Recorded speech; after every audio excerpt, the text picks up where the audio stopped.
Chapter 1. The Crossing, Hestos Ultraman. The blazing sun of August blazed fiercely, its scorching rays piercing the earth like a myriad of sharp swords. The air seemed to distort under the relentless heat, exuding a stifling warmth. The cicada's cries grew increasingly sharp within this sweltering atmosphere, akin to a furious roar against the oppressive temperature. Lin Feng, a gig worker, now rendered a drifter, rode his weathered electric scooter along the searing asphalt at breakneck speed. The wind howled past his ears, not as a respite from the heat, but rather in response to the incessant, urgent notifications from the Mate 1 app. Muttering to himself, he exclaimed, "Damn it, more stairs to climb, and I can't refuse. How bothersome." But alas, life must go on. One hand gripped his phone tightly, perusing the details of his order, while the other twisted the throttle to its limit, propelling his scooter like a dart released from a bow. Suddenly, a terrified shout pierced the air. "Watch out!" Startled, Lin Feng instinctively raised his head, his gaze drawn forward. He beheld a car barreling towards him like a ferocious beast. His instincts kicked in, forcing him to grasp the brakes tightly. The tires screeching against the pavement, a gust of wind slammed into him, accompanied by the driver's furious curse. "Watch where you're going." A cold sweat broke out on Lin Feng's brow, his heart racing as if it might leap from his throat. Fortunately, he managed to halt just in time, narrowly avoiding a catastrophic collision.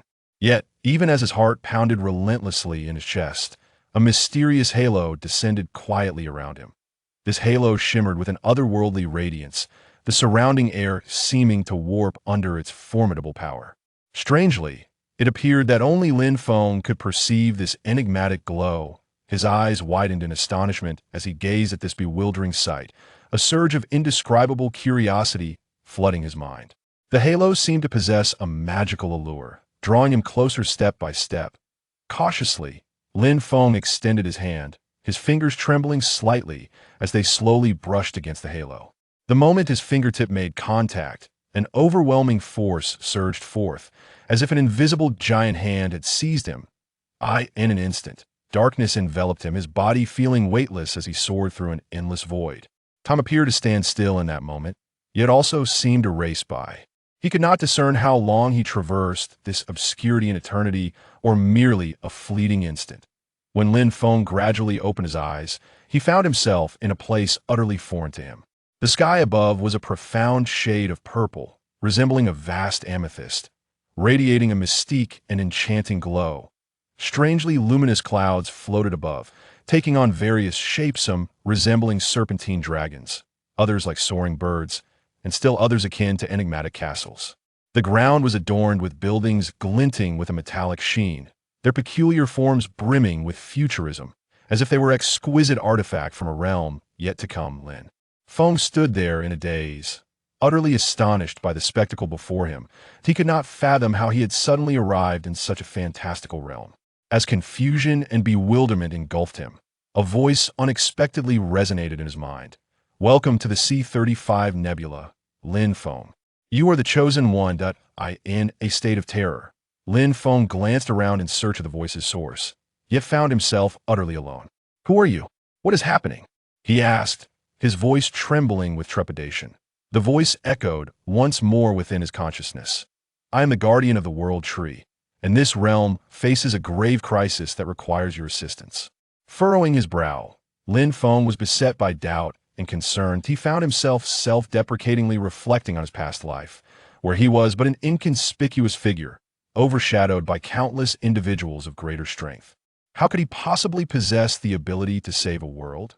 Nevertheless, having arrived in this place, he resolved to comprehend the nature of this world. To advance recklessly felt akin to courting death.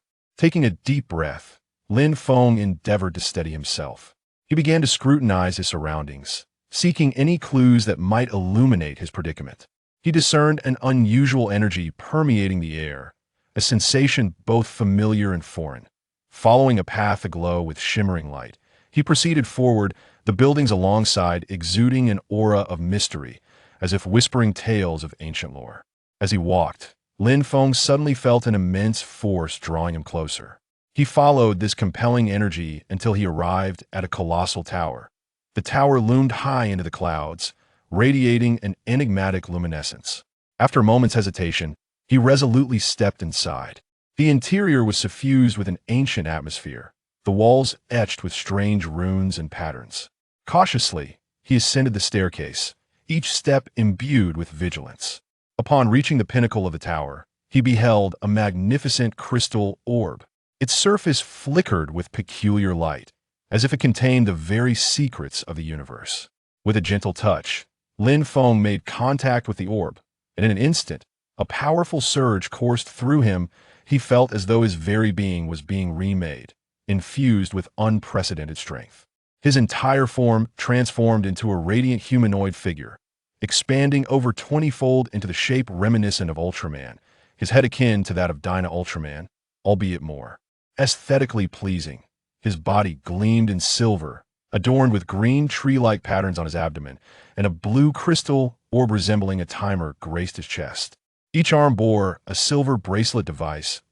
So, this is the world of Ultraman? Is it my fate to combat monstrous foes? Lin Feng mused, filled with an array of thoughts. At that moment, a simple piece of information resonated within this new body. Hestos Ultraman, height 68 meters, weight 45,000 tons, flight speed 8 Mach, running speed 4.7 Mach, aquatic speed 2.5 Mach, terrestrial speed 3.5 Mach, jump height 960 meters, arm strength unknown, grip strength 70,000 tons. After stretching his limbs, Lin Feng felt a seemingly endless surge of strength coursing through him. He threw a few punches, only to sense that invincible power gradually waning. Indeed, the initial acquisition of such strength often breeds illusions, transforming into Ultraman, a mere fantasy of the past, had now astonishingly come to fruition. Lin Feng's mind overflowed with myriad thoughts. I could see that moment. The voice resonated once more. You have adapted to your new form quite swiftly, Lin Feng. You have now harnessed the power of the World Tree. You are equipped to confront the impending crisis. Before Lin Feng could respond, the voice seemed to emanate from nowhere, and he sensed that the surrounding energy had been entirely absorbed by him. The questions he longed to ask remained unspoken as the moment concluded. Drawing a deep breath, a resolute glimmer sparkled in his eyes. He understood that his adventure was about to commence. Chapter 2. The Boy and the Monster. After departing from the tower, Lin Feng embarked on a liberating exploration journey through the C-35 Nebula. Immersed in the exhilarating experience of free flight, he reveled in the sheer delight it brought him. After a period of soaring through the skies, a distant town came into view, enveloped in the rich essence of human life. In an instant, his form transformed into a flicker of light, gliding gracefully toward the town. In a secluded corner unnoticed by anyone, Lin Feng reverted to his human appearance, while a portion of the light coalesced into a bracelet, securely adorning his left wrist. With a leisurely stride, he emerged from the shadows and gently blended into the bustling crowd. The vibrant atmosphere of the marketplace momentarily transported Lin Feng back to his original world. The streets bustled with activity, the cries of vendors harmonizing with the chatter of passers-by, creating a continuous symphony of life. Interestingly, ever since his transformation into a being of light, Lin Feng, who once struggled with communication, now found himself effortlessly comprehending the language of this world. So, becoming a being of light has directly resolved the barriers of communication. He mused, a wave of joy surging within him, evident in his expression. Experiencing a journey that once resided solely within the pages of novels transcending to become Ultraman filled him with an exhilarating thrill. Lost in thought, a smile crept upon his lips, broad enough to suggest a hint of foolishness. As he reveled in the vibrant market atmosphere, absorbing the familiar yet foreign cacophony around him, an extraordinary sense of belonging welled up inside him. He navigated through the throngs of people, curiously observing everything in his vicinity. Suddenly, a terrified scream pierced the air. Run! It's a monster! The harmonious ambience shattered in an instant. The earth began to tremble violently, and chaos erupted as the crowd scattered in panic. Shortly after, a group of uniformed personnel emerged to restore order, methodically guiding the frightened masses away. Heart-pounding, Lin Feng disregarded their attempts to redirect him and dashed toward the source of the screams, the heart of the residential area. He encountered a small boy, encircled by a swirling mass of red and black gas, resembling a dense fog of ominous hues that enveloped him tightly. Immediately, the small boy's once diminutive form began to swell rapidly, transforming in the blink of an eye into a colossal beast. This creature resembled a towering mountain, akin to a dinosaur from the Cretaceous period, with a conspicuous patch of white on its head and its body shimmering with a metallic luster. Its eyes glowed with an eerie crimson light, and it occasionally emitted searing flames from its maw, reducing the surrounding structures to ashes in an instant. Lin Feng's eyes widened in astonishment. He was utterly unprepared to confront such a terrifying adversary so soon. What had just transpired? This monster was evidently a transformation of a human. How had such a metamorphosis occurred? What had triggered this change? A torrent of questions surged through Lin Feng's mind, but he was acutely aware that there was no time for contemplation, as the beast had commenced widespread devastation. Taking a deep breath, he began to summon the power of light within him. Radiance flickered around his form, and he could distinctly feel himself brimming with strength. "Hey, big fellow, look over here." Lin Feng called out loudly to the beast, attempting to draw its attention. Upon hearing his voice, the monster indeed turned its head, letting out an enraged roar directed at Lin Feng. Bending his left arm, he struck his left wrist with his right palm, instantly transforming into the formidable Hestos Ultraman, and swiftly ascended to confront the creature. In midair, he adeptly dodged the flames spewed forth by the monster, drawing closer to it before launching a powerful punch. His fist, imbued with tremendous force, struck the beast, producing a resounding thud. However, the creature seemed largely unfazed. Only growing more incensed, It swung its massive claws menacingly towards Lin Feng, who nimbly evaded the assault and counterattacked. Gradually, Lin Feng discerned the monster's vulnerability. Its abdomen appeared softer, with relatively weaker defenses. Seizing the opportunity, he soared beneath the beast and surged upward, concentrating his energy into his fist and striking forcefully at its midsection. The monster let out a pained roar, its body swaying unsteadily. Lin Feng capitalized on this moment, unleashing a flurry of punches that rained down upon the creature. After an intense battle, the beast finally collapsed amidst the ruins, succumbing to Lin Feng's relentless assault. Gasping for breath, Lin Feng gazed at the ravaged neighborhood, contemplating the state of his own abilities, yet finding no skill list or any semblance of guidance. He muttered, "Lacking light skills is quite troublesome. Am I not possessed by Leo? By the way, World Tree, where are my light skills? At least grant me one." Just as Lin Feng assumed the battle was concluded, the mist that had once enveloped the boy detached from the beast's form, reappearing as a swirling mass of black vapor, which began to coalesce rapidly. Lin Feng watched the ominous cloud with vigilance, uncertain of the new dangers it might herald. Suddenly, a dense fog began to envelop the corpse of the monster, lifting it with the inky mist as it gradually ascended. From within this floating shroud, a beam of dark light shot forth, striking Lin Feng, who stood nearby. Lin Feng stumbled backward, crashing against a neighboring skyscraper. The mist slowly coalesced once more, reshaping itself into the form of the beast, yet this time its body appeared even darker. The once white crown vanished, replaced by metallic protrusions that glinted ominously. Numerous irregularly shaped tentacles sprouted from its back, each tipped with tendrils of shadowy vapor, and the creature's aura grew more ferocious and malevolent.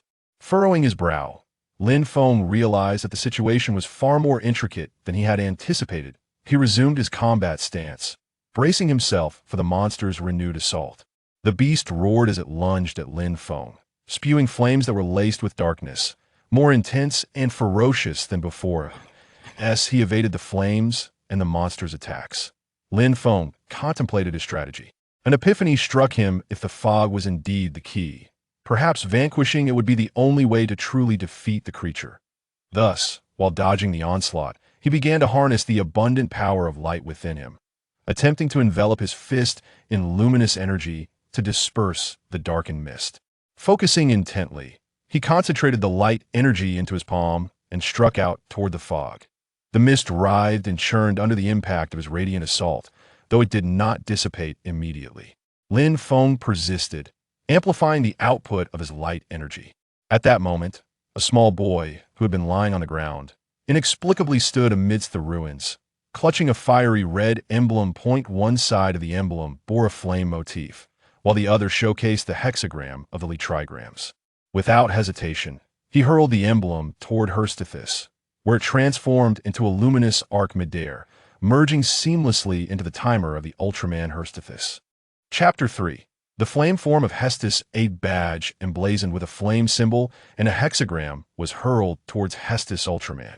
In the midst of this, Lin Feng received the badge. As he gazed at the emblem, which had once been thrown to him by the small boy who had transformed into a monster, he was left bewildered. However, recalling the earlier events, he surmised that the boy had reverted to human form after a release from the dark energy and lay unconscious nearby. The ongoing battle between Hestos and the monster caused the ground to tremble incessantly, awakening the boy, yet he fainted again after handing the badge to Hestos. What is this? A flame badge. The name and usage of the badge flashed in Lin Feng's mind. So, it can be utilized to switch between different elemental forms. I had thought I was merely a Leo template, destined for arduous training. However, with this newfound ability, there is no time to waste. A fleeting thought crossed his mind as he raised his left wrist, gripping the flame badge in his right hand and striking it against the wristband while exclaiming, "Flame, merge with me." Hestos flame form.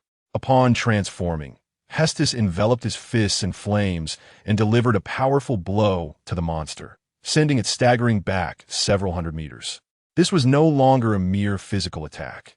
The monster was about to experience the pride of the sorcerer. With that, Hestos conjured a blazing orb of fire in one palm, while the other gathered a potent luminous energy. The fire and light converged at his chest, and with his right hand grasping the silvery luminescence, he unleashed it upon the monster, causing the fog within its body to begin dissipating. The monster seemed to sense the alteration in the mist, its body convulsing and descending into a frenzy. Lin Feng did not falter. He gritted his teeth, continuously emitting light and persisting in his assault against the fog. At last, under Lin Feng's relentless light-based attack, the black-red mist was entirely obliterated. Devoid of the mist's support, the monster's strength swiftly waned. Seizing the opportunity, Lin Feng launched his final offensive, concentrating all his might into a single punch that struck the monster with tremendous force. The creature emitted a defiant roar before crashing to the ground, never to rise again, its body erupting into fragments. After the battle, Lin Feng began to search through the ruins for the small boy. He discovered the child beneath the remnants of a collapsed building, unconscious and unresponsive. With great care, Lin Feng lifted the boy, resolved to seek medical assistance. In the hospital, Lin Feng stood vigil at the boy's bedside, his heart brimming with questions. How had all this transpired? What was that black-red mist? He knew he must uncover the answers to prevent similar occurrences or to understand the impending crisis. There were too many questions demanding resolution, but everything hinged on the boy awakening first. MMM. A faint, unconscious groan emanated from the bed. "Ah, you're awake. Would you like some water?" Lin Feng softly inquired, gazing at the boy in a hospital bed. "Who are you? The giant brother?" the boy managed to utter, his voice faint and weary. "Giant brother? Certainly. You may refer to me as Brother Lin Feng, though I am not a giant. That title belongs to the mighty Hestos Ultraman." Upon hearing the term giant brother, Lin Feng's lips twitched slightly, and he proceeded to engage in self-revelation. However, if Brother Lin Feng is not a giant, how does he know that the giant is Hestos Ultraman? The boy's eyes brimmed with confusion as he gazed intently at Lin Feng. Subsequently, he introduced himself. "My name is Attack." After speaking, Attack fell into a daze, staring blankly at the ceiling, lost in thought. At that moment, Lin Feng was inundated with a myriad of questions, yet observing Attack's demeanor, he refrained from probing too deeply for the time being. Alas, what a conundrum, so many inquiries, but it seems this child is rather peculiar. Perhaps it is best to wait until later to ask more. At least there has been some progress. Now he knows Attack's name. While Lin Feng's mind buzzed with musings, his expression remained gentle and unperturbed. "I shall fetch you a meal. Please rest well," he said, bidding farewell to the doctor in the corridor before heading off to get food. As Lin Feng walked through the corridor, a sudden realization struck him. Oh dear. I seem to lack the currency of this world. What am I to do? Meal expenses, medical fees. This could spell disaster. Will I face repercussions? As Lin Feng grappled with his predicament, a man in uniform approached, gently tapping Lin Feng on the shoulder and inquiring, "Why do you linger at the meal window? Are you short on funds?" At that moment, Lin Feng's face turned crimson with embarrassment, nearly branded with the word awkward, and he could only murmur to himself, "It seems I've been discovered. Noticing Lin Feng's discomfort, the man produced a card and offered, "Allow me to cover this meal. Come, let us settle the bill." Lin Feng hurriedly expressed his gratitude, and the man introduced himself. "Greetings, I am Gus, the captain of the Gyujin Special Operations Team. There is no need for further thanks. I believe we have much to discuss. Would you be interested in conversing while we dine?" Lin Feng eagerly agreed, gathering his meal of porridge and dishes before following Gus to a nearby corner to eat and converse. The two shared an unspoken understanding to eat first and converse later. After their meal, Lin Feng initiated the conversation. "What is the Gyujin Special Operations Team?" Gus patiently explained. "As the name suggests, we are a specialized combat division, tasked primarily with engaging and managing the aftermath of battles against negative energy monsters." Negative energy? Monsters? Lin Feng inquired hesitantly. Although he had never watched Ultraman 80, he had previously viewed monster compilations on Bilibili, which had briefly mentioned the concept of negative energy monsters, granting him a modicum of understanding. Indeed, negative energy monsters. On the planet Slan, numerous instances of such creatures have arisen, all invariably spawned from negative energy. Frustration, fatigue, helplessness, anxiety, anger, complaints, disappointment, nitpicking, indecisiveness, pessimism, self-doubt, jealousy, and isolation. These negative energies are the progenitors of monsters, Gus stated solemnly. "I see. If monsters have previously emerged, how did you deal with them?" Lin Feng inquired. Gus regarded Lin Feng with a penetrating gaze before responding. "In the past, we would first attract the monster's attention, then divert the populace, allowing the monsters to vent their fury before we emerge to address the aftermath. After all, while these negative energy monsters are indeed formidable, their sustenance primarily derives from the negativity harbored within human hearts. Once that energy source is depleted, even the colossal forms of the monsters will experience a significant decline in vitality. When the opportune moment arrives, I strike to vanquish the beast, as those monsters nearing the brink of energy depletion are generally unable to withstand our assault, thus resolving the situation."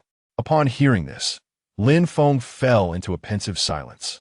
Although such a strategy could indeed subdue the negative energy monsters, this realm diverged greatly from that of the heroic Ultraman. Monsters are birthed from humanity, and their vessels are human as well.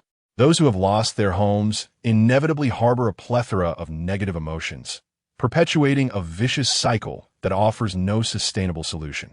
Gus caught a glimpse of Lin Feng's contemplative expression and understood his thoughts. However, Gus had not possessed a more effective approach, which is precisely why he had hastily come to invite Lin Feng to join the Gyujin Special Forces after reviewing the report. Chapter 4. The Extraordinary Attack. According to the captain, it is indeed a conundrum, a difficult one to resolve. Lin Feng was not the type to overthink his ideas. Adhering to his pragmatic approach, he decided to let it go. After all, when facing monsters in the future, he could aim to minimize the destruction. The image of the Xiangyuan dragon's warning surfaced in his mind. What have you truly protected? Can you safeguard anything at all? Shaking his head to dispel these thoughts, he turned to Gus. "What brings you here?" "I want you to join the Gyujin Special Operations Team." "How does that sound?" Lin Feng, or perhaps even the giant. Gus gazed at Lin Feng with profound significance. At that moment, Lin Feng found himself speechless. What was happening? While others remained undisclosed until the climax, he was already being discovered. He mentally reviewed the events of the day, pondering how he had not revealed much, yet was continuously exposed. There was no need for contemplation. When the monsters appeared, we mobilized surveillance and discovered that the creature had emerged from the young boy you brought in. After the battle between the giant and the monster, I saw you carrying this boy into the hospital on the monitors. I trust you can deduce how I arrived at this conclusion. Now, share your thoughts." Upon hearing this, Lin Feng ceased his wandering thoughts and, after a moment of consideration, extended his hand to shake Gus's. I will join the Gyujin Special Operations team, but first, I need you to explain this attack situation, particularly regarding the boy. After all, the matter of the monsters must reach a conclusion. Gus, filled with joy at Lin Feng's response, felt that the Gyujin Special Operations team was no longer a feeble group, previously relegated to merely managing aftermaths. They now had the giant's involvement, significantly reducing casualties during evacuations and subsequent operations. As Lin Feng felt the pressure of Gus's grip, he sensed the weight of the expectations placed upon the Gyujin member. This excitement was palpable. He then introduced himself anew. I am Lin Feng, known as the Giant. The introduction felt somewhat awkward. The Giant's name was Hestos Ultraman. Hestos Ultraman? Greetings. I look forward to your support. Gus stood up firmly, offering a standard salute. Lin Feng promptly stood to return the gesture, but in the process, accidentally knocked the food container meant for attack. Suddenly, he recalled that he had conversed with Gus for too long, and it was time to deliver the meal to attack. He awkwardly addressed Gus. Captain, perhaps I should go deliver the food first. Gus laughed heartily in response. Let's go together. I need to check on attack as well, to ascertain the specifics of the situation. After all, he is the first case of a human transforming into a monster and then returning to humanity. Lin Feng paused momentarily, a puzzled expression crossing his face. The first? Are you suggesting that previous individuals who transformed into monsters could not revert to human form, or that those who did have already perished? As they walked, Lin Feng's mind began racing once more. Had all those who became monsters due to negative energy perished under such gentle resolutions? After all, allowing a monster to exhaust itself and be defeated is a distinctly different scenario from outright obliterating it. Could it be that the circumstances at that time differed from those in the past? Gus nodded and replied, Indeed, there has never been a precedent for such an occurrence. He added, Had I not witnessed it with my own eyes, I might have doubted its authenticity. However, even though attack has reverted to humanity, his physical condition requires further observation and treatment. Lin Feng furrowed his brow, contemplating this matter. He understood that discovering a method to transform monsters back into humans would be of monumental significance for the world. Yet, achieving this goal would not be an easy feat. They must conduct an in-depth study of the effects of negative energy on the human body and seek a safe and effective solution. Simultaneously, they must consider potential side effects and risks. Lin Feng resolved to clarify this issue as swiftly as possible. He felt an immense responsibility, not only to safeguard human life, but also to find a way forward for everyone. Perhaps this was his mission in this world. As they spoke, the two arrived at Attack's door. Lin Feng gently opened the hospital room door, carrying a bowl of porridge, followed closely by Gus. Attack, it's time to eat. Drinking this porridge will aid your recovery, Lin Feng softly called out. Attack slowly opened his eyes and gazed at Lin Feng. However, upon noticing a stranger standing behind him, the smile on his lips vanished, his expression shifting dramatically from sunny to overcast. Lin Feng sensed Attack's unease and hurriedly explained, This is a friend of my brother, Attack. Do not be afraid. He is a kind person. He then offered the porridge, tenderly stroking Attack's head. Attack remained expressionless, silently accepting the porridge and side dish, opening the packaging and beginning to eat. Gus stood nearby, feeling the atmosphere grow somewhat awkward. However, having experienced such situations frequently, he knew that approaching directly might exacerbate Attack's wariness, which would only worsen matters. To ascertain the details of the events, it was essential first to grasp the general situation. Before inviting Lin Feng to join the Gyujin Special Operations team, he had already asked team member Gulan to gather information, and he believed results would soon be forthcoming. Waiting for that understanding seemed prudent. As Captain Gus pondered how to alleviate the tension in the room, his walkie-talkie suddenly emitted a series of beeps, and Gulan's voice came through the earpiece. Captain, I have compiled the details regarding the boy's transformation into a monster and sent them to your terminal for your review. As a message concluded, Gus quickly grasped his terminal. However, upon viewing the information displayed, his expression began to grow grave. Lin Feng was still stroking Attack's head, reflecting, It seems the boy's head feels quite pleasant to the touch. how to put it. Having found the reason, it dawned on him why his uncle often patted his head, sometimes even giving it a playful flick. Just as he turned to say something to Captain Gus, he noticed the captain's serious demeanor as he stared at the device in his hands. What has happened? Lin Feng inquired hastily. Gus hesitated for a moment and replied, It's nothing. He cast a glance at Attack, and then walked towards the door. Let's speak outside. All right. Lin Feng did not press further, but in his heart, he speculated that this matter must be related to Attack. Chapter 5. Campus bullying. As Lin Feng followed out of the hospital room, Captain Gus remained silent, simply handing over the terminal for Lin Feng to peruse at his leisure. After scrutinizing the contents, Lin Feng fell into a prolonged silence, softly murmuring, Campus bullying? Such occurrences had also reached his ears in his former world, where victims often bore lifelong scars. Moreover, the annotations on the terminal indicated that the bullies hailed from affluent families within this town. The narrative of campus bullying seemed to be a common thread across various realms. Memories from his elementary school days surfaced in Lin Feng's mind. In the 4th grade, due to his family's impoverished circumstances and his tattered clothing, he became a target for various forms of bullying. However, during one physical education class, he triumphed in a match against 23 opponents, which earned him the respect of his peers, and thereafter, no one dared to provoke him again. Suppressing his wandering thoughts, Lin Feng addressed Captain Gus, saying, Leave the matter of Attack to me, Captain. Can you provide some assistance through the school? After all, Attack is still of school age. He must continue his education. Gus replied, Do you have a solution? The matter concerning Attack is quite serious. Prevention is key. Before Gus could finish, Lin Feng interjected, Absolutely. Attack has transformed into a monster due to the overwhelming negative emotions stemming from bullying. As you mentioned, these negative energy creatures dissipate when the negativity is alleviated. I believe the primary focus should be on providing Attack with psychological counseling to enhance his mental resilience, reconstruct his perceptions, and assist him in altering his views on the bullying incident.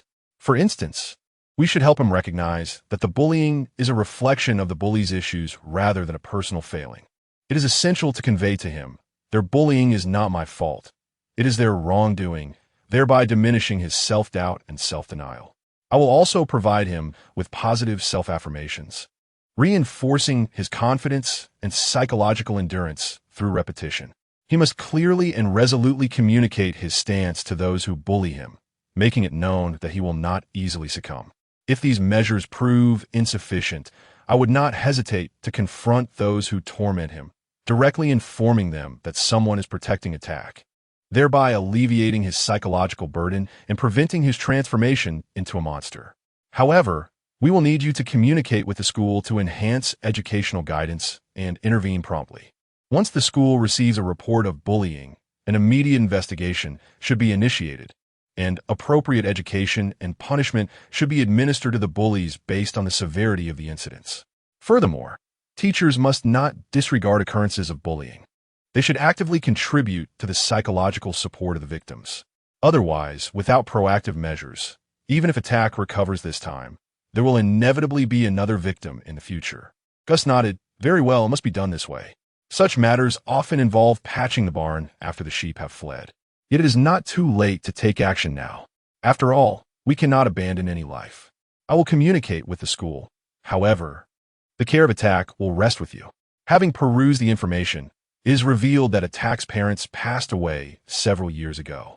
Since you have offered your counsel, it shall be your responsibility to assume the role of his guardians for the time being. Very well. Lin Feng, not one to linger in words, found solace in caring for Attack. Beyond the fact that Attack had transformed into a monster, he yearned to understand how Attack had managed to bestow the flame emblem upon himself. Thus, the matter of Attack was settled for the moment, and Lin Feng prepared to return to the team to make necessary arrangements, instructing you to look after Attack in his absence. With that, Captain Gus turned and departed. Just as Lin Feng's thoughts began to stir, he heard Captain Gus announce his departure, and before he could utter a word of protest, the captain vanished without a trace. Is he truly leaving? I still wish to inquire about accommodations. Alas, I must endure a night at the hospital. Lin Feng muttered softly, then turned back towards the ward. initiating a heartfelt conversation with Attack. As night descended, the hospital lights glimmered warmly amidst the encroaching darkness. Lin Feng settled beside Attack's bed, gently recounting an array of captivating tales, endeavoring to help Attack momentarily forget his distressing experiences. Attack listened intently, the fear and unease in his eyes gradually dissipating. The following morning, sunlight streamed through the window, infusing the room with a renewed vitality. Lin Feng stretched languidly, observing the peacefully slumbering Attack. A profound sense of responsibility swelling within him. He recognized that much remained to be accomplished. Not only must he assist Attack in overcoming his psychological burdens, but he must also join the special forces in confronting the looming threats. In the days that followed, Lin Feng attended to Attack while maintaining close communication with Captain Gus. The special forces commenced their investigation and intervention regarding the incidents of bullying, while the school reinforced its educational and managerial efforts concerning the students. As time passed, Attack's physical condition improved and his spirits brightened. However, to be prudent, Lin Feng accompanied Attack back to school, engaging in a serious conversation with those who had previously tormented him.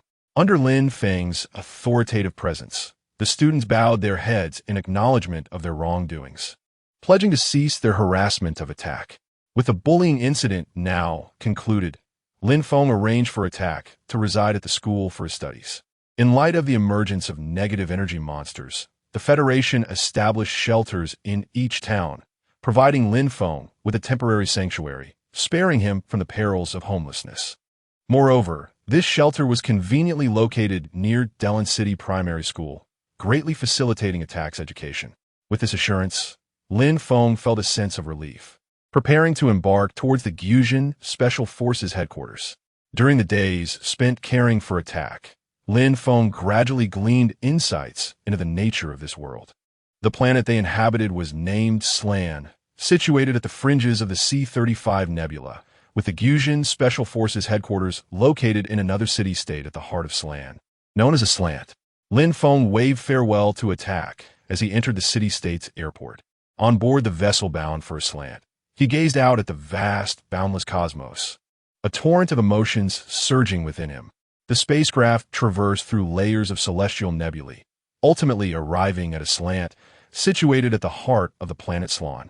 Chapter 6. Gyujin Special Operations Headquarters. The spacecraft traversed through layers of stellar nebulae, ultimately arriving at the heart of the planet Slan, where the magnificent city-state of a slant stood.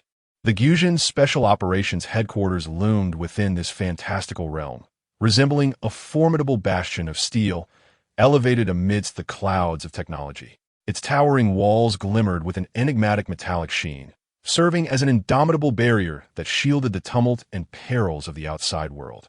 Above the walls, an advanced energy defense grid crackled with blue arcs of electricity, as if to ward off any potential threats. The headquarters architecture was grand and imposing, reaching for the heavens.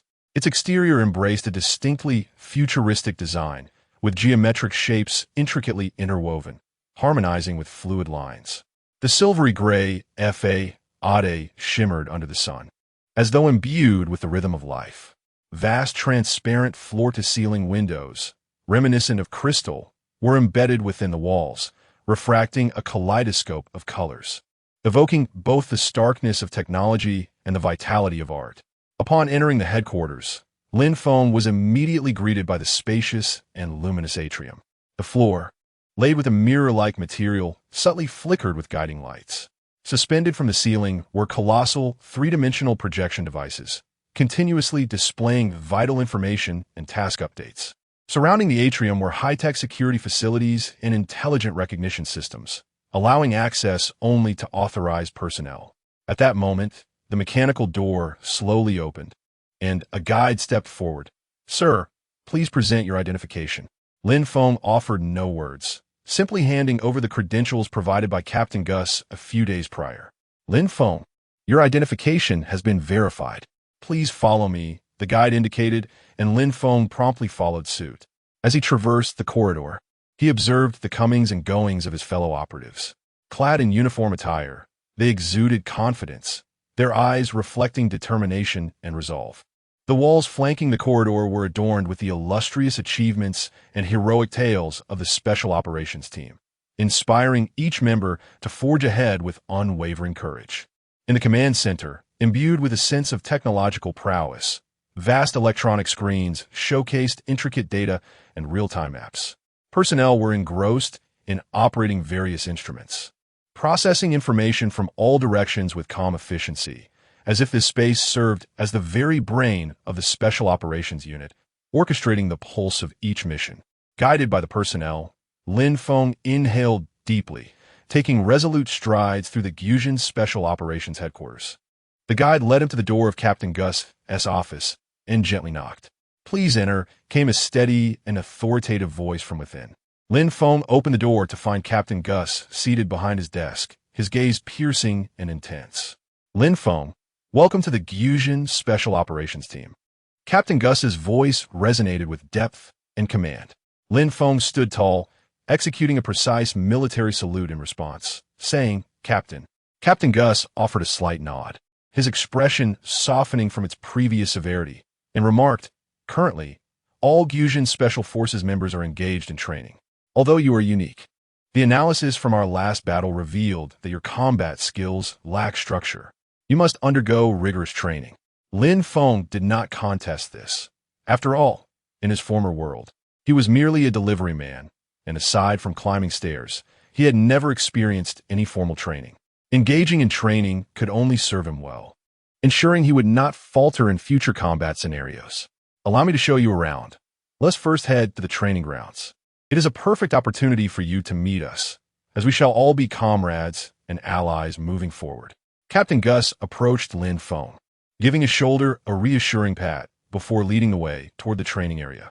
The newcomer understood that lingering in this unfamiliar environment, particularly within the confines of a covert organization as headquarters, would be ill-advised, so he promptly followed.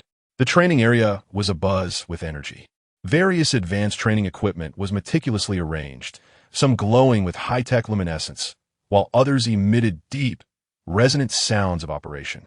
Within the vast, simulated training grounds, environments of extreme conditions and complex battle scenarios could be recreated, allowing the team to hone their combat capabilities within realistic settings. "Gyujin team," Captain Gus bellowed upon entering the training area. The engaged squad immediately halted their exercises, rising to jog in a formation, and collectively shouted, "Gyujin team assembled. At ease. Relax for a moment. Now, I would like to introduce our new member. Do not be too formal." Despite the captain's words, the team did not truly relax. Their eyes fixed intently on Lin Feng at the entrance, leaving him momentarily taken aback, feeling as though he were an intriguing exhibit on display. Clearing his throat, Lin Feng stepped forward and introduced himself. "My name is Lin Feng, and I am the new member of the Gyujin Special Forces. I look forward to your guidance. Now, please introduce yourselves," Captain Gus instructed the other members. "I am Lu Lan, the Vice Captain of the Gyujin Special Forces, responsible for command and coordinating civilian evacuations." "Welcome to the team, Lin Feng," Lu Lan greeted, exuding an air of competence despite having just finished training. "I Ching, a member of the Gyujin Special Forces and pilot of Gyujin Unit 1, part of the combat sequence," another member, who bore a striking resemblance to a character from a popular series, introduced himself. "I am I Ching, also a member of the Gyujin Special Forces and pilot of Gyujin Unit 2, also within the combat sequence," chimed in a pilot who appeared as if he had emerged from an elite military background. "I am Lu Lingfeng, Vice Captain of the Gyujin Special Forces, responsible for assisting during combat command." "Welcome to the team, Lin Feng," Lu Lingfeng remarked, sharing a similar demeanor to the vice commander from the aforementioned series. Captain Gus nodded in acknowledgement. Although the introductions were brief, they sufficed. The bonds among team members would be forged through daily training and collaboration in battle. Relying solely on simple introductions to cultivate camaraderie was an unreliable approach. There is another young woman named Gulan, who is also a member of the Gyujin Special Forces team, responsible for information processing, regulation, intelligence, and analysis, spending most of her time in the command room. "We both belong to the first squad of the Gyujin Special Forces, which consists of 9 squads, each tasked with different regions or matters. The first squad primarily focuses on combating the monsters. Later, I will have Lu Lan introduce you to her. Chapter 7. The Gyujin Special Operations Team. From this moment forth, you shall be comrades in arms, and it is imperative that you familiarize yourselves with one another and learn mutually. Now, at ease, stand at attention and disperse. Lin Feng, accompany me. I shall lead you to your quarters, which are conveniently adjacent to mine. With that, Gus lightly tugged at Lin Feng and proceeded ahead. Lin Feng waved farewell to his fellow team members and continued to follow the captain. Along the way, the captain shared numerous essential details regarding the Gyujin headquarters, also providing insights into the distinctions among the various special operations teams. The most significant difference lay in their numbers. Depending on their sequence, the number of personnel increased exponentially. Even the sixth team, tasked with emergency evacuation, boasted thousands of members. According to the roles within the first team, any member positioned behind Sequence 3 could readily assume the mantle of captain. The first team, mobile unit, elite combat personnel of the first echelon, tasked with minimizing widespread damage. The second team, second line of defense, equipped with advanced technological weaponry, yet maintaining a missile strike range confined to a single city, typically stationed at the city's periphery. The third team, third line of defense, located in uninhabited zones, deploying high-level technological weapons capable of instantaneously obliterating a small nation. The fourth team, communications and reconnaissance unit.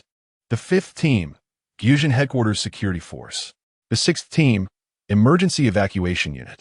The seventh team, aftermath management unit, primarily responsible for assessing property damage post-monster disappearance and assisting displaced residents. The eighth team, research and development unit for special operations weaponry. The ninth team, training camp for new recruits, focusing on skill development and the allocation of exceptional talents to various departments. Upon arriving at the dormitory, Lin Feng was instructed to rest and familiarize himself with the headquarters protocols before engaging in targeted training. Adhering to the principle of reclining whenever possible, he heeded the advice and lay upon his bed, his gaze fixed intently on the bracelet adorning his wrist. The bracelet was encircled by 7 crystals, one of which, a vivid red, radiated light, while the others remained dull and gray. During his time shared with Attack, Lin Feng learned that Attack had stumbled upon the flame emblem merely an hour before his transformation into a monster. On his way to school, he encountered the classmates who had routinely bullied him, and feelings of helplessness surged within him. Suddenly, a black mist materialized, and the flame emblem glowed defiantly against the encroaching darkness, yet it seemed to merge with the black fog, leading to Attack's loss of consciousness. In retrospect, it appeared that the first monster had also been a manifestation of that mist, but the flame emblem shielded Attack, significantly curtailing the monster's potential, allowing him to be subdued with relative ease. The second instance represented the true power that emerged once the black mist had transformed. With a sigh, Lin Feng contemplated the enigma that lay before him. Although he had joined the Gyujin team, he remained utterly bewildered by the threats posed by the black mist and the world tree. Such occurrences, in line with the narrative arcs of tokusatsu dramas, typically feature a formidable antagonist. Thus, the pressing concern was to identify this elusive boss. Nevertheless, as he gazed at the bracelet, an odd sensation washed over him. The resonance emanating from the bracelet provided insights into the data following his transformation into Hestos, yet it failed to reveal any skills. He distinctly remembered being able to emit rays during his last encounter. Upon contemplating the radiant abilities, it seems that after my transformation, I could summon the elemental energies surrounding me at will. Additionally, in my original form, I could harness the powers of fire, albeit to a much lesser extent than in my divine fire form. Fortunately, aside from injuries and energy constraints, there was no time limitation of 3 minutes. I could adopt any posture, and as long as I could channel the elemental energies around or within me, I could unleash beams of light. The thought filled me with delight. My mind began to drift, envisioning various postures for emitting light beams, until my eyelids grew heavy, and I succumbed to slumber. Upon awakening, I first sought out Gussen's office. Once again, he informed me that there were no arrangements, and I could proceed to the training grounds. The sight of the advanced equipment there ignited a sense of eagerness within me. After several days immersed in training, I grew acquainted with my fellow team members. Except for the icy cold Commander Gulan, I was now able to share laughter and camaraderie with the others. During a break after training, my teammates and I gathered in the leisure area of headquarters. I reclined leisurely on a round metallic chair, clutching a can of energy drink, my face adorned with a smile as I conversed animatedly with those nearby. Hey, everyone has been training hard, but I must say, the strength of our team is truly formidable. Lulan responded with hearty laughter. Of course, our Gyujin Special Forces are no pushovers. However, since you just joined us, you'll need to put in extra effort to keep pace. Qinlei approached, gently patting my shoulder, and said with a smile, "Don't worry. We've all progressed step by step. We'll fight together and look out for one another. By the way, did you encounter any particularly amusing experiences during your time as a delivery person?" I paused for a moment in thought before replying with a smile. Indeed, there was an instance when I delivered to a peculiar building. It took me considerable effort to locate the entrance, and at that moment, I wished for clearer guidance like we have at headquarters. He Haiyang chuckled heartily and remarked, "That is quite different. Our Special Forces headquarters has stringent and standardized requirements. Nevertheless, your experience is rather fascinating. In future battles, your adaptability will surely shine." Lu Lingfeng nodded in agreement. Exactly. Different experiences grant us diverse ways of thinking. Lin Feng, you will undoubtedly inject new vitality into our team. Furthermore, he added, do not underestimate yourself. We've all witnessed your progress during these past few days, which is nothing short of remarkable.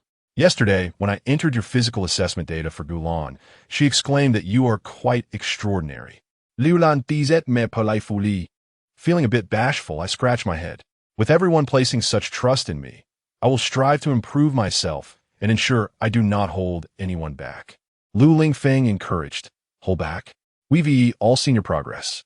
Just then, Gulan, who was seldom seen, approached slowly, a gentle smile gracing her face as she said, Lin Feng, do not impose too much pressure on yourself. If there is anything you do not understand regarding information processing, feel free to inquire. Together, we shall accomplish our tasks with greater excellence. Lin Feng, filled with gratitude, gently rubbed the back of his head and gazed at everyone, saying, I kindly ask for your guidance in the future. I firmly believe we can become the most outstanding team. The team members nodded in agreement, and an atmosphere of unity and trust spread among them like a warm spring breeze. Gulan, do we have an urgent matter at hand? Lulan joyfully observed the harmonious scene before her, but soon realized that the usually reclusive Gulan had made an appearance. I have no urgent matters. Gulan replied with a smile. The captain is in a meeting and cannot attend to everything. I have brought a document on the negative energy monsters, which will be needed in the meeting later. After delivering her message, Gulan slowly departed, indicating that the document was not of immediate urgency. In the evening, after finishing his meal, Lin Feng leisurely made his way towards the dormitory, appreciating the wondrous and unique design of the headquarters as he walked. Chapter 8. The Monster, Girobusk. As evening descended, Lin Feng leisurely ambled along after finishing his meal, taking in the marvelous and unique design of the headquarters while gradually making his way towards the dormitory. Suddenly, a piercing alarm blared like thunder, startling Lin Feng into immediate action as he dashed toward the command room without hesitation. Inside the command room, aside from Lulan, the other team members were already on high alert. Captain Gus fixed his piercing gaze on Lin Feng as he entered, then turned to Gulan and commanded Gulan, report the current situation. Yes, Captain, Gulan promptly replied. A negative energy monster has appeared on a slant street number 4. According to the surveillance analysis of the street layout, a cloud of black mist engulfed a middle-aged man in the park, after which the man's body began to expand irregularly, ultimately transforming into a monster. Do we have any information on that middle-aged man? Gulan's fingers danced across the keyboard like a nimble performer, and soon, the man's information was projected onto the central screen of the command room. The announcement screen clearly displayed the following details. Name, Gao Yuan. Gender, male. Age, 33. Height, 173 centimeters. Weight, 69 kilograms.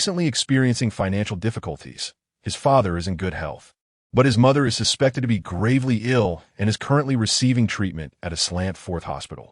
As Lin Feng and the team members absorbed this brief information, they gained a clear understanding of the origin of the negative energy monster, an entity born from the overwhelming despair of adverse circumstances and a mixture of other negative emotions. Gulan switched to another display, revealing the scene of the monster advancing steadily. She then remarked, observing the monster's trajectory, "It is headed towards a Slant Fourth hospital."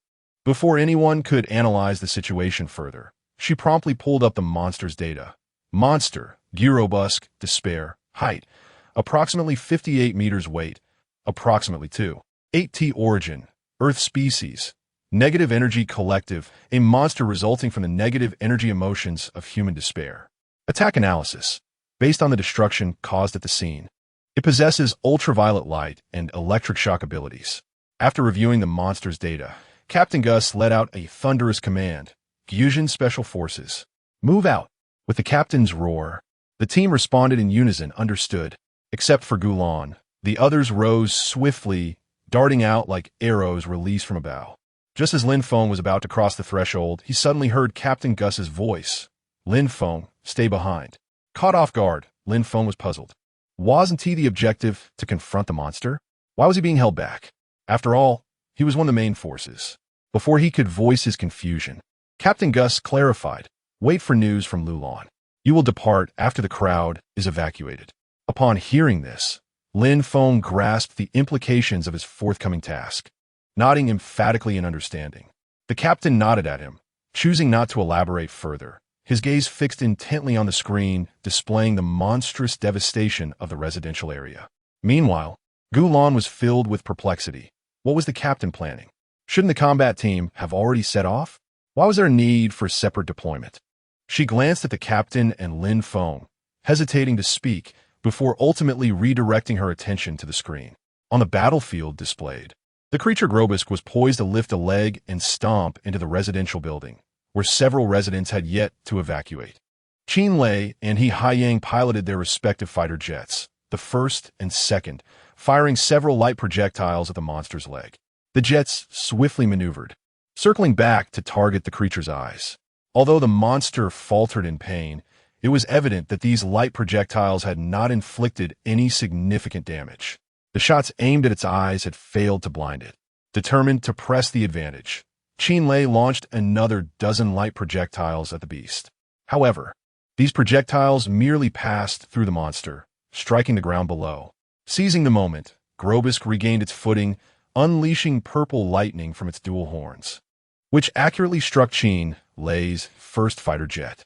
The aircraft erupted in smoke, spiraling downward. In that critical moment, the emergency ejection system activated, propelling Qin Lei out of the cockpit and several hundred meters into the air, his parachute deploying swiftly, seemingly without injury. In the command room, the terminal on the captain's desk emitted a voice, Lu Lan's voice. "Captain, the evacuation is complete with no oversights." Captain Gus then turned to Lin Feng, gravely stating, "Lin Feng, I entrust this to you." Lin Feng nodded earnestly, hastening to the platform adjacent to the command room, raising his arms to the sides, his right hand glowing as it pointed outward. With a fervent call of Hestos, he transformed into a radiant beam, shooting towards Astrant's 4th Street. Hestos landed steadily before the creature Grobisk, momentarily startling everyone on the battlefield, but within a second, they resumed their tasks. Gulan was momentarily dazed. What is this? At that moment, Captain Gus's voice resonated through the team members' earpieces. All units, assist the giant in combating the monster. Teams 2 and 3, remain vigilant and ready at all times. Teams 2 and 3, equipped with advanced technology, bore the most sophisticated weaponry in all of Astrant, serving as the last line of defense when other teams could not fulfill their missions. Just as Gulan was about to inquire, the captain's voice cut her off once more. Yet, as an ice queen, her cultivated demeanor remained unaltered, though her mind surged with questions. Who is this giant? Is it Lin Feng? Despite the tumult of thoughts swirling within her, Gulan's hands never faltered. The instant the giant appeared, she had already begun to mobilize the newly installed analytical cameras on 4th Street and within Team 4, all focusing intently on the monster in Hestos. Upon landing, Hestos did not remain stationary to pose. Instead, he leaped high, delivering a powerful kick to the creature's forehead, sending Grobus crashing to the ground. Recalling the conversation with the captain in the hospital, Lin Feng is acutely aware that although the residents have been evacuated, the devastation wrought by the battle is immense and undesirable. After all, excessive destruction would leave many without a home. Thus, Hestos chose not to strike the monster the moment he arrived, for although the immense kinetic energy would inflict greater damage, it would also result in even more extensive ruin. Chapter 9. Expose again? After vanquishing the monstrous foe, Hestos swiftly transformed into his fiery form, with his arms and the crystal atop his head radiating with flames. The beast struggled to rise, its robust limbs powerfully supporting its massive frame, causing the ground to tremble with each movement. It unleashed violet bolts of electricity from its dual horns, striking fiercely towards Hestos like a tempestuous lightning storm. Yet, Hestos remained undaunted, positioning his hands before his chest as a substantial circular shield of light materialized instantaneously, resembling an impregnable bastion that successfully thwarted the ferocious electric assault. With resolute determination, Hestos hurled the light shield, which sliced through the beast's horns like a razor. The creature recoiled in pain, retreating repeatedly. Seizing the opportunity, Hestos intertwined flames with shimmering light in his right hand, swiftly coalescing his strength into a searing orb of light. With a vigorous throw, he launched the orb, which precisely penetrated the creature's body. For a brief moment, time seemed to freeze, and then, amidst a blinding brilliance, the beast erupted in a cacophonous explosion, scattering fragments in every direction, raising clouds of dust. Hestos, vigilant, surveyed his surroundings, and upon confirming that all was clear, nodded towards the Gyujin team members. He then extended his hands skyward and ascended into the cosmos. Following his departure, Lin Feng appeared in the command room. Captain Gus inquired, "Is there any situation?" Lin Feng shook his head in response, "None." Gulan observed the scene, her thoughts growing increasingly resolute, yet she remained silent, her fingers dancing over the keyboard. An hour later, aside from Team 6, who remained to manage the remnants of the beast, the other Gyujin squads gradually withdrew from 4th Street. Members of Team 1 returned to the command room in succession. Lu Lingfeng saluted Captain Gus, reporting, "Report. The Gyujin Special Operations Team, Team 1, has completed its mission." Captain Gus acknowledged, "Thank you for your hard work, team. After dinner, take the time to rest. There will be no tasks tomorrow. Enjoy your day off." The team members erupted in cheers, but their elation was short-lived as Captain Gus added, "All personnel are to convene the day after tomorrow for a debriefing. Remember to prepare your reports." The mood instantly soured, especially for Qin Lei, who felt a deep sense of gloom, contemplating the recent crash of the No. 1 fighter jet. If the figures in the upcoming report fell short, consequences could be dire, leaving him in a more dismal state than the others. Meanwhile, Lu Lan, just returned, bore no such gloom over the report news. As the vice captain, he felt a sense of satisfaction from the successful completion of their mission. He inquired, "Captain, what was the situation with the giant today?" Aside from Gulan and Lin Feng, several others turned their gaze towards the captain. The captain, casting a discreet glance at Gulan and Lin Feng, replied, "That was Hestos Ultraman, a friend to humanity." The group gasped in astonishment, a mix of awe and confusion rippling through them. Gulan shot a profound glance at Lin Feng, murmuring softly, "Hestos Ultraman, is it?" She then returned to her workstation to continue her tasks. Lin Feng observed the unfolding events, his mind swirling with contemplation. Clearly, the captain seems to be deliberately concealing my identity as Hestos Ultraman. What could be his reasoning? Is it to maintain the stability of the team? Or might there be deeper motivations at play? His gaze lingered momentarily on the captain, hoping to glean some clues from his expression. Subsequently, his attention quietly shifted to Gulan, who was diligently at work.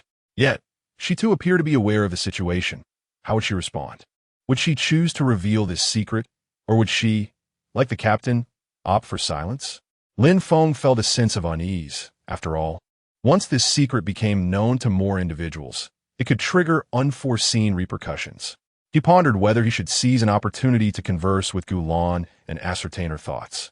Yet he feared that such an action might complicate matters further. One step at a time. Let us hope everything remains manageable. Lin Feng sighed softly, striving to calm his turbulent emotions in preparation for the various scenarios that might unfold.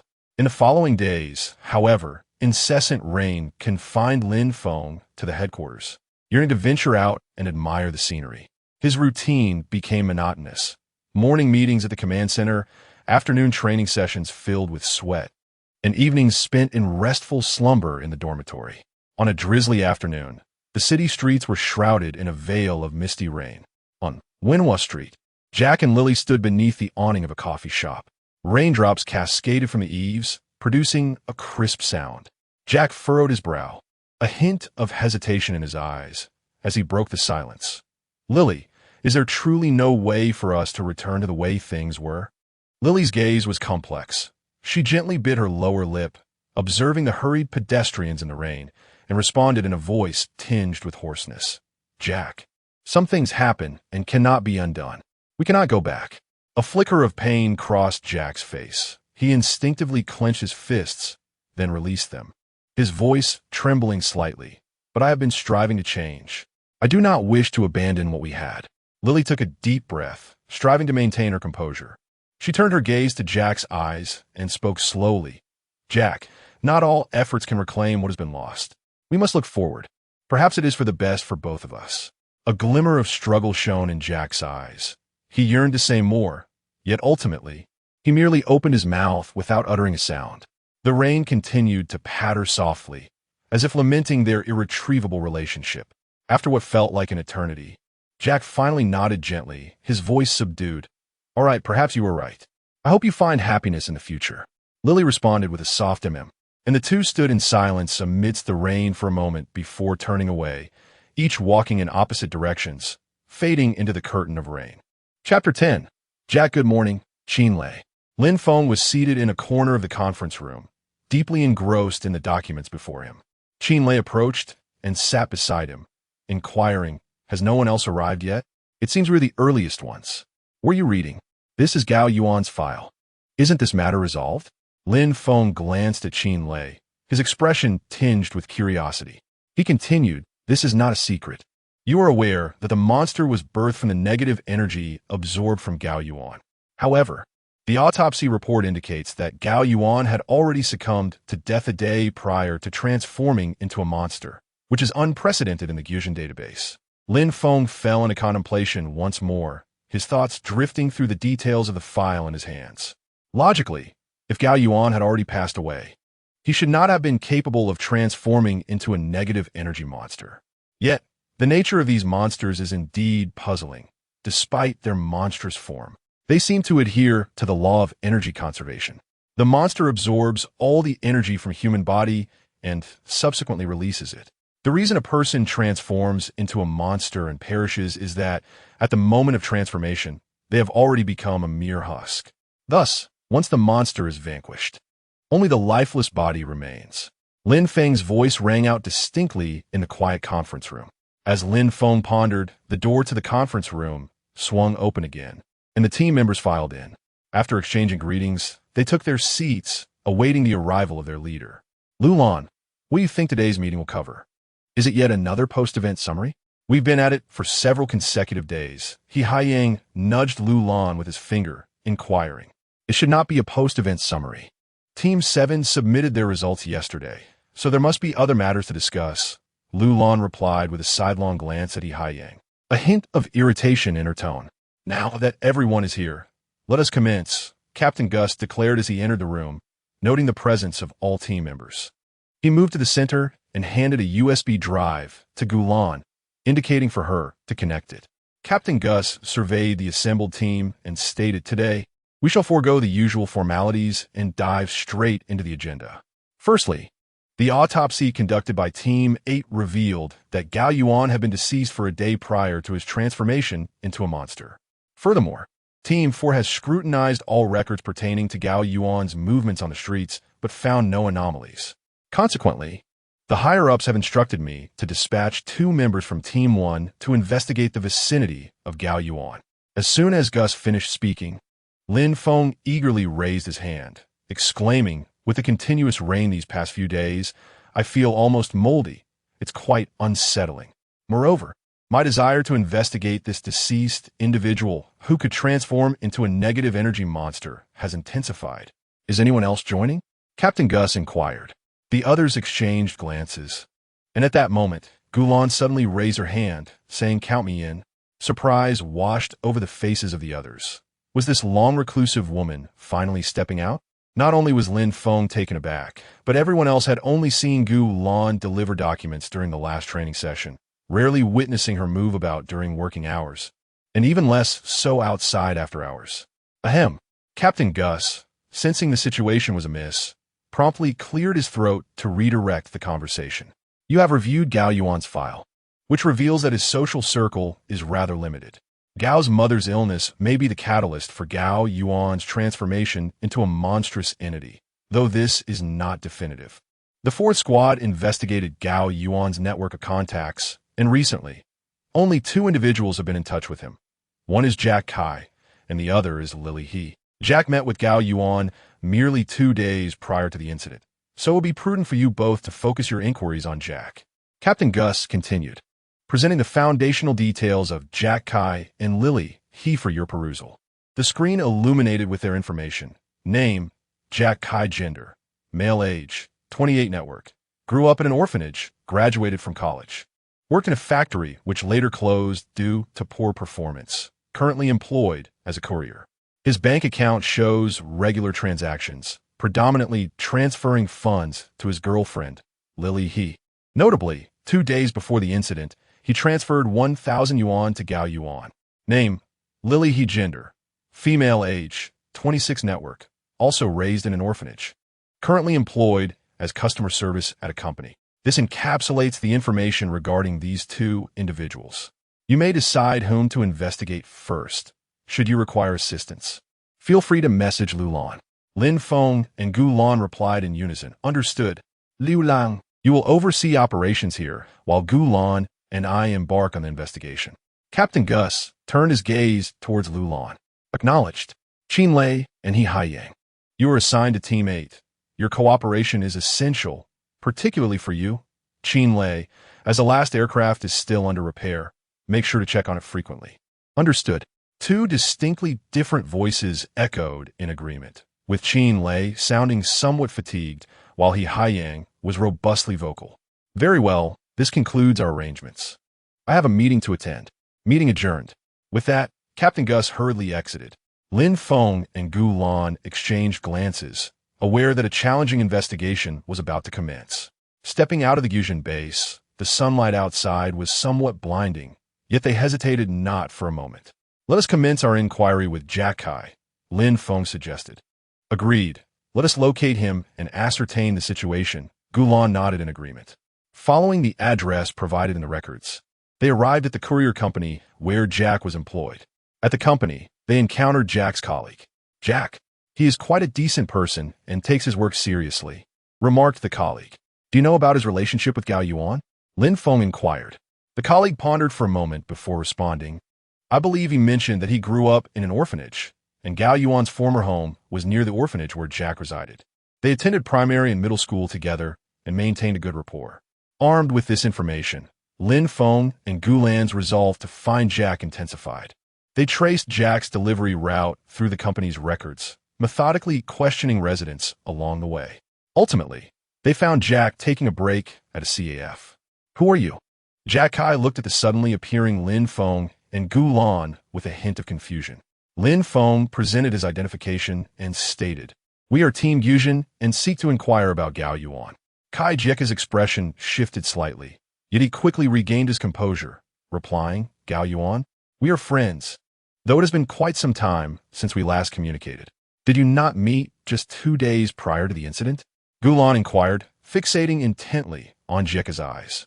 Kai Jieka, somewhat awkwardly scratching his head, responded, "Oh, right. We merely engaged in casual conversation that day. Nothing of significance. Lin Feng and Gulan sensed that Jieka might be concealing something, yet they lacked concrete evidence. They resolved to delve deeper into the investigation, leaving no stone unturned in pursuit of any clue. Chapter 11. Jack and Gao Yuan. In the ensuing investigation, they found Lily once more. Upon learning the purpose of their visit, she appeared somewhat anxious. Gao Yuan and I are merely ordinary friends. There is nothing particularly special between us, Lily stated. What about the 1,000 yuan that Jack transferred to Gao Yuan? Lin Feng inquired. Lily hesitated momentarily before replying. That was a loan from Jack to Gao Yuan. His family is facing some difficulties. While Lin Feng conversed, Gulan surveyed the surroundings and was suddenly captivated by a picture frame on the table, which seemed somewhat out of place. Without hesitation, she approached it directly. Upon noticing Gulan holding the frame, Lily's expression shifted dramatically, and she quickly strode over to reclaim it, cradling it protectively in her arms. Whose picture has been cut out? Gulan asked, her gaze penetrating. Lily's face reflected a struggle, and she hesitated before softly uttering, "It was Jack." "What is this? Have you two broken up?" Gulan looked at Lily, who was now weeping profusely, sinking to the ground in a fetal position, sobbing uncontrollably. "Lin Feng, let us depart," Gulan said, turning to Lin Feng. She then opened the door, but paused abruptly, retrieving a business card from her bag and placing it on the cabinet beside the door before exiting. Lin Feng approached the door, observing the sobbing Lily, then glanced at the business card on the table before stepping out and closing the door behind him. He caught up with Gulan, and they walked to the riverbank. As Lin Feng regarded Gulan, he had yet to voice his thoughts when she spoke first. "Are you wondering why Lily is crying?" He nodded in affirmation. "I just visited Lily's residence and examined the records of her, Gao Yuan, and Jack. The fourth team has detailed documentation on this matter. Lily and Jack were in a romantic relationship, having been introduced through Gao Yuan. Gao Yuan and Lily previously worked at the same company, where they became acquainted. However, Gao Yuan did not pursue Lily. Instead, he introduced her to Jack. According to the fourth team's investigation, they have been together for 4 years without signs of a breakup. However, having seen the picture frame today, I have reason to believe that Lily and Jack have indeed parted ways. Moreover, Gao Yuan left his job a year ago and has had no contact with Lily since. Thus, we can initially exclude Lily from our inquiries and focus our investigation on Jack." Gulan concluded, looking at Lin Feng. Reflecting on Jack's demeanor during their earlier conversation, Lin Feng felt there was no cause for concern and believed that Gao Yuan's situation likely had no connection to Jack. Nevertheless, he wished to speak with Jack once more to explore any additional leads. Gulan, operating her terminal, sensed Lin Feng's intent to seek Jack again. She then remarked, "The fourth team is already investigating Gao Yuan's parents and tracking his movements over the last 2 days. Let us pay Jack another visit." Lin Feng responded promptly, but then realized the fourth team is conducting an investigation. The investigation revealed that the fourth squad was indeed the specialized team. The captain assigned Jack and Lily to assist us, which seemed unnecessary, yet both exhibited certain suspicious traits. Moreover, during your conversation with Jack, the terminal indicated an anomaly in the negative energy surrounding him. Can negative energy be detected by machines? Certainly, otherwise, why would the command center require constant monitoring?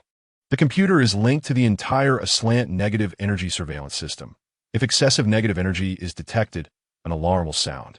Gulan cast an exasperated glance at Lin Feng, who felt rather superfluous and uninformed. Nevertheless, he took on the role of driver, and soon after, he and Gulan drove to the CAF where they had previously encountered Jack. However, upon arrival, they discovered Jack had already departed. Inquiring about his direction, they pursued him and found him seated by the moat. Lin Feng and Gulan approached Jack slowly. As Jack turned to glance at them, he casually picked up a stone and tossed it into the river, causing ripples to cascade across the surface. Jack's voice, tinged with gravity, broke the silence. "I met Gao Yuan just a few days ago.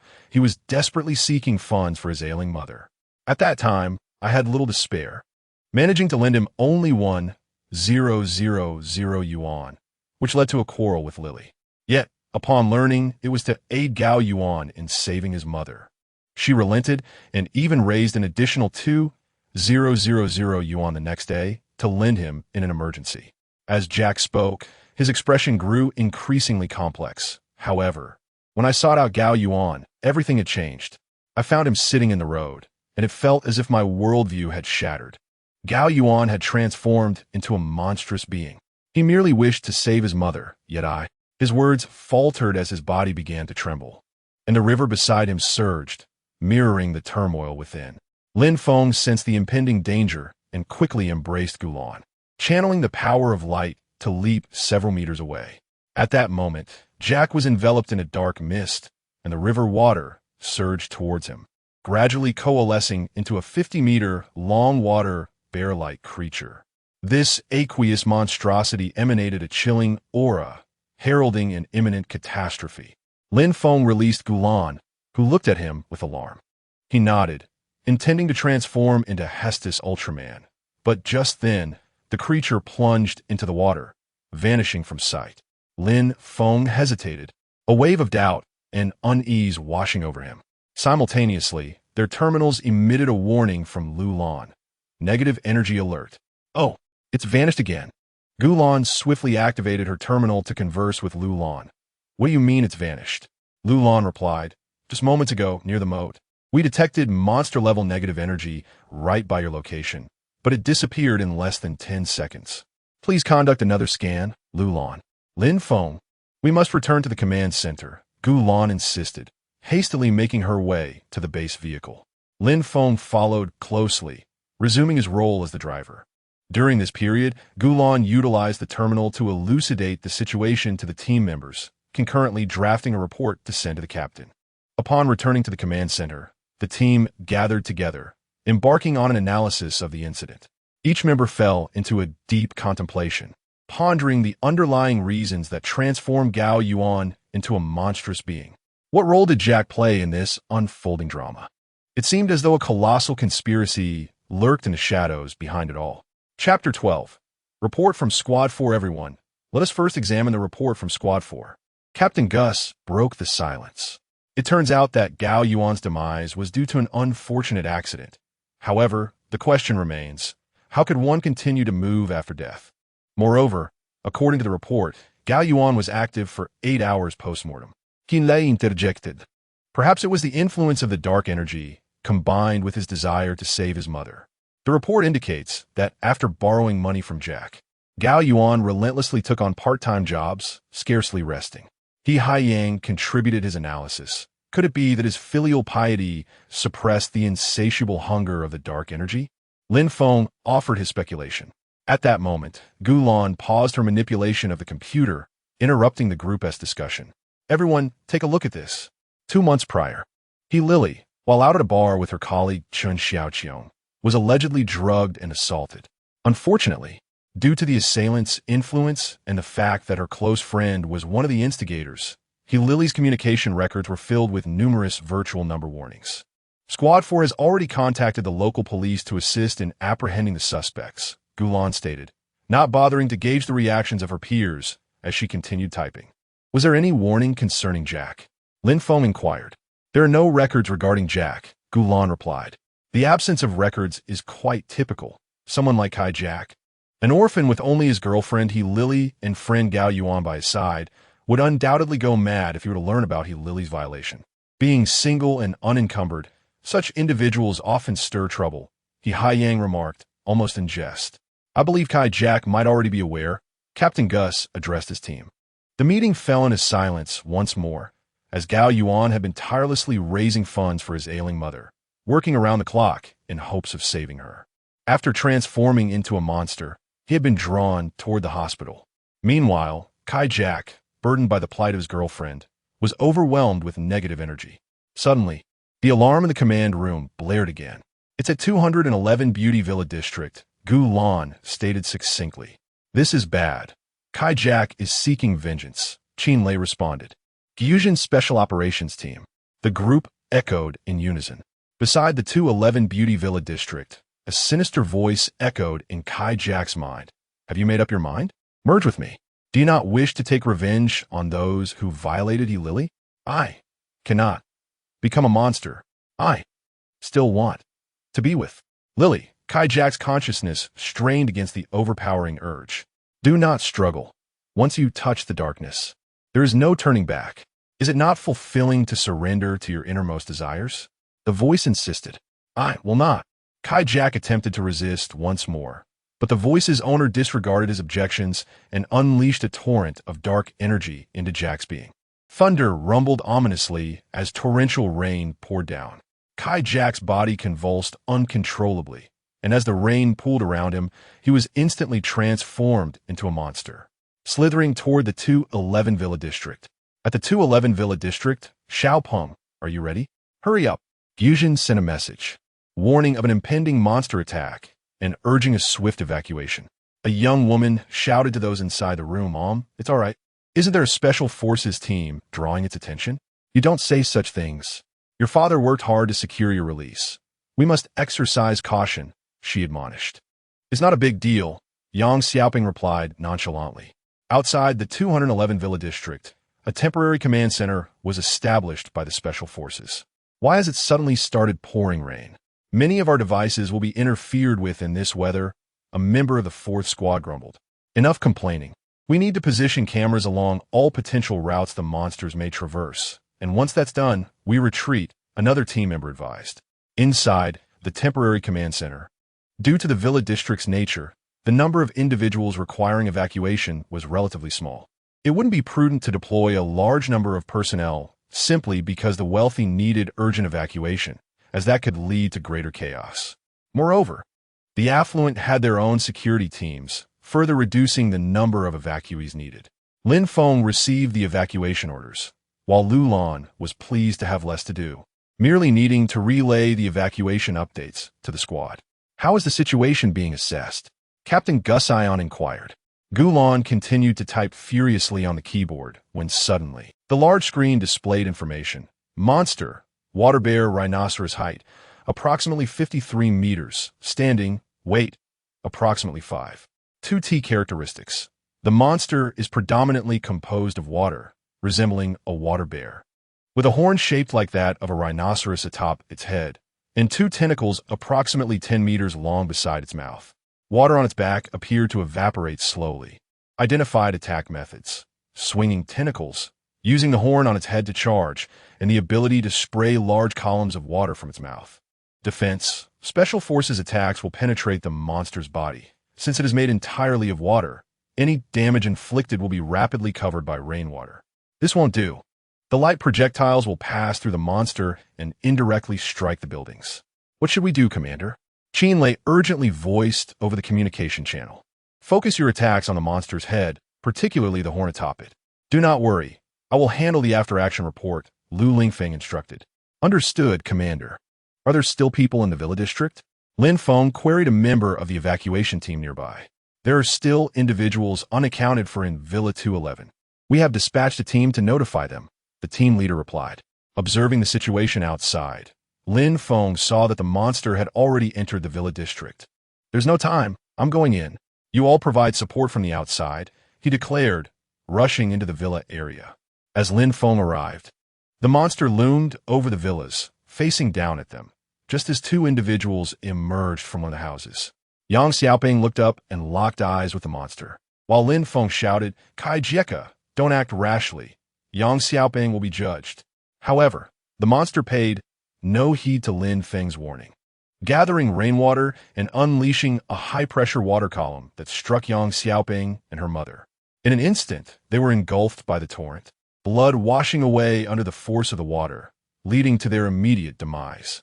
In the instant of the monster's assault, Lin Feng completed his transformation, albeit a moment too late. The edge of the water column grazed Hestos' hand, prompting a reflexive withdrawal, but it was too late to save the two. He then turned his gaze towards the monster, for Lin Feng now sensed that Kai Jieka had entirely morphed into a beast, devoid of the familiarity from their previous encounter by the riverbank. Without hesitation, Hestos, the Ultraman, rose and charged forward to attack. Yet his fist merely passed through the creature's form. The monster's tendrils, however, swiftly retaliated, striking Hestos and causing him to stumble. Rising once more, Hestos launched a straight punch. But this time, not only did his fist pass through the monster, but his entire body did as well. The creature quickly reformed, delivering a vicious blow to Hestos' back, causing him to fall in pain. Once again, Hestos stood and concentrated, channeling a silvery fire into a single hand before charging forward. Yet, as the radiant energy penetrated the monster, it erupted into a cloud of white smoke, which coalesced to mend the damage inflicted. Hestos crossed his arms and transitioned into his fiery form. Lin Feng felt that Hestos' divine state was rapidly depleting due to the surrounding conditions. Without hesitation, he conjured 2 fiery beams and unleashed a flurry of punches upon the beast. However, each strike only produced plumes of white steam, which quickly filled the creature's form. Inflicting no tangible harm whatsoever, Hestos stared in disbelief as the monster swiftly repaired itself, anxiety creeping in. Cursed creature, it seems impenetrable. Suddenly, 2 monstrous duplicates emerged beside the now rejuvenated beast. Hestos immediately braced himself, as all 3 monsters charged him with their pointed horns. He dodged the first 2 assaults, but the final strike caught him off guard, knocking him to the ground. At that moment, the monster stood tall, and a flash of lightning split the sky. A spark ignited atop its horn, channeling the celestial electricity into a sphere at its tip. With a swift motion, the lightning sphere struck Hestos, who was just getting back on his feet. He was sent flying, and the timer on his chest began to blink ominously in red. Chapter 13. Hestos Thunder Form. Alas. Qin Lei, piloting the nearby fighter jet, looked on anxiously and fired another energy orb. This orb did not merely pass through the monster's body. It struck it directly, inflicting pain that made the creature howl, causing Qin Lei to experience a ringing in his ears. This spectacle left everyone in the command room utterly astonished. Captain Gus murmured, "The monster was hit? Why did it not penetrate? Was it the lightning from earlier?" A flash of inspiration struck Captain Gus, and he immediately commanded, "All personnel, prepare to switch equipment. The weapons department, ready the high-voltage pulse cannon. All combat units, except for those in aerial sequences, are to withdraw." Just as Captain Gus finished issuing his orders, an unexpected message popped up on Gulan's terminal. "Hello, Gulan. I apologize for contacting you in this manner. I find myself unable to face Jack. I once believed that time would dilute everything, allowing me to forget those unpleasant memories and happily marry Jack, have children, and grow old together. I long to present my flawless self to him, but fate has played a cruel joke. Just 5 days ago, the day after Gao Yuan transformed into a monster, I discovered I was pregnant. In a state of turmoil, I hastily broke up with Jack. I wish to embrace the beauty of destiny, yet it seems to mock me instead. I have sent you a package containing something of great importance. If possible, please deliver it to Jack." In this final moment, I realize I still cannot face him. Upon reading the message, Gulan stood up abruptly. Captain Gus noticed her distress and inquired, "What is it?" "Something has happened to He Lily," Gulan replied, and she subsequently forwarded the message to Captain Gus. His expression turned grave. "I will dispatch someone to He Lily's residence immediately." He then ordered someone to check if there was a package at the base. Outside the command room, Hestos struggled to rise, but the flickering red lights and the paralyzing sensation coursing through his body rendered him unable to stand, forcing him to fight to regain his footing. Outside the Villa district, the pulse cannon was fully deployed. As the monster collided with Hestos, once more, the cannon fired, instantly rendering the creature rigid for several minutes. In the temporary command room, Gulan opened the package to reveal a photo frame and a sound disc. The frame was the one she had seen previously. After handing the sound disc to the captain, Gulan gazed at the frame, which held a photo of Lily and Jack, both radiating joy. As Gulan attempted to reassemble the photo, it suddenly erupted with electrical energy, coalescing into a badge adorned with lightning patterns. When Gulan reached out to touch the badge, it transmitted a message instantly. Turning to Captain Gus, Gulan exclaimed, "Captain, this is the Thunder Badge. It must be given to Hestos Ultraman." Without hesitation, Gus accepted the badge, stating, "You are not part of the combat unit. I shall go." With that, he dashed out of the command room, while Lin Feng paused momentarily before seamlessly assuming command of the ground combat operations. Gus sprinted to a short distance from Hestos and with a swift motion akin to hurling a baseball, he cast the emblem towards Hestos while exclaiming, "Hestos Ultraman." In that very moment, as the emblem soared towards Hestos, it transformed into a flash of lightning, entering the timer. Lin Feng seized the thunder emblem and immediately raised his hand, swinging it from side to side, his right hand firmly grasping the thunder emblem as he struck it against his left wrist. Hestos, Hestos Thunderform. Subsequently, the red portions of Hestos's body became enveloped in electric energy, shifting to a striking purple hue, heralding the birth of Hestos's new form, the Thunder God form. The crystals on his head and chest bore the mark of lightning, his entire being now a deep purple, while the silver stripes of the world tree on his abdomen and back remained unchanged. In this transformed state, Hestos was no longer paralyzed by the lightning. Instead, streams of electric current coalesced within the timer, replenishing some of the previously lacking energy, and the flickering red light ceased its urgent pulsation. Rising to his feet, Hestos transformed into a bolt of electricity, piercing through the monster's body and appearing above it. The monster, which had previously been thrashing against the electric cannon, fell into a state of rigidity. Hestos extended one hand towards the heavens, and the lightning above began to gather in his grasp. At that moment, a girl's voice echoed around, delivering a soliloquy. "Dear Jack, this is my farewell letter. To like someone brings joy when together. To love someone evokes inexplicable sorrow. To like someone ensures everlasting happiness. To love someone often leads to tears. To like someone brings a gentle smile at the thought of them. To love someone causes one to gaze vacantly at the sky. To like someone reveals their virtues. To love someone means embracing their flaws. Liking is a feeling, while loving is an emotion. From acquaintance to affection to love, through the storms we have weathered over 4 years, for years ago, I wish to present my flawless self to you, and so I do now. Fate can be capricious and mocking. Forgive my heartlessness when dreams shatter. You stood by my side. How could I dare to leave you? Dear Jack, I love you, your Lily." As the soliloquy concluded, the monster began to writhe uncontrollably, a mournful howl escaping its maw, sending nearby vehicles and Captain Gus flying. Above, Hestos Ultraman concentrated the scant energy he had left, summoning the thunder from the skies to strike the monster. A powerful shockwave surged outward, with blinding white light rendering one unable to open their eyes. Gradually, the monster was disintegrated by the thunder until it vanished without a trace.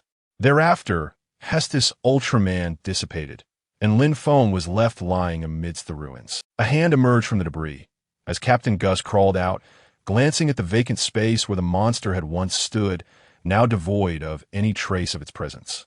At that moment, a soft stream of light coalesced on a nearby stone slab, forming Lin Feng's likeness.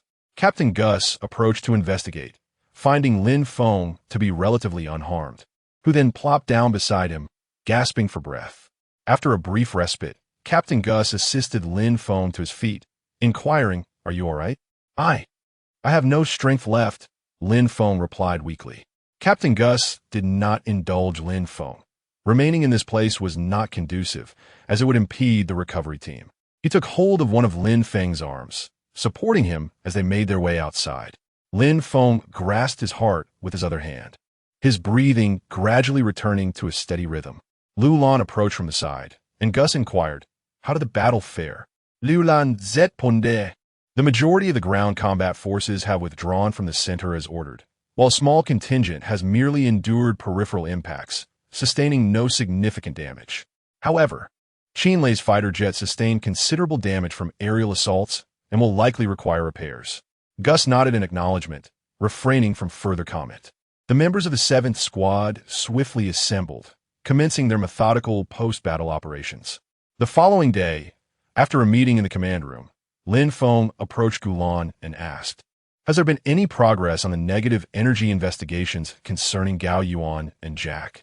According to the 4th Squad's inquiries, it was discovered that Gao Yuan and Jack encountered the negative energy fog simultaneously. Simultaneously, one embodies filial piety, the other love, Lin Feng murmured, choosing not to press Gulan further. Gulan silently observed Lin Feng, lost in her own thoughts. Chapter 14. Day of the public memorial in the command room of the Gusion headquarters in Aslant, Captain Gus's resonant voice reverberated through the air. Today's meeting is adjourned. Upon hearing this, the team members began to gather their belongings from their desks.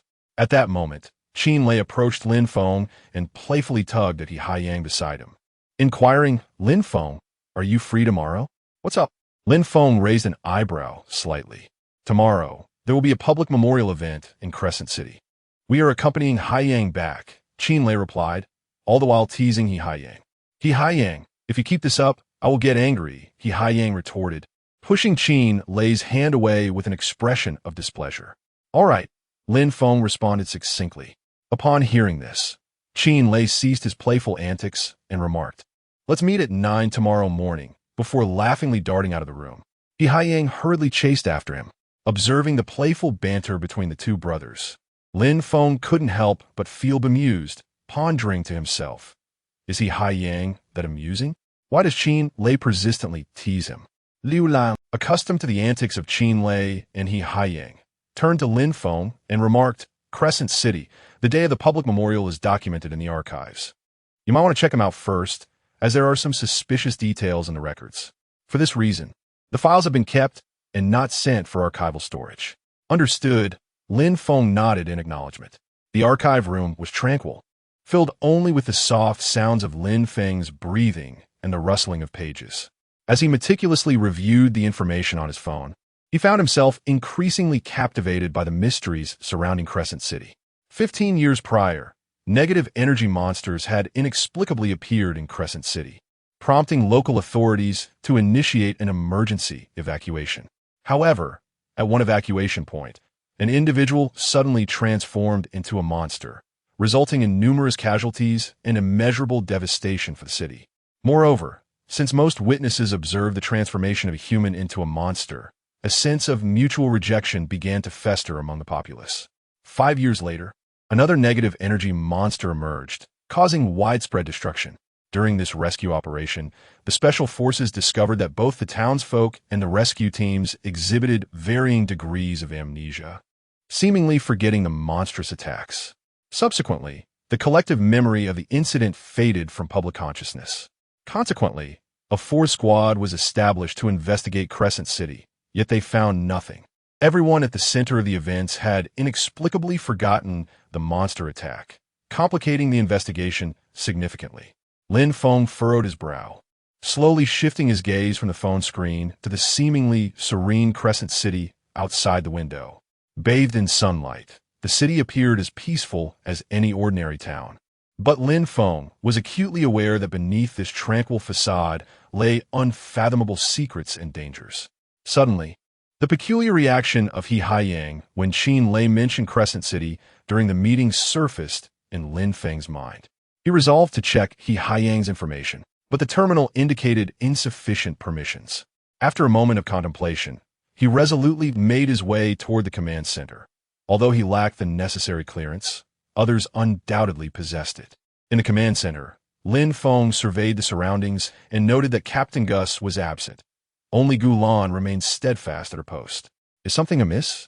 Gulan inquit, raising her gaze towards Lin Feng. "I was wondering what transpired with Haiyang. He seems rather despondent lately." Lin Feng candidly expressed his thoughts. "Haiyang?" Gulan furrowed her brow slightly. "I wish to ascertain whether there is any connection between Haiyang and Crescent City." Lin Feng quickly clarified, noticing Gulan's skeptical expression. "Haiyang, originally from the eastern district of Crescent City, currently resides in the Gusion headquarters staff building. His parents perished in a monster attack a decade ago." Gulan succinctly outlined the situation before returning to her work. After listening, Lin Feng expressed his gratitude to Gulan and departed the command center. In an apartment on New First Street in the eastern district of Crescent City, two individuals were sharing a meal. "Are you working tomorrow, Liga?" the young girl asked, gazing at the man before her. "Xinglei, I cannot afford to not work. After all, I still need to eat," Chengli replied, gently ruffling her hair. "But tomorrow is the public memorial day," Su Xinglei said, her face clouded with concern. "Rest assured, even while working, I will not be absent during the memorial," he assured her. Instantly, Su Xinglei's worry transformed into joy, and she began to dance with delight. "Let us eat first," Cheng Li's Trusteter. As Cheng Li watched Su Xinglei, his gaze drifted to the window. It had already been 9 years. 9 years ago, he awoke amidst the ruins of the Eastern District, with no recollection of who he was. Despite memory loss being commonplace in Crescent City, the yearning to reclaim his past never waned, unlike others who seemed indifferent. Deep down, he felt an intrinsic connection to Crescent City, convinced he belonged there and not to any other city-state. Aboard the airship heading to Crescent City, Lin Feng stood gazing down at the city, its silhouette resembling that of a crescent moon. Crescent City has arrived. The airship's announcement echoed. There is an hour until the public memorial. Let us proceed directly. Haiyang's somber voice broke the silence as he led the two to the memorial square. In the square's center stood a towering 20-meter monument. The public memorial square was filled with individuals from various backgrounds, gathered with solemn hearts at the memorial site of Crescent City. Ordinary citizens, clad in dark, respectful attire, arrived from all directions, their expressions grave. Some held pristine white flowers, emblematic of their sorrow and remembrance for the departed.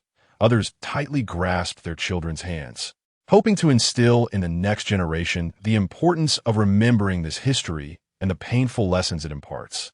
Among the crowd, the faces of the elderly, etched with wrinkles, bore witness to the passage of time and hardship. They had lived through those trying years and approached the public memorial day with profound sentiment, occasionally sighing softly or shedding silent tears. Soldiers in uniform stood rigidly at attention on either side, forming an orderly line among the assembly. They stand tall like pines, their expressions solemn and grave, as if paying homage to history in a military posture. Lin Feng, Qin Lei, and Haiyang stand within the ranks, their steadfast gazes fixed upon the center of the memorial ceremony, their hearts brimming with reverence for the sacrifices of the past. Qin Lei has set aside his usual jovial demeanor, transformed into a figure of solemnity, a stark contrast to his typical self. Haiyang's eyes reflect a complex array of emotions, encompassing both the pain of bygone days and a resolute hope for the future. Among them are those who survived the monstrous assault, leaning on one another for support as they approach. Their eyes bear indelible scars, yet they exude an unyielding resilience. Perhaps they still carry the marks of their past injuries, yet they stand strong in this moment to honor the loved ones lost to calamity, and to convey to the world that they shall not forget that dark chapter in history. As the memorial ceremony commences, a deep and resonant chime resonates, echoing across the solemn grounds. The gathering stands in unison, bowing their heads in silent tribute. The atmosphere is so still that it seems as if the very air has solidified, save for the gentle whisper of a breeze. Upon the conclusion of the moment of silence, individuals step forward one by one to lay flowers, each bouquet accumulating into a vast ocean of collective sorrow. Every footfall is laden with gravity, and each blossom carries profound emotion. In this poignant moment of the Memorial Day, the entire assembly appears to merge into one, collectively honoring the past while gazing towards the future, safeguarding their cherished values of peace and tranquility. Chapter 15. Cheng Li. After the public memorial service concluded, Haiyang accompanied Qin Lei and Lin Feng to a nearby restaurant. The air was filled with the enticing aromas of food and the gentle murmur of conversation. At that moment, a voice drifted over from a nearby table. Ali, I thought you might not show up, but here you are today. Su Xinlei smiled at Cheng Li, her eyes sparkling with delight. You are such a busy person. I always worry you won't have the time when I invite you. Cheng Li offered a smile tinged with regret, explaining, Xinlei, I'm not that busy, really. I did have some unexpected situations that delayed me earlier. However, this time I made sure to clear my schedule just for this occasion. Su Xinlei huffed playfully, pretending to be upset. You always have excuses. 2 years ago, you claimed urgent work kept you away. Last year, you said you had an unexpected business trip. I remember all of it. It's rare for you to come today, so I'll treat you this time as a chance for you to redeem yourself. Feeling a bit embarrassed, Cheng Li scratched the back of his head, chuckling awkwardly. Haha, all right then. I'll let you treat this time, but I promise to take you out next time. As laughter filled the air, the three of them finished their meal. They quickly stood up, with Qin Lei insisting on paying the bill, claiming it was his treat. However, He Haiyang was not inclined to let him off the hook, asserting, "What kind of host doesn't tea pay for their guests?" With a rare show of determination, he took care of the bill. Just as the trio was about to exit, Lin Feng suddenly sensed an ephemeral wave of negative energy. It felt ghostly, vaguely present within the restaurant. Yet, when he turned to look, he found nothing amiss, leaving him momentarily at a loss for words. "What is wrong?" Qin Lei noticed Lin Feng had halted and inquired curiously. "I sensed a faint trace of negative energy," Lin Feng stated candidly. He Haiyang and Qin Lei were aware of Lin Feng's peculiar ability. He could transform into the powerful Hestos Ultraman. After Lin Feng's transformation during the last battle with a monster had been unmasked, and the captain had helped him out, making his identity clear. However, the captain had remained silent about it, and they too chose not to speak of it among others in the team. "Let us return and retrieve the detection equipment," He Haiyang said calmly. The three of them promptly returned to their hotel, obtained the necessary devices, and re-examined the area around the restaurant, but found no abnormalities. However, inside the restaurant, Lin Feng detected a lingering trace of negative energy on a particular chair. The equipment corroborated this energy's presence, prompting them to request the restaurant's surveillance footage from that day to review at their leisure. Several hours later, the three were back in their hotel, one hand holding the restaurant's layout while the other maneuvered the mouse, searching for the source of the negative energy Lin Feng had sensed earlier. Suddenly, He Haiyang exclaimed, "It's this person." Qin Lei stepped closer to He Haiyang, asking, "Is it him?" Though the pixel quality is rather poor, Lin Feng remarked, "This is the couple that was talking loudly in the restaurant. They look more like siblings." Qin Lei immediately countered. Lin Feng turned his head in perplexity to gaze at Qin Lei. Qin Lei hesitantly articulated, "It is merely an intuition, and besides, we overheard their conversation at the time. It did not resemble that of a couple." Lin Feng suggested, "Let us mark this video and send it to Gulan to see if we can uncover anything." He Haiyang promptly transmitted the information to the terminal. 5 minutes later, Gulan replied with a folder containing 9 years of information about this individual, although there were no records from 9 years prior. Name: Chung Li. Age: 31. Occupation: employee at the Community Service Center in the East District of Yuya Town. Background: Chung Li was discovered 9 years ago amidst the ruins in the eastern city. The name Chung Li was self-assumed after his treatment. His birth name remains unknown. Due to his adept medical skills, he was employed by the Emergency Medical Service Center, and after a year, he transitioned to the Community Service Center on Xian Street, initially renting from Su Xian Lei's residence. Name: Su Xian Lei. Age: 21. Occupation: student, enrolled at the First Vocational College of Yuya City. Relevant history: 8 years ago, she suffered from persistent high fever and was rescued by Chung Li, who had just joined the Community Service Center. 5 years ago, both her parents perished in a car accident, which plunged Su Xian Lei into a period of despair, resulting in a significant decline in her academic performance. Subsequently, under Chung Li's guidance, she began cohabiting with him. As Lin Feng perused their profiles, he sensed that Chung Li posed a considerable enigma, warranting further investigation. He then addressed his companions. "Let us first conduct a field inquiry near Chung Li's residence." The two nodded in agreement, and the trio swiftly prepared their belongings before embarking towards Chung Li's vicinity to interview his neighbors. 3 hours later, the trio reconvened at a tea shop, where they encountered an overwhelming number of favorable reviews. Qin Lei eagerly drank from his lemonade. "I have similar findings," He Haiyang remarked. "So do I," Lin Feng noted, increasingly astonished by Chung Li's impeccable reputation.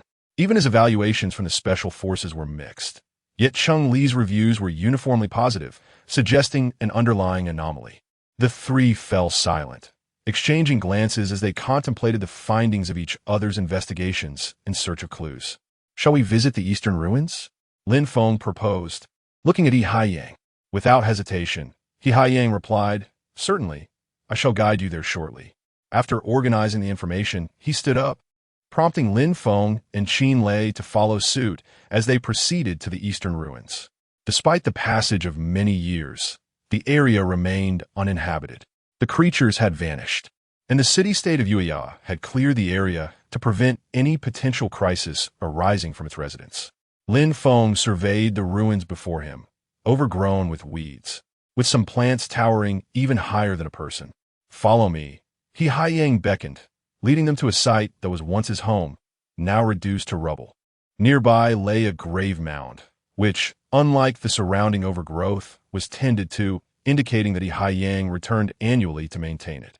After silently paying his respects to the two graves, He Haiyang turned to his companions and said, "Let us commence here. I recall that the monster appeared in this vicinity 9 years ago, and the one from 15 years ago was not far, merely 5 kilometers away." Qin gazed at the overgrown weeds beside him, remarking that they had grown taller than the graves, making it difficult to proceed. Lin Feng, no longer concealing his intentions, pointed his fingertips towards his temples, channeling the power of light to his forehead. A surge of mental energy emanated from Lin Feng, extending approximately 500 meters, only to encounter an obstruction.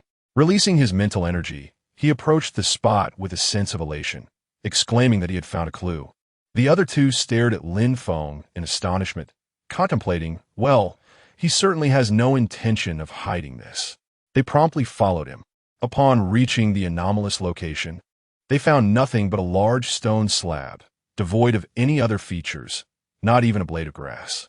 At that moment, He Haiyang activated the negative energy detector, which immediately erupted into a cacophony of alarms. The three exchanged glances, and Lin Feng was the first to suggest reporting to the command center. He swiftly transmitted the situation to the terminal, and they remained in place, awaiting further instructions. After all, venturing into the unknown without professional equipment would be perilous, and given their lack of resources, they would undoubtedly face danger. While Lin Feng could transform into the formidable Hestos Ultraman to confront threats, Qin and He Haiyang would be left to endure the consequences. Chapter 16. Cheng Li's passed an hour and a half later. Vice Captain Lu Lingfeng, accompanied by the 4th Special Operations Team of Jiu Zhouyin, finally arrived at the scene. The team members swiftly gathered around, their gazes fixated on the enigmatic stone slab and the incessantly beeping negative energy detector. With a grave expression, Lu Lingfeng solemnly instructed, "Everyone, exercise caution and prepare the specialized equipment. We are about to embark on the exploration of this mysterious area." The team sprang into action, rapidly assembling an array of advanced excavation tools, protective gear, and detection instruments. As the massive stone slab was gingerly removed, a deep, shadowy passageway came into view. An aura of mystery and oppression enveloped the corridor, as if it concealed countless untold secrets. Lin Feng, Qin and He Haiyang exchanged glances, each discerning unwavering resolve in the other's eyes. Lu Lingfeng took the lead, stepping into the passage, with the team closely following. The walls of the corridor flickered with faint luminescence, seemingly narrating ancient tales. Lin Feng walked in the middle of the group, vigilantly attuned to the sounds around them, while Qin gripped his weapon tightly, poised to confront any imminent danger. At the end of the passage, they entered a vast underground chamber. Within this space lay an assortment of peculiar instruments and devices, some pulsating with eerie light, while the fluctuations of negative energy intensified. "Everyone, be cautious. There may be peril here," Lu Lingfeng warned. Suddenly, a dark shadow darted past a corner with astonishing speed, leaving no time for reaction. "What was that?" Qin exclaimed. Lin Feng instantly focused, attempting to trace the shadow's path, while He Haiyang swiftly activated his device to scan the entire area. After an extensive search, they uncovered a concealed door nestled in a corner. Behind this door lay an even more enigmatic room, where an ancient diary rested. Lin Feng picked up the diary and gently opened it, the words seemingly transporting them back to bygone days. It revealed that many years ago, Crescent City had conducted a clandestine experiment closely linked to the emergence of negative energy beasts. Moreover, Cheng Li's origins appeared intricately intertwined with this experiment. As their investigation deepened, they stumbled upon a staggering revelation. Cheng Li might have been one of the test subjects from that long-ago experiment, with his lost memories holding the key to unraveling all the mysteries of Crescent City. Meanwhile, the mysterious negative energy grew increasingly restless, as if attempting to thwart their pursuit of the truth. Just as they were lost in contemplation, the underground chamber suddenly began to tremble violently. Fissures appearing in the walls. "This place is going to collapse," Lu Lingfeng shouted. "Everyone, evacuate at once." After all personnel had retreated, black mist began to slowly seep from the entrance, moving as if it possessed a life of its own. The group stared at the inky haze, a tremor surging through their hearts. Within the black fog lay an overwhelming sense of despair, saturated with chilling negative energy that would send shivers down the spine of even the most composed individual. The thick fog instilled an overwhelming sense of despair. He Haiyang fixed his gaze upon the ominous black mist, his voice trembling slightly.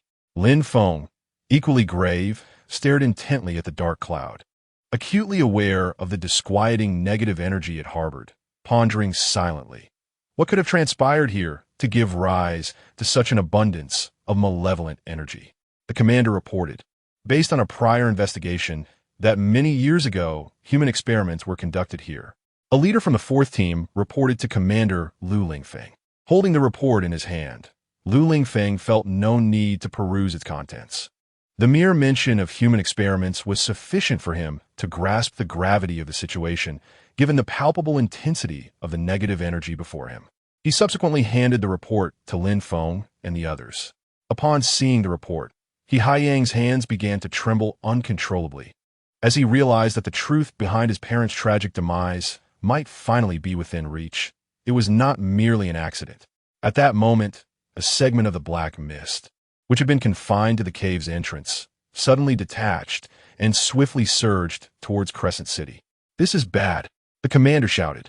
The group's attention immediately shifted to the direction in which the black fog was heading. The commander hastily began to issue orders. Notify the 6th team in Crescent City to urgently contact the populace and prepare for potential evacuation. 4th team, commence an investigation into the direction of the black mist. Understood. The team responded in unison. Lin Feng, Qin Lei, He Haiyang, prepare for battle and follow me. Yes. The three replied in unison. This is the experimental diary from that time, Lu Lingfeng said as he handed Lin Feng the earlier report he had retrieved from the cave. Cheng Li, exhausted after a long day at work, was making his way home when, suddenly, the dark mist, as if possessed of its own intelligence, surged directly into his body. In an instant, his mind erupted with a torrent of information, and the memories he had long sought began to surface one by one. Cheng Li trudged home, weary, as night enveloped the world in a thick veil of darkness, the streetlights casting a dim, yellow glow, shrouding everything in an ethereal haze. Abruptly, an eerie black mist appeared, seemingly sentient, and with blinding speed, it surged into Cheng Li's being. In that moment, his mind was flooded with an overwhelming influx of information. Those long-buried memories resurfaced like a relentless tide. He recalled the nightmarish day 15 years ago when, an evacuation point, a terrifying monster struck without warning. Back then, he was known as Lu Wenxiang, a child grappling with fear and despair. He watched helplessly as humanity transformed into grotesque beasts before his eyes, witnessing with horror as his own parents were mercilessly trampled into the ground while trying to protect him. The brutality of that scene remains a piercing thorn embedded deep within his heart. After the monster's rampage, Lu Wenxiang, burdened with the profound sorrow of losing his parents, resolutely completed his university education. Fueled by an indomitable spirit, he pursued a postgraduate degree in biology. It seemed fate had a new design in store during his studies. He fortuitously encountered several others equally passionate about the study of monsters. United by a shared purpose, Lu Wenxiang swiftly integrated into this close-knit group. United in purpose, a group successfully invented a device for the extraction of negative energy. However, as their research progressed, they uncovered a terrifying secret. Individuals from whom negative emotional energy was extracted would randomly lose fragments of their memories, not just the unpleasant ones. Initially, some were willing to participate in the experiments, but as time passed, the relentless advancement of the experiments drove them to madness. They began to torment the experimenters, even transforming some into monstrous beings, which directly led to the frequent emergence of monsters in Crescent City. Later, Lu Wenxiang discovered that the mysterious dark mist could fulfill a small portion of one's wishes. Moreover, the stronger the desire for power before transforming into dark mist, the more formidable the resulting monstrous form would be, with some possessing extraordinary abilities. As companions succumbed to the madness of the experiments, several were gripped by fear and withdrew at the last moment. Yet, Lu Wenxiang was unwilling to relent. The obsession within him burned like an unquenchable flame. Understanding that the dark mist could grant wishes, albeit only to the monsters, he resolved to create a creature capable of fulfilling his own desires. Disregarding the admonitions of others, he embarked on a solitary and reckless experiment. But fate took a dark turn. In his final experiment, he conjured an immensely powerful beast. The dark mist emanating from it seemed to devour all hope, enveloping all in an unending sense of despair. In that moment of realization that his experiment had failed, Lu Wenxiang was overwhelmed with regret. Fearing the scorn of the world, he resolutely erased all traces of his identity and cranked the power of the dark energy extractor to its maximum, preparing to end his absurd existence. Subsequently, Changli appeared amidst the ruins and was discovered and rescued by the relief personnel. Chapter 17. The Monster, the Maw Worm called after reading. Lin Feng let out a deep sigh and inquired, "Are we to apprehend Lu Wenxiang, also known as Changli, immediately?" Lu Lingfeng nodded, instructing the investigation team to prepare for Changli's capture. Suddenly, the ground began to tremble violently, and countless tentacles emerged from the cave entrance as a colossal beast gradually revealed itself. The moment Haiyang caught sight of the creature, he charged forward without hesitation. "Haiyang, be careful," Lin Feng shouted. Monster, the Maw Worm cult height, 73 meters weight, 8'6" appearance, resembling a gigantic snail. Its shell appeared as though it had been corroded for ages, with numerous tentacles extending from its underside. Its physique bore some resemblance to Gitangier, albeit with Gitangier possessing an inverted face and more tentacles, while Cult only had tentacles at the base, supporting its entire form. "It seems to be the monster from 9 years ago," Lu Lingfeng gritted his teeth. Team 4, notify the investigation team within Crescent City to prepare. "I'll handle this, Qin Lei. Keep an eye on Haiyang and prevent him from acting rashly," Lin Feng declared. He then dashed to a corner outside, raising his hands to the sides. With a swift motion, his right hand struck his left wrist, transforming him into a streak of light that spun through the air. In an instant, Hestos appeared aloft, delivering a powerful kick to the beast, sending it flying several dozen meters away. Originally, this area was in ruins. Hestos's kick propelled the monster outside the Special Operations Team's range, ensuring no harm would come to them in the ensuing conflict. Though the creature had been kicked away, posing no threat to the Special Operations Team, the cave entrance, which had been blocked by the beast, began to emit dark mist. Observing this, Lu Lingfeng shouted, "All members of the Gyujin Special Operations Team, withdraw from the area of the dark mist." The team swiftly retreated, yet Haiyang remained, gun raised, fixated on the monster, attempting to pinpoint a fatal strike. However, the beast's shell was exceedingly tough. A mere handgun could not penetrate even its tentacles, let alone its formidable shell. Qin Lei stepped forward and grasped Haiyang's arm. "Trust in Hestos. He will avenge you," he said, not waiting for a response before guiding him away. Within the dark mist, Hestos assumed a battle stance, poised to launch a direct attack. Yet, the beast's numerous tentacles acted as agile defensive weapons, deftly blocking each of Hestos's strikes, preventing him from closing the distance. In response, Hestos swiftly crossed his arms, his form flickering as he transformed into Hestos's thunder form.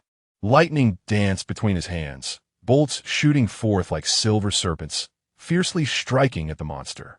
Nevertheless, the creature appeared to possess a certain resistance to the electricity. Despite the bolts striking its form, they inflicted only minimal damage, failing to breach its robust defenses. Just as Hestos was gathering energy to unleash a lethal lightning sphere upon the beast, a sudden attack occurred. One of the monster's thick and agile tentacles lashed out, ensnaring Hestos's neck with the swiftness of lightning. This unforeseen assault abruptly interrupted Hestos's incantation. However, Hestos remained unfazed. He swiftly concentrated the power of lightning within his palm, and with a fierce shout, he struck downwards, the lightning energy slicing through the tentacle like a blade. Following this, Hestos executed a backflip, landing several meters away, keenly observing Kult's form in search of any vulnerabilities. Yet, the beast was not inclined to wait for his assessment. Using its tentacles as legs, it rapidly advanced toward Hestos, one tentacle striking him violently and sending him flying, stripping him of his divine form and reverting him to his original state. At that moment, the antennae atop the beast emitted two powerful currents, spiraling toward Hestos in a fierce assault. Hestos barely managed to rise, raising his luminous shield to block the electric strike. Had he been hit, he would have reverted to his mortal form. Noticing the minimal effect of lightning on the creature, Hestos pondered that if lightning proved ineffective, he would experiment with the power of fire. He then crossed his hands once more, and amidst a dazzling radiance, transformed into his fiery form. His fists were enveloped in blazing flames, resembling two searing meteors as he charged toward the beast with renewed vigor. Each punch he delivered against the creature erupted in sparks, and the fiery assault seemed to have a uniquely debilitating effect on the monster. Observing its efficacy, Hestos commenced a relentless barrage. Soon discovering the beast's weakness lay in its head. Seizing the opportunity, he transformed his palm into a blade, swiftly severing the two tentacles atop Kult's head, which housed its eyes. The creature, sensing its vision vanish, began to thrash about wildly. Hestos seized the moment, channeling flames into his fist and delivering a powerful blow to the beast's crown. This strike, imbued with immense strength, rendered the creature momentarily rigid and immobile. Witnessing this, Hestos quickly retreated a few steps, raising his right hand skyward as the fire power swiftly coalesced in his palm. He then executed a downward chop, a massive trail of fire slicing through the air.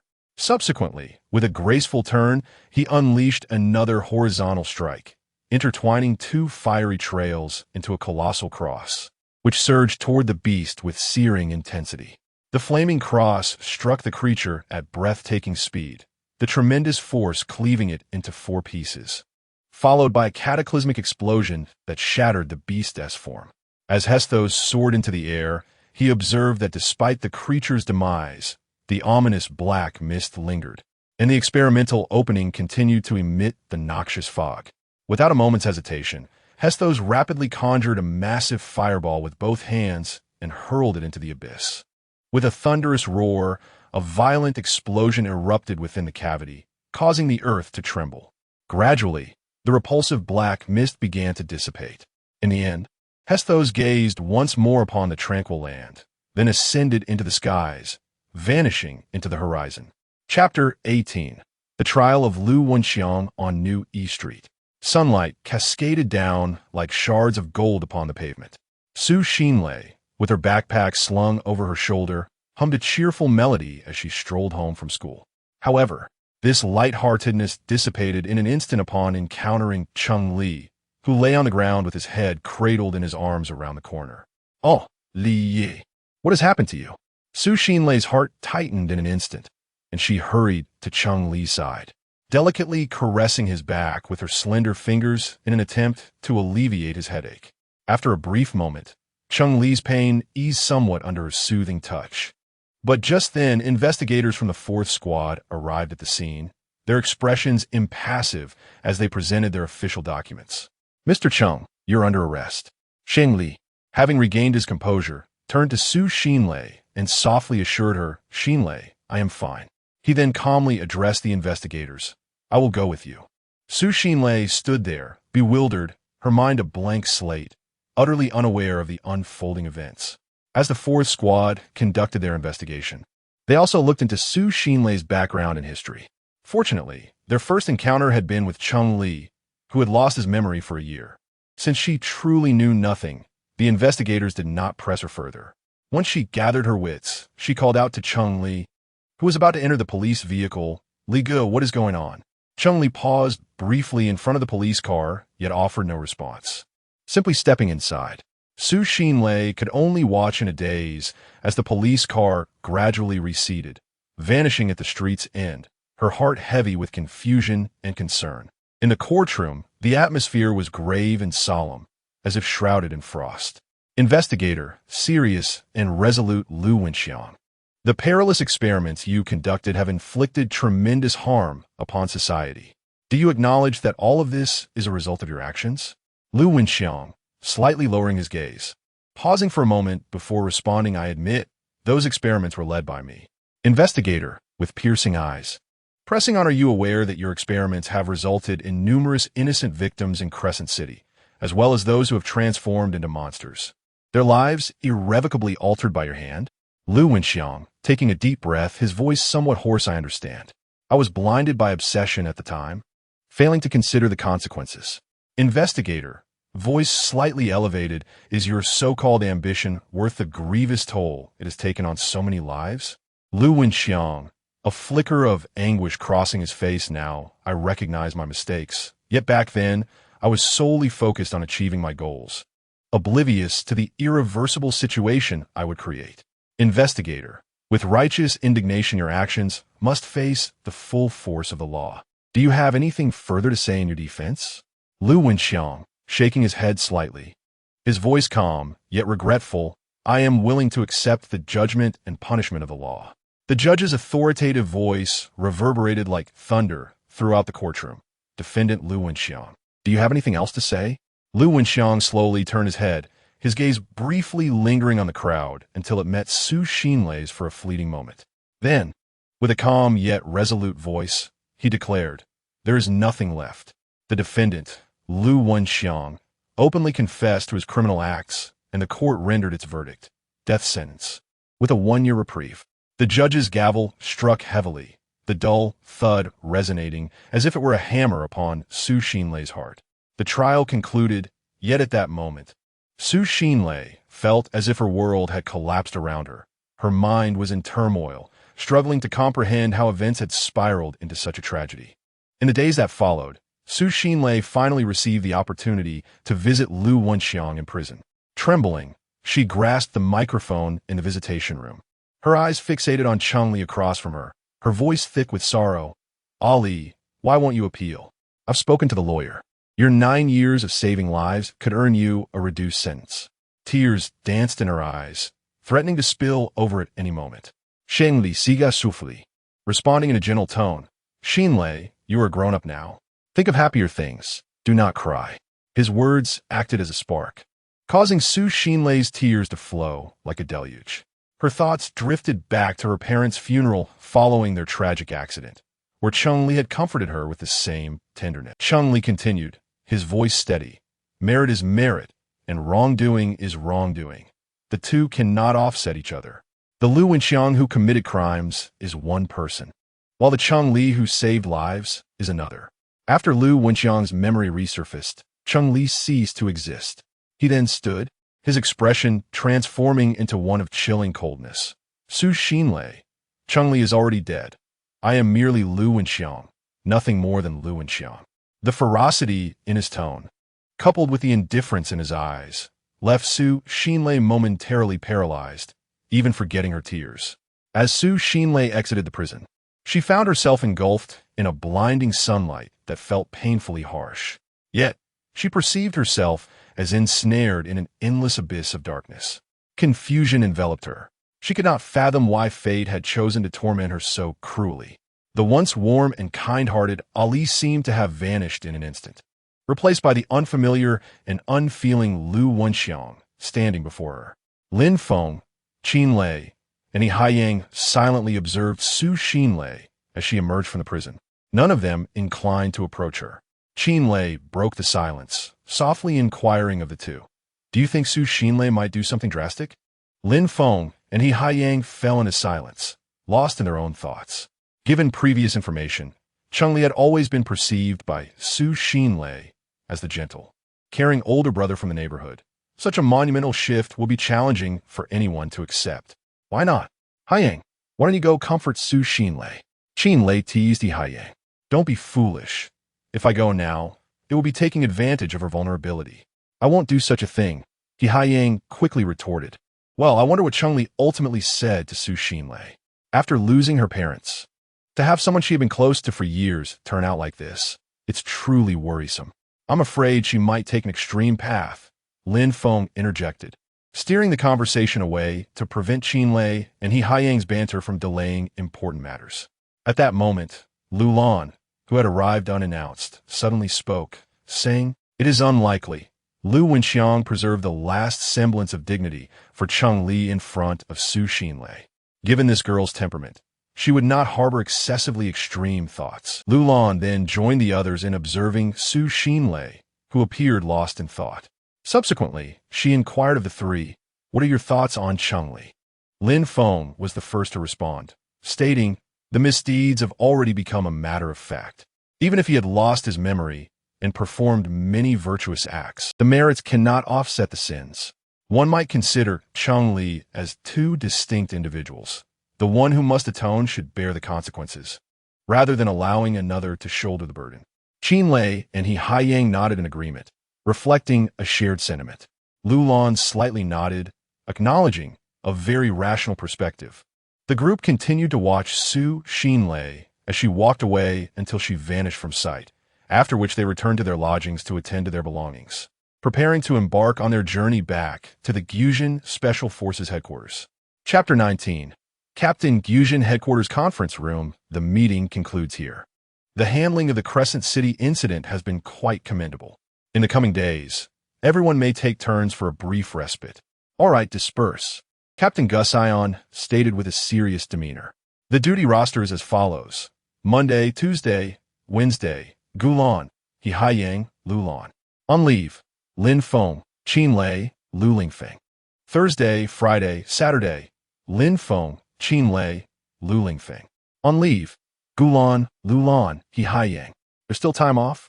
Lin Feng remarked, a hint of surprise in his tone. We are not mere beasts of burden. When there are no pressing matters, of course, we can take a break, Xinlei replied. If there is no time off, one might just age, Lu Lan added, gently massaging her temples. Sister Lu, we have duty these next couple of days, Gulan interjected, her words piercing Lu Lan's heart like an arrow. Little Lan, let us not undermine our duo. Lu Lan felt that merely rubbing her temples was no longer effective. Lin Feng, where do you plan to go in the next few days? Xinlei suddenly turned to him. Lin Feng's face displayed a hint of confusion. Have you lost track of time? It's been a month since we started working, so it's your turn for leave, Xinlei continued. I truly have no habit of tracking time. It slipped by so quickly a whole month has passed, Lin Feng responded. I think I shall visit attack. He reminisced about the special little boy he had encountered before joining the team, wondering how he was faring now and if he was still being bullied. Is he the special little boy you met before joining the team? Liu Lan in Guit? Lin Feng nodded and said, I lack the habit of marking time. A month has passed just like that. Since I have time off, I shall go see him. Commander, do you have any plans for your leave? Lin Feng directed his gaze towards the silently observant Lu Lingfeng. Of course, Deputy Commander will return home to accompany his wife and daughter, Lu Lan teased. And you, on your leave, aren't you also going home to be with your son? Lu Lingfeng's retort left Lu Lan momentarily speechless, thereby concluding that topic. Do you think the commander might face repercussions for this? Xinlei whispered to He Haiyang and Lin Feng. Unlikely. There are not more than a handful within the headquarters who could contend with the commander. None present here could best him, He Haiyang replied. Another adept at changing the subject. Lin Feng mused silently, realizing why Haiyang and the commander were not particularly fond of conversation. At the entrance of Delin City State Primary School, Lin Feng hastily packed his belongings as soon as the meeting concluded and rushed to the airport for his flight from Aslant to Delin. Fortunately, he arrived just before the school day ended. As Lin Feng waited at the school gate, he saw no sign of attack. Just as he was about to grow impatient, a familiar voice called out, Brother Lin Feng. He looked up to see Attack. Now, Attack donned a neatly fitted school uniform, with both his backpack and attire appearing quite new. Moreover, his expression was no longer the emotionless visage he once bore, but rather radiated the innocence typical of a child. Attack waved to Lin Feng, signaling his presence. Lin Feng approached and noticed an elderly gentleman beside Attack, who was holding the young boy's hand. Brother Lin Feng, This is Grandpa Yang. Grandpa Yang, this is Brother Lin Feng, whom I often mention. Attack introduced the two with a maturity beyond his years. Greetings, Grandpa Yang. Young Lin, they exchanged polite greetings. Let's return, Lin Feng said, taking Grandpa Yang's hand with one of his own while grasping Attack's hand with the other, as they made their way towards Attack's new home. Brother Lin Feng, we've arrived. This is the home I share with Grandpa Yang. Attack released their hands and dashed to the house, pushing the door open with enthusiasm. This is the accommodation arranged for us by the city-state. The temporary shelter is overcrowded and unsuitable for the elderly and children to reside in for an extended period. Seeing that we, an old man and a child, were both alone, the city-state kindly arranged for us to live together, Grandpa Yang explained to Lin Feng. Upon hearing this, Lin Feng felt a twinge of embarrassment. He had not given it much thought at the time. Witnessing the professionalism of the city-state staff, particularly those from the welfare agency, who seemed to care for Attack even better than he could, he had readily entrusted Attack to their care without hesitation. Let us rest on the sofa for a moment. I shall prepare a meal for us to share, Grandpa Yang suggested to Lin Feng. Attack hurried over, leading Lin Feng to the sofa and even pouring him a glass of water. Subsequently, Lin Feng recounted the events of the past month, though he glossed over the more gruesome and inappropriate details. He inquired about Attack's recent experiences, to which Attack responded that no classmates had bullied him lately, and he was quite happy since Grandpa Yang picked him up from school every day. After they finished their meal, Lin Feng mentioned his desire to pick Attack up from school the following day. Initially, he had hoped to take Attack to the amusement park, but recognizing the importance of Attack's studies, he decided that accompanying him by picking him up from school would suffice. The next day, as Lin Feng and Attack walked to school, Lin Feng suddenly noticed a shadowy figure lurking nearby. As he turned to look, the individual quickly shrank back to avoid detection. After dropping Attack off at school, Lin Feng intended to confront the person, but they had vanished. At noon, while Lin Feng and Attack were leaving school for lunch, the figure was not following them.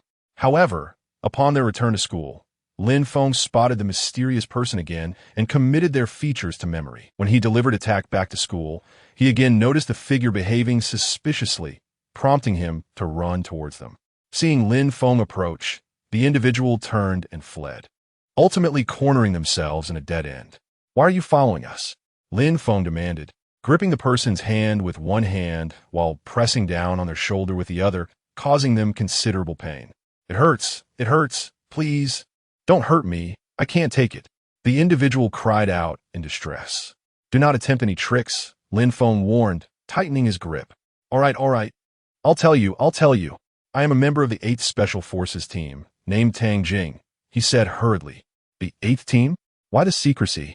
Lin Feng still held on to him, suspicious that this person might be lying. "Here is my identification. You may verify it using the terminal." Tang Jing quickly produced his credentials. Upon seeing the identification, Lin Feng released his grip, snatched it away, and began to authenticate it on his terminal. Name: Tang Jing. Age: 28. Position: member of the 5th Group, 8th Special Forces Team. "Since you are from the Special Forces, why are you following me?" Lin Feng inquired, doubting whether this person intended to investigate him, given that many were aware of his affiliation with the Hestos Ultraman Special Forces. "I'm not following you. You're in the same unit as me. I wouldn't dare. I'm tailing that young boy, Attack," Tang Jing quickly clarified. "Why are you following Attack? He is currently the only one who has survived after transforming into a monster. I merely wish to understand him better." "To understand, not to study?" Lin Feng pressed. "How could I? Captain Gus has explicitly stated that we cannot disturb his life. Thus, I have been discreetly observing him. Can Captain Gus truly exert authority over you? You're part of a research group. You see, Captain Gus is officially the leader, but he possesses the authority of a wartime commander, allowing him to mobilize all Special Forces members if necessary. We are also part of the Special Forces, and his words are not to be disregarded," Tang Jing explained earnestly. Lin Feng was internally astonished. It was no wonder his entry into the Special Forces had been so effortless. Captain Gus had a rather profound influence. "So, you are still following Attack? I just wish to know more about him. I promise I will cease the following. Please do not mention this to Captain Gus," Tang Jing replied. Realizing his misstep, looking both awkward and embarrassed. I have not harmed him. I have merely been observing. You. Noticing Lin Feng's silence, he cautiously glanced back at him. Fine, you may seek to understand, but you must not approach attack. He has been bullied in the past and is quite resistant to strangers. I fear he may have another episode. With that, Lin Feng returned the identification to Tang Jing. Gratefully, Tang Jing nodded, cautiously accepting his credentials before turning and running off. Lin Feng did not pursue him further, for they were all official personnel, and creating a tense situation would not be beneficial. As long as attack's rights were respected, all would be well. In the following 2 days, Lin Feng did not observe Tang Jing tailing him again. After bidding farewell to attack, he boarded the airship back to a slant. Chapter 20. The sudden explosion in the command room of Gyujin headquarters. Lu Lingfeng sat leisurely in his designated position, his pen gliding across the paper as if inscribing a crucial strategic layout. Lin Feng occupied Gulan's seat, his eyes fixated on the computer screen, his intense gaze seemingly attempting to unearth some earth-shattering secret. Meanwhile, Qin Lei stood before the large screen, his eyes unblinking as he endeavored to detect any unusual signs. How dull it is. I wonder how Gulan managed before. Qin Lei lamented, massaging his sore neck, a sentiment he had echoed numerous times throughout the day. Yet, both Lin Feng and Lu Lingfeng appeared engrossed in their own worlds, indifferent to his complaints. Commander, what do you think Gulan is doing right now? Qin Lei redirected the conversation towards Lu Lingfeng. She is likely playing games, Lu Lingfeng replied casually without lifting his gaze. Gulan endo gemin? A flicker of curiosity ignited in Lin Feng's eyes. His thirst for knowledge peaked. In another room, Gulan, adorned with spectacles, sat in a dimly lit space, illuminated only by the soft glow of her computer screen. She was wholly absorbed in a dance-themed competitive game, her fingers dancing rapidly across the keys like nimble butterflies. She seemed entirely immersed, oblivious to the world beyond. Didn't T. Lu Lan say she was a homebody? Gaming is quite normal for her, Lu Lingfeng remarked, his pen still in motion. Gaming? Lin Feng drifted into nostalgia. Since entering the workforce, overtime had become a routine, and friends once devoted to gaming had gradually drifted away, leading him to forsake that hobby as well. It's a dance-themed competitive game called Dance of Miracles, Lu Lingfeng continued to divulge. Commander, how do you know so much? Lin Feng suddenly felt a twinge of suspicion, beginning to speculate on the relationship between Lu Lingfeng and Gulan.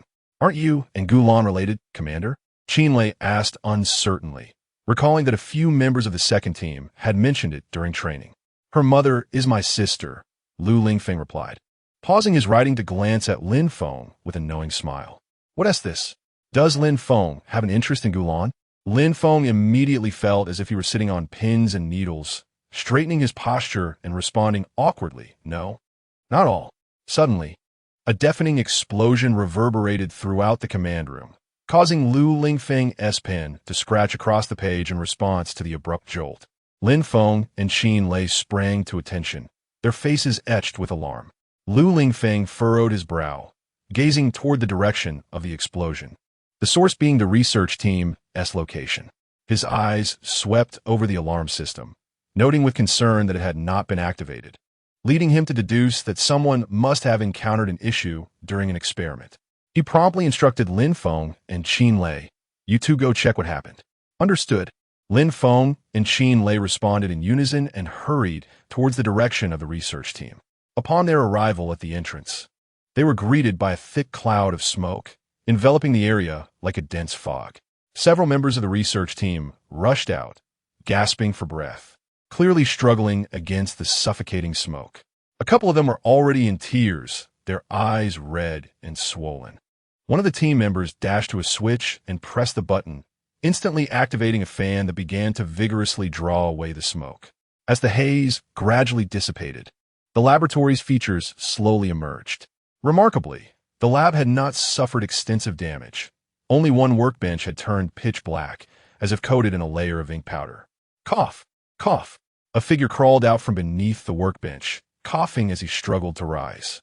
His hair was frizzed as if it had been caught in an explosion, and his face appeared smeared with soot. Tang Jing, what on earth are you doing? Boomed the leader of the fifth research group, addressing the man who had just managed to stand. Lin Feng mused internally. Ah, an old acquaintance. Not much, just experimenting with something, Tang Jing responded timidly, fully aware of his blunder. Are you not aware that the headquarters prohibits research on explosives? The leader fixed Tang Jing with a stern gaze. And no, it's not explosives. It was a research device that couldn't handle the high power output, just an electronic device that had a minor mishap. The explosion was merely a bit loud.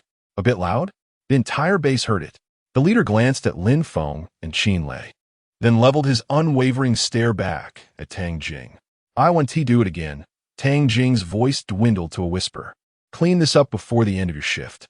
By morning, I expect a 5,000-word reflection, the leader stated, his expression one of disappointment mixed with frustration. Although Tang Jing was the most error-prone researcher in the fifth group, his ideas and experimental outcomes were often the most effective, albeit whimsical and driven by excessive curiosity. Nevertheless, he maintained an optimistic disposition, never allowing setbacks to cast a shadow over his demeanor. Tang Jing nodded vigorously in agreement. I'll clean up right away, he said. The leader turned to leave, needing to address the aftermath before the situation escalated further. Once the leader was gone, Tang Jing exhaled deeply and picked up a cleaning tool to begin his task, completely disregarding the presence of Qin Lei and Lin Feng, as if they were invisible. Meanwhile, Lin Feng and Qin Lei stood by, observing Tang Jing's cleanup efforts with a sense of amusement. Midway through the process, Tang Jing even began to hum a tune, indicating that such occurrences had become routine for him. I say, did you not notice us? Qin Lei remarked impatiently, his voice startling Tang Jing. Whoa, there are people. Tang Jing turned to face the source of the voice, spotting the two men. As his gaze fell upon Lin Feng, a sense of foreboding washed over him, prompting him to turn and flee. With swift reflexes, Lin Feng caught his arm. Where do you think you're going? Just getting used to it. What was that explosion just now? Lin Feng disregarded his awkwardness and turned his attention to the experimental table. Tang Jing immediately straightened up. As long as old matters were not brought up again, he had nothing to fear. Oh, this time I intended to create a converter, but I didn't expect it to explode due to an oversight. What kind of converter? Qin Lei inquired with curiosity. A magnetic energy converter. I wanted to explore whether it could be further compressed into a portable design. Rest assured, I did not violate any regulations. I merely increased the output power a tad too much, Tang Jing said, scratching his head with embarrassment as he finished. A magnetic energy converter? Lin Feng was taken aback, as this was outside his area of expertise, and his knowledge in this field was limited. It is an application of anti-gravity technology. Current anti-gravity devices are excessively cumbersome, so I aim to create a lightweight version, ideally one that could fit into armor, Tang Jing elaborated. Upon hearing this, Lin Feng couldn't help but marvel at the audacity of this idea. It was akin to aspiring to become Iron Man, a true genius indeed. However, he sighed, unfortunately, my clumsiness led to failure. If only Ailiang were here, he would have been able to manage it. Ailiang? Lin Feng pondered over who this person might be. His name is Guoliang. We grew up together and attended school together. He consistently outperformed me in every competition, even in climbing. While I was still halfway up the mountain, he would already be at the summit. I'll introduce you to him when the opportunity arises, Tang Jing stated, returning to organizing his materials, completely oblivious to the two individuals beside him. Lin Feng and Qin Lei watched him tidy up, and just as they were about to leave, they heard Tang Jing exclaim, "That's strange. Could it be broken?" Tang Jing was now holding a compass, its needle unwaveringly pointing in one direction, regardless of how he adjusted it. "What is this?" Lin Feng asked with intrigue. "This is a negative energy exploration compass I developed recently based on the alarm system. It continually points towards the highest concentration of negative energy. A few days ago, it kept spinning, but now the needle has stopped. It may have been damaged in the explosion," Tang Jing explained, though he had checked it multiple times without finding any issues. Lin Feng understood. He sensed that this compass must foretell an impending event. He then said to Tang Jing, "May we borrow this compass for a few days?" "Take it." Tang Jing readily handed over the compass, considering it of little use to him. He could just as easily give it away. Lin Feng accepted the compass, exchanged a glance with Qin Lei, and left the laboratory to return to the command room. In the command room, Lin Feng, Qin Lei, and Lu Lingfeng all focused on the compass, glancing at the large screen, which displayed no issues.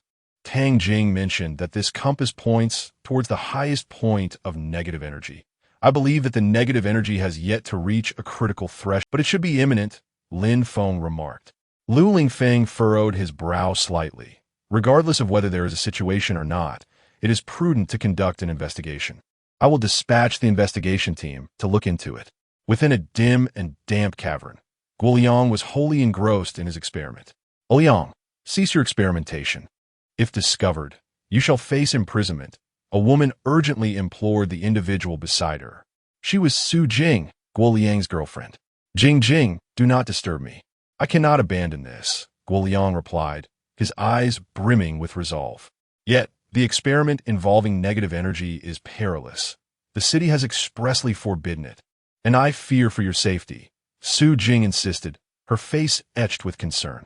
If it were truly forbidden, I would remain unaware. It is merely negative energy. What is there to fear?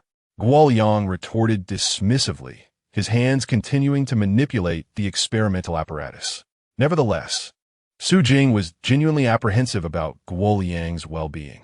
The very fact that it was prohibited indicated its significant potential. With great potential comes greater research value. Jing, rest assured, I will undoubtedly succeed. After all, I, Guoliang, am the most brilliant genius, he proclaimed, lost in his own world as he resumed fiddling with the instruments.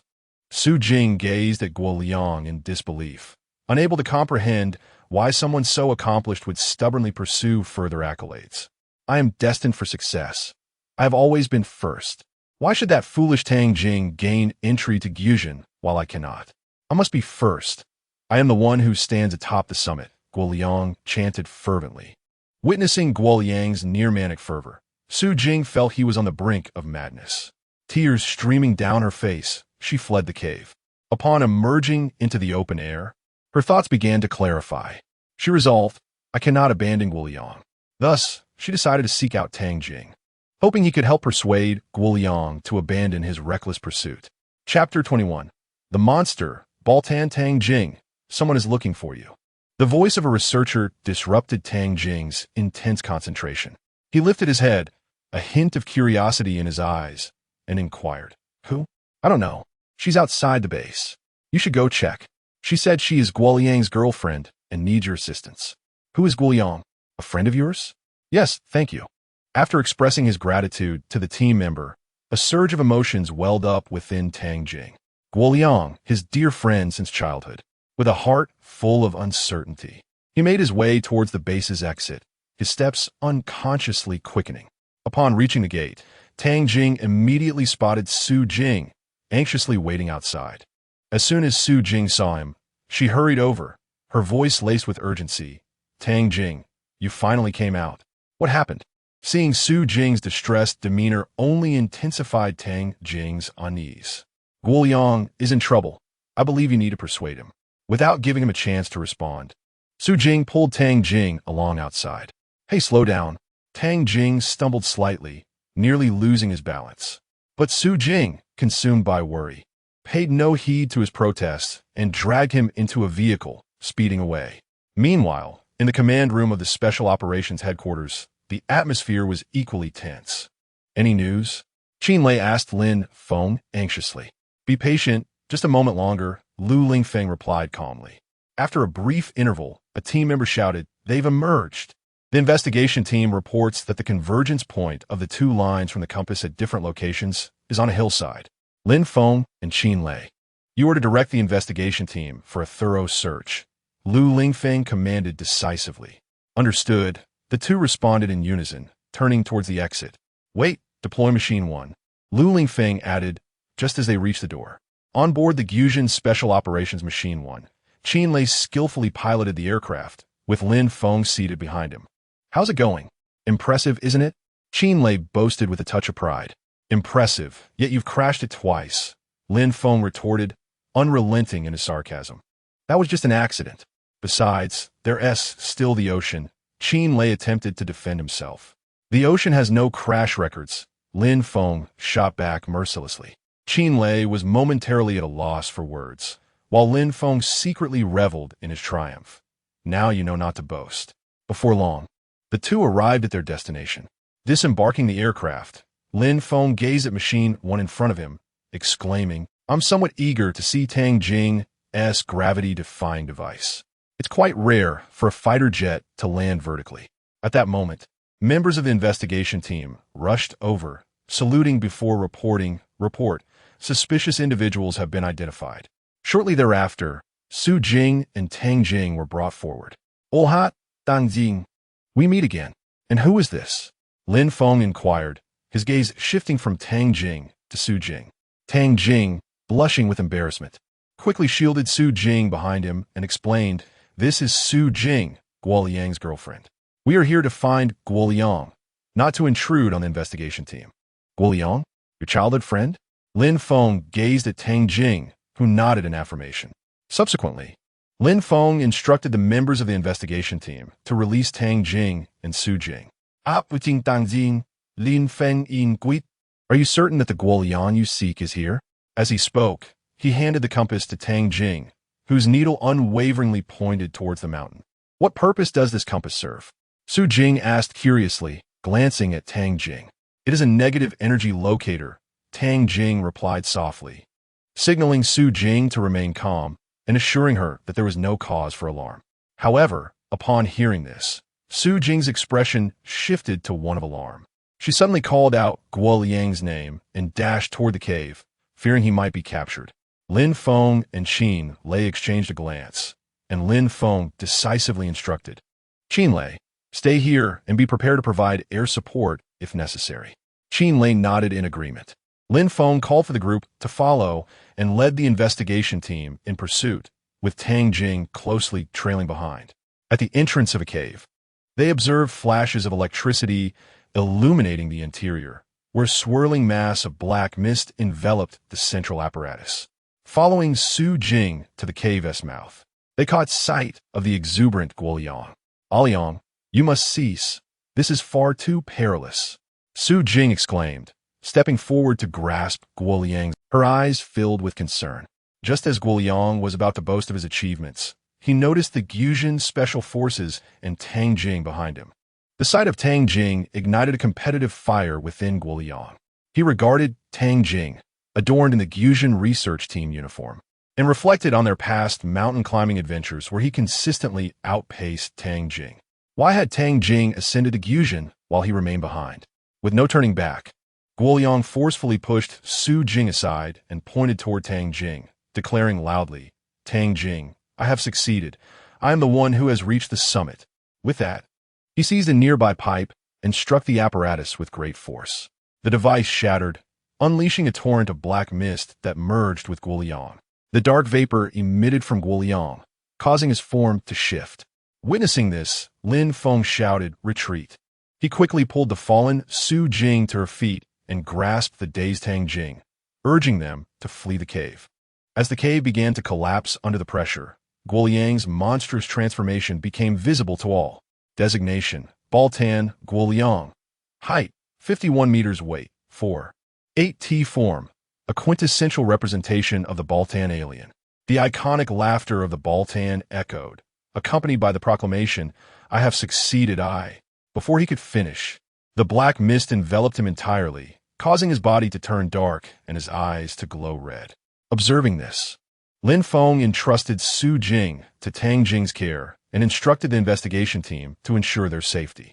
Baltan swung its pincers toward Lin Feng, prompting Qin Lei to swiftly board the fighter jet as the mountain trembled beneath them.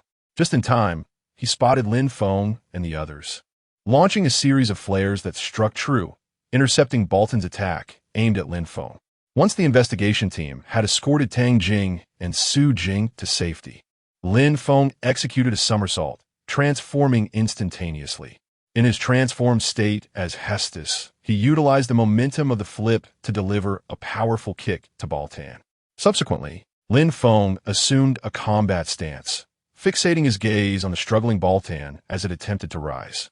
Hestos resolved to administer a session of electrotherapy to Baltan, Guoliang, seamlessly transitioning into his thunderous form. Upon rising, Baltan swung his pincers towards Hestos. It was swiftly restrained by Hestos' grip. Following this, a lateral kick sent Baltan doubling over, clutching his abdomen. Hestos then delivered a fierce strike to Baltan's face, sending him crashing to the ground once more. Struggling to rise, Baltan witnessed Hestos gathering electric currents, which coalesced in his palm, radiating with brilliance. Subsequently, a fist of electric energy surged toward Baltan, enveloping him in a net of formidable power. The overwhelming current struck Baltan, causing his body to convulse violently. Moments later, as if scorched, he lay on the ground, emitting wisps of smoke. The dark energy dissipated, and Baltan's form began to shrink, eventually reverting to the original visage of Guoliang. Observing this transformation, Hestos extended his arms toward the heavens and took flight. Soon after, Lin Feng approached Guoliang, gazing at his fallen form. Su Jing and Tang Jing rushed to his side, enveloping him in their embrace, tears streaming down their faces. Tang Jing, witnessing the scene with profound sorrow, noted Guoliang's pallid complexion, reminiscent of a ghost, as if life were fleeting. Guoliang, mustering his last breath, turned to Tang Jing and asked, "Why? In their previous mountain climbing endeavors, you often urged me to take my time, yet upon reaching steep cliffs, you warned that research is akin to such perilous heights. A single misstep could lead one into the abyss, irrevocably lost. Yet, after each caution, you would strive upwards, and witnessing your determined ascent, I yearned to follow in your footsteps." Tang Jing, overwhelmed with emotion, could no longer contain his tears, turning away to conceal his grief from Guoliang. "Did I truly say such things? I have forgotten," Guoliang murmured, gazing blankly at his own hands. He then reached out to caress Su Jing's face, whispering, "Jing, sore, e." Before he could finish, his hand fell limply, signaling the end of his brief yet fervent existence. Su Jing buried her face in Guoliang's chest, weeping uncontrollably. Tang Jing, looking upon his departing friend, was engulfed by sorrow and lamentation. Acutely aware that Guoliang had paid a harrowing price for his unwavering convictions, yet all was now irretrievably lost. Chapter 22. The disappearance of He Haiyang in the Gyujin command room. The atmosphere following the holiday was shrouded in a heavy gloom. How swiftly the holiday had passed. Now it was already over. Lu Lan languidly stretched, her words imbued with a sense of nostalgia and lethargy regarding the fleeting holiday. Her gaze drifted slowly around the command room, seemingly in search of something significant. Lin Feng, on the other hand, was anxiously glancing about, the worry etched on his face. Where was Haiyang? He then turned to Qin Lei beside him and inquired. Qin Lei lowered his head slightly and whispered in Lin Feng's ear, "I don't know. He didn't return last night." At that moment, Lu Lan noticed their hushed exchange and frowned slightly, asking, "What are you two whispering about?" Lin Feng, no longer inclined to conceal the matter, candidly replied, "We were wondering why team member He Haiyang hasn't arrived yet." Upon hearing this, Lu Lan gently rubbed her temples, as if striving to gather her thoughts. Before gradually responding, He Haiyang has been missing in Crescent City. We have been unable to contact him since the day before yesterday. Missing? The other team members, upon hearing this revelation, looked at Lu Lan in astonishment, their eyes brimming with confusion, each eager to comprehend the situation. Lu Lan pondered for a moment and elaborated. Initially, on the day before his disappearance, He Haiyang reported his plans to return home to pay respects to his parents. He then went back to Crescent City. The following day, there was no news from him. Crescent City? Has anything occurred recently? Lin Feng furrowed his brow, a sense of unease rising within him. Yes, Lu Lan explained. Su Xinlei has been exposed online. There are malicious individuals spreading evidence of Cheng Li's past misdeeds, leading the citizens of Crescent City to collectively denounce Su Xinlei. They have been harassing her daily, and her apartment has been vandalized with graffiti. This incident has escalated significantly. The 6th Squad Division in Crescent City has even had to evacuate the public multiple times. What has become of Su Xinlei now? Lin Feng felt a wave of concern. For online bullying is a form of harassment akin to school bullying. If the victim cannot endure it, their life may be irrevocably shattered. Su Xinlei has also gone missing. Lu Lan's tone grew somber. And what are the two of them? They vanished together? Qin Lei interjected. That seems to be the case, Lu Lan replied. And the command room fell into silence, everyone deep in thought, contemplating how to address this troubling situation. Just as they were engaged in fervent discussion, Captain Gu Si entered from outside. He did not take a seat but stood at the doorway, stating, "Today's meeting is cancelled." With that, he turned and closed the door behind him, leaving the members exchanging bewildered glances, uncertain of what to do next. The meeting is cancelled. How shall we arrange this week's tasks? Qinlei looked towards Lu Lan and Lu Lingfeng. With the leader absent, these two were now the decision-makers. Lu Lingfeng glanced at Lu Lan, then at the rest, and calmly declared, "Free action." This left everyone puzzled. "Gu Lan, let us pack our belongings." Lu Lan suddenly grasped the situation and directly pulled Gu Lan to leave. Gu Lan, upon being tugged, immediately reacted and nodded in agreement. This left the remaining two in a state of bewilderment. However, exchanging glances, they comprehended the underlying meaning and rose to gather their belongings. Only Lu Lingfeng remained, organizing documents with a slight sigh, hoping for a favorable outcome. Subsequently, the group convened aboard the airship en route to Crescent City. They stood in silence, gazing down at the swiftly passing clouds, their minds swirling with myriad thoughts. Is it truly acceptable for us to abandon the roles of commander and captain? Lin Feng hesitantly inquired. Fear not. These two empty nesters are accustomed to it. Besides, someone must keep watch over the command center at headquarters, Lu Lan jested, attempting to lighten the tense atmosphere. Upon disembarking the airship, they immediately began an investigation into the experiences of Su Xinlei and He Haiyang over the past few days. Through diligent collection of fragmented clues, they pieced together the following account. 3 days prior, a group of individuals had been pushing and shoving a girl on the street, with some even slapping her, causing her to fall to the ground.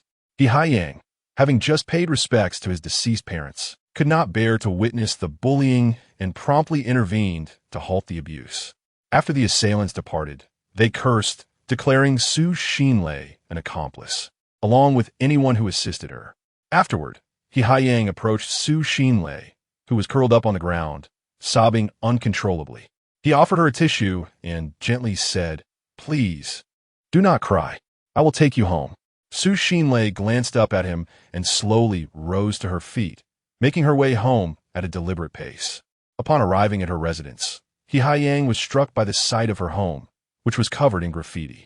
After caring for Su Xinlei for 2 days, he grew increasingly concerned about her state as she repeatedly called out for a ligue. Consequently, he decided to seek advice from Cheng Li in prison. Later, He Haiyang met with Cheng Li in the visitation room. Cheng Li shared various hobbies and habits of Su Xinlei with him.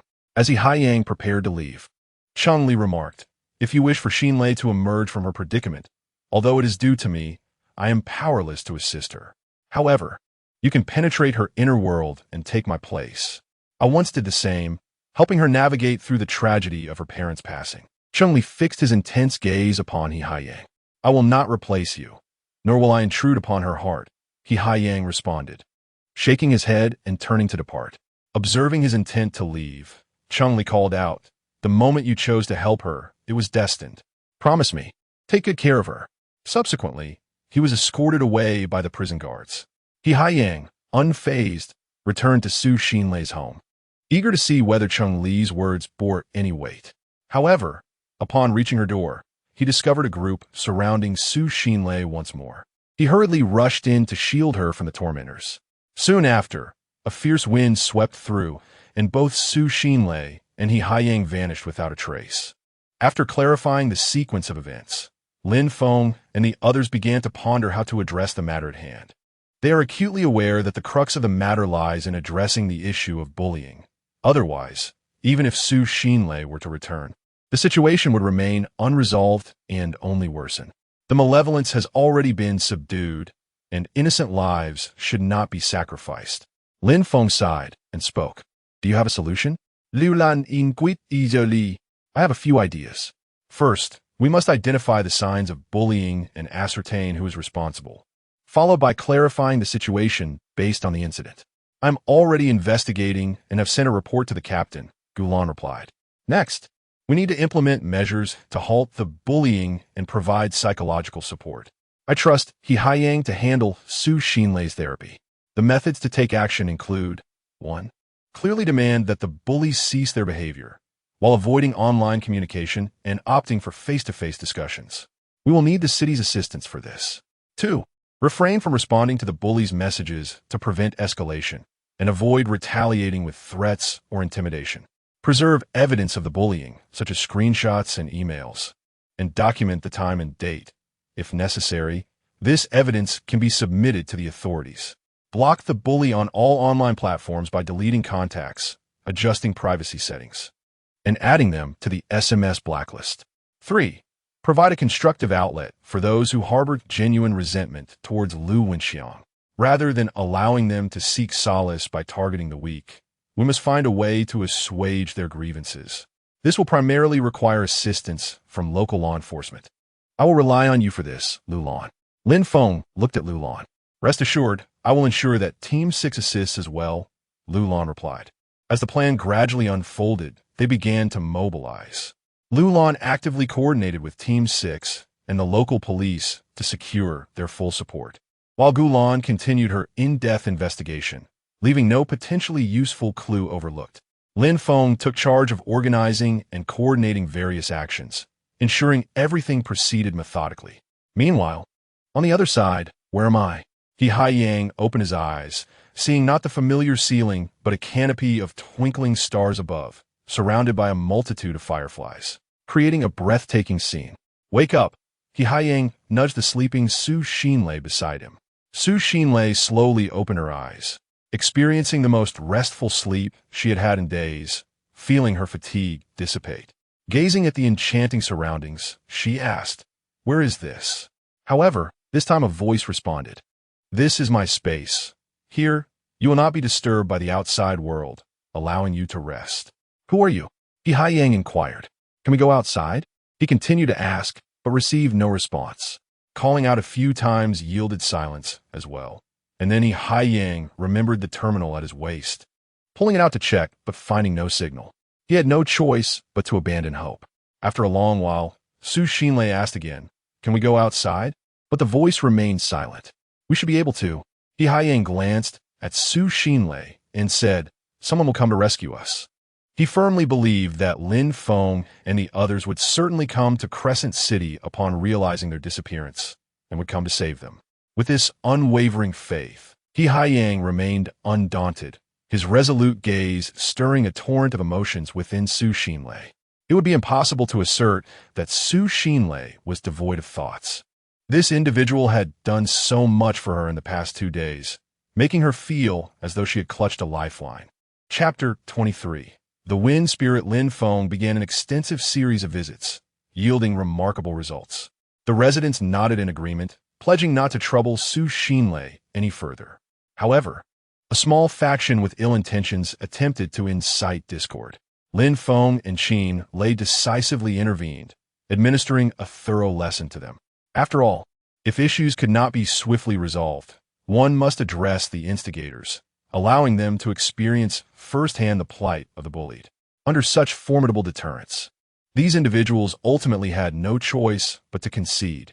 Indeed, to swiftly quell the prevailing chaos, such stringent measures were indispensable. A gradual resolution would undoubtedly entail an interminably protracted process.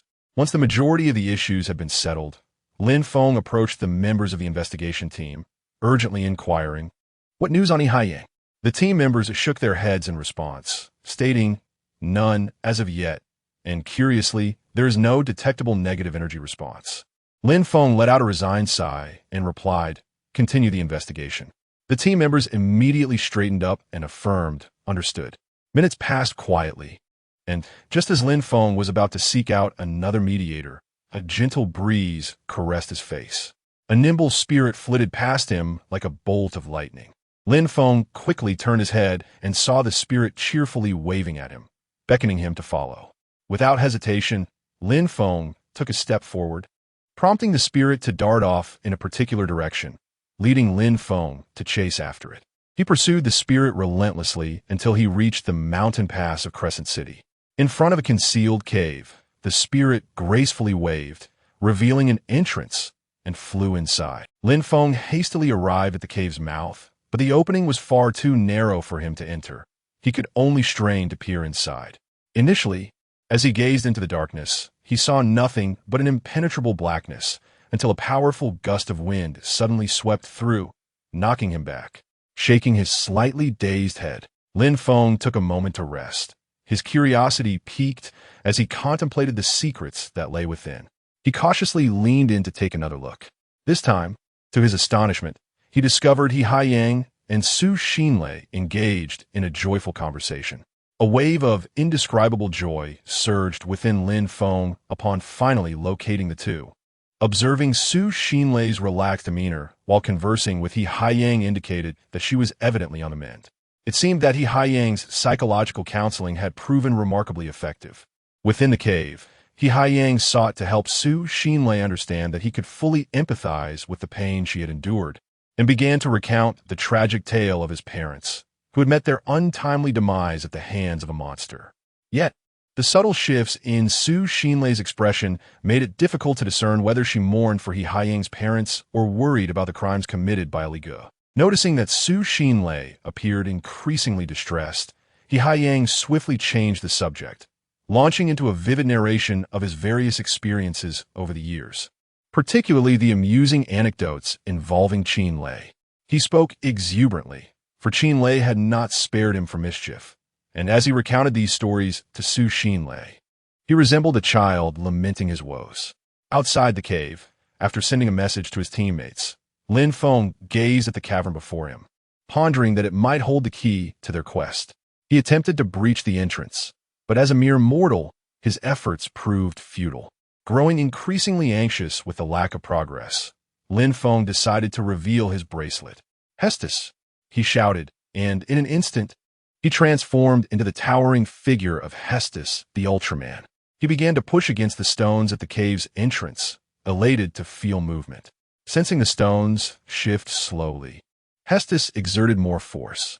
Just as he managed to move the stones about a meter, a sudden, fierce gale erupted from within the cave, threatening to destabilize Hestos. As he braced against the tempest, a sharp cry pierced the air. A colossal eagle, its wingspan exceeding 50 meters, swooped in like a bolt of lightning, grasping Hestos tightly and lifting him into the sky. Trapped and struggling, Hestos's crystal glimmered, transforming him into his fiery form, engulfing him in flames that seared the eagle's talons. Ultimately, the eagle could not withstand the inferno and released its grip, sending Hestos plummeting. As he fell, Hestos extended a hand, reverting to his original towering height of 68 meters, landing gracefully on the ground. Steadying himself, Hestos focused intently on the eagle, circling above. Realizing that his fiery form lacked the speed to catch it, he decisively transformed into his thunderous guise and swiftly took flight, pursuing the eagle with all his might. Yet, the eagle still outpaced him. In a moment of inspiration, Hestos began to roll and spin through the air, transforming into a radiant orb of lightning. The lightning sphere shot forth like a bolt, finally striking the eagle's wing and causing it to lose balance and crash to the ground. After halting his spinning, Hestos landed smoothly. Observing the fallen eagle, he conjured a luminous spear of lightning, crackling with a menacing energy. Just as he was about to unleash the spear, a clear voice rang out, "Please spare its life." The winds around him coalesced, revealing a figure resembling a woman with pointed ears, towering an astonishing 50 meters. "I am the guardian beast of the Wind Tribe. I apologize for my rudeness. I implore you to spare its life."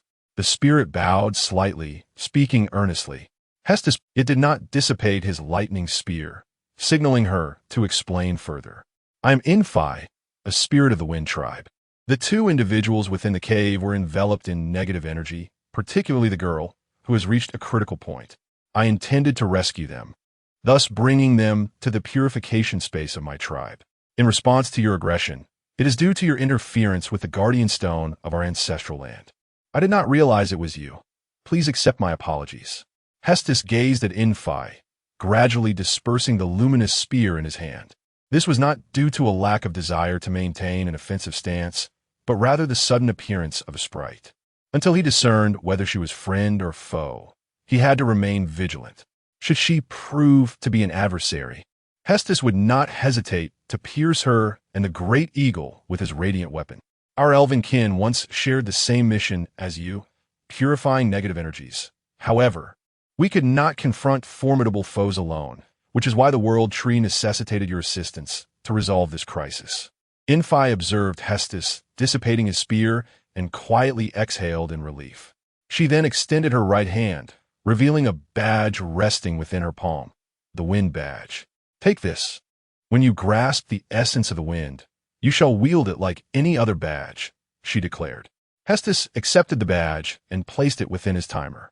After Infi beheld Lin Feng stowing the wind badge, she transformed into a fierce gust, lifting the eagle from the ground and soaring away. Below, the cave's entrance yawned wide, and within, He Haiyang and Su Xinlei rejoiced upon spotting the exit, their joy causing them to dance with elation. Su Xinlei, brimming with excitement, leaped into He Haiyang's arms, only for both to swiftly realize the awkwardness of the moment. He Haiyang inhaled deeply, mustered his courage, and gently took Su Xinlei's hand, saying, "Let us go." Together, they emerged from the cave. Upon their exit, they beheld Hestos, the Ultraman. He Haiyang maintained his usual calm demeanor, while Su Xinlei, seeing Hestos for the first time, wore an expression of astonishment. Hestos, noticing the two emerging hand in hand, gave He Haiyang an enthusiastic thumbs up, then stretched his arms skyward and ascended into the air. This gesture caused He Haiyang to feel a sudden rush of embarrassment, as if his little secret had been unveiled. After Hestos departed, Lin Feng chose not to land in the nearest vicinity, but rather descended near Gulan and her companions, rematerializing before them. Liu Lang, spotting Lin Feng's sudden appearance and recalling that team members had reported sighting Hestos, hurriedly inquired, "Did you find it?" Lin Feng smiled and nodded, affirming, "Indeed, I found it." He then turned the question back, "What is the progress?" This time, Gulan spoke up, "Essentially, all visits have been completed, the online promoters have been identified, and the captain has arranged for the appropriate personnel to handle the situation. The incident is nearly resolved, with only Su Xinlei's matter pending. We shall see shortly." Lu Lan concluded with a wave of her hand, summoning all team members and indicating for Lin Feng to lead the way. As they progressed, they encountered the two descending from the mountain. Lu Lan observed the pair walking hand in hand and noted Su Xinlei's cheerful demeanor, which brought her satisfaction. However, seeking to test the nature of their relationship, she adopted a stern expression and addressed He Haiyang directly. "You young man, you've been absent for 2 days." He Haiyang, taken aback, found himself momentarily speechless, stunned that instead of receiving consolation post-rescue, he faced inquiries regarding his 2-day absence. This elicited a sheen of perspiration upon his palms as he anxiously regarded Lu Lan. Beside them, Su Xinlei grew anxious upon hearing the conversation, fully aware that He Haiyang had taken 2 days off work for her sake. He Haiyang, a member of the elite Gyujin Special Forces, was a rare gem, and the thought of him facing consequences due to her transgressions troubled her greatly. Lu Lan observed He Haiyang's nervousness and noted Su Xinlei's fidgeting as she oscillated her gaze between him and herself. A sense of joy welled up in Lu Lan for both He Haiyang and Su Xinlei, relieved that they had found stability, alleviating their psychological burdens, and in turn, resolving matters of lifelong significance. "Remember to submit a leave note upon your return," she remarked, her hand gesturing grandly as she led the investigative team away, not out of genuine desire to depart, but to maintain her authoritative demeanor. Subsequently, Lin Feng and the others gestured to He Haiyang before departing as well. Lin Feng gave He Haiyang a thumbs up. Gulan offered words of encouragement, while Qin Lei, in a more straightforward manner, clapped He Haiyang robustly on the shoulder. Su Xinli, perplexed by the interaction, turned to He Haiyang and inquired, "What does this mean?" "It means nothing," he replied, pulling Su Xinlei along to join the group as they walked at the rear. Later, Su Xinlei sold her apartment at a considerable price and followed He Haiyang to a slant, where he assisted her in transferring to a university there, utilizing the small privileges afforded to him as a member of the Gyujin Special Forces. While attending school, Su Xinlei resided in the dormitory, but during breaks, she stayed with He Haiyang. In the command room of the Gyujin headquarters, everyone gathered in a meeting room. He Haiyang entered with familiarity, only to find everyone's intense gazes fixed upon him. At that moment, Qin Lei stealthily hid behind the door and, after He Haiyang took his seat, cautiously approached him. With a furrowed brow, He Haiyang expressed his confusion. "Why are you all staring at me?" In unison, Lin Feng, Gulan, Lu Lan, and Lu Lingfeng replied, "We aren't doing anything." It was then that He Haiyang realized something was amiss. Where's Qin Lei? Just as the realization struck him, Qin Lei seized the opportunity, swiftly wrapping one arm around He Haiyang's chest while the other hand tickled him, eliciting tears of laughter from He Haiyang. The others, witnessing the scene, erupted into laughter as well. Chapter 24. A brief drama in the stock market within the bustling confines of the Aslant Central Financial Trading Building. A cacophony of sounds intertwined, resembling a fervent financial symphony. "Sell! Sell!" An anxious man implored repeatedly, his voice brimming with urgency and unease. This man, known as Yang Ku, was currently unemployed. Opposite him sat a composed gentleman wearing gold-rimmed glasses, named Wu Yi. Wu Yi appeared remarkably calm, responding leisurely, "What are you selling? Can't you see it's still rising?"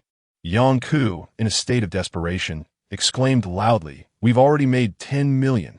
What more do you want?" He endeavored to persuade Wu Yi to cut their losses, as if the fluctuating numbers were a bomb ready to detonate at any moment. Yet, Wu Yi remained unfazed, casually retorting, "Then you can wait. I want to sell." Seeing this, Yang Ku grew increasingly frantic, beads of sweat forming on his forehead. He swiftly picked up a nearby phone, intending to contact the securities center to offload their stocks. "Don't rush," Wu Yi interjected once more, his voice steady but with an undeniable authority. "Our current funds are only sufficient for a few million." Yang Ku, unwilling to relent, shot back defiantly, "A few million is more than enough for me." Wu Yi shook his head, sighing, "What era are we in? What good is a few million?" At that moment, a formidable middle-aged man spoke up. "Listen to Yang Ku. Sell everything." The three had been brothers for many years, and this man, Pang Qing, had once been their leader. The handsome Wu Yi responded with irritation. "Boss," but Pang Qing's expression was grave as he firmly declared, "I said sell everything. Do you hear me?" With no other option, Wu Yi revealed the truth. "I borrowed 5 million to trade stocks. I invested it all." Yang Ku gasped in astonishment. 5 million? He then, in frustration, pressed Wu Yi's head down onto the table, causing Wu Yi's glasses to fly off. Yang Ku shouted furiously, "Have you lost your mind?" Wu Yi, with vacant eyes, slowly retrieved his glasses and donned them again, his gaze fixed on the computer screen, where the numbers seemed to hold the key to his fate. The other two silently observed him, the atmosphere thick with tension. "It's starting. It's starting." Someone cried out nearby. Yanka uprose at Wu Yi, gazing at the still rising stocks, and the three exchanged glances. "It's gone up. It's gone up." Yang Ku shouted excitedly, as if he had just won the lottery. Wu Yi, however, merely smiled and explained, "The transaction is only 7 million. I bought 5 million, so of course it's risen." Yanku, Buzlet, Inkuiret. What does that mean? In a luxurious private car, a man dialed a number. After a moment of silence, he heard the response on the other end and stated, "We must drive this stock up. Otherwise, who will be foolish enough to enter the market?" That's that. After hanging up, a sly smile crept across his lips. At that moment, the phone rang in the trading room. Wu Yi answered, exchanging a few brief words before hanging up and returning to his computer. "Why is my average purchase price 2.7? Wu Yi mused to himself in confusion. "Wasn't it 2? Yang Ku anxiously inquired, his voice laden with worry. "Did you perhaps overpay? Do you understand, my dear fellow? That is my entire fortune. Please do not lead me astray." Wu Yi defended himself. "I have purchased goods worth 5 million. If the price does not rise, this stock will be worth less than refuse." Yang Ku remained perplexed. "What do you mean? Is that true?" Beside them, Pang Qing, unable to bear the tension, patted Yang Ku on the shoulder, interrupting him. 2,288. Thank you. Quickly pursue 2,288. Chase 2,288. The surrounding individuals, having overheard their conversation, became eager to partake in this stock chase, resembling a pack of hungry wolves spotting their prey. This is infuriating. These people have indeed bought a substantial amount. Zhou Yi gazed at the persistently rising stock, a triumphant smile gracing his face, as though he were the sovereign of this financial game. As time flowed, a new day dawned, and Lin Feng's group convened in the command room. With no scheduled activities for Monday, everyone engaged in casual conversation. Qin Lei, with a hint of gossip in his tone, asked He Haiyang, "So, Haiyang, what stage are you and Su Qin Lei at?" He Haiyang, impatient, shot Qin Lei a glare and succinctly replied, "She is currently residing at school." Not wishing to continue this topic, he treated it as a bothersome fly. Lu Lan, unable to tolerate it any longer, interjected, "All right, stop giving Haiyang unsolicited advice." Lin Feng turned to Lu Lingfeng and Lu Lan, inquiring, "Do we have any plans for today?" Lu Lingfeng responded, "Nothing in particular. If you find it exceedingly dull, you may take the base vehicle out for patrol." Lin Feng signaled for He Haiyang and Qin Lei to join him outside for a stroll. The two nodded and followed suit. After equipping themselves, the trio drove the base vehicle through the Aslant Center, observing the towering buildings, each with distinct architectural styles. A hub predominantly occupied by financial trading companies, a confluence of wealth and risk resembling a vast labyrinth. Suddenly, a loud bang resonated ahead, accompanied by the startled cries of nearby girls, followed by several individuals plummeting. Lin Feng promptly halted the vehicle and alighted to investigate. They found the fallen individuals devoid of life. Lin Feng immediately called the police, recognizing that such matters must be handled by the city's law enforcement, as the special operations team typically refrains from engaging in civilian cases. Following a thorough investigation by the police, it was revealed that these individuals had chosen to leave due to losses incurred in stock trading. Qin Lei lamented with a tinge of sympathy. Why would someone, in perfect health, succumb to such despair? Lin Feng grasped Qin Lei and He Haiyang, stating, "All right, let us return." He glanced upward at the rooftop of the financial trading center. Noticing a gathering of negative energy, though minimal and not yet surpassing the critical threshold, yet a sense of unease lingered within him, uncertain of further calamities. He resolved to request equipment from Tang Jing for detection purposes. Previously, he had approached Tang Jing for some devices. Initially, Tang Jing was reluctant, but after some amicable negotiation, he had no choice but to relent. Reflecting on that moment, Tang Jing felt exasperated, thinking, how could it not be amiable?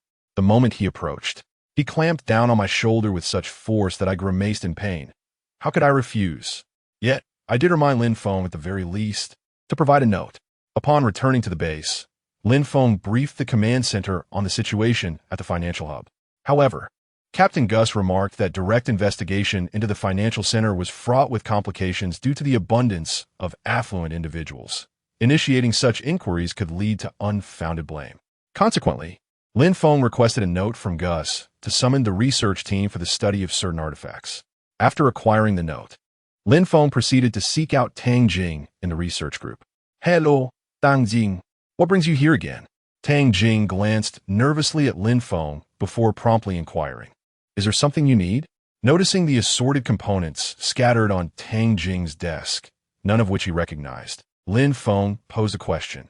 "Do you have any portable devices capable of pinpointing negative energy? Are you looking for monitoring equipment?" Tang Jing pondered for a moment before responding. "There are two options. One can only detect stable negative energy levels without transmitting images, merely displaying waveform graphs. The other is a real-time monitoring device that can transmit limited imagery, but must be installed in close proximity to the target, rendering it somewhat impractical." "Are you planning to monitor the wealthy?" Tang Jing whispered. "What do you mean by monitoring the wealthy?" "We would never engage in such activities," Lin Feng retorted. "If you're not monitoring the wealthy, then why would you need these small devices? The less fortunate are already under constant surveillance. They do not require such measures. For example, in this research lab alone, there are dozens of cameras," Tang Jing remarked. "Just give them all to me," Lin Feng urged, reaching for the devices in Tang Jing's hands. He then presented the note from the captain. All right then, Tang Jing conceded, taking the note and relinquishing the devices to Lin Feng. With the proper authorization in hand, it would be easier to justify future funding requests. Without financial support, acquiring superior components would be impossible.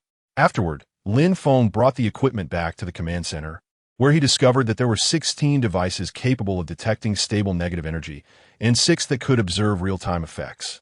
The group watched curiously as these devices, compact and spherical, could adhere to objects like chewing gum. However, since Tang Jing was still in the development phase, the quantity available was limited. How will we arrange for Gulan to connect these devices to the signal source? The number is small, but they are already linked, Lin Feng stated. Let's place those without imaging capabilities around the perimeter of the financial center and assign the 6 that can record real-time effects to the suspicious individuals. Given that Lin Feng had raised the issue, it was only prudent to propose a solution. Otherwise, presenting a problem without a resolution would reflect poorly on him. Shall we proceed? Lu Lingfeng suggested. Subsequently, Lin Feng, He Haiyang, and Qin Lei each took 2 of the real-time devices, while the rest were distributed to the investigative teams for installation.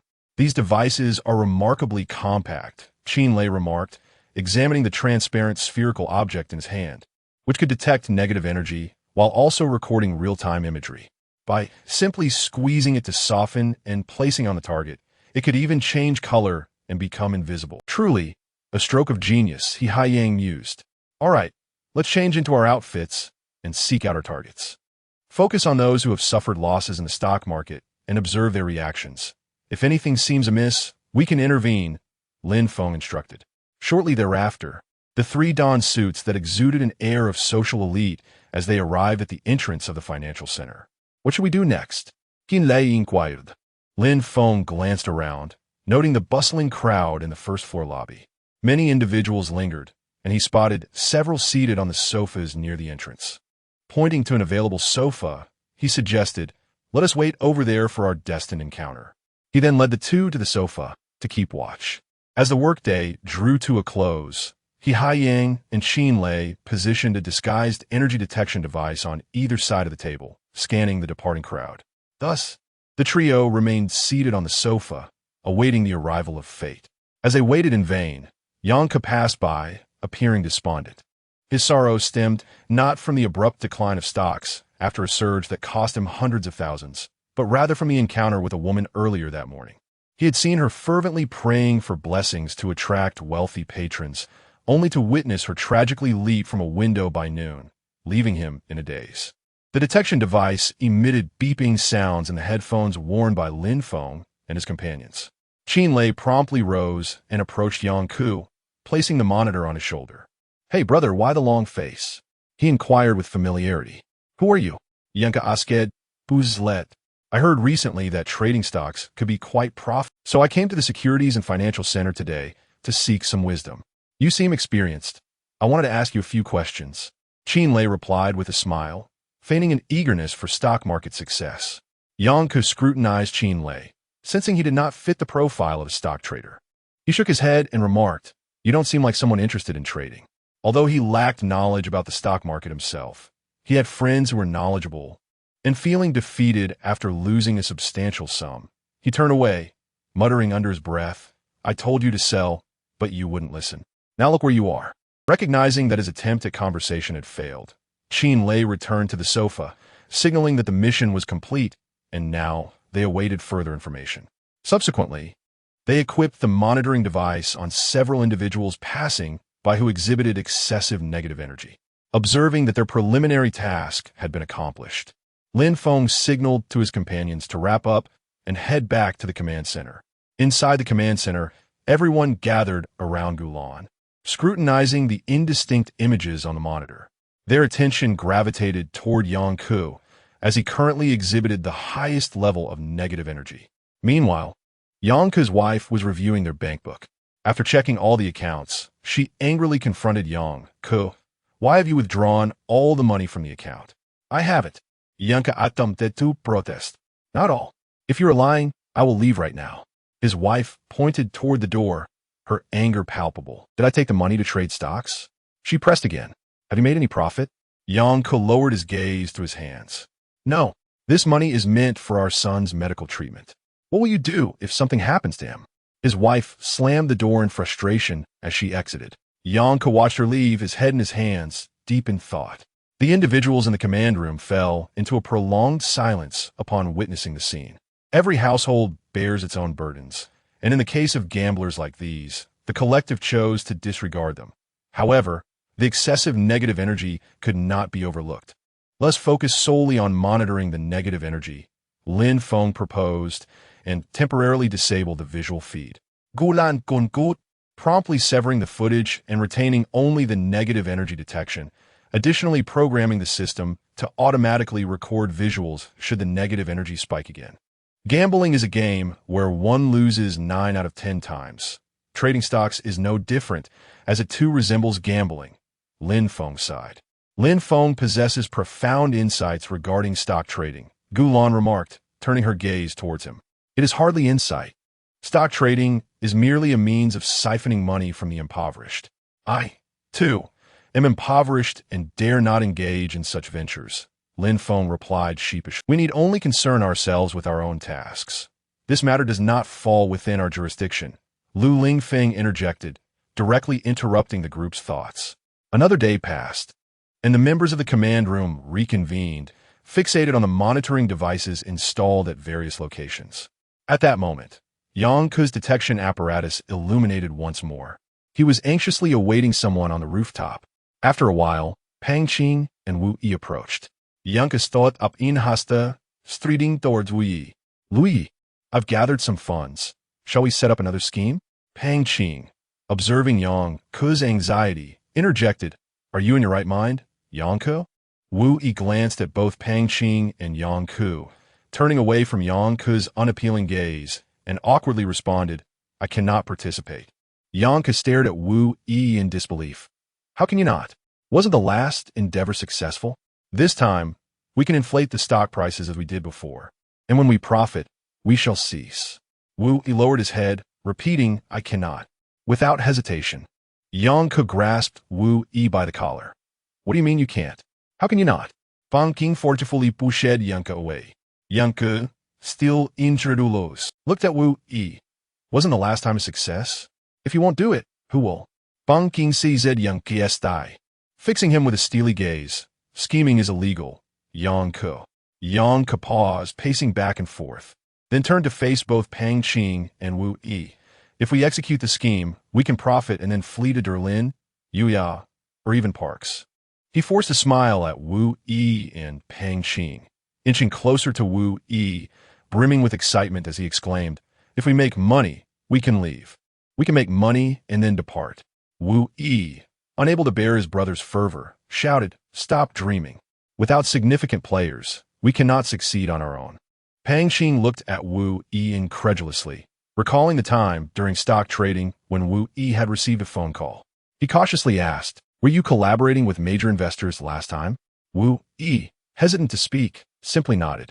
Pang Qing's eyes widened in disbelief, and even the dazed Yang Ke began to comprehend. Were you acting as a front for someone else? Before finishing his words, he abruptly seized Wu Yi by the tie and slammed him against the wall. You deceived even your own brother. At this moment, Wu Yi erupted. I spend my days consumed with thoughts of wealth. With money, I can do as I please.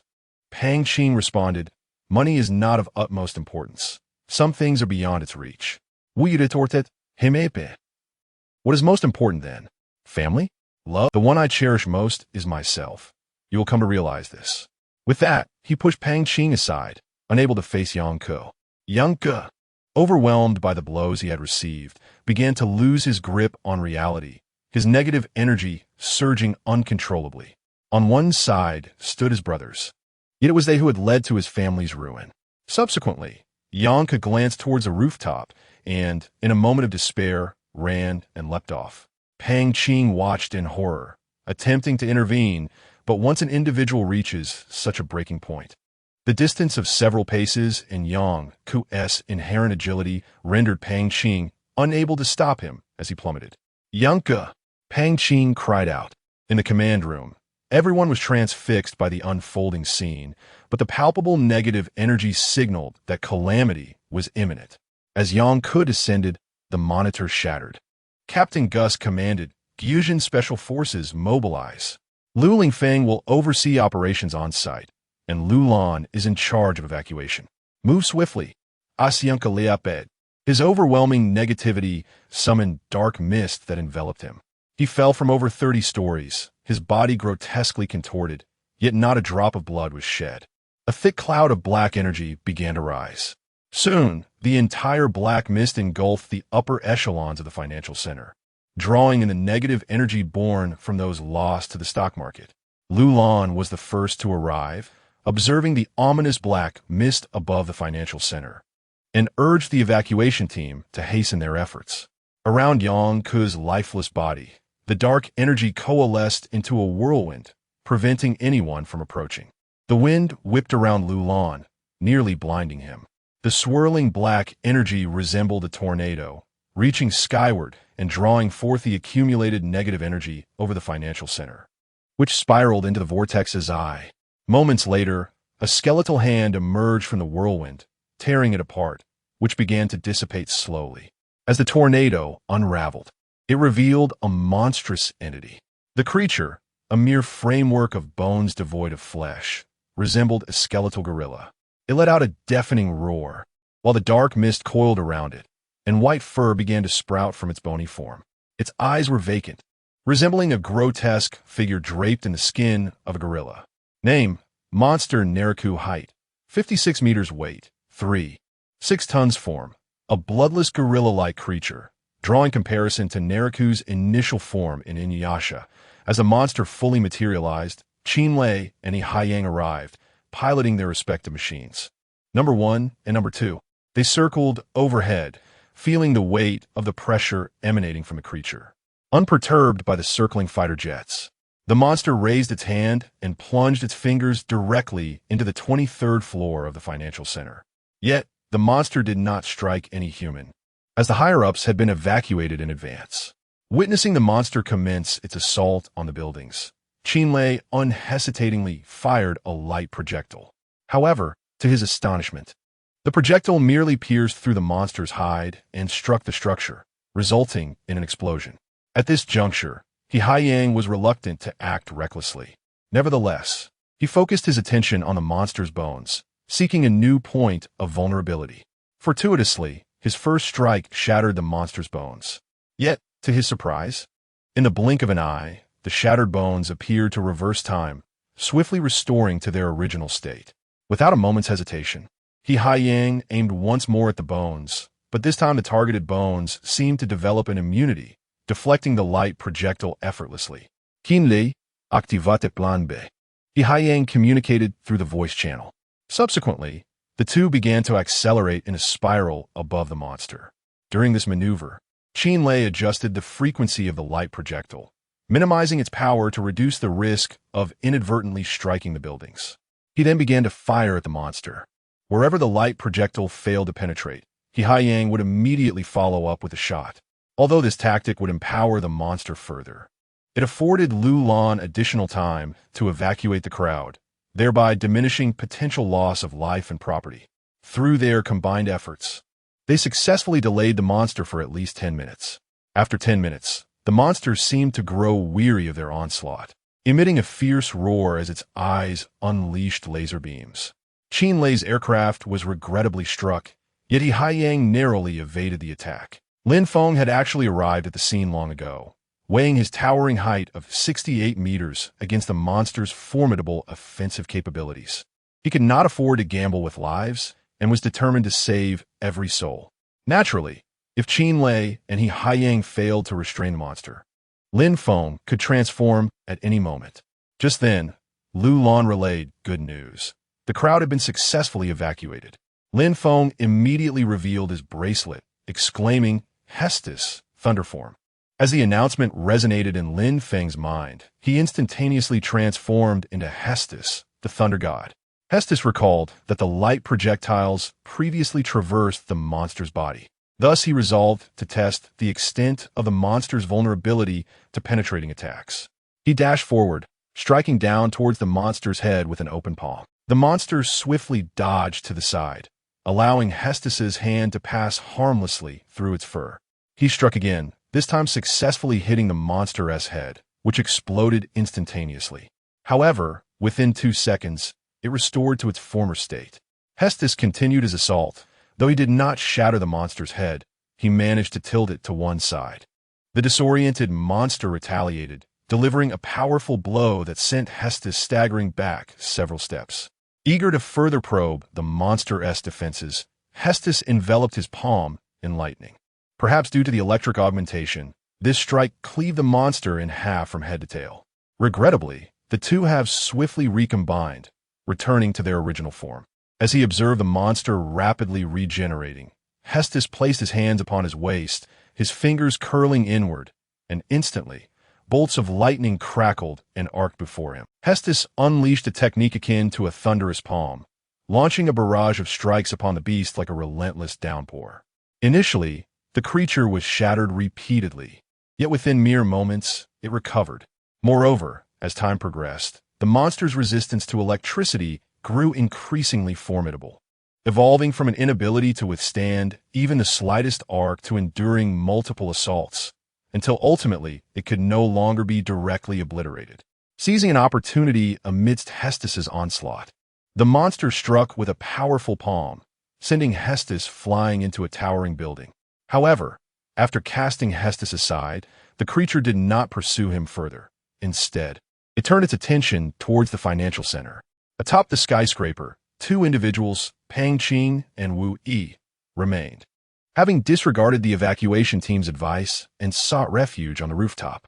Witnessing the monstrous transformation of Yang Ku, I Ching could no longer contain his fury. Grasping Zhou Yi by the collar, he forcefully slammed him against a metal wall. While pointing at the creature below, he bellowed, "Look at what you have driven your brother to. Is this how you treat your kin?" With tears in his eyes, Zhou Yi crouched down helplessly, replying, "I had no choice, Chinga. That person promised me 5 million once the deal was done." I Ching, looking at Zhou Yi with a mix of disappointment and anger, retorted through gritted teeth, "You would betray your brother for 5 million? Are you not intentionally drawing everyone into this mess? After all, in this trading center, there are dozens of people around us. If I don't say this, how would they get involved?" Zhou Yi attempted to defend himself, but his body instinctively shrank away from I Ching. With hands on his hips, I Ching shouted in indignation, "He is your brother." He then dragged Zhou Yi to the edge of the rooftop, pointing once more at the monster below, insisting, "Look at what you have forced your brother to become." Zhou Yi peered down at the creature, which was frantically clawing through layers of the building, seemingly in search of something. Meanwhile, Hestos below was exhausting every means to thwart the monster. Each time the creature unleashed its formidable attacks, it would recover and push Hestos back, resuming its assault on the financial center. In his attempts to hinder the monster's actions, Hestos employed various strategies. He first utilized a light gun that had previously failed to inflict damage, followed by enveloping his shield in lightning and thrusting it towards the beast. He then transformed into his fiery form, raining fireballs from above and wielding a flame-coated light whip to strike. Yet the monster consistently neutralized these efforts, leaving Hestos feeling utterly powerless. Due to the extensive use of his abilities, the energy indicator began to flash red. Although the monster was not difficult to confront, completely annihilating it proved to be an arduous task. Above, Zhou Yi, influenced by I Ching's words and the bond of brotherhood, found himself lost in contemplation as he gazed at the creature below. To him, the monster resembled the stock market, seemingly structured yet shattering under pressure, possessing bones but lacking flesh, and beneath its ostentatious exterior lay nothing but emptiness. Zhou Yi struggled momentarily, unable to escape I Ching's grasp. Yet his gaze remained fixated on the monstrous creature, lost in contemplation. Suddenly, he inquired of I Ching, "Brother Ching, what do you believe is truly omnipotent in this world?" I Ching turned to Zhou Yi, responding firmly, "There is nothing in this world that is omnipotent, but I know that money is not the answer." He wished to persuade his brother, hoping to steer him away from the precipice of misfortune, especially after having already lost one brother. Wu Yi continued to gaze at the monster, his tone flat as he replied, "Brother Ching, the 5 million in our company's joint account, of which 500,000 shall be returned to you. The remaining 4,500,000 should go to Lao Yang's family." Upon hearing this, Pang Qing's eyes shifted from the creature, and he looked down at Wu Yi, unwittingly loosening his grip. Seizing the opportunity, Wu Yi broke free, pushing Pang Qing aside. At that moment, the building began to tremble violently from the monster's onslaught, and Wu Yi nearly lost his footing, yet he managed to steady himself. He turned to Pang Qing, exclaiming, "Brother Qing, while nothing in this world is truly omnipotent, money can procure nearly everything, thus making it the closest thing to omnipotence in our realm." His words captivated everyone's attention, including the monstrous entity below and the recently risen Hestos Ultraman. In a makeshift command center, Lu Lingfeng confronted Lu Lan. "Lu Lan, why are there still civilians here?" Lu Lan was momentarily taken aback, inwardly grumbling, "Great, just what I needed, more trouble." Pang Qing, from above, attempted to dissuade Wu Yi from his reckless course, but Wu Yi paid no heed, instead shouting, "Since you lack flesh and blood, allow me to serve as your flesh." With that declaration, he leapt into the abyss. Pang Qing rushed to the rooftop's edge, desperate to catch Wu Yi, but ultimately failed, helplessly watching as Wu Yi plunged into the monster's eye, vanishing from sight. At that juncture, the creature let out a deafening roar, its once lustrous fur dulling to a gray hue, colors fading as dark energy seeped from its bones. Flesh and nerves began to intertwine with its fur, capillaries visibly reconnecting, transforming the beast into a blood-red gorilla. A voice emanated from the creature's form.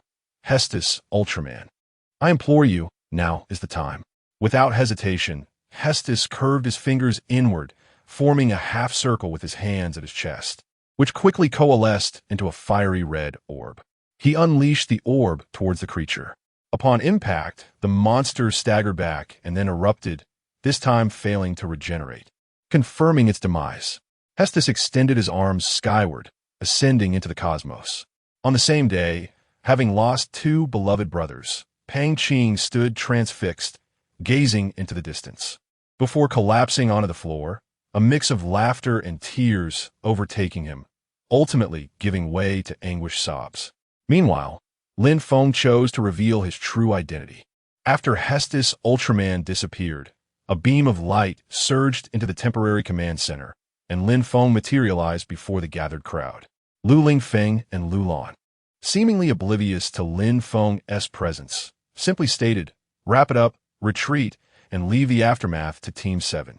Subsequently, Lu Lingfeng sighed and said to Lu Lan, "Please provide a copy of our command center's video recording to the Municipal Supervision Bureau. This is all I can do." He then glanced at Lin Feng, falling into silence. As Lin Feng too remained quiet, for sometimes silence serves as a form of protest, embodying a stance akin to that of the Hestos Ultraman. The subsequent matters would depend solely on how the Municipal Supervision Bureau chooses to handle them. In the end, Pang Qing found Yang Ke's wife and child at the hospital. He handed a card to Yang Ke's wife, saying, "Sister-in-law, use this money for the child's treatment." Yang Ke's wife, her face etched with confusion, inquired, "Qing Ge, what is this?" Pang Qing gently caressed Yang Ke's son's hair and replied, "This is what Yang Ke deserves. It contains 5 million. Once the child's illness is treated, spend it wisely." With that, he rose and departed. Yang Ke's wife stared blankly at the card in her hand, tears streaming down her face. Yet she dared not weep aloud, fearing it might disturb her son resting nearby. Chapter 25. Parent-teacher meeting in the enigmatic and technologically advanced research room of the GUON Special Forces headquarters. The lighting cascaded like stars, illuminating every nook and cranny. Tang Jing was wholly engrossed in his own realm of research, as if the outside world held no relevance to him. His gaze was intense and fervent, fixating on the peculiar objects upon the experiment table, while his hands deftly maneuvered the tools, producing a soft clicking sound.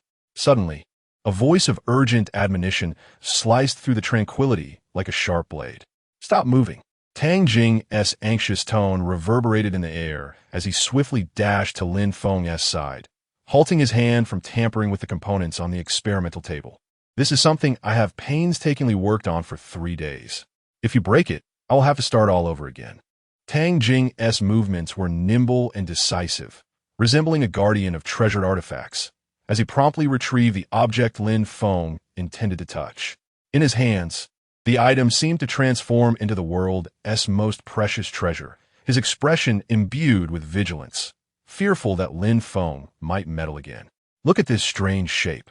I'm just a bit curious. Don't mind me, Lin Feng said sheepishly, scratching his head, a hint of an awkward smile gracing his face. His eyes remained fixated on the object in Tang Jing's grasp, brimming with intrigue. But is this a gun? Lin Feng's voice carried a note of uncertainty, for the item bore resemblance to a firearm, yet the muzzle resembled a satellite receiver, adorned with numerous circuit tubes spiraling around its body, interspersed with various crystalline tubes that emanated a mysterious glow. This is a miniature plasma cannon, still in the testing phase. I cannot show it to you just yet. You will have to wait until the tests are completed, Tang Jing explained earnestly, carefully placing the item back on the table.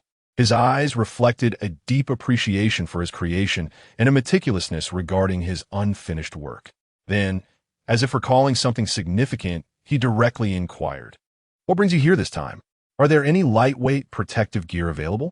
If so, I would like to request several types." Lin Feng, eschewing any circumlocution, replied straightforwardly, producing a document to signal his request. His demeanor was grave and earnest, clearly indicating an urgent need for the protective equipment. Tang Jing adjusted his somewhat disheveled attire, clearing his throat a few times as if preparing for a grand performance. He then approached a nearby table and slowly opened a drawer. "Here they are. Let me introduce them to you one by one." His voice resonated with confidence and pride. "This object, though it may resemble a scallop, can emit a high-intensity shockwave reaching approximately 1 meter in height. This shockwave is capable of creating a vacuum region in its wake, effectively repelling adversaries. However, its drawback lies in its limited effective range. The second device is an electromagnetic wave defense shield. Despite its spherical appearance, when deployed, it can withstand the impact of an object weighing as much as a small car. In one instance, it successfully defended against a small car that fell from the ceiling. The third item combines alarm, information transmission, and protection into a single unit, and it can automatically adjust its diameter based on the user's size. Simply worn on the wrist, it can be operated with 3 uncomplicated buttons, one for sending messages, another for detecting nearby anomalies, and the last, when pressed, launches a hook that penetrates the flesh of an adversary, inflicting excruciating pain. It's truly essential for both home and travel, Tang Jing exclaimed with fervor, as if these gadgets were his crowning achievements. However, he soon realized he had become overly enthusiastic and nearly misspoke, swiftly closing his mouth. Lin Feng regarded Tang Jing with skepticism, asking, "Are these 3 items available in bulk?" His expression was a blend of anticipation and doubt. Tang Jing collected his thoughts and pondered seriously. "The first has limited practicality. The team leader suggested I enhance its impact before applying for bulk production. The second and third have some availability, but typically, elite special forces find them inadequate, as they possess superior alternatives and dismiss my inventions." His tone carried a hint of resignation and regret. Lin Feng presented a request. "Very well, I would like some of the second and third items. As for the first, I will seek additional approval to acquire it." "Understood," Tang Jing replied, leading Lin Feng to the entrance of the warehouse, though he did not permit him entry. After all, this was a private storage area granted special permission by their leader, containing all his inventions and improvements from the past year, and he did not want Lin Feng to inadvertently mishandle anything. Tang Jing gathered his thoughts and then carried out a box, handing it directly to Lin Feng. Lin Feng received it with both hands, noting its considerable weight and contents. He chose not to elaborate further, simply saying, "See you later," before bidding farewell to Tang Jing and returning to the command center. Inside the command center, the atmosphere was calm, yet subtly charged. Lulan and Gulan seemed to be sharing a private secret, with Lulan primarily speaking, her face alight with excitement as if sharing amusing gossip. Qin Lei and He Haiyang were engrossed in their respective tasks, one diligently composing a report while the other quietly read. Lu Lingfeng, as always, was buried beneath a mountain of documents on his desk, as if perpetually overwhelmed with responsibilities, while Captain Gus remained absent. At that moment, Lin Feng entered, cradling the box. All eyes turned towards him, drawn by an invisible force. Could someone lend a hand? Lin Feng's voice strained slightly as his arms ached from the weight he had carried. What is this? Qin Lei quickly approached to take the box and placed it on the table, his eyes brimming with curiosity. You'll find out once you open it, Lin Feng replied, rubbing his arm, a hint of a relaxed smile illuminating his face.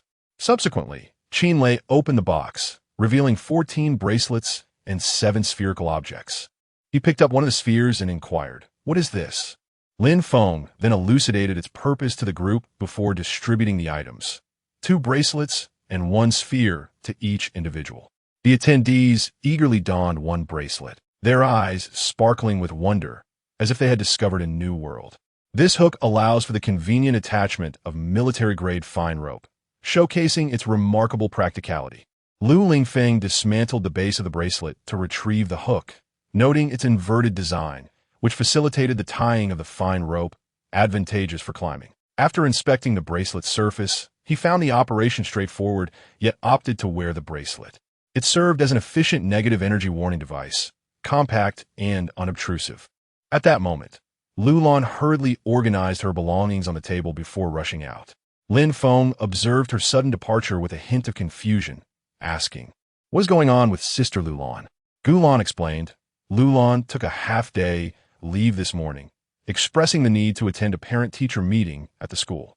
Meanwhile, Lulan changed into appropriate attire in her lounge, grabbing a small bag and donning high heels before taking the elevator to the basement. She drove swiftly towards the school. Upon arriving at the entrance, she spotted her son waiting and quickly sought a parking space. Alighting from the car, she called out, "Xiao Hao," and jogged to her son, squatting to adjust his clothing. "How is it? Did Mommy arrive late?" He shook his head, replying, "No, Daddy just left. Mommy is not late." His impatience was still evident. "All right, let us go," Lulan said, rising and taking her son's hand as they entered the school. Rarely accompanying her son to parent-teacher meetings, she took the opportunity to attend this one, as the special forces have been relatively tranquil recently, with no significant events. And she had informed her husband, He Yuzhu, of her intention to participate. As they walked part way, a woman forcibly dragged her son, incessantly lecturing him while ignoring his struggles. Lulan glanced at her son, noticing he seemed to recognize the boy, and asked, "Do you know that classmate?" He replied, "His name is Jiao Yang.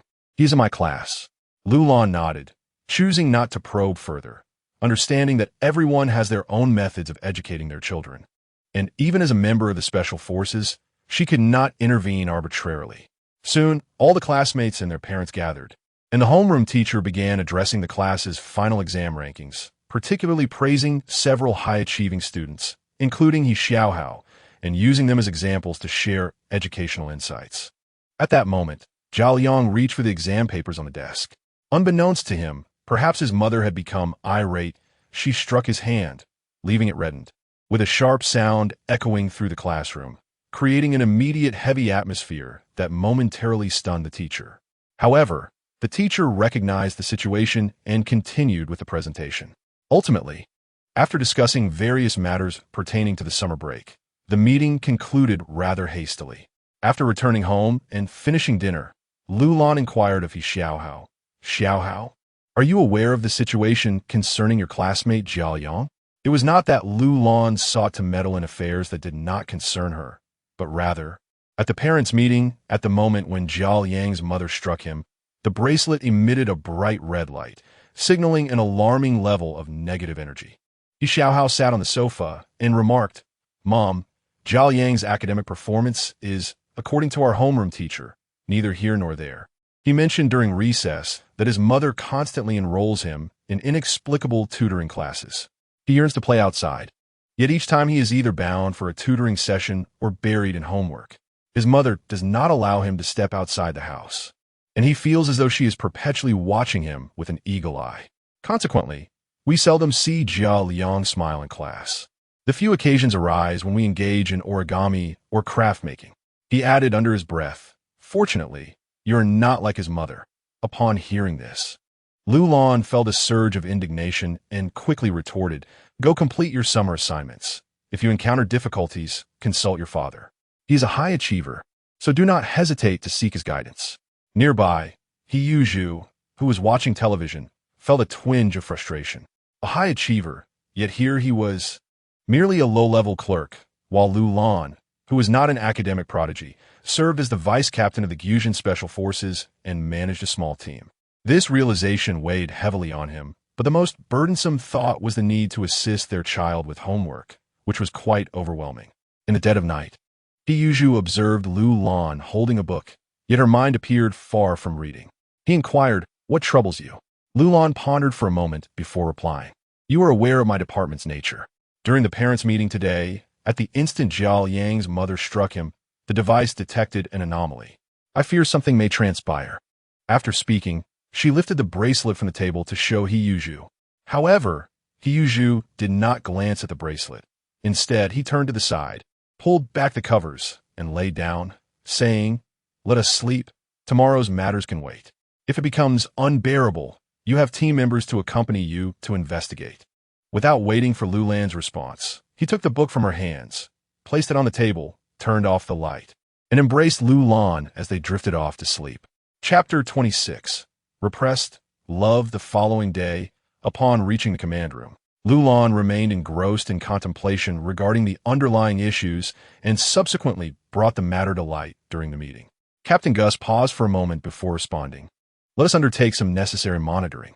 After all, it is crucial to be proactive. Since there are indicators of excess, it serves as a warning sign. However, we must tread lightly, as excessive intervention in others' familial affairs could prove counterproductive."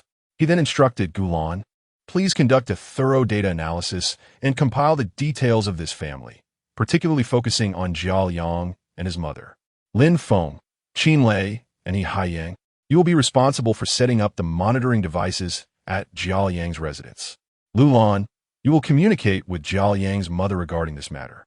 The fourth team will not be involved in this case, as they have other assignments. Lu Lingfeng, if the situation escalates beyond control, you will lead the response." With that, Captain Gus concluded the meeting, indicating he had other matters to attend to. Lin Feng and his companions swiftly set their plan into motion.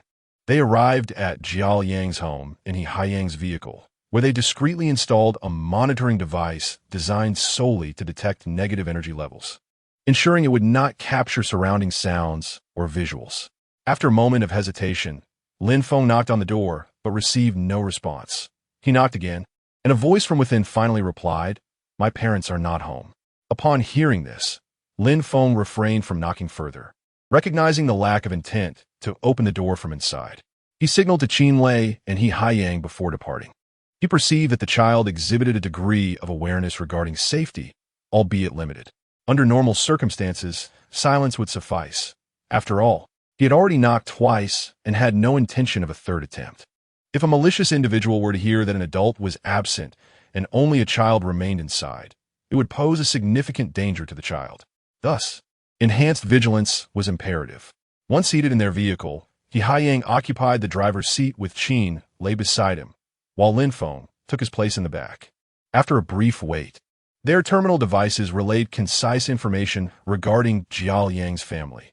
Name, Jiao Yang. Age, 14. Biography, student at the 3rd Experimental Primary School of Aslanite Experimental Middle School, currently in the 2nd year of junior high.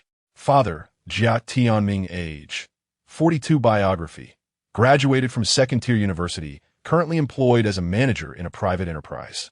Mother, Wang Tingting. Age, 39. Biography, graduated from 1st-tier university, currently working as an employee in a private enterprise, sharing the same workplace as Jia Tianming.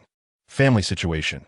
The Jia family currently faces an outstanding mortgage of 21 years and a car loan of 6 years. Jiao Yang is enrolled in numerous extracurricular classes, including calligraphy, English, Olympiad mathematics, physics, and chemistry. After reviewing the information provided by Gulan, Lin Feng and his companions suddenly understood the source of the voice they had heard earlier. It turned out Zhao Yang had skipped his Olympiad mathematics class. Reflecting on Lu Lan's description of Wang Tingting's temperament, the trio could not help but feel profound concern for their classmate, Zhao Yang. They then fell into deep contemplation, acutely aware of the delicate nature of the situation. On one hand, they could not excessively intrude upon the ordinary life of a typical family. On the other hand, the alarming indicators of negative energy left them with no choice but to remain vigilant and proactive. Thus, they commenced an enthusiastic discussion of various potential strategies, endeavoring to identify a flawless solution that would adequately address the issue without inciting unnecessary complications. Qin Lei was the first to speak. Should we perhaps begin by approaching Zhao Yang's school, engaging in meaningful dialogue with his teachers to gain deeper insights into his circumstances at school might unveil some pivotal breakthroughs? Lin Feng nodded in agreement, acknowledging the merit of the suggestion. Indeed, that is a commendable idea. However, we must exercise utmost caution in our approach, ensuring that the school does not perceive our actions as undue interference in their regular teaching operations. He Haiyang, after a moment of contemplation, remarked, alternatively, we could seek a suitable opportunity to have a sincere conversation with Zhao Yang himself, attentively listening to his innermost thoughts and genuine feelings, for he is, after all, the most directly involved party in this matter. But how can we initiate such a dialogue? He currently harbors significant reservations towards us. Lin Feng furrowed his brow, expressing his concerns. The trio deliberated for an extensive period yet failed to arrive at an impeccable course of action. Meanwhile, Lu Lan was diligently striving to communicate with Zhao Yang's mother, Wang Tingting. Through various channels, she finally discerned Wang Tingting's route home from work. On her way, she feigned a chance encounter and approached Wang Tingting. Observing the weariness etched on Wang Tingting's face, Lu Lan smiled and said, "Hello, are you Zhao Yang's mother? I am Lu Lan, the mother of He Xiaohai, Zhao Yang's classmate." With that, she extended her hand amicably, intending to shake hands with Wang Tingting. Wang Tingting reciprocated politely. "Hello, you are He Xiaohai's mother? I have heard that He Xiaohai excels academically and has even received commendations from the school. Is there something you wish to discuss?" Lu Lan was acutely aware that it would be inappropriate to broach the subject directly at their first meeting, so she replied, "No, I merely happened to pass by here. I recognized you from the parents' meeting, and I thought I would take the opportunity to greet you." "All right then," Wang Tingting responded after a brief handshake. "I have other matters to attend to. Let us exchange WeChat to facilitate future communication." With that, she promptly produced her phone, and Lu Lan followed suit, and they exchanged WeChat contacts. Lu Lan felt that the interaction had gone relatively well and hoped to continue the conversation. But Wang Tingting seemed disinclined to elaborate further, offering only a cursory farewell before hastily departing, leaving Lu Lan somewhat disheartened. On that very day, the homeroom teacher of the mathematics Olympiad class called Wang Tingting to inform her that Zhao Yang had not attended class. Anxious, she hurried home. Having just encountered the mother of an exemplary student like Zhao Yang, she thought that exchanging insights could only be beneficial. Yet she felt compelled to first ascertain what mischief Zhao Yang might be up to. In a flurry, she returned home and, before even changing her shoes, called out loudly, "Zhao Yang, where have you gone?" Zhao Yang timidly emerged from his room. After Wang Tingting had changed her shoes, she wasted no time and slapped him. "Why did you skip class? Do you have any idea how much a single Olympiad math class costs? Do you know how embarrassed I was when the teacher called today to inform me that you were the only student absent? Are you aware of the countless efforts and financial resources your parents have devoted to you?" A relentless barrage of scolding and exasperated tones reverberated in Zhao Yang's ears, the harshness of her words extinguishing any thoughts of rebellion.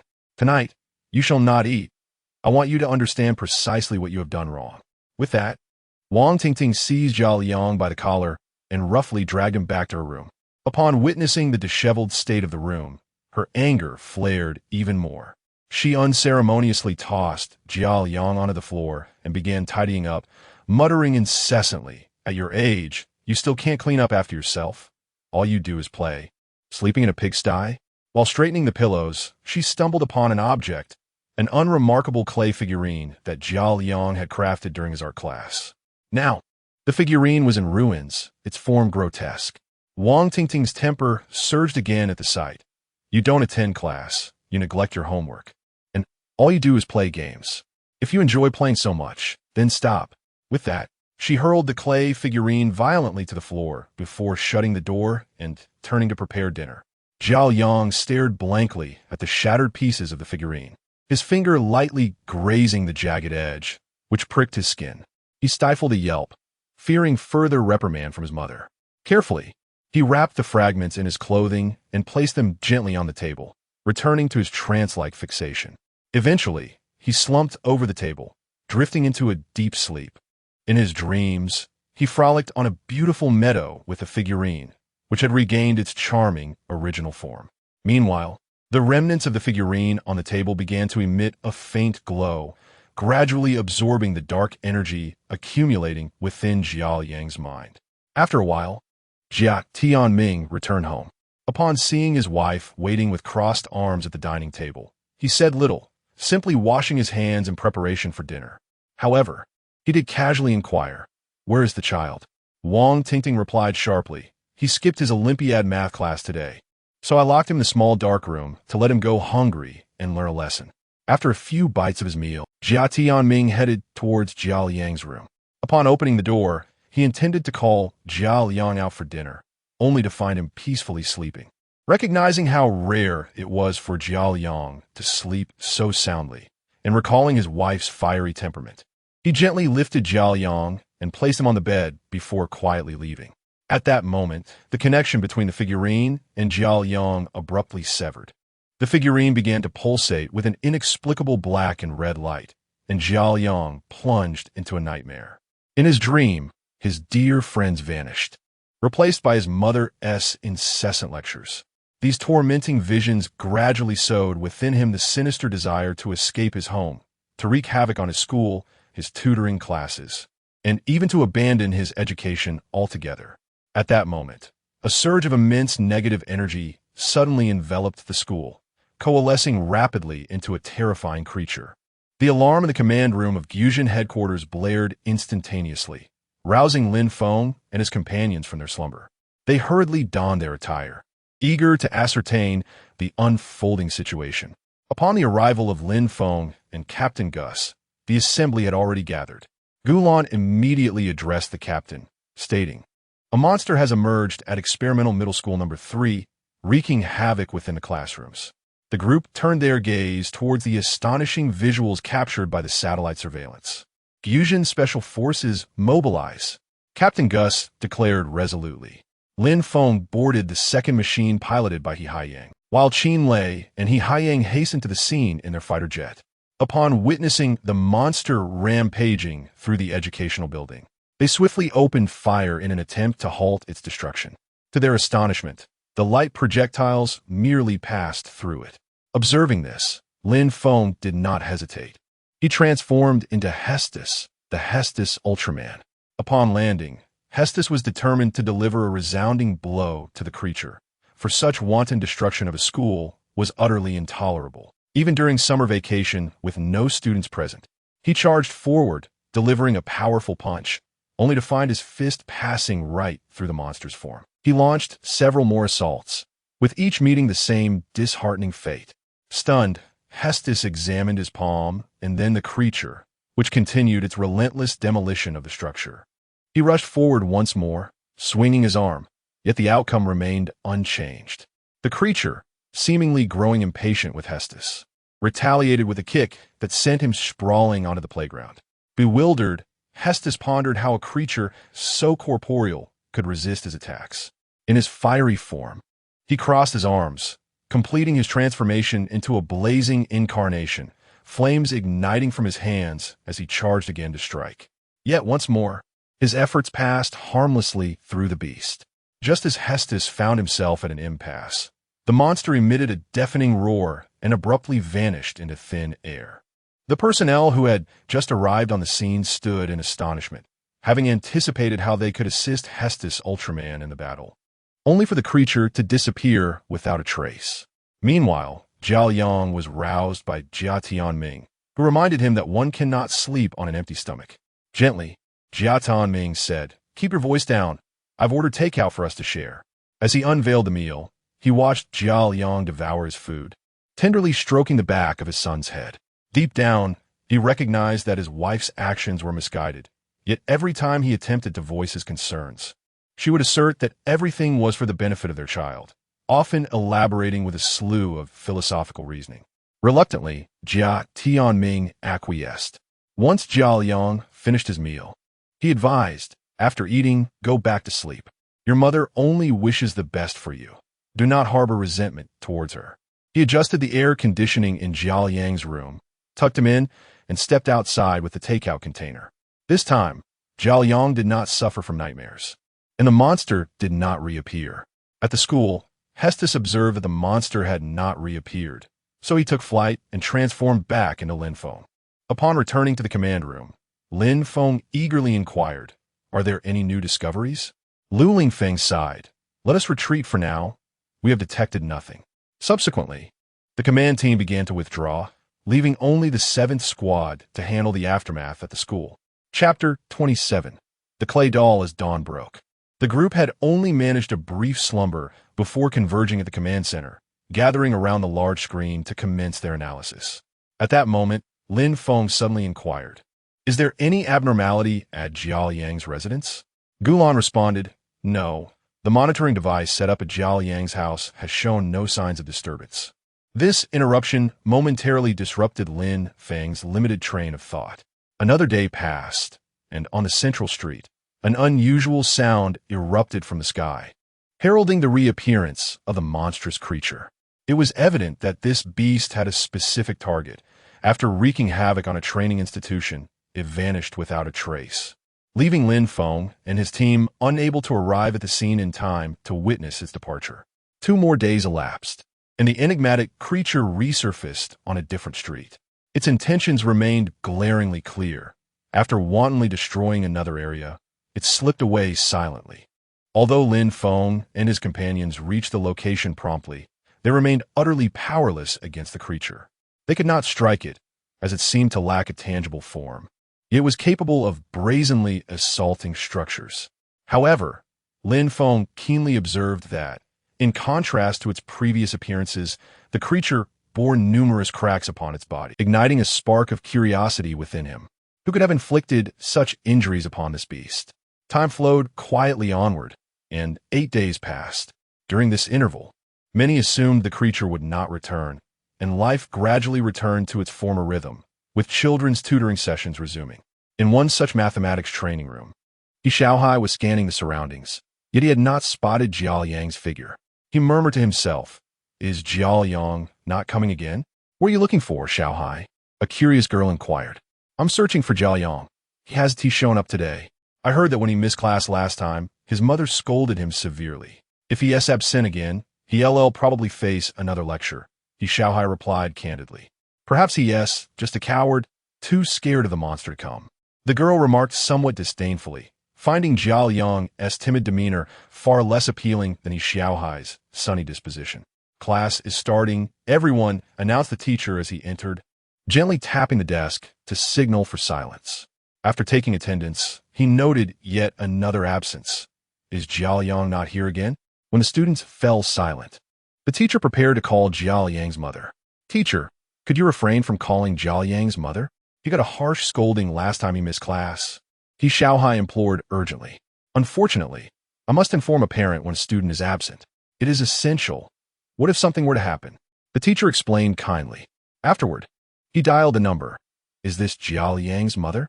I'm calling to inform you that Jia Liang did not attend class today. Are you aware of this?" "Yes, I know," Wang Tingting replied, having just picked up the phone, her frustration flaring upon hearing of Jia Liang's absence once more. She first hung up the phone with her teacher, intending to seek permission from her supervisor. However, she found herself devoid of any leave. Reluctantly, she decided to leave work for the time being. At that moment, the surroundings of the training center began to tremble violently. Clearly, the monster had returned. The teachers reacted promptly, swiftly gathering the students to evacuate in an orderly manner. As they reached the ground floor, they beheld the towering figure of the beast. In the command room, Gulan urgently reported, "The monster has reappeared. this time adjacent to a training institution. "Let me see," Lu Lan exclaimed, rushing over to check. Her son was also attending classes at the tutoring center, and if it were indeed his location, it would spell trouble. Before Gulan could utter a word, Lu Lan spotted the red dot on the map, her heart sinking. It was precisely where he Xiaohua attended class. Without hesitation, Lu Lan led a group towards the site of the incident. Upon arrival, they discovered that the monster had already departed, leaving behind a scene of utter devastation. Lu Lan gazed at the destruction, her heart gripped by an invisible hand, nearly bringing her to tears. Just then, she heard a voice call out, "Students, come out. The monster is gone." Subsequently, a group of students emerged, and among them was he Xiaohua, unscathed except for a bit of dust on his face. Overwhelmed with joy, Lu Lan rushed forward and embraced he Xiaohua tightly. He found it difficult to catch his breath and gently coughed, saying, "Mom, I'm fine." Realizing her fervor, Lu Lan meticulously checked him from head to toe before finally exhaling in relief. She then sincerely expressed her gratitude to the teacher, bowing deeply in appreciation. The teacher, somewhat taken aback, quickly replied, "It was nothing, really." Subsequently, with proper authorization, the teacher escorted he Xiaohua to the Gyujin headquarters, as bringing relatives to the base without permission was against protocol. Qin Lei and he Haiyang sat together with he Xiaohua, the three of them engrossed in a mobile game.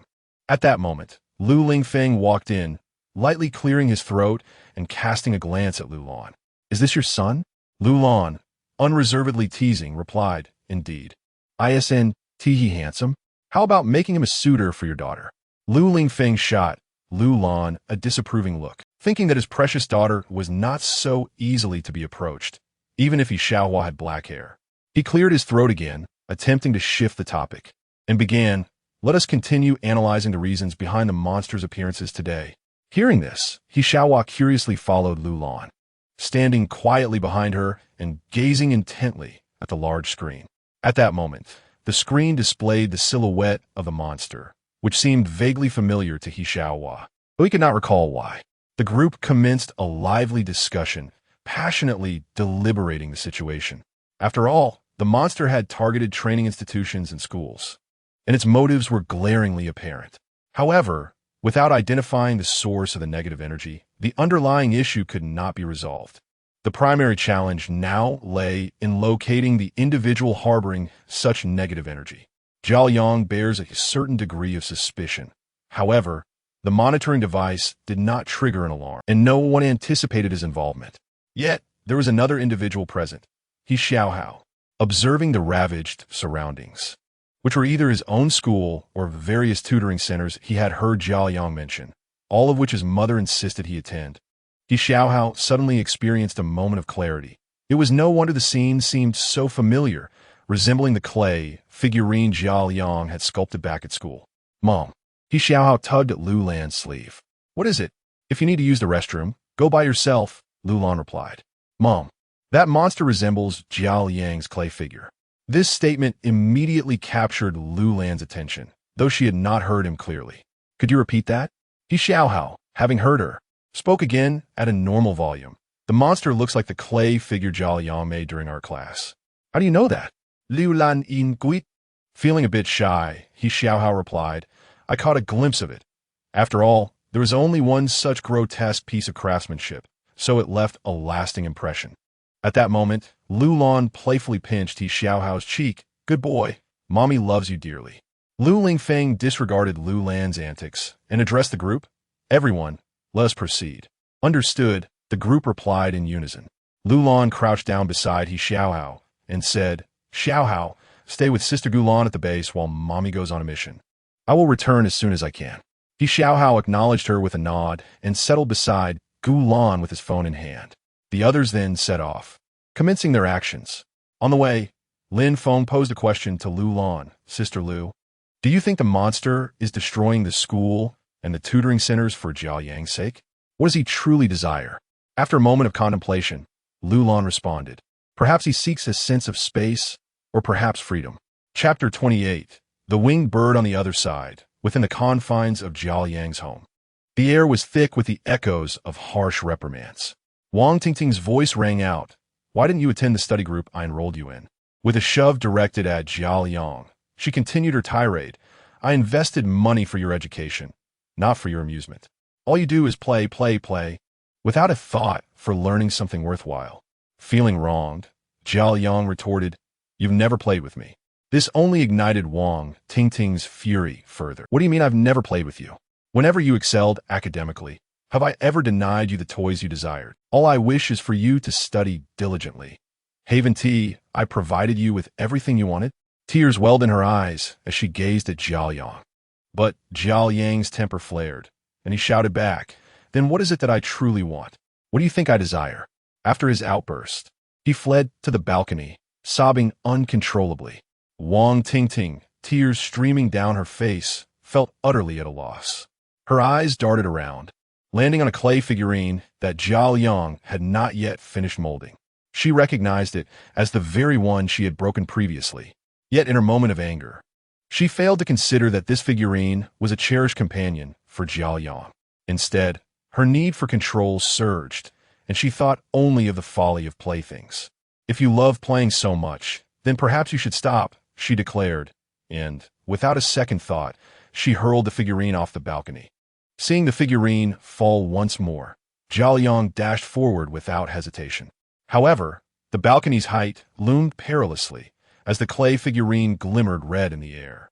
Lin Feng, just entering the community, caught sight of the red glow and a figure leaping from the balcony. Instantly, he transformed and caught Zhao Yang, but the shock had caused Zhao Yang to lose consciousness. Lu Lan was the second to arrive at the scene. Observing the red light and the appearance of the hero Hestos, she swiftly organized an evacuation. Meanwhile, Wang Tingting, jolted back to reality by the sight of her son's leap, cried out, Son, and rushed to the window. Just in time, she saw Hestos cradling her son and sighed in relief. As Hestos placed Zhao Yang beside someone she had met days prior, she hurried downstairs, weaving through the fleeing crowd, and collapsed beside her son, weeping uncontrollably. Lu Lan, unable to bear the sight, urged, This place is dangerous. Follow me, and led Wang Tingting and Zhao Yang to the temporary command center. At that moment, the red glow in the sky intensified, heralding the re-emergence of the monster. This time, the fissures on the creature's body were starkly pronounced, giving the impression of being completely severed. Hestos attempted several attacks, but, as before, they failed to connect. The monster began to wreak havoc on the residential buildings, leaving Hestos helpless in the face of this destruction. Suddenly, Lin Feng recalled a question he had posed to Lu Lan en route. Perhaps what Zhao Yang truly sought was a measure of freedom, a reprieve from the suffocating pressures he faced. Contemplating the notion of liberty, Lin Feng grasped the wind emblem, pondering whether the essence of wind embodied the will for freedom. Yet he remained uncertain of how to wield it. As Lin Feng pondered how to wield the power of the badge, it suddenly illuminated, and he felt an overwhelming surge of energy emanating from it. Perhaps this was the essence of the wind badge. Subsequently, the badge drew closer to the bracelet, initiating its transformation into the form of the gentle breeze, Hestos. In this state, apart from its head, the previously red portions of Hestos's body shifted to a vibrant green. Once transformed, Hestos conceived a method to confront the beast. He began to spin, transforming into a streak of green light that encircled the monster like a gentle breeze, gradually enveloping it. After completing this embrace, both Hestos and the beast vanished. The spectators below were left in stunned silence. The vanished Hestos and the creature reappeared in a realm that was once Zhao Yang's dream.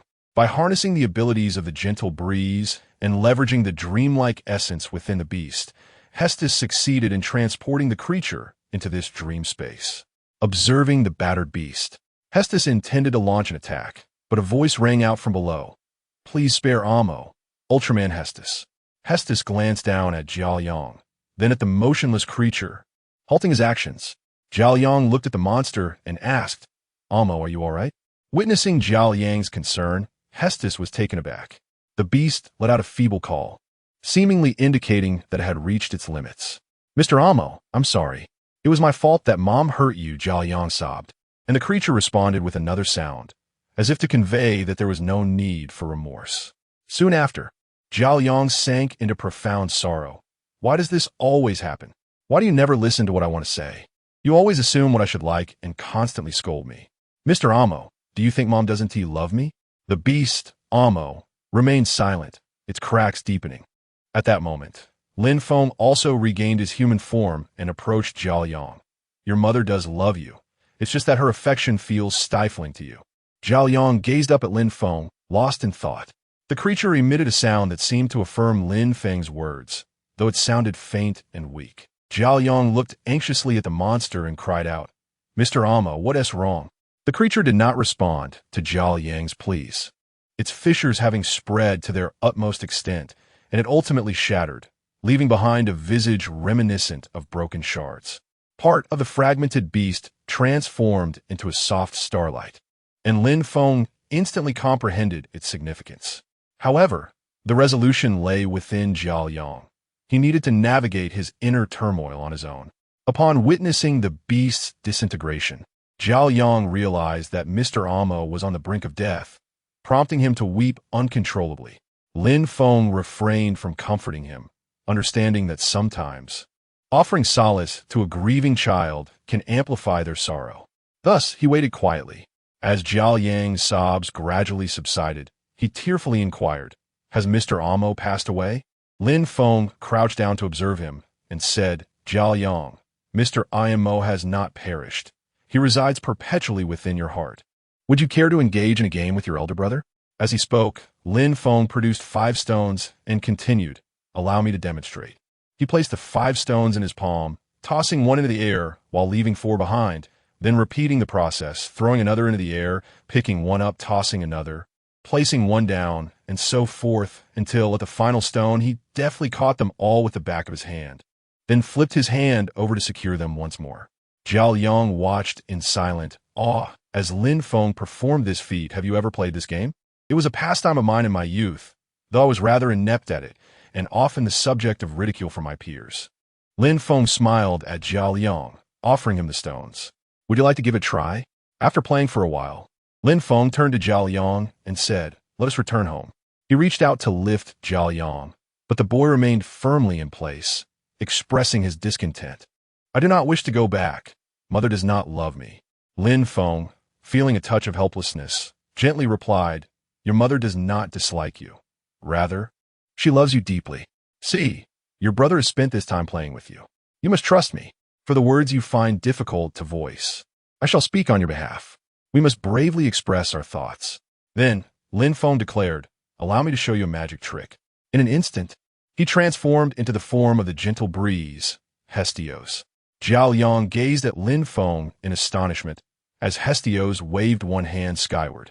The previously dark space began to unveil a resplendent galaxy, with shimmering stars and fireflies dancing about, while the ground was adorned with lush green grass. Zhao Yang stood mesmerized by the breathtaking spectacle before him. Hestos observed Zhao Yang and gently lifted him with a breeze, allowing him to soar freely across the grassy expanse. Outside, Lulan watched the weeping Wang Tingting and sighed softly. Do you not think you're putting too much pressure on your child? Wang Tingting paused, taken aback. But I'm doing this for his own good. Lulan gazed earnestly at Wang Tingting. As a fellow woman and a mother, I understand your feelings. However, exerting excessive pressure on a child is truly detrimental. Forcing him to learn everything will result in him mastering nothing. The added jack of all trades, master of none, is not lost on you. A fledgling must have sound wings to soar. Even the most exquisitely crafted wings will not suffice if they are broken. A fledgling with fractured wings will only plummet from the precipice, losing its life. To love him means granting him a measure of freedom, enabling him to spread his wings rather than confining him like a caged bird. Wang Tingting listened quietly to Lu Lan's words, and just as she began to resonate with these ideas, Zhao Yang in her arms gradually opened his eyes. He looked at his caring mother and, summoning his courage, said, Mother, I do not wish to attend the learning classes anymore. Is that all right? Wang Tingting nodded through her tears. At that moment, Lin Feng emerged from behind, and as Zhao Yang prepared to speak, Lin Feng made a shushing gesture, signaling that this was a secret between the two of them. Lulan gazed at Lin Feng, inquiring, Have you resolved it? Lin Feng nodded affirmatively, responding, "It has long been settled. Moreover, Sister Lu, your tale is quite captivating." Upon hearing this, Lulan, with a hint of playful sarcasm, asked Lin Feng, "What are your feelings about it?" Lin Feng, not to be easily swayed, replied bluntly, "I have no particular feelings." Lulan shot him a glance of exasperation before exiting the temporary command room, instructing the Special Forces personnel to return to headquarters. Lin Feng cast a glance towards Jiao Yang's direction before departing as well. In the end, Jiao Yang could not escape the clutches of the tutoring classes, albeit with the absence of the mathematics Olympiad course he detested. The fledgling bird yearns to soar, needing pristine wings. Should its wings be broken, grandeur offers no remedy. To fly with tattered wings ultimately leads to a plummet into the abyss. Life fades quietly, and this scene elicits sorrow. To love is to refrain from caging, while not to grant freedom. Like a bird unfurling its wings, the sky becomes a realm of exploration. Trapped within a cage, love transforms into lamentation. Only by relinquishing for freedom can true love endure. Chapter 29, The Mysterious Valley Beneath the Bustling Night Sky. The brilliantly illuminated streets resemble a dazzling sea of stars, emanating endless vitality and brilliance. However, in a tranquil village within the city-state of Parks, an unforeseen crisis quietly descends. Suddenly, the ground of the village begins to surge violently, as if a mysterious and potent force is roiling beneath the surface. In an instant, a monstrous creature with a single horn bursts forth from the earth. Its appearance is reminiscent of a kangaroo crouching on the ground, yet the enormous horn atop its head is strikingly prominent. The surrounding villagers are thrown into a state of panic, scattering in all directions, their screams and shouts intertwining in chaos. Meanwhile, within the Gyujin Command Center, a piercing alarm suddenly blares. Lin Feng, who is in the midst of training, halts his actions upon hearing the alarm, hastily dons his attire, and rushes toward the command room. Soon after, other team members arrive as well. Captain Gus decisively commands, "Gulan, activate the close-up screen." The screen clearly displays the monstrous entity that has emerged in the village of Parks. Subsequently, Captain Gus commands loudly, "Gyujin Special Forces Team 1 deploy." The team members respond in unison, "Yes," and swiftly embark on their mission. Seated in Qin Lei's fighter jet, Lin Feng gazes down below. The city is ablaze with lights. It is Lin Feng's first visit to the city-state of Parks. The architecture here exudes a unique local flavor, appearing somewhat less advanced compared to the towering edifices of a slant. In no time, Qin Lei, Lin Feng, and Yi Haiyang arrive at the scene of the incident. At this moment, the creature is rampaging through the village. Without hesitation, Qin Lei and Yi Haiyang direct their fighter jets to fire energy blasts, which strike the monster with precision. The creature seems momentarily pained by the assault, pausing briefly. Below, villagers are desperately fleeing, with some shouting loudly, "Run! The monster is coming!" At that moment, the sound of cannon fire erupts as a bomb explodes upon the creature, sending dust and debris into the air. However, it appears that the monster has not sustained significant damage. Lin Feng and the others hear Lu Lingfeng's voice through their headsets, coordinate with ground forces to evacuate the civilians. The trio responds in unison, "Received," and begins to alternate fire with the ground combat units. After a brief interval, Lu Lan's voice is heard. The combat units in Parks report that the evacuation of villagers is complete. Lu Lingfeng's voice follows, "Free fire." At this juncture, Qin Lei and Yi Haiyang commence a relentless barrage against the creature. Though the monster has thick skin and robust flesh, it still experiences pain when attacked. In retaliation, it attempts to seize the fighter jets soaring above, but the altitude renders them out of reach. Consequently, it diverts its aggression toward the ground forces. Observing this from a distance, Lu Lingfeng swiftly assumes command of the troops, decisively ordering a retreat to avert unnecessary casualties. Immediately, Qin Lei and Yi Haiyang begin to provide cover for the withdrawal. At this moment, Lin Feng, unable to bear the situation from his position in Qin Lei's fighter jet, turns to him and says, "Leave the next part to me." He then transforms into Hestos Ultraman and descends gracefully to the ground. His Hestos approached with a fierce punch, causing the monster to emit a pained shriek. Observing the creature, Hestos felt a juxtaposition of its apparent frailty and an odd sense of protectiveness emanating from it. Since the onset of the attack on the combat troops and villagers, the monster had remained immobile, steadfastly shielding something with its hands. Driven by curiosity, Hestos endeavored to pry open the monster's grasp. The creature fought back valiantly, but after an intense struggle, it ultimately succumbed. Allowing Hestos to unveil what it had been guarding, two young individuals nestled within the monster's fur-lined pouch. Suddenly, the monster let out another mournful cry, imbued with profound sorrow. It gazed affectionately at the two it cradled, tears glistening in its eyes. Soon, it collapsed to the ground, utterly depleted.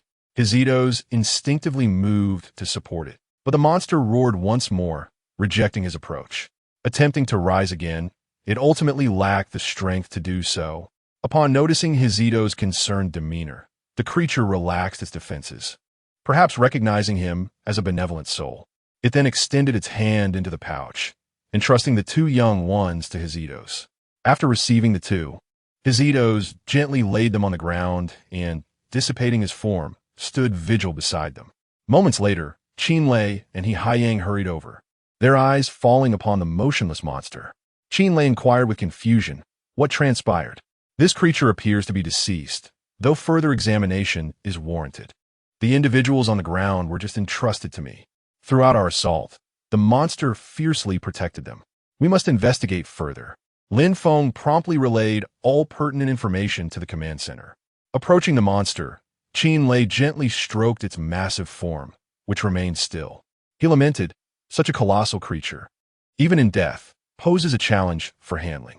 Soon, the entirety of the 7th Squad arrived, conducting a thorough examination of the beast. Reporting to command, "The monster has been confirmed deceased. A detailed analysis by specialists is required." Just then, Lu Lingfeng, who had just arrived, nodded slightly. "Please take a moment to rest.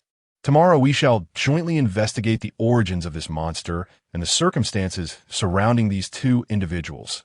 Lu Lingfeng instructed Lin Feng and his companions, his gaze fixed intently on the two being carried away on stretchers by medical personnel.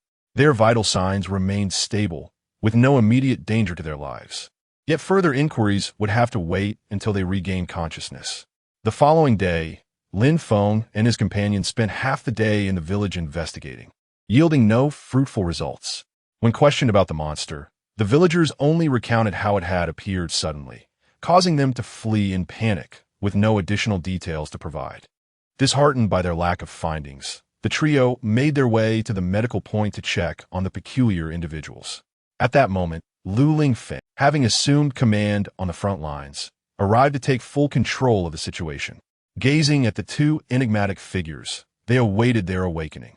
Upon noticing Lin Feng and the others approaching, the two merely nodded in acknowledgement, remaining silent. At that moment, the individuals in the room gradually opened their eyes, their expressions reflecting a mixture of confusion and fear.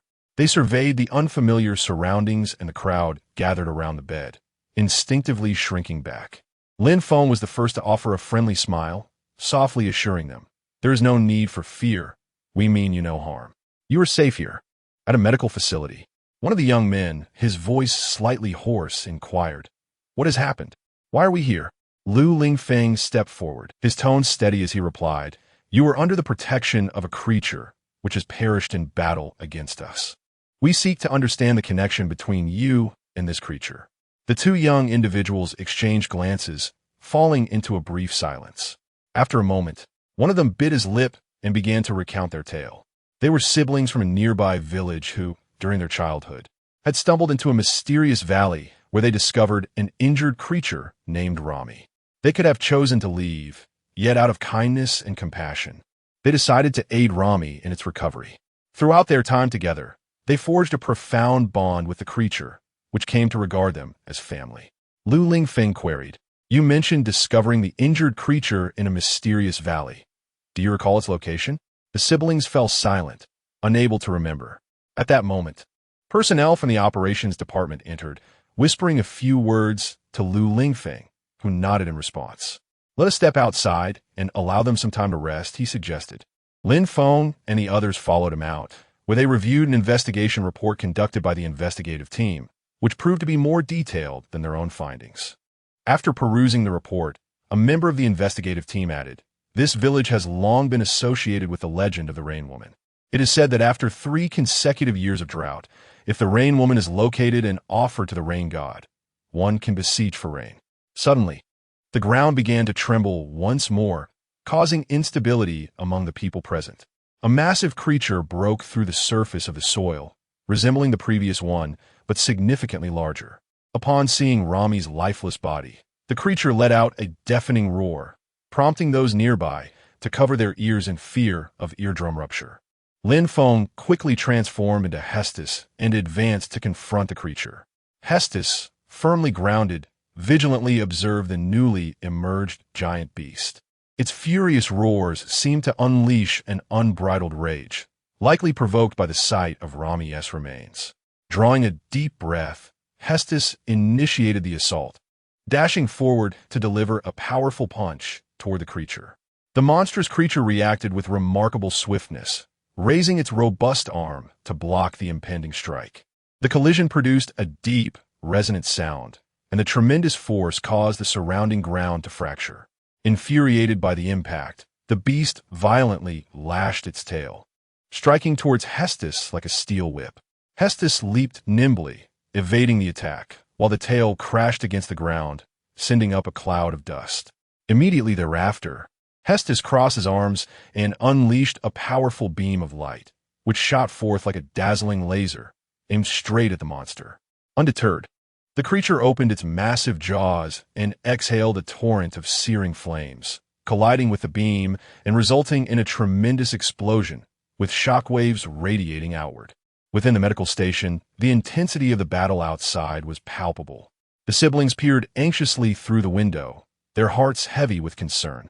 Qin Lei and He Haiyang closely monitored the unfolding skirmish, ready to assist Hestos at a moment's notice. Hestos and the monster engaged in a fierce chase throughout the village.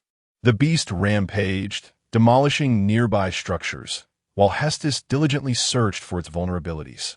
During a close-quarters encounter, he noticed that the creature's abdomen appeared particularly weak. Seizing the opportunity, he rolled beneath the monster and sprang upward, delivering a powerful kick to its midsection. The monster let out a pained roar, but did not succumb. Instead, it became increasingly frenzied in its assault. Its horn began to shimmer with an eerie light, unleashing a potent current of electricity. Hestos quickly raised his arm in defense, yet he was still pushed back several steps by the force. Realizing that a stalemate was untenable, Hestos concentrated, channeling all his energy. His body radiated a brilliant glow as he amassed power. Then, with clenched fists raised high, he released an even mightier beam of light, which struck the monster squarely on the head. Under this formidable assault, the creature began to sway, its steps faltering until it finally collapsed to the ground. However, Hestos remained vigilant, observing the creature until he confirmed it was incapacitated before reverting to his original form. The dissipating light enveloped him as he transformed back into Lin Feng. Once an elite member of the Earth Defense Force, Lin Feng had long harbored a curiosity for the mysteries of the universe. With his exceptional physical prowess, indomitable will, and keen intellect, he had successfully joined the defense team and, after years of rigorous training and real-world trials, had become a crucial pillar of the group. Upon returning to the command center, Lin Feng found everyone in contemplative silence, as if lost in thought. After a moment of reflection, he suggested, "Perhaps we should first ascertain the location of that mysterious valley." In the village, the brother and sister, accompanied by Lin Feng and the others, began their search. The sister, named Yana, and the brother, named Yak, had grown up in this small village on the planet Slan and were intimately familiar with every aspect of their surroundings. Their parents were once valiant explorers from the planet Slan, who tragically disappeared during an expedition into uncharted territories.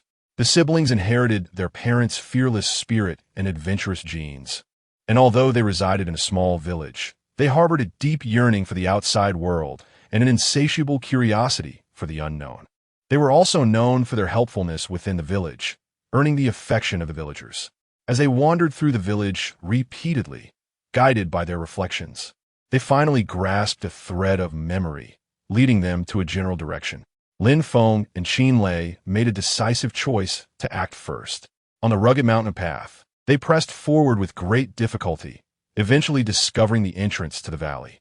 Meanwhile, He Haiyang, piloting an aircraft above, marveled at the sight below, exclaiming, "All these towering shrubs. It's no wonder we couldn't find the valley before." Qin Lei and Lin Feng were eager to explore the valley, but were halted by Lu Lingfeng. With a serious demeanor, Lu Lingfeng advised, "Let's wait for the researchers and the investigation team. It is more prudent to act together." Thus, Lin Feng and Qin Lei took up their tools and began to clear a path, gradually forming a narrow trail through their efforts. Soon after, the researchers arrived, and everyone stepped into the valley together. It turned out that this valley had once been an ancient battlefield. Furthermore, the rain god, as recounted in village legends, was revealed to be an extraterrestrial being. Observing the murals within the valley, the group learned that the rain god had perished long ago. Additionally, due to the strategic significance of the valley, it had long been used as a military ambush site, bearing the remnants of battles fought by tens of thousands, even hundreds of thousands of warriors. As night fell, the true battle commenced. The terrifying creature, Wan Gui, emerged from its sealed confinement, its towering form resembling a small mountain, exuding an overwhelming sense of dread. Its skeletal visage appeared particularly ghastly in the moonlight, and its silver armor seemed imbued with the weight of ages and boundless malevolence. Seizing the opportunity, Lin Feng instantly transformed into Hestos Ultraman, a radiant blue light illuminating the valley. Without hesitation, he shifted into Hestos Thunder form, as dark clouds gathered ominously in the sky, intertwining with flashes of lightning. Hestos, crackling with arcs of electricity, charged toward the creature. The power of thunder, like silver serpents, coiled around his arms as he swung his fist, delivering a powerful blow infused with electric force upon the beast. Each strike unleashed a violent shockwave, rustling the surrounding shrubs and raising clouds of dust. The monster, not to be outdone, swung its massive arms, accompanied by a fierce gust of wind, aimed at Hestos. Skillfully dodging, Hestos retaliated, his thunderous strikes illuminating the darkness with blinding brilliance and deafening roars, causing plumes of black smoke to erupt from the creature. However, the black mist surrounding the beast did not dissipate. Instead, it swelled as all spirits and shadows merged, transforming into Wan Gui, the general. Its armor shifted from silver to a resplendent gold, with purple miasma seeping from it, enveloping the entire valley in a toxic haze. Hestos charged forth once more to battle. Yet this time, the lightning's impact on the creature proved negligible. The lightning of Hestos struck the monster, akin to a blow upon solid rock, merely sparking a few embers. The creature retaliated, its fist, imbued with formidable strength, crashed into Hestos, causing him to stagger backward. Despite his efforts to breach the monster's form, the dark mist swiftly coalesced, and the damaged parts of the creature's body instantaneously restored themselves. Each time its body was harmed, fragments would fall to the ground, releasing a copious amount of miasma that obscured Hestos's vision, transforming into the form of the fire god. Hestos ignited in a blazing inferno and charged once more at the monster, the flames intertwining with a noxious vapor, producing a hissing sound. Yet, the damage inflicted upon the creature remained minimal. At that moment, Qin Lei and He Haiyang from the Special Operations Team piloted their fighter jets at breakneck speed. The aircraft soared overhead, launching beams of light like meteors towards the monster. Upon impact, the light projectiles erupted in explosions, creating gaping holes in the creature's body. However, the miasma soon began to gather again, and the monster's form was restored anew. The increasing density of the miasma severely hindered Hestos. After being struck once more by the creature, Hestos's energy reserves began to dwindle, and the timer on his device flickered urgently. The mental disturbance caused by the miasma rendered Lin Feng unable to focus, allowing the monster to launch another attack as Hestos's timer blinked even more frantically. Just as despair settled over the onlookers, a faint golden light emerged from the cemetery, and the sound of an advancing army resonated in their ears. Turning their gaze, They beheld soldiers clad in worn military uniforms, their eyes radiating unwavering determination. Among them was a young man who approached Hestos, the very same fellow who had sought a bowl of noodles from stall. In his hand appeared a badge, the badge of Earth.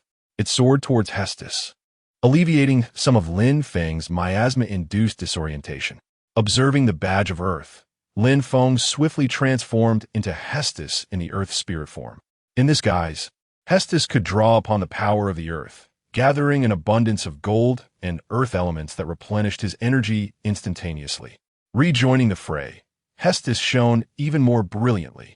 He ensnared the monster using the earth elements, which struggled yet could not break free. Subsequently, Hestos unleashed the power of the gold elements, directing beams of light like sharp blades towards the creature. The monster roared in fury, yet under the onslaught of light, its body began to stiffen. With the soldier's assistance, Hestos transformed the monster into a statue using the earth elements, then channeled the power of the gold elements into the light, striking the statue and ultimately obliterating the monster. The statue gradually disintegrated into dust, vanishing into the night sky. However, the black mist reemerged, forming a black hole. As Hestos prepared to surge forward, the soldiers restrained him, resolutely declaring, "This is humanity's battle. It is best that human negativity be resolved by humanity." With that, they courageously plunged into the black hole, engaging in a new round of combat with a myriad of spirits within, formed from the negative energies of deceased humans. As the warriors engaged in battle, the phantoms within the black hole dwindled in number. Yet, until the very moment the black hole vanished, the warriors did not reemerge. Hestos observed this scene in silence, his heart brimming with nostalgia. Subsequently, he propped himself up with one hand and harnessed the power of the earth to restore the land ravaged by the beasts, before soaring into the sky and vanishing from sight. Chapter 30. Life is too bitter on the bustling central avenue of Aslant. Sunlight cascaded down, heralding the arrival of Lin Feng's long-anticipated holiday. Unlike previous occasions, this time the skies remained clear and untroubled by rain. He chose to forego his usual companionship with a take and instead meandered alone along the avenue, relishing the unique charm of this extraordinary world. The streets were alive with a throng of people, and an array of novel sights dazzled Lin Feng's senses. As he wandered, however, his stomach abruptly voiced its discontent with a series of growls, reminding him of his hunger. He casually settled at a small eatery, fortuitously taking a seat beside a man who was engrossed in a bowl of noodles while simultaneously engaged in a phone call, oblivious to Lin Feng's presence. "Hey, are you free?" the man inquired, addressing the phone. "Yes, what's up?" came the response from the other end. "I was wondering if I could borrow some money." The man hesitated, his tone tinged with uncertainty. "I don't have much either. I just switched jobs," the voice replied, sounding somewhat troubled. "Just 1,000 yuan, and I'll repay you in a few days when I get my salary," the man quickly clarified. Sure, I could transfer you 1,000. If you're looking to borrow 10 or 20,000, that's beyond my means, but 1,000 is manageable." "Thanks. How's your job going?" The man's face displayed a flicker of gratitude. "I recently took a civil service exam and landed a short-term position. What about you?" I'm still the same. Thanks again. I have something to attend to, so I'll hang up now." With that, the man ended the call and resumed his frenzied consumption of noodles. The speed at which he devoured his meal astonished Lin Feng. Within mere seconds, the bowl was empty. Intrigued by the man, Lin Feng felt a compelling desire to know more about him. He called over the proprietor and ordered 2 bottles of liquor, turning to the man with a smile. "Would you care to join me for a drink?" The man looked up, a hint of suspicion flickering in his gaze. "We don't seem to know each other. Together?" Lin Feng offered a hearty laugh, attempting to ease the man's apprehension. "Come now, what's wrong with sharing a drink? In this bustling and vibrant city, sharing a table is a serendipitous encounter." The man frowned slightly, scrutinizing Lin Feng with uncertainty. "You seem to be in a similar place as I am, yet you carry yourself with far more ease. My life is a chaotic mess. I hardly have the luxury to engage in light-hearted conversations over drinks." Lin Feng waved a hand dismissively, responding nonchalantly, "What ease? I'm just naturally sociable. I can chat with anyone. Don't think too highly of me. Here, let's raise a glass." With practiced ease, he poured himself a drink and filled the man's glass as well. The man lifted his glass, contemplating thoughtfully. Men, when they set down their glasses, discuss matters of state. When they lift them, they ponder the intricacies of life. Yet at this moment, I lack the spirit for any grand discussions. I can barely untangle my own existence. Lin Feng took a sip of his drink and nodded in understanding. Life is indeed challenging. Everyone has their own struggles. Let us talk about life. You seem to be preoccupied today. Have you encountered some troubles? Lan Shi let out a soft sigh, hesitated for a moment, and then slowly began to speak. To be honest, I am currently facing some financial difficulties. I even called a friend today to borrow some money. Life has become quite constraining. Lin Feng looked at him with keen interest. Oh, what happened? Share it with me. Perhaps voicing it will bring you some relief. Lan Shi gritted his teeth and began to recount his experiences. I'm already 30 years old, alone in this city, and I still do not have a girlfriend. In my first year of work, I managed to save 10,000 yuan, feeling that life still held some hope. However, in my second year, I ventured into investments, only to be taken advantage of, and since then, I have been on a downward spiral. I then fell into the trap of credit cards and other forms of advanced consumption, and for the past few years, I have been trapped in this vicious cycle, accumulating significant debt. Lin Feng listened quietly, not interrupting him. Lan Shi continued, but I cannot afford to falter. My parents back home are waiting for me. I have always envisioned returning in glory, making them proud, yet now it all seems so distant and hopeless. Lin Feng pondered for a moment and then spoke softly. My mentor once told me that when a blind man regains his sight, the first thing he does is discard his cane, even though it has aided him greatly. A mouse never perceives its food is stolen. A fly never considers itself dirty, and a bat remains unaware of its venom. In the realm of crows, swans are deemed guilty. To illustrate simply, when a building is left unfinished, the land seller bears no responsibility, the builder bears no responsibility, the seller bears no responsibility, and neither does the lender. Even the overseer holds no accountability. You will find that those who profit bear no responsibility, while those who pay to purchase a home must shoulder all the burdens. The essence of society is predatory. The notion of fairness is merely a consolation for the weak. Always remember, the silent fish are the least likely to be caught. For those with vested interests, display your strength and experience. For those without, extend your courtesy. However, do not lose heart. Although life is arduous, opportunities for change will inevitably arise. Lan Shi forced a bitter smile and shook his head. I understand the reasoning, but putting it into practice is exceedingly difficult.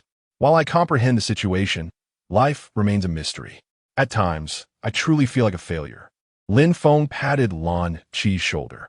I know you are weary, suffering from invisible exhaustion both physically and mentally, yet you must persevere. Even if no one inquires about you, even if you feel inadequate, do not allow frustration and anxiety to extinguish the little enthusiasm you possess. Do not be greedy, but also do not lose hope. Look around. So many people in this city are striving to live, and we cannot afford to give up easily. Lin Feng reassured Lan Shi once more, I know you are fatigued, that invisible weariness that lingers in both body and spirit, but I implore you to hold on. Even in the absence of attention, and despite feeling overshadowed by others, one must resist allowing frustration and anxiety to extinguish the already scarce flame of passion. Be neither greedy nor disheartened. After Lin Feng spoke, he extended his hand, inviting a handshake. Lan Shi hesitated momentarily, but ultimately reached out, grasping Lin Feng's hand briefly. However, after their handshake, tears involuntarily streamed down Lan Shi's face. He did not cry out loud. Rather, as sorrow enveloped him, tears flowed freely. Wiping his tears, Lan Shi rose and slightly bent forward, apologizing, I'm truly sorry, but I don't think I can continue drinking. I must take my leave. Lin Feng did not look at him, continuing to savor his barbecue and sip his drink. He made a call for Qin to come pick him up, adhering to the principle of not drinking and driving. That day, after their drinking session concluded, a sum of 1,000 yuan swiftly appeared on the bill. A warm feeling surged within Lin Feng. In this seemingly cold metropolis, such genuine friendship was indeed comforting. Upon returning home, Lan Shi settled onto a somewhat worn sofa. gazing out at the fragmented sky, cleaved by towering buildings, as his thoughts drifted away. Memories of his struggles and joys in the city over the years played out in his mind like a film. At that moment, Qin Lei brought Lin Feng to a spot adjacent to Lan Shi's residence. Turning to Lin Feng, Qin Lei inquired, "What are we doing here?" Lin Feng replied, "Waiting for the monster." Surprised, Qin Lei looked at Lin Feng. "A monster?" He peered at the clear starry sky, seeing no signs of any monster. Lin Feng assured him, "It will appear soon." With that, he closed his eyes, quietly awaiting the monster's arrival. Qin Lei ceased his inquiries, patiently waiting alongside Lin Feng. Before long, the monster indeed emerged, resembling a turtle burdened with a mountain, appearing hazily above the cityscape. Lin Feng immediately opened his eyes, his bracelet glowing brilliantly as a jade green wind swirled around him, transporting him into the realm of dreams. In this dream world, Hestos commenced battle against the monster. The mountainous shell provided the creature with formidable defense, rendering initial attacks ineffective. Hestos had to adapt his strategy. The emblem of fire ignited, transforming him into a fiery form. When gentle breezes could no longer withstand life's pressures, only the rekindling of hope's flame would suffice. In his fiery form, Hestos unleashed a barrage of fireballs upon monster, then swiftly closed the distance, landing a powerful uppercut that sent the beast flying. Finally, he extended his arms in a straight line, gathering crimson energy, and assumed a traditional Ultraman pose to unleash a beam of light, striking the monster directly. After a few convulsions, the monster erupted in a spectacular explosion, vanishing without a trace. Hestos reverted to his gentle breeze form, surveying the dim dreamscape. He raised his hands above his head, transforming the dream space into an expansive sea and sandy beach with Hestos as the focal point. Once completed, Hestos departed from the dream realm. Lin Feng found himself back in the car. Qin Lei glanced at Lin Feng and asked, "Is it resolved?" Lin Feng replied, "It is resolved." "Qin Lei, all right. I shall return to headquarters." Those in the command center are still puzzled as to why the monster alarm ceased mere seconds after it sounded. Finally, Lin Feng gazed at the towering edifice where Lan Shi resided and bid good night. Qin Lei then drove Lin Feng away. Time swiftly passed. Lan Shi's work remained as unremarkable as ever. Each day at the company brought forth a repetition of identical tasks, confronting the same individuals and matters. Yet, he understood that he could not persist in this manner indefinitely. He yearned for transformation, for a breakthrough. That sum of 1,000 yuan might alleviate his immediate plight, but genuine change would ultimately rely on his own endeavors. A few days later, they convened at a familiar CF. The air was suffused with the rich aroma of coffee, and soft melodies flowed through the atmosphere. Upon arrival, he inquired, "Has work been going smoothly of late?" Lan Shi, who had come to borrow money, entered shortly thereafter, settled down, and replied with a smile, "It's been manageable. At least it has temporarily resolved some issues. And you, how goes your preparation for the civil service examination?" Stirring his coffee, he slightly furrowed his brow. "It's quite pressuring, yet I persist. After all, such opportunities are rare, and I do not wish to relinquish them lightly." They began reminiscing about the past, those days spent striving in the city. Once, they had arrived here with boundless dreams and aspirations. Yet reality had dealt them blow after blow. Nevertheless, they never surrendered, steadfastly holding their ground in this land.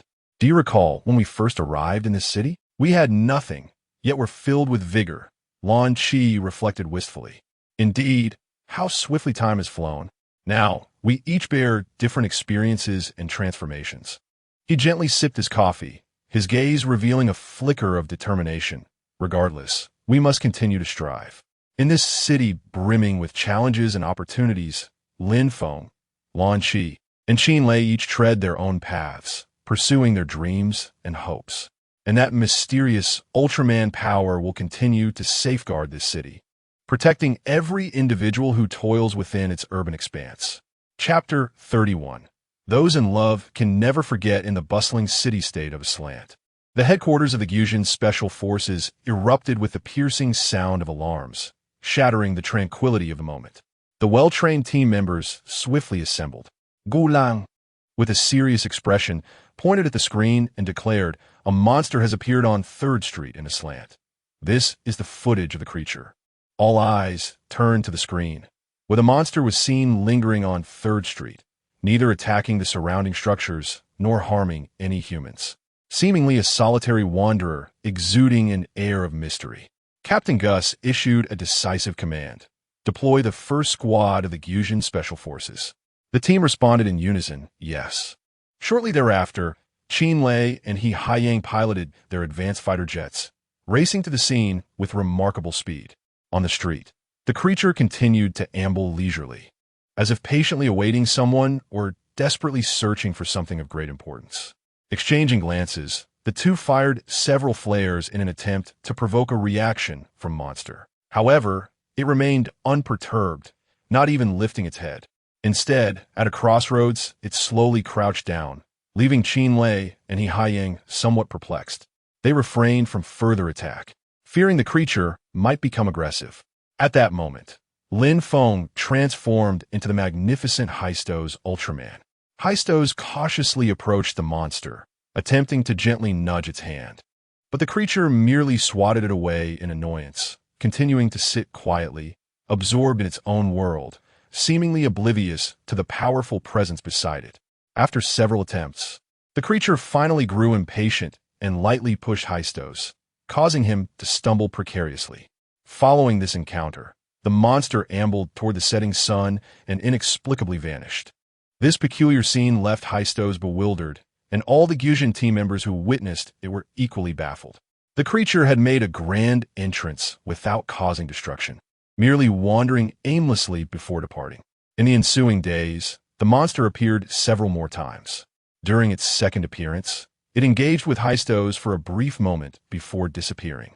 In subsequent encounters, upon seeing Hestos, it fled in haste, leaving Lin Feng both amused and exasperated, even contemplating whether to resolve the matter with a single blast of energy. After several days of turmoil, Captain Gus issued a firm directive to thoroughly investigate the incident. Consequently, Lin Feng and his team commenced a meticulous series of home visits and inquiries. Following a thorough analysis of big data, Gulan reported, after careful examination, there have been 2 significant incidents on 3rd Street in recent days. One involved a couple arguing, resulting in a male being struck by a vehicle and later pronounced dead at the hospital. The other was a robbery incident, but the perpetrator has already been apprehended by the police. After a moment of contemplation, Lin Feng decisively stated, "It seems we have a lead. Let us investigate the car accident." The team then split into 2 groups to pursue their inquiries. Lin Feng and Qin Lei made their way to the workplace of Wang Xiaoyan to conduct an investigation, while Lulan and He Haiyang proceeded to Wang Xiaoyan's residence. At the company where Wang Xiaoyan was employed, Lin Feng presented his credentials to the HR manager, stating, "I am from the Gyujin Special Forces. Here is my identification." The HR manager responded with respect, "Please, go ahead."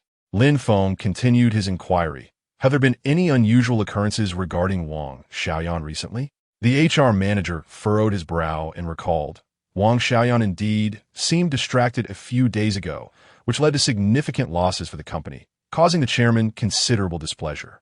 She has since resigned, and the company provided her with a substantial compensation package." Lin Feng pressed further. "Were there any other irregularities?" After a moment of contemplation, the HR manager replied, "No, she just appeared to be absent-minded at work and did not respond when asked questions." Lin Feng nodded. "Thank you for your insights." Subsequently, he left with some materials pertaining to Wang Xiaoyan from the company. During this time, he also spoke with several of Wang Xiaoyan's colleagues, all of whom echoed that she had been consistently preoccupied. At Wang Xiaoyan's doorstep, Lulan and He Haiyang knocked on the door, but no response came from within. After several persistent knocks yielded no results, they reluctantly resorted to using their equipment. Upon activation, the device indicated the presence of someone inside. Lulan gestured to He Haiyang, who understood immediately and forcefully breached the door. Once inside, Lulan spotted Wang Xiaoyan squatting on the sofa, her expression one of deep dejection. Lulan approached her directly, and upon sensing the presence of another, Wang Xiaoyan timidly inquired, "Who are you? What are you doing in my home?" Lulan pointed to her uniform, stating, "We are from the Gyujin Special Forces, tasked with investigating a specific incident." Wang Xiaoyan, puzzled, asked, "What incident?" Lulan replied solemnly, "Your incident." Wang Xiaoyan pointed to herself in surprise, asking me. Lulan affirmed, "Yes, concerning your relationship with Wang Mingxian." Upon hearing the name Wang Mingxian, Wang Xiaoyan's eyes dimmed instantly, plunging her into a deep reverie, yet she gradually began to recount the events of that day. It was an evening painted with the hues of a poetic sunset. The city streets bathed in the warm glow of twilight, resembling a breathtaking canvas. Wang Xiaoyan and Lu Mingxian walked side by side along the bustling thoroughfare. However, the atmosphere between them was fraught with tension. "Why are you always like this? Never considering my feelings?" Wang Xiaoyan's voice trembled with anger, her eyes brimming with disappointment and grievance. Mingxian, with a furrowed brow, retorted impatiently, "Wang Xiaoyan, how am I not considering your feelings? I work tirelessly every day for our future." Wang Xiaoyan raised her voice slightly, tinged with a hint of tears. "Future? Your so-called future means being busy with work every day, leaving no time for me. Last time we agreed to watch a movie together, you suddenly had to work late and stood me up." Lu Mingxian, unwilling to back down, raised his voice in return. "That was an unforeseen circumstance. What could I do? Can't you empathize with the hardships of my work?" Tears welled up in Wang Xiaoyan's eyes as she trembled, saying, "Understanding? Haven't I shown enough understanding? Every time I need you, you're never by my side." Lu Mingxuan's tone grew more fervent. "I work tirelessly not for myself, but to provide you with a better life. Why can't you see that?" Wang Xiaoyan bit her lip, her voice quavering. "What I desire is not material wealth, but your companionship and care. You never seem to grasp this." Their argument escalated, drawing the attention of passers-by. At that moment, Mingxian, in a fit of passion, stepped forward, intent on articulating his viewpoint more forcefully. However, he failed to notice an oncoming car speeding towards him. The sharp screech of brakes pierced the air, followed by a dull thud. Mingxuan's body was propelled like a kite with its string severed, crashing heavily to the ground. Xiaoyan stood frozen, her mind blank. The crowd quickly gathered. Some dialed for emergency assistance, while others rushed to assess Mingxuan's injuries. As if awakening from a dream, Xiaoyan dashed to Mingxuan's side, witnessing his bloodied form, tears streaming down her face. "Mingxian, wake up. Please don't scare me." Her voice was laden with terror and helplessness. The ambulance arrived swiftly, transporting Mingxian to the hospital. Outside the operating room, Xiaoyan paced anxiously, filled with regret. Why did I argue with him on the street? Why couldn't I have remained calm? She berated herself incessantly. Wang Xiaoyan wept. "It has been so long. Every moment feels like an eternity." Finally, the doctor emerged. I rushed to him, but he shook his head gravely, saying, "I'm sorry, we did everything we could, but his injuries were too severe. He didn't make it." At that moment, it felt as though the entire world had crumbled around her. She spoke, sobbing heart-wrenchingly. As Wang Xiaoyan began to reminisce, a monster reappeared on 3rd Street. This time, Lin Feng, upon witnessing it, immediately intervened, striving to prevent the creature from rampaging, as there had been no emergency evacuation of the crowd due to the suddenness of the incident. As Wang Xiaoyan grew increasingly agitated, unable to accept this cruel reality, her anger and confusion morphed into boundless regret and anguish, feeding the monster with her negative emotions. The creature began to stir, no longer sitting idly. Hestos noticed the growing intensity of the red glow in the monster's eyes and its increasingly erratic movements. He became vigilant. If it were merely a harmless beast, he might show leniency, but in the face of a creature potentially controlled by negative energy, he would not hold back. Hestos kept a close watch on the monster's every action, ready to take preemptive measures at the slightest hint of abnormality. Moments later, the monster's self-awareness fully awakened, and it began to seek destruction of the surrounding structures. Upon witnessing the unfolding events, Hestos could not bear to remain passive. He swiftly activated his flame mode and unleashed a fiery punch that pierced the monster's chest. Subsequently, he transformed into his gentle breeze form, concentrating energy at the speed of light, deftly transporting the injured creature into Wang Xiaoyan's dream realm. This approach not only resolved the battle efficiently and expediently, but also spared the lives and properties of innocent bystanders, an action taken not out of mere annoyance from its presence over the past few days.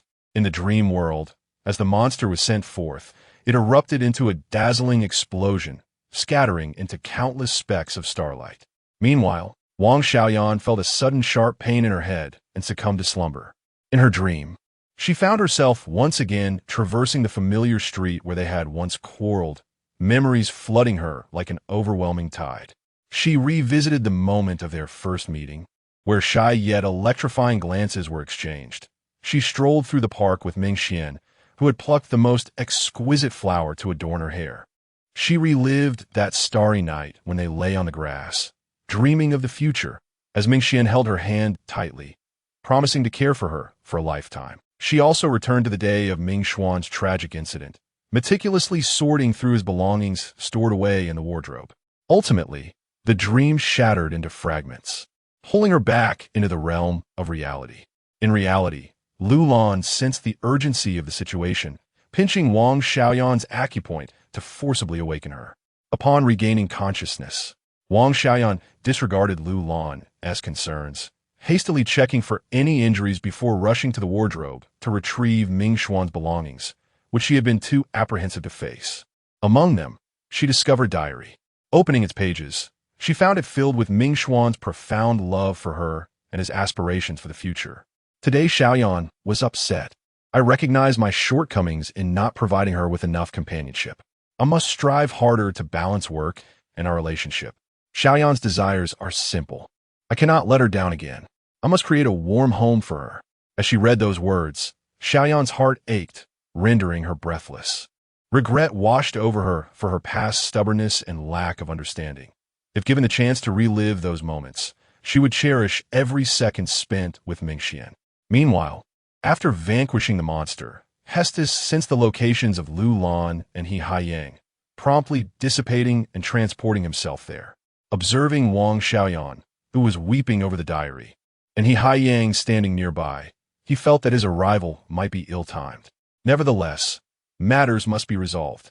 The one who unties the knot must be the one who tied it.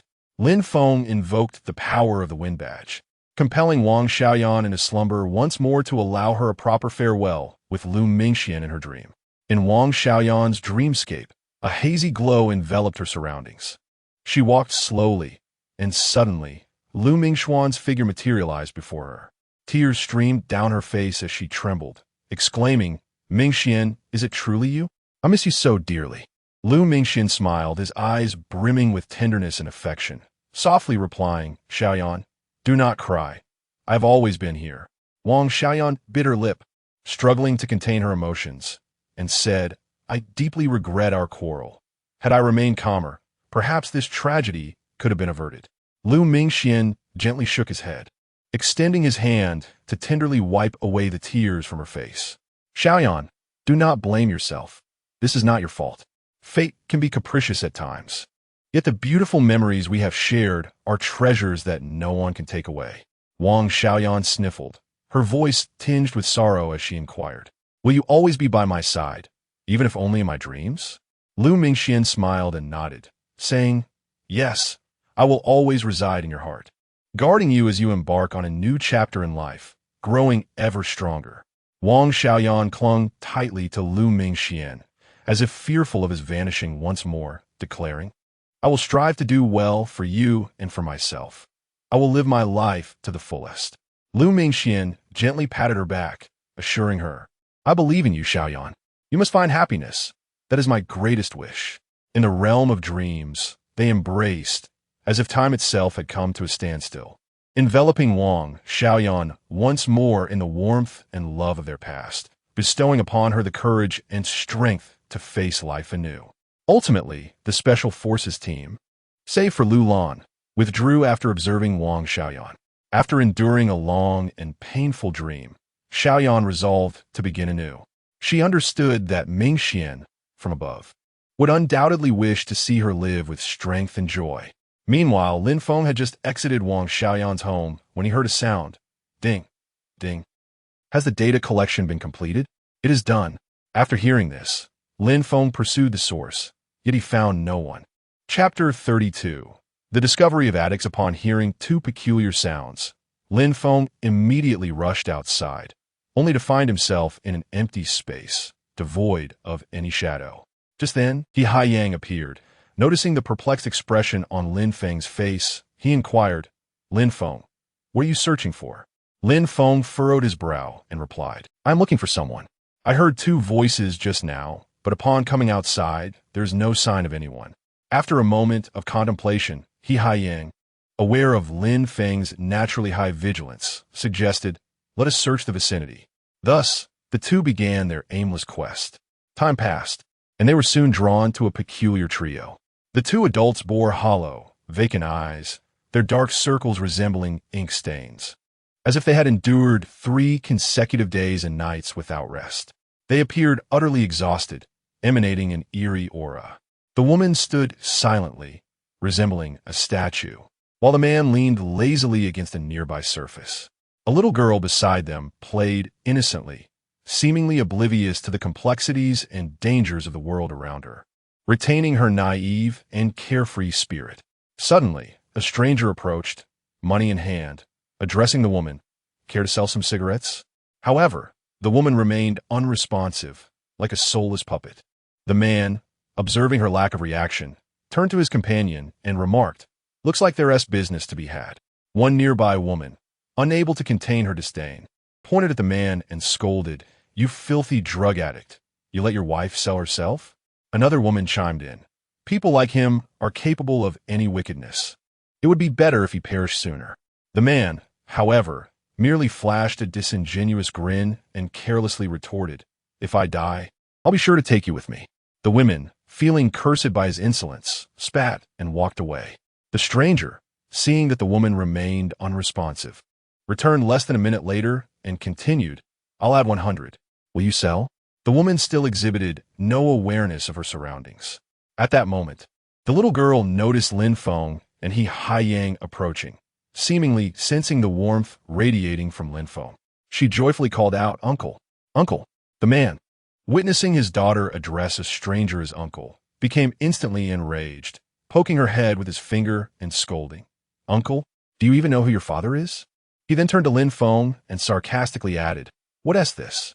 You want to take my wife?"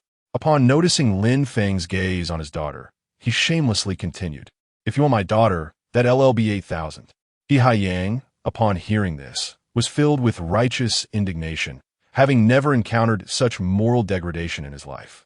Just as he was about to confront the man, Lin Feng intervened, placing a hand on his arm. Lin Feng stepped forward, facing the man with a serious expression, and declared, "What you are doing will lead to your demise."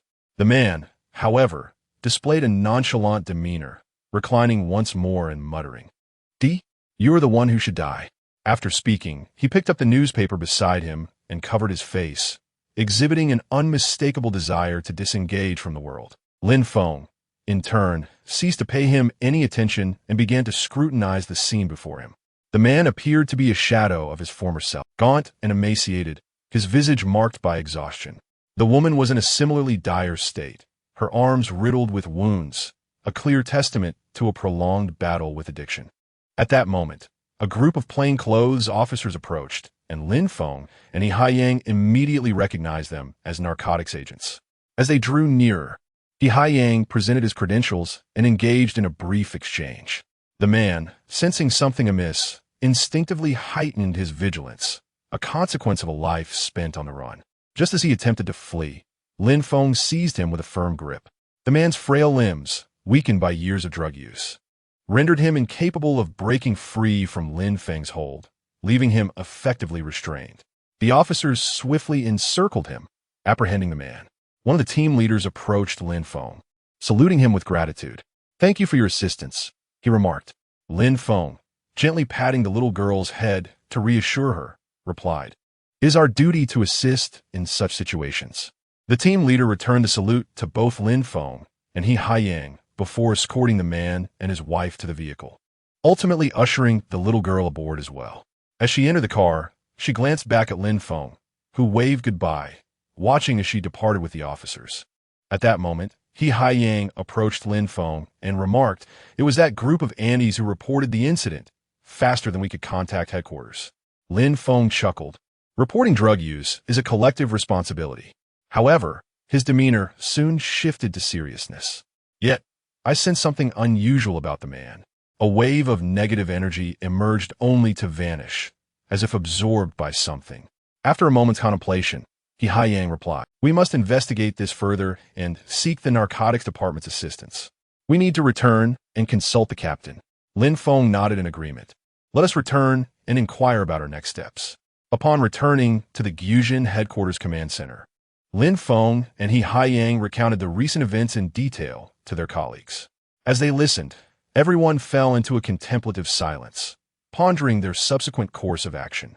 Just then, Captain Gus entered the room. It seemed he was already aware of their discussion, as he addressed Lin Feng directly. "We have been informed of the events that transpired today, and the Narcotics Division will oversee the matter. However, they have communicated that they may require our assistance, as credible reports indicate the discovery of a creature at the drug trafficker's lair." "A creature?" Confusion swept across the faces in the command room. What sort of creature could be under the control of drug dealers? Gus elaborated. "It is a plant-based creature, which produces a highly hallucinogenic pollen." Lin Feng, deep in thought, commented, "It may be more than mere hallucinogenic properties. I sense something distinctly abnormal about that drug user, particularly the woman." Gus responded, "The woman?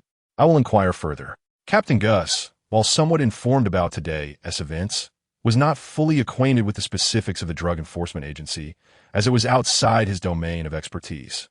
Consequently, he contacted the agency publicly to inquire about the incident. The director of the agency elaborated on the recent occurrences. Upon the return of the man and woman, comprehensive assessments were conducted. The man's condition was relatively stable, whereas the woman was gravely ill. Inside the temporary holding cell, the man began to succumb to his drug cravings, trembling uncontrollably, crouching with his arms wrapped around himself, constantly shifting positions, exhibiting signs of extreme agitation. He attempted to approach the woman, nudging her body, but she initially remained unresponsive. After a few seconds, she began to convulse, her body stiffening, and soon, sharp wooden spikes erupted from her form. Within less than a minute, she transformed into a monstrous figure, covered in these protruding spikes. Terrified, the man momentarily disregarded his cravings and screamed, attracting the attention of nearby officers. Upon their abrupt entry, they were met with the sight of the newly formed creature. They hastily retreated to arm themselves. Inside the temporary holding cell, the woman, now a monster, remained motionless, her spikes growing at a visibly rapid pace, rapidly budding, flowering, and releasing pollen. The drifting pollen wafted towards the man, intoxicating him and rendering him euphoric. The drug enforcement officers, now fully equipped, entered the cell. Although startled by the creature, they did not falter and encircled the holding area, fixating on the monstrosity. They also observed the man, now entranced by the pollen, understanding the peril it posed. Fortunately, while they had not previously encountered such a creature, they were aware of how to defend against it. Recognizing that communication with a transformed being was futile, they opened fire as the creature released its pollen. The creature could not withstand the onslaught and was swiftly obliterated, leaving behind a scattering of wooden debris rather than blood. Captain Gus inquired about the handling of the man, expressing his desire to take him to the Gyujin Research Facility for study. The director replied affirmatively, trusting in Gyujin's research capabilities, but noted that they had already commenced the destruction of the monster due to the potency of its hallucinogenic pollen. Captain Gus acknowledged this and proceeded to issue orders. Lin Feng, Qin Lei, He Haiyang, you three shall visit the Drug Enforcement Agency and escort him to the research facility. The trio responded in unison, understood. They then took the identification prepared by Gulan and made their way to the agency. The agency's location was exceedingly covert, surrounded by lush foliage, seemingly concealed within the city's corners, perhaps as a precaution against retaliation from drug traffickers. Lin Feng presented their credentials to the agency staff, who meticulously verified the documents before handing over the handcuffed man to Lin Feng and his companions. In the vehicle, the man gazed at Lin Feng and the others, his eyes filled with trepidation, asking, "Where are you taking me?" Lin Feng, with a stoic expression, replied, "To the research facility as a subject for experimentation." The man began to thrash about wildly, desperate to break free. "I've told you everything I know. You cannot do this," he exclaimed. Lin Feng swiftly restrained him, preventing any further movement or speech. Yet, the man continued to struggle vehemently. Realizing he had no choice, Lin Feng bound him tightly and handed him over to the researchers in the laboratory. The following day, in the command room, Gulan received the report submitted by the research team. The experiments indicated that the pollen on the man's body was a type of plant spore with potent hallucinogenic properties. Furthermore, traces of spores within the man were draining his life force. Lin Feng remarked, "It appears that what they are consuming is derived from this processed pollen." Qinlai, rarely serious, stated, "However, we must locate their lair and dismantle it." Gulan Ziplit, "I have just scanned the entire satellite network of Silent Star and detected no significant presence of negative energy." Lin Feng recalled the sounds he had heard in front of Wang Xiaoting's door and suggested, "Is it possible that they have shielded us from detecting negative energy?" Gulan acknowledged, "That is a possibility. I will attempt to upgrade the system." Lin Feng expressed his astonishment. "The system can still be upgraded?" Gulan did not respond. But Lulan interjected, "Of course it can." This system, which monitors the entirety of Silent Star, was indeed enhanced by Gulan. "Do not underestimate her." Lin Feng conceded. Very well. When he first arrived, he had been astounded by the base's preventive systems, unaware that such ingenuity stemmed from Gulan's efforts. Gulan Hamba Zima, "I merely made adjustments based on the experiences of my predecessors. It pales in comparison to their original creations." With that, she averted her gaze from Lin Feng and began her work. Clearing his throat, Lin Feng said, "Ahem, let us return to the topic at hand. The crucial matter is how we will locate the drug trafficker's hideout." At that moment, Captain Gus interjected, "You should refrain from getting involved in this matter. Professionals are already on the case. We shall await the results. Any unnecessary actions may hinder their operations." Thus, Lin Feng and his companions entered a period of waiting, closely monitoring the unfolding events. They eagerly anticipated the time for action as indicated by Captain Gus, preparing to strike decisively against the drug trafficker's lair, restoring peace to Silent Star. Chapter 33. The drug lord's lair. A few days later, a mobile device at the Narcotics Control Office suddenly received a mysterious code. Upon decryption, it pointed to a jungle located millions of kilometers away from a slant. At the Gyujin Command Center, Gulan had completed a system upgrade and then pressed the restart button, initiating a comprehensive detection of negative energy across the entire Slant Star. The results were revealing. Once again, they indicated the same jungle, situated hundreds of miles from the city-state of a slant. In an instant, the piercing sound of alarms erupted within the command center. Within 10 minutes, all members of the team, including Captain Gus, had gathered. They fixated on the red that displayed on the screen before them. However, at present, only satellite surveillance was available, and the fourth team had yet to be deployed. Aside from the satellite imagery, no additional information was at hand. Captain Gus, gazing intently at the image, remarked, "That pyramid-shaped structure must be the lair of the monster. Gyujin, let us commence our operation." Just then, the director of the Narcotics Control Office called, "Captain Gus, we require your assistance." Captain Gus responded, "Is this regarding the drug lord's lair?" The director expressed surprise. "Oh, how did you know?" Captain Gus explained, "We have also uncovered information. I presume you have news from your end as well." The director nodded. "Indeed, we genuinely need your support this time." Captain Gus resolutely stated, "This is precisely our duty." The two concluded their brief conversation.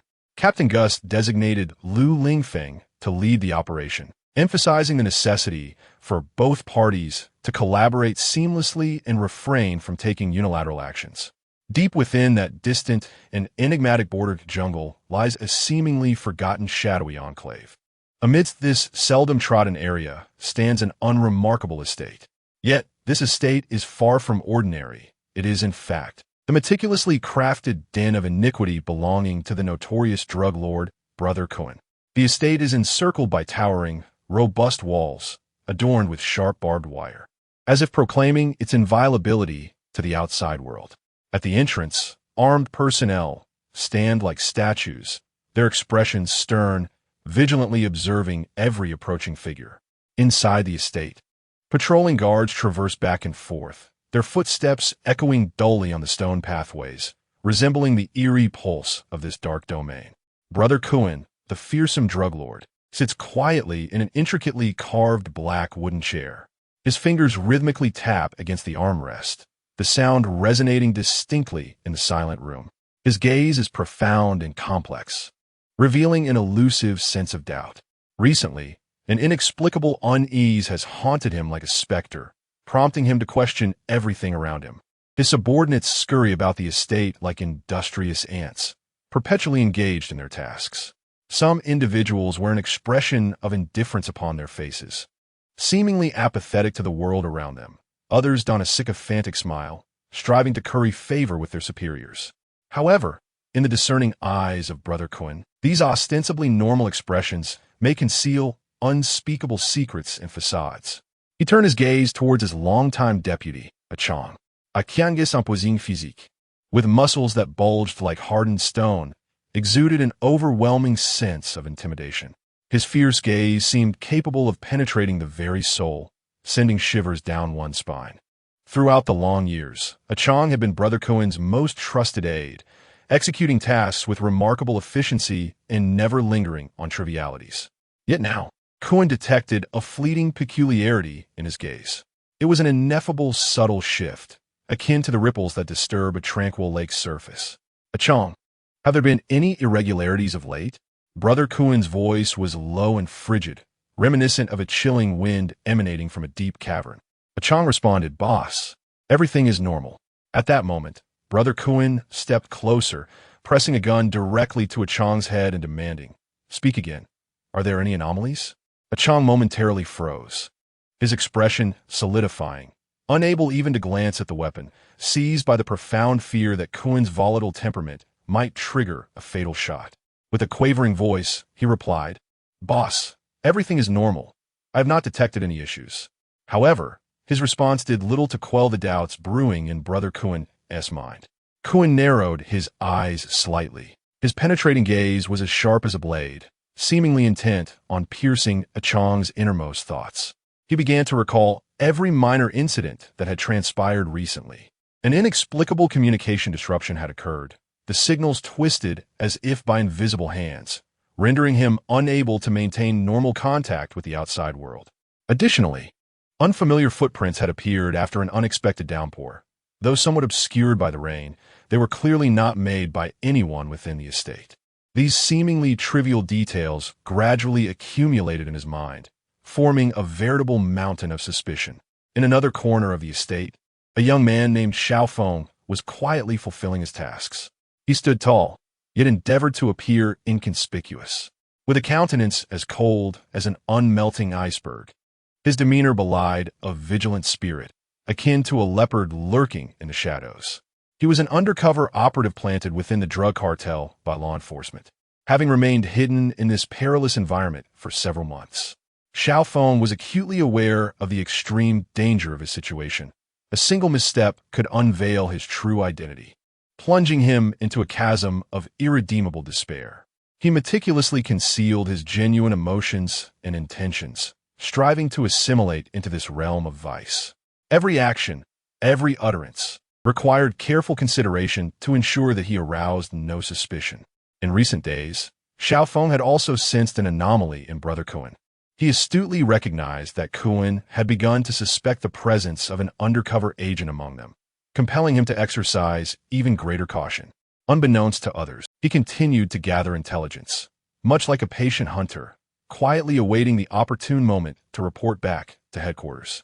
He was acutely aware that in this perilous environment, any misstep could lead to catastrophic failure, endangering not only himself, but also jeopardizing the entire operation. Thus, he became increasingly vigilant, meticulously scrutinizing the actions and behaviors of those around him, seeking valuable clues amidst the subtleties. In his interactions with other traffickers, he cautiously extracted information while deftly avoiding arousing their suspicions. His mind remained in a state of heightened tension, yet his countenance betrayed none of the inner turmoil that churned within. as night descended like a vast black curtain enveloping the estate. Darkness seemed to take on a tangible form, oozing through the air like a viscous liquid. The estate was enveloped in an eerie silence, punctuated only by the distant chirping of insects and the rhythmic footsteps of patrolling guards echoing softly in the stillness. Lying in bed, Xiao Feng appeared to rest, but his mind raced like a high-speed machine, thoughts interweaving rapidly. Though his eyes remained shut, vivid images and information flickered through his consciousness. As the night deepened, Xiao Feng sensed the moment had arrived. He quietly rose and stealthily approached the conspicuous building. Observing the two armed guards stationed outside, he refrained from disturbing them, seizing the opportunity presented by their drowsiness to dash to a control point, slipping silently into the structure. Inside, darkness enveloped him. He dared not turn on a light, for doing so would mean exposure. Armed with only a small light stick, he navigated through the dimly lit circular corridor. Gazing toward the center of the building, shrouded in darkness, he could discern nothing. Slowly extending the light stick, he illuminated the interior, and a chill ran down his spine as he beheld a creature lurking within the so-called monster center. Returning to his bed, Xiao Feng understood that the situation had grown increasingly precarious. Kuan Gu's hawkish gaze of suspicion seemed poised to land upon him at any moment. He needed to swiftly report the traffickers' locations and their operational plans to headquarters, for each minute of delay could introduce unforeseen dangers, potentially leading to the operation's failure.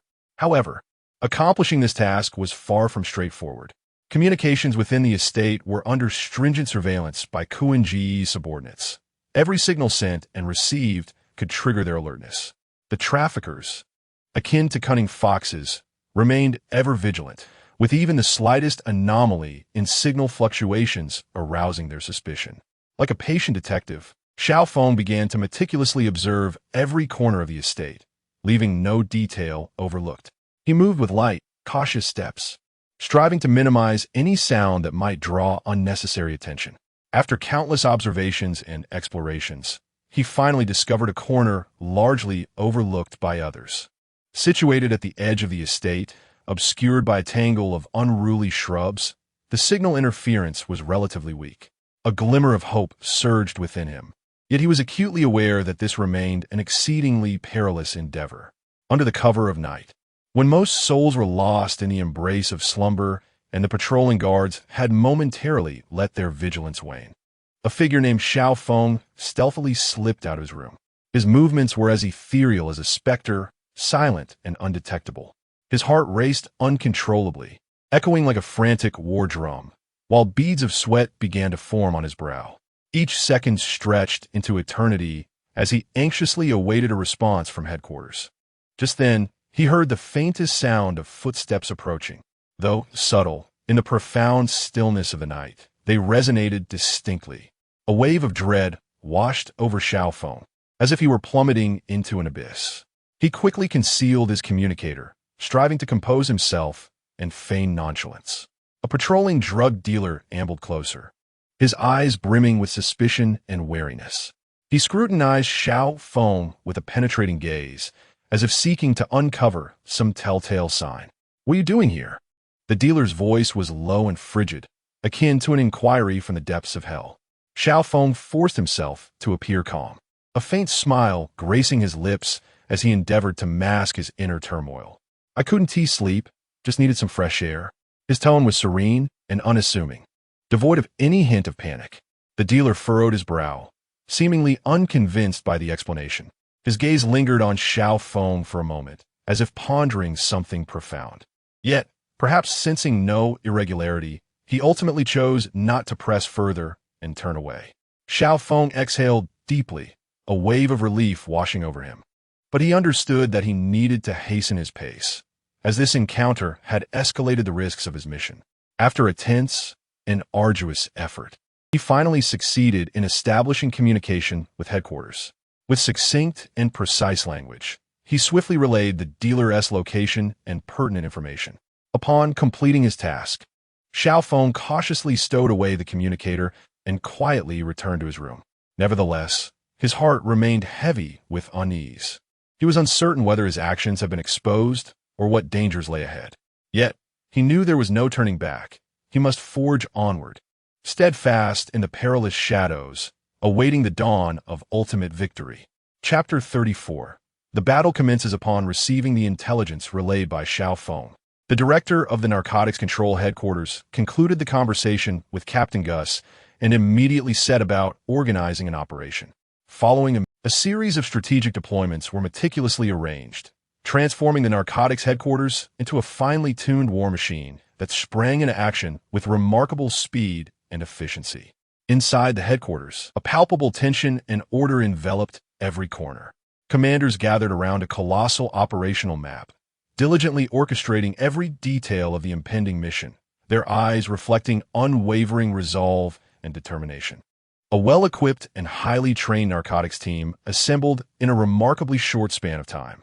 These valiant warriors donned bulletproof vests, wore steel helmets, and wielded advanced weaponry, their faces radiating an indomitable spirit.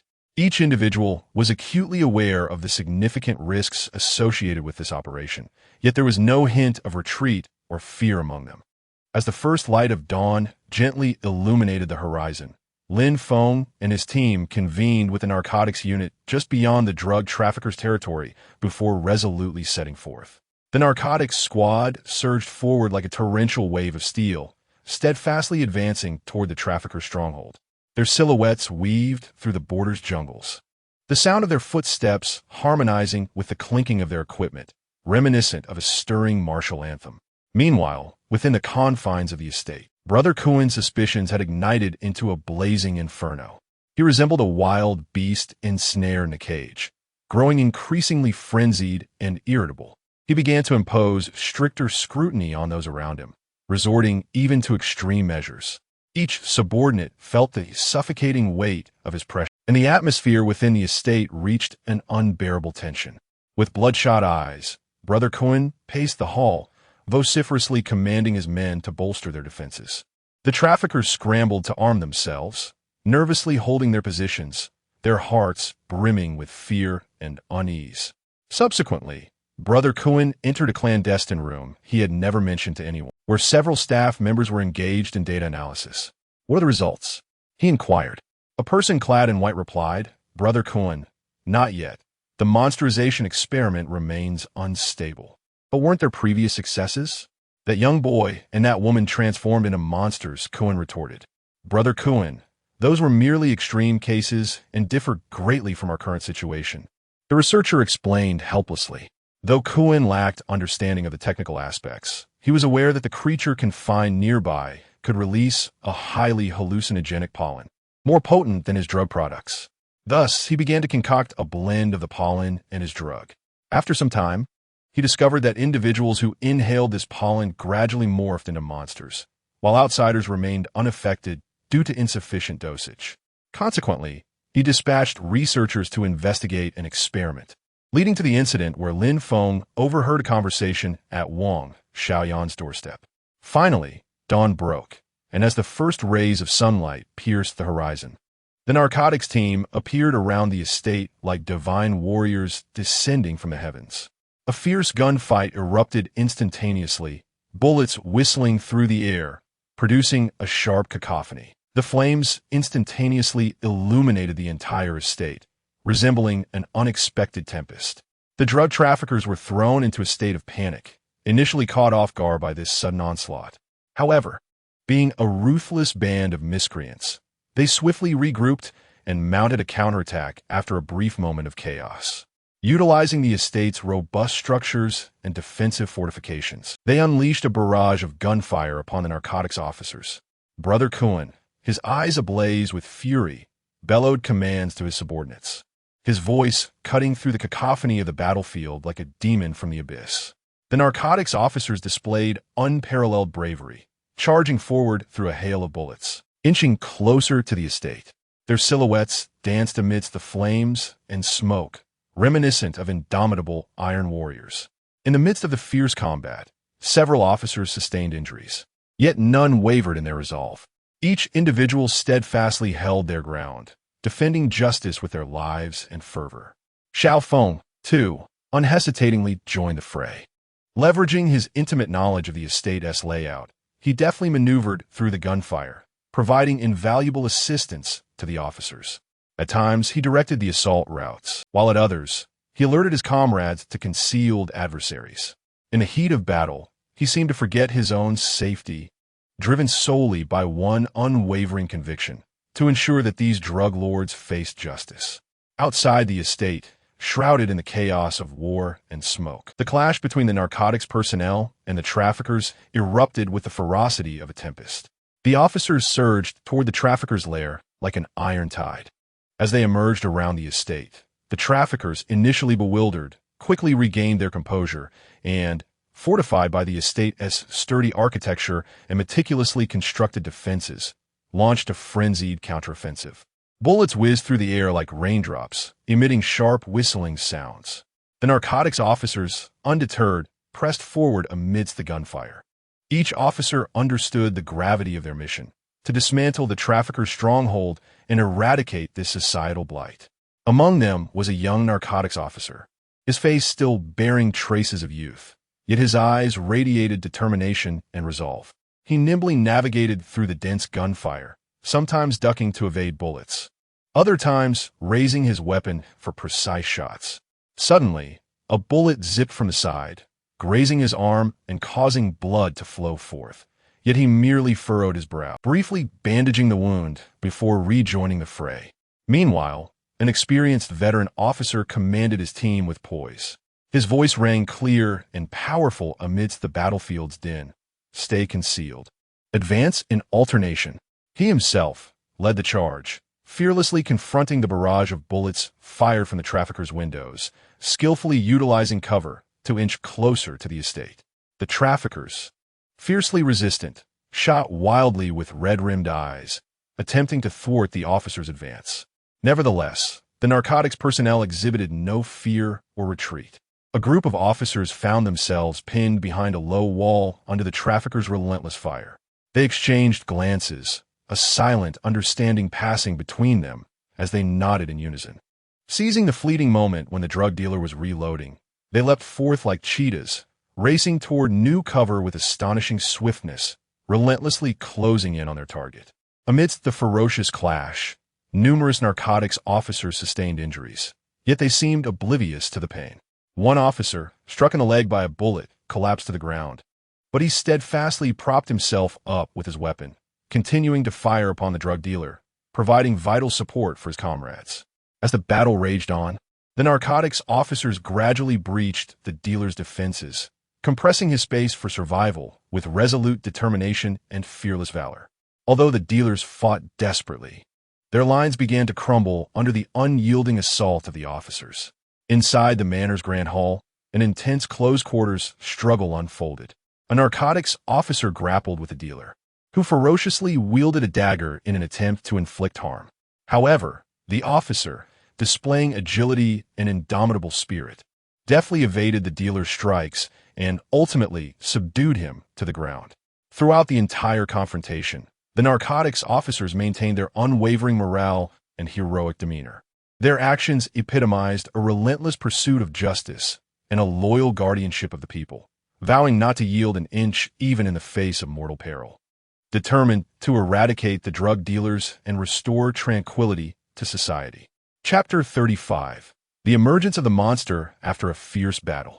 The drug dealers began to falter under the relentless assault of the narcotics officers. Their defenses started to crumble, and their numbers continued to dwindle. Brother Cohen, witnessing his subordinates fall one by one, was engulfed by a profound sense of despair and rage. He shouted wildly, yet his cries could not alter the dismal situation. Realizing he was cornered, Brother Cohen dashed into the pyramid structure, illuminating all the lights. The blinding radiance provoked a strong reaction from the plant monster. This intense reaction captured everyone's attention, allowing the narcotics personnel to storm in and seize Brother Cohen. However, he erupted into laughter, exclaiming, "Ha! Do you think this is the end? There's more to come." Immediately, the cages beside the building began to open automatically, releasing a multitude of spiked creatures. Although these monsters were not particularly large, standing just slightly taller than a person, their sheer numbers, amounting to hundreds, forced everyone to fight while retreating. In the command center outside, The special forces were deployed. Lin Feng, observing the battlefield, felt an urgent need to resolve the chaos, and thus transformed into Hestos Ultraman to confront the central monster. Monster, inlet height, 137 meters weight, 14 tons overview. A beast infused with hallucinogenic pollen, capable of absorbing energy from spores to rejuvenate itself. Amidst the smoky battlefield, as the colossal inlet monster revealed its terrifying form, an exhilarating battle commenced. Hestos Ultraman stood before the beast, his figure appearing diminutive against the backdrop of this gargantuan entity. The inlet monster, towering like a giant tree, emanated an overwhelming sense of dread, with each vine on its body seeming to possess a will of its own. Thrashing about in the air, as the battle horn sounded, Hestos charged at the monster without hesitation, instantly transforming into his fiery form. His right fist coalesced a blazing fireball, propelled by an indomitable spirit towards Inlet. Yet, upon impact, the anticipated explosion and flames did not occur. The monster's resilient and agile vines acted as an impenetrable shield, effortlessly dispersing the fireball, which fizzled into sparks in the air. Undeterred, Hestos unleashed a series of fireballs, but each one met the same fate, neutralized by the monster's deceptively soft, yet incredibly tough vines. Confronted with the unscathed monster before him, Hestos felt a wave of helplessness wash over him. Gritting his teeth, he swiftly transformed into his thunderous form, conjuring a radiant light spear with both hands, aiming it at the beast with all his might. However, the monster's reflexes were astonishingly swift.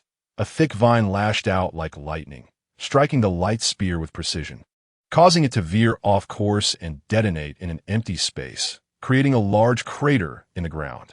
Hestos once again attempted to unleash a barrage of lightning, the robust bolts resembling silver serpents as they surged toward the beast. Yet, upon striking, they seemed to vanish into the abyss, stirring not a ripple. The creature remained steadfast, untouched, and unyielding. The other combatants on the battlefield, whether valiant narcotics officers or elite special forces, stood in stunned silence, grappling with the despairing ferocity of the confrontation. They watched helplessly as Hestos mounted attack after attack, each thwarted effortlessly by the beast, their hopes gradually eroded like sand under relentless waves. Gripping their weapons tightly, they were acutely aware of their own insignificance in the face of such overwhelming power. The creature, a colossus of despair, loomed like an immovable mountain, casting a shadow of futility and defeat over all. Provoked by Hestos' relentless assaults, the monster commenced a more frenzied counterattack. Its writhing vines lashed out like a tempest, striking the ground with tremendous force, causing the earth to tremble and reverberate with a thunderous roar. Suddenly, a vine descended upon Hestos with blinding speed, ensnaring him by the throat before he could react. Struggling to break free from the suffocating grip, he found his efforts utterly futile against the beast's overwhelming strength. Onlookers could only watch in anxious dismay, powerless to intervene.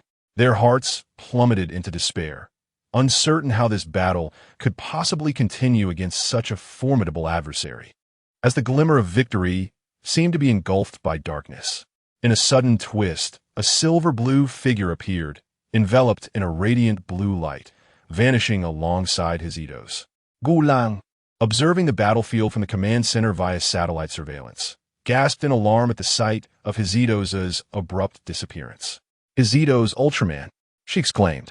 Captain Gusi placed a reassuring hand on her shoulder, saying, "Hestos Ultraman will be fine. We must have faith in him." Gulan nodded, yet the worry etched across her face remained unmistakable. Ensnared by the beast, Hestos suddenly found himself in a realm of aquamarine hue. A voice echoed, "Hestos Ultraman, we meet again." Hestos surveyed his surroundings with caution. At that moment, streams of water coalesced beside him, forming into a sprite. The sprite declared, "I am the water spirit, tasked with awaiting your arrival." Lin Feng, communicating through thought, inquired, "Awaiting me?" The sprite affirmed, "Indeed, awaiting you to reclaim all the badges." Subsequently, the water badge emerged, gently drifting toward Hestos' timer. Lin Feng caught the badge and asked, "Are you saying I must retrieve the badges?" The water badge responded, This planet was once engulfed in boundless negative energy. At that time, our spirit kin joined you in purifying this world's negativity. During a serendipitous event, you glimpsed a flicker of hope and divided your energy into 5 badges, scattering them across the planet for purification. Lin Feng questioned, "A chance? What chance?" The sprite replied, "I do not know." You vanished suddenly, then reappeared. Reminiscing about the initial moments, Lin Feng inquired, "Vanished? Is it due to the world tree? Then why is this planet suffused with negative energy, which has given rise to those dreadful monsters?" The elf elucidated. This planet is one of the root systems of the world tree, which absorbs negative energy from across the universe for purification, while the roots serve as conduits for this energy.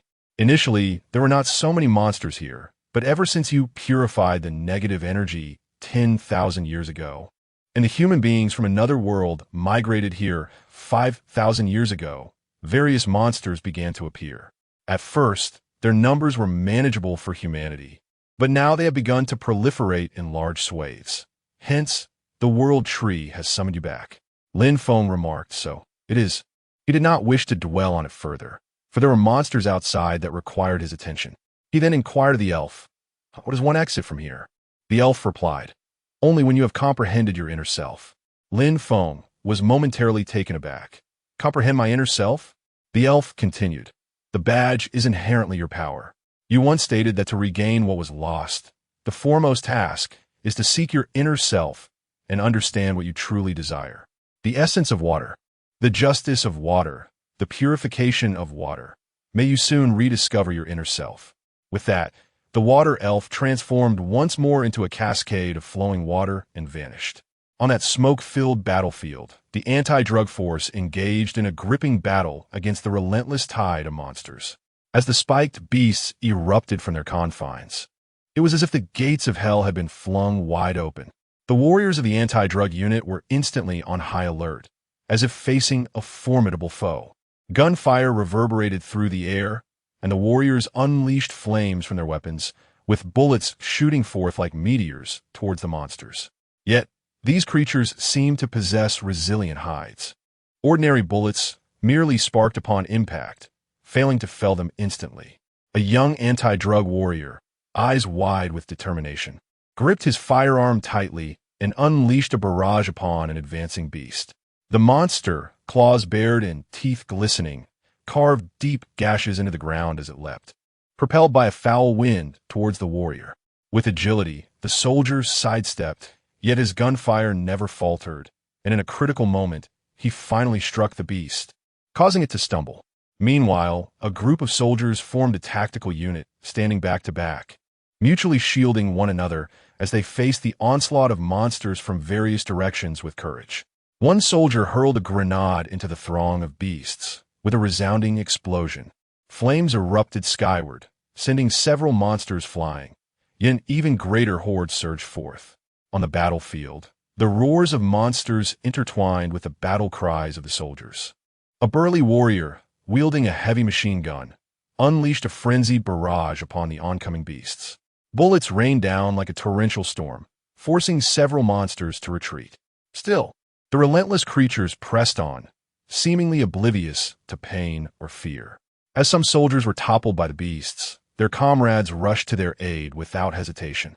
They struck the monsters fiercely with the butt of their rifles and plunged daggers into their vulnerable spots. Injured soldiers struggled to rise, rejoining the fray without an ounce of retreat. On the chaotic battlefield, the soldiers found themselves frequently grazed by the monstrous spikes, leaving gashes upon their garments. Yet, the anti-narcotics warriors remained undaunted, their hearts fueled by a singular conviction: to vanquish these beasts and safeguard the people and land that lay behind them. The smoke thickened and the flames raged ever higher, as the fierce struggle between the drug enforcement forces and the monstrous horde continued unabated, resembling an unrelenting tempest that shook the very essence of the battlefield. Chapter 36. The Virtue of Water in the Vast Expanse of Space. Lin Feng found himself ensnared in profound contemplation, pondering the essence of his own heart. What would he possibly have lost? His mind was awash with uncertainty. Yet the urgency of the external situation could no longer be ignored. Steeling himself, he grasped tightly the water emblem. His innate power shattered the confines of space, and Hestos reemerged upon the battlefield. Observing the fierce struggle below between his comrades and the narcotics enforcement team, a surge of formidable conviction enveloped him. This was the collective righteous spirit of all the narcotics agents, their unwavering resolve against malevolence. In that moment, Lin Feng perceived the fervor of their shared commitment to justice.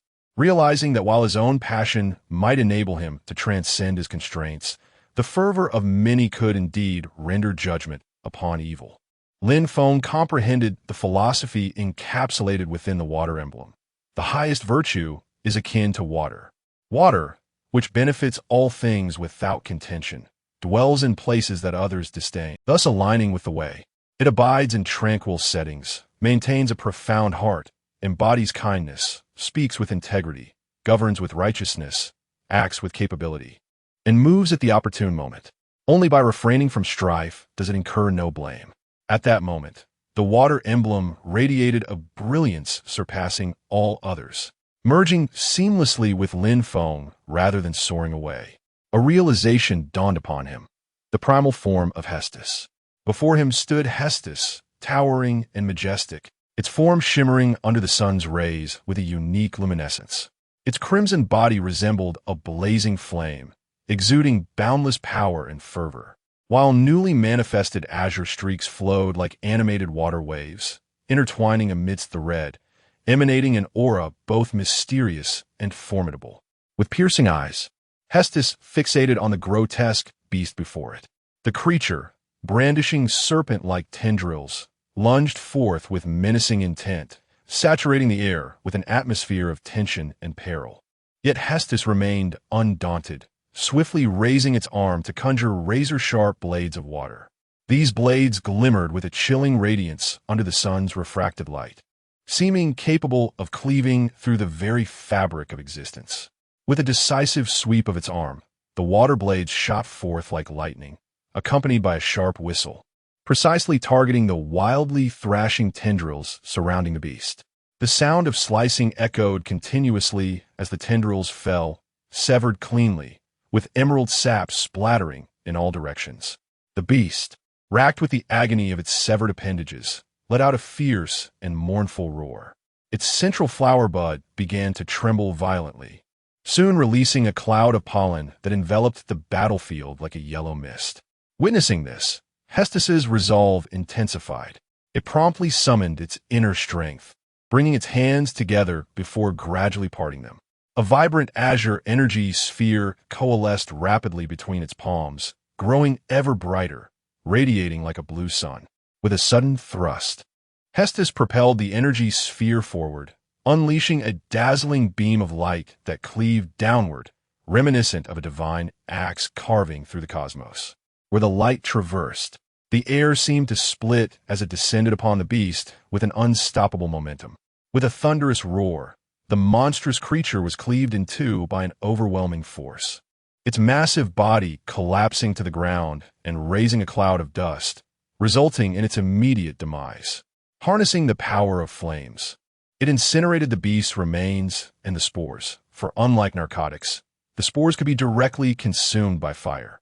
Yet, as Hestos gazed at the pollen released by the creature, a wave of unease washed over him. Those nearly imperceptible spores lingered like an invisible menace in the air, poised to unleash a new crisis at any moment. He understood that even a trace of these spores could precipitate unforeseen consequences in the future.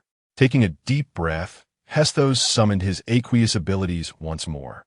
Gradually, he raised one arm, palm facing down, as an ethereal blue light began to coalesce in his hand.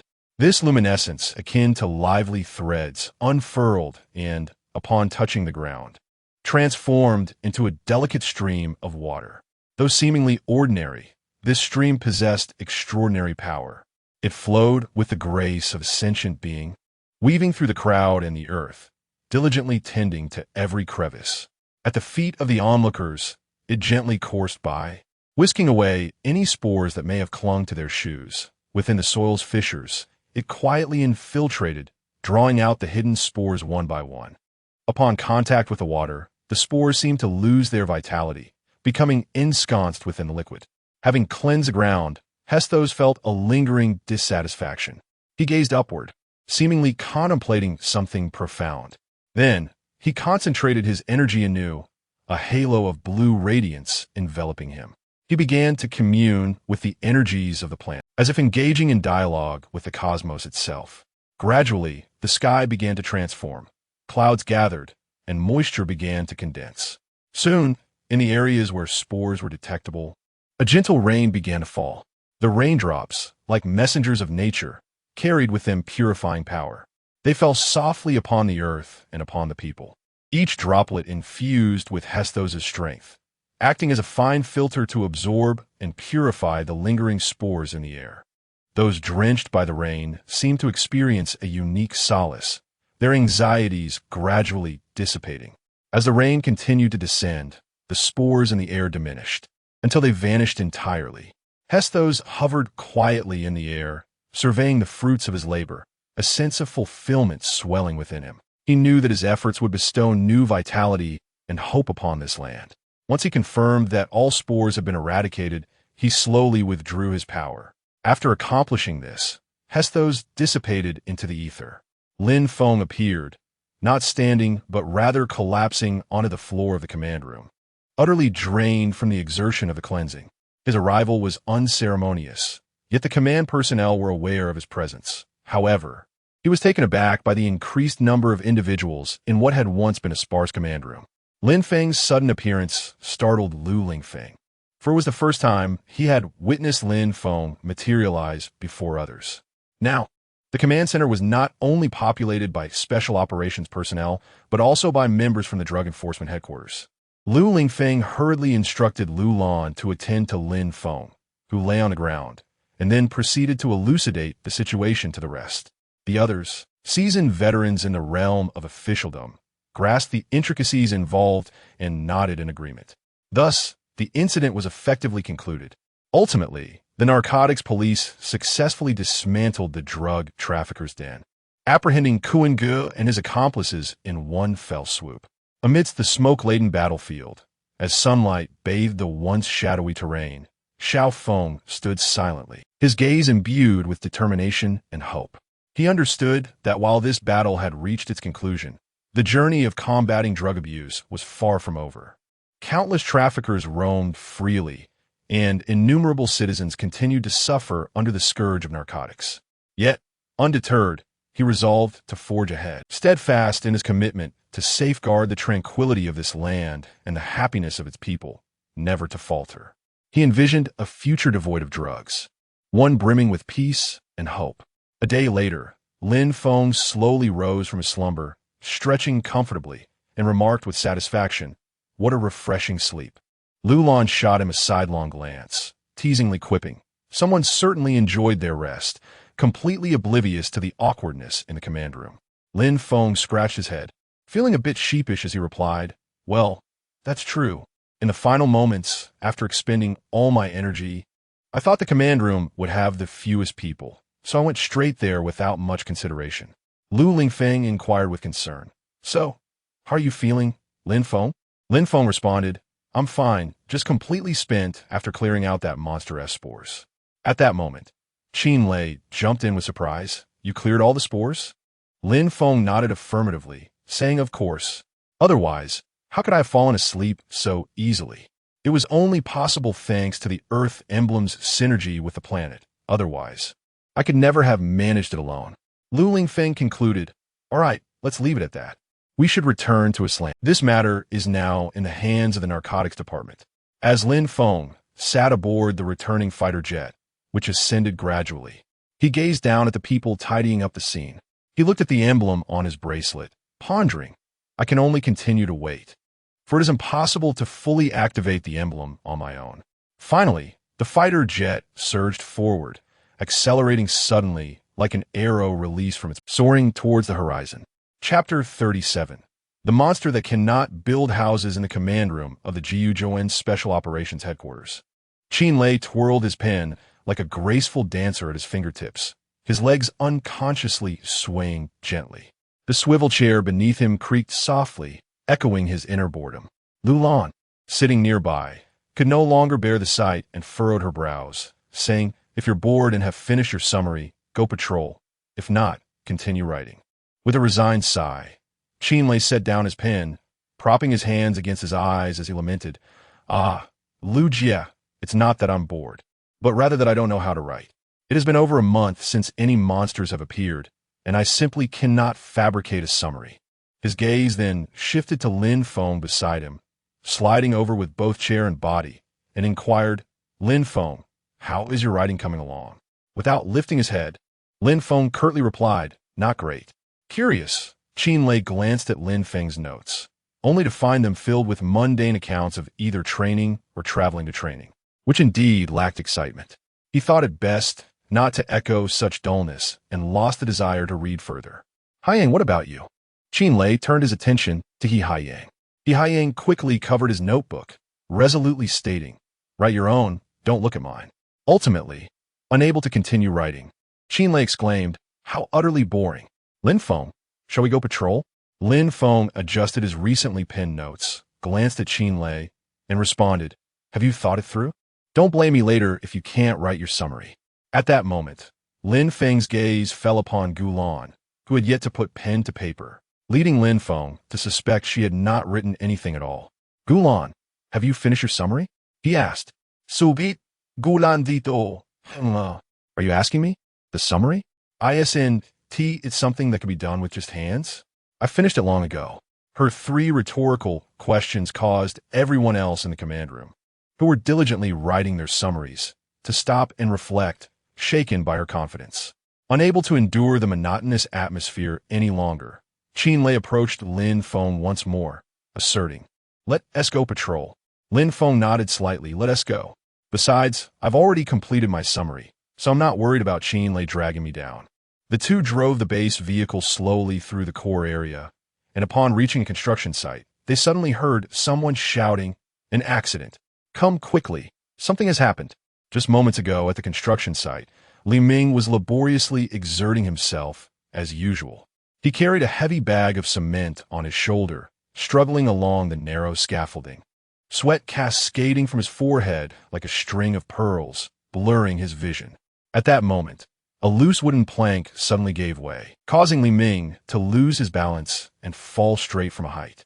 His co-workers rushed over upon hearing the commotion, finding Li Ming lying on the ground, groaning in agony. A sharp rebar had pierced through his leg, blood gushing forth. He attempted to struggle to his feet, but found himself utterly powerless. "Help me!" he weakly cried out. A kind-hearted colleague, old Zhang, exclaimed with a flushed face, "Shaoli, you must hold on. We will take you to the hospital immediately." Li Ming, gritting his teeth in agony, gasped, "Brother Zhang, is my leg doomed? My family is counting on me to earn money." Old Zhang hurriedly reassured him, "Don't think such thoughts. You will surely recover."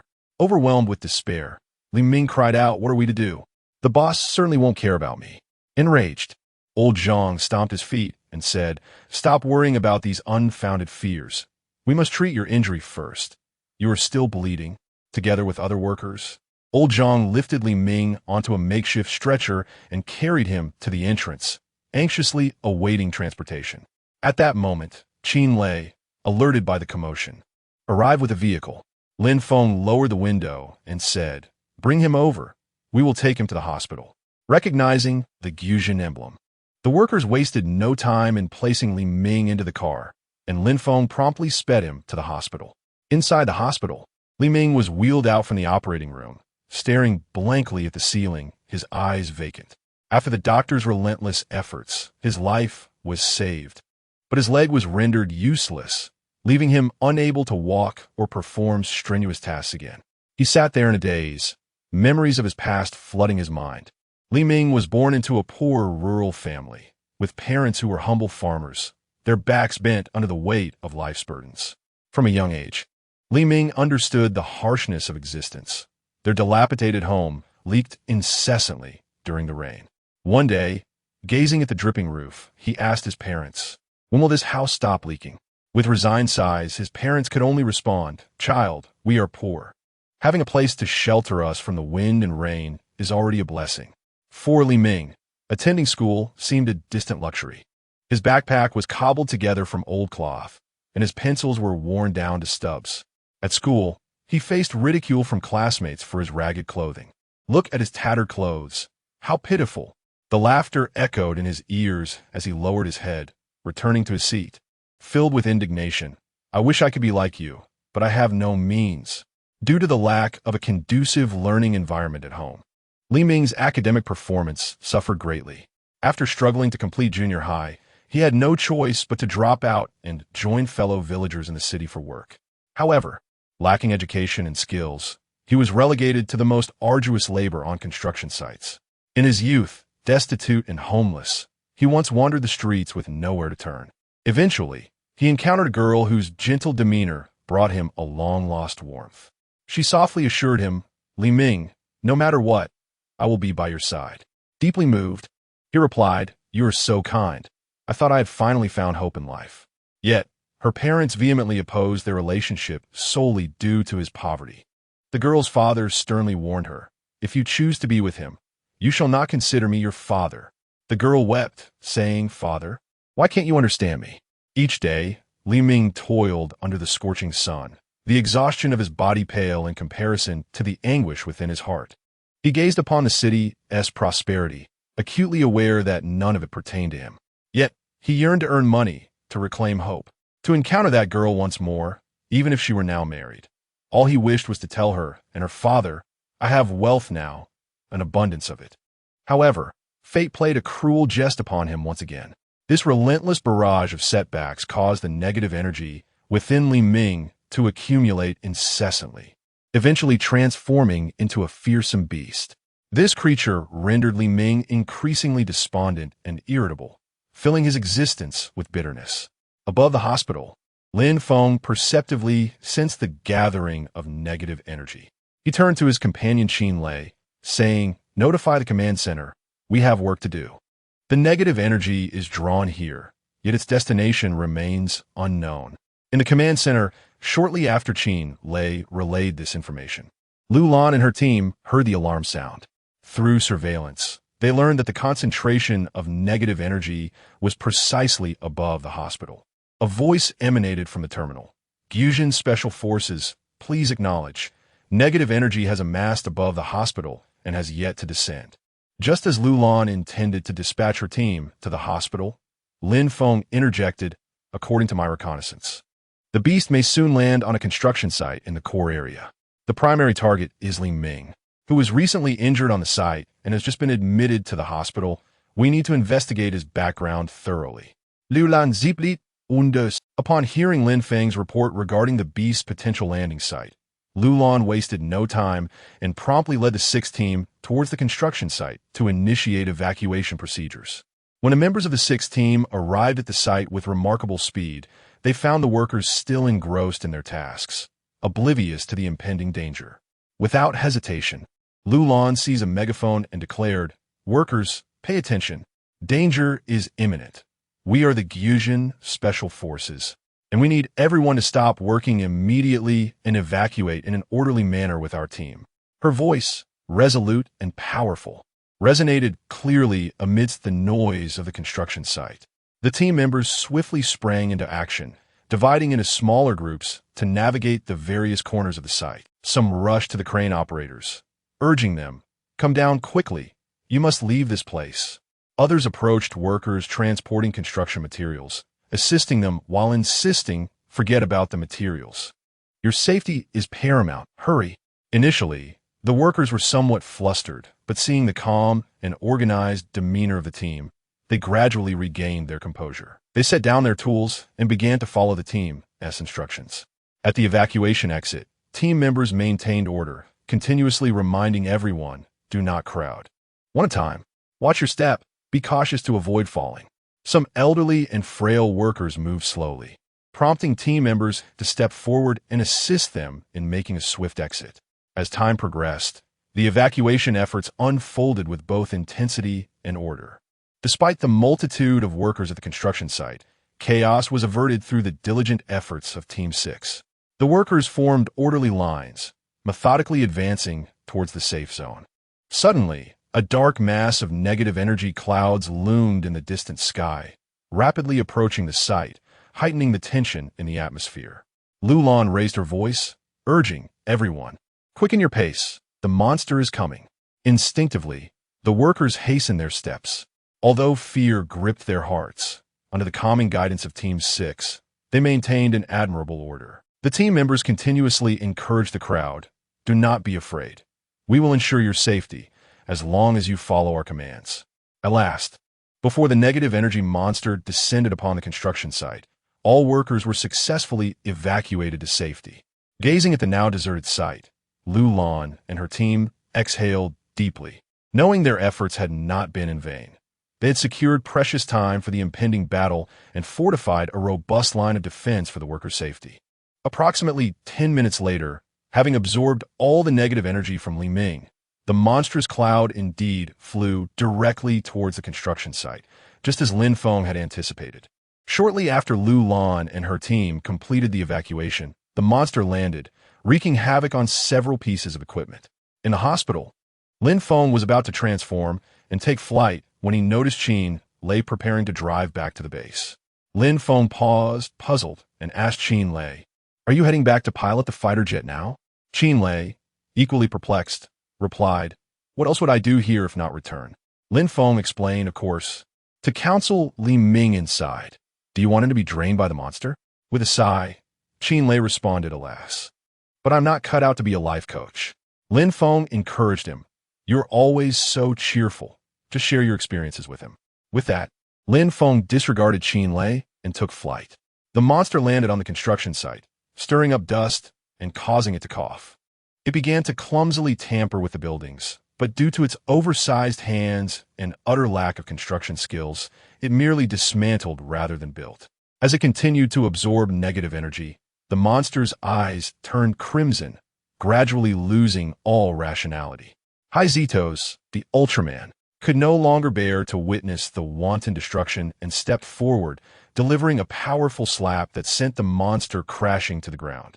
The monster, rising again, attempted to retaliate with a slap of its own, but Hestos effortlessly blocked it and countered with a punch that forced the creature to stagger back. After retreating several steps, the monster began to gather electrical energy atop its head. Observing this, Hestos transformed into his thunderous form, radiating with blue lightning, his muscular physique embodying boundless power. When a monster's electric strike hit Hestos, it caused no harm whatsoever, failing to even push him back a single step. Instead, the immense electrical energy was absorbed by Hestos, becoming an integral part of his own power. After the negative energy monster descended into complete madness, it became devoid of emotion. The electric shocks proved futile, and it charged forward with its body. Its speed was astonishing, and in the blink of an eye, it stood before Hestos. However, Hestos reacted swiftly, evading the beast's collision by sidestepping. The creature crashed into a massive boulder, shattering it into fragments. Hestos gathered lightning in one hand, the power surpassing that of the monsters by several magnitudes. A dazzling light flickered in his grasp, resembling a miniature sun. With a thunderous roar, his formidable electric fist struck the beast, sending it flying backward. The creature was incapacitated by the overwhelming current, collapsing to the ground in a state of paralysis. Hestos wasted no time. He unleashed a beam infused with electricity, obliterating the monster. This beam surged forth like a colossal dragon, radiating unparalleled destructive force, instantly engulfing the beast. Accompanied by a cataclysmic roar, the monster was reduced to mere fragments, vanishing into thin air.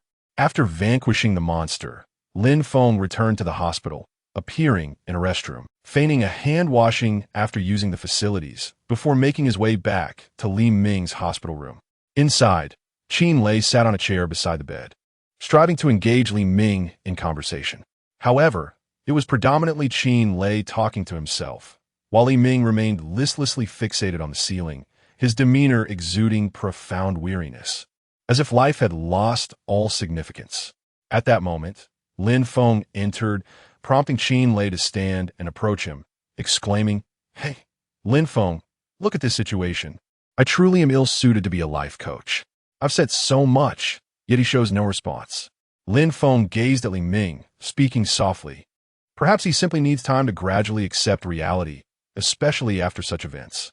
Qin Lei, filled with concern, inquired, "Oh, have I made a mistake? Should I not have come to disturb him at this time?" Lin Feng patted Qin Lei's shoulder reassuringly, saying, "Do not worry. This is not your fault. However, he indeed requires our guidance and support to rediscover his faith in life." Lin Feng approached Li Ming's bedside and gently remarked, "Once, my mentor shared a story with me. Would you like to hear it?" Ignoring Li Ming's reaction, he began recounting the tale. Once a young man journeyed a great distance, burdened by a large pack, seeking the infinite master. He lamented, "Master, I am so lonely, tormented, and desolate. My prolonged travels have left me utterly exhausted. My shoes are tattered. Thorns have lacerated my feet. My hands are injured, bleeding profusely. My voice has become hoarse from incessant cries. Why can I not find the sunshine within my heart?" The master inquired, "What do you carry in your large pack?" The youth replied, "It is of utmost importance to me. Within it lies the pain of every fall, the tears from every wound, the worries from every moment of solitude. It is through this burden that I have reached you." Thus, the infinite master led the young man to the riverbank, where they crossed by boat. Upon reaching the shore, the master instructed, "Now, carry the boat as you continue your journey." "What? Carry the boat while traveling?" The youth was taken aback. "It is so heavy. Can I even manage it?" "Indeed, my child, you cannot bear it." The master smiled gently and remarked, "A boat is useful for crossing the river. However, once we have traversed, we must relinquish the vessel and continue on our journey. Otherwise, it will become a burden. Pain, solitude, loneliness, calamity, and tears are all integral to life, for they elevate our existence. Yet, if we cling to them incessantly, they transform into a heavy load. Let them go. My child, one must not be overly attached to the weight of life." Lin Feng smiled and said, "I hope this story serves you well." With that, he departed the ward with Qin Lei. After hearing the tale, Li Ming found himself haunted by Qin Lei's earlier words. "Li Ming, although life is arduous, we must not be defeated by it. Trust that with effort, there will always be a turning point. Let us devise a plan together. We shall overcome the challenges." Encouraged by Lin Feng and Qin Lei, Li Ming gazed at his imperfect body and began to re-evaluate his life. Perhaps it could be less burdensome. As these thoughts swirled in his mind, tears flowed uncontrollably, leaving him uncertain whether they were shed for past hardships or future uncertainties. Life must go on. After his discharge from the hospital, Li Ming embarked on the search for employment anew. Although the journey was fraught with setbacks, he resolutely persisted. At last, he secured a job that suited him. Though it was demanding, he brimmed with enthusiasm.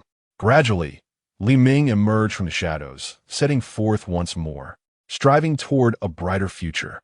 As Lin Feng and Qin Lei exited the hospital, Qin Lei, filled with curiosity, inquired of Lin Feng, "The story you told was truly wonderful. Who is your mentor?" Lin Feng feigned contemplation and replied, "As for the story, it was fabricated." Qin Lei, even more puzzled, pressed on, "Then what a mentor?" Lin Feng chuckled and said, "Naturally, guess." Realizing the jest, Qin Lei pointed at Lin Feng and exclaimed, "You rascal." Lin Feng, with sincerity, added, "Life, you see, is best lived with a touch of levity. Taking it too seriously can be detrimental. Finding joy amidst hardship and playfully deceiving oneself is quite beneficial." Chapter 38. The abandoned building in the training grounds of the Gyujin Special Forces headquarters. Qin Lei had just finished striking the sandbag, beads of sweat cascading down his resolute visage. As he wiped his brow, he turned to He Haiyang and Lin Feng, inquiring, "Are you free today? Shall we venture out once more?" He Haiyang furrowed his brow, a hint of perplexity crossing his features as he asked, "What is the purpose this time? Why do you always wish to roam outside?" A glimmer of mystery flickered in Qin Lei's eyes as he replied earnestly, "It is not merely for the sake of wandering. I have a premonition that something significant may transpire today." Unconvinced, He Haiyang retorted, "If something is indeed about to happen, wouldn't it be prudent to remain on standby at headquarters?" Qin Lei patiently elucidated, "The circumstances are different. A friend of mine is defending a couple today, and I sense that there may be unexpected developments. I wanted to see if you would accompany us." Meanwhile, Lin Feng, quietly operating a hoisting device, felt a surge of interest upon hearing Qin Lei mention an unusual event. He paused his actions and calmly stated, "I am available." Qin Lei smiled at He Haiyang and said, "Excellent. That makes two of us. What about you, Haiyang?" He Haiyang shook his head resolutely, asserting, "No, I shall remain on standby at headquarters." Feigning disappointment, Qin Lei jested, "How dull." Subsequently, Lin Feng and Qin Lei quickly tidied up before setting off together. Following Qin Lei, Lin Feng arrived at the courthouse, where they quietly took their seats in the audience. The atmosphere within the courtroom was solemn and grave, as if the very air had thickened with tension. The plaintiff's attorney stood tall, his voice resonant and impassioned. "Honorable Judge, my clients, Wang Hao and Wang Li, have invested their years of hard work and savings into purchasing a home, only to find themselves in the dire predicament of an abandoned development due to the malicious deceit and manipulation by the defendant, Zhang. The defendant's deliberate exaggeration of false information lured them into this purchase, and such actions must be met with legal consequences." Zhang's attorney, composed and unhurried, adeptly wielded his knowledge of legal statutes and rhetorical finesse, responding, "Your Honor, the real estate market is inherently uncertain, and the plaintiffs themselves should possess adequate risk assessment capabilities. They cannot place all blame upon my client." The exchange between the two parties escalated, a fierce debate resembling a war without smoke. As time passed, every individual present seemed ensnared by the palpable tension in the air. Ultimately, the judge delivered a solemn verdict. Regrettably, Wang Hao and Wang Li lost the case. At the moment the court announced its decision, Wang Hao and Wang Li felt as though struck by lightning. Wang Hao's eyes widened in disbelief, brimming with profound despair. It was as if the very strength had been siphoned from his body. Collapsing into his chair, his hands limply hanging by his sides, his mouth agape, yet unable to utter a single word. Wang Li, with vacant eyes, had tears welling in her gaze, biting her lip to suppress her cries, though her trembling shoulders betrayed the anguish within. In the audience, Lin Feng and Qin Lei noticed that the red lights on their wristbands were glowing brightly. They exchanged a glance, and Lin Feng thought to himself, "His premonition is remarkably accurate." Subsequently, the two individuals swiftly exited the courthouse. Outside the grand entrance, the sunlight was somewhat blinding, and Wang Hao and Wang Li trudged along, their spirits plummeting to an all-time low. At that moment, however, Zhang approached with an air of arrogance, a self-satisfied grin plastered across his face, his eyebrows raised high and the corners of his mouth exaggeratedly curled upward. "Huh, you think you can contend with me? You are still too inexperienced," Zhang scoffed, folding his arms defiantly across his chest, his chin slightly elevated, eyes brimming with derision and contempt. Wang Li trembled with fury, pointing at Zhang and exclaiming, "You deceitful scoundrel! You shall face retribution." Yet, Zhang dismissed her words with a nonchalant shrug, bursting into a boisterous, sharp laugh that pierced the air. He swayed his body as if to flaunt his triumph. "Huh, retribution? That'll have to wait. The fact remains, you have lost." Wang Hao gripped Wang Li's hand tightly, suppressing the rage within him, gritting his teeth as he declared, "Do not stoop to his level. We will not let this matter rest." Zhang cast a scornful glance back at them, turning away while humming a tune, occasionally glancing over his shoulder to make faces, arrogantly proclaiming, "Do as you please. You cannot touch me anyway." The flames of indignation blazed fiercely within their hearts, drawing forth a potent surge of negative energy that coalesced above the courthouse like a tempest. Present at the scene, alongside Wang Li and her husband, were several other victims deceived by Zhang. The resentment and despair swirling within these individuals transformed into an ever-rising tide of negativity. Lin Feng looked skyward, every hair on his body standing on end, for the level of negative energy was overwhelming. As Lin Feng swiftly operated the terminal, documenting the unfolding scene, he urgently urged Qin Lei, "Quickly notify headquarters. An incident is imminent." Qin Lei immediately contacted headquarters while simultaneously following Lu Lan's remote instructions to evacuate the crowd from the courthouse. Yet, A few remained unmoved. The very families at the center of this ordeal, including Wang Hao and Wang Li, who had invested in a pre-sold property that had ultimately failed. Memories flooded their minds like a relentless tide. That fateful day when they arrived at a new development site, guided by a real estate agent's recommendation. The place was bustling with activity, vibrant with life. Zhang, self-proclaimed property expert, approached them with a beaming smile. "Ah, you've come to the right place. This development has boundless potential. Purchasing here is akin to securing a fortune," Zhang declared with unwavering confidence. Wang Hao hesitated, "But this is a pre-sold property. Could there be risks involved?" Zhang waved his hand dismissively, assuring them with a smile, "Fear not. There are absolutely no issues. With my years of experience in real estate, my judgment is infallible. If you don't buy now, you will surely regret it later." Wang Li, wavering in her resolve, suggested, "Darling, shall we trust him just this once?" Ultimately, under Zhang's persuasive rhetoric, Wang Hao and Wang Li signed the purchase agreement. However, as time passed, they noticed the construction of the development lagging increasingly. Their repeated inquiries to the developer yielded only perfunctory responses, until one day, they received the devastating news the project had been abandoned. Wang Hao, consumed by rage, exclaimed, "We have been deceived. What shall we do now?" Wang Li suppressed her tears and comforted him. "Husband, do not fret. We shall devise a solution together." The despair from their courtroom defeat ignited an overwhelming fury and resentment within Wang Hao, as if the very monster of his emotions had manifested, descending directly at the courthouse entrance. Fortunately, Qin Lei had already managed to disperse the majority of the crowd. Observing the still motionless Wang Hao and his wife along with a few others, Lin Feng shouted to Qin Lei, "Pull them away." He then revealed his bracelet and transformed, bracing himself against the impact of the monster's descent. The creature was known as the Tower Grace, standing at a staggering height of 62 meters and weighing 9 tons. It resembled a dilapidated tower with tiered levels, bubbles emerging from its hollowed sections like soap bubbles. Hestos surveyed the scene below.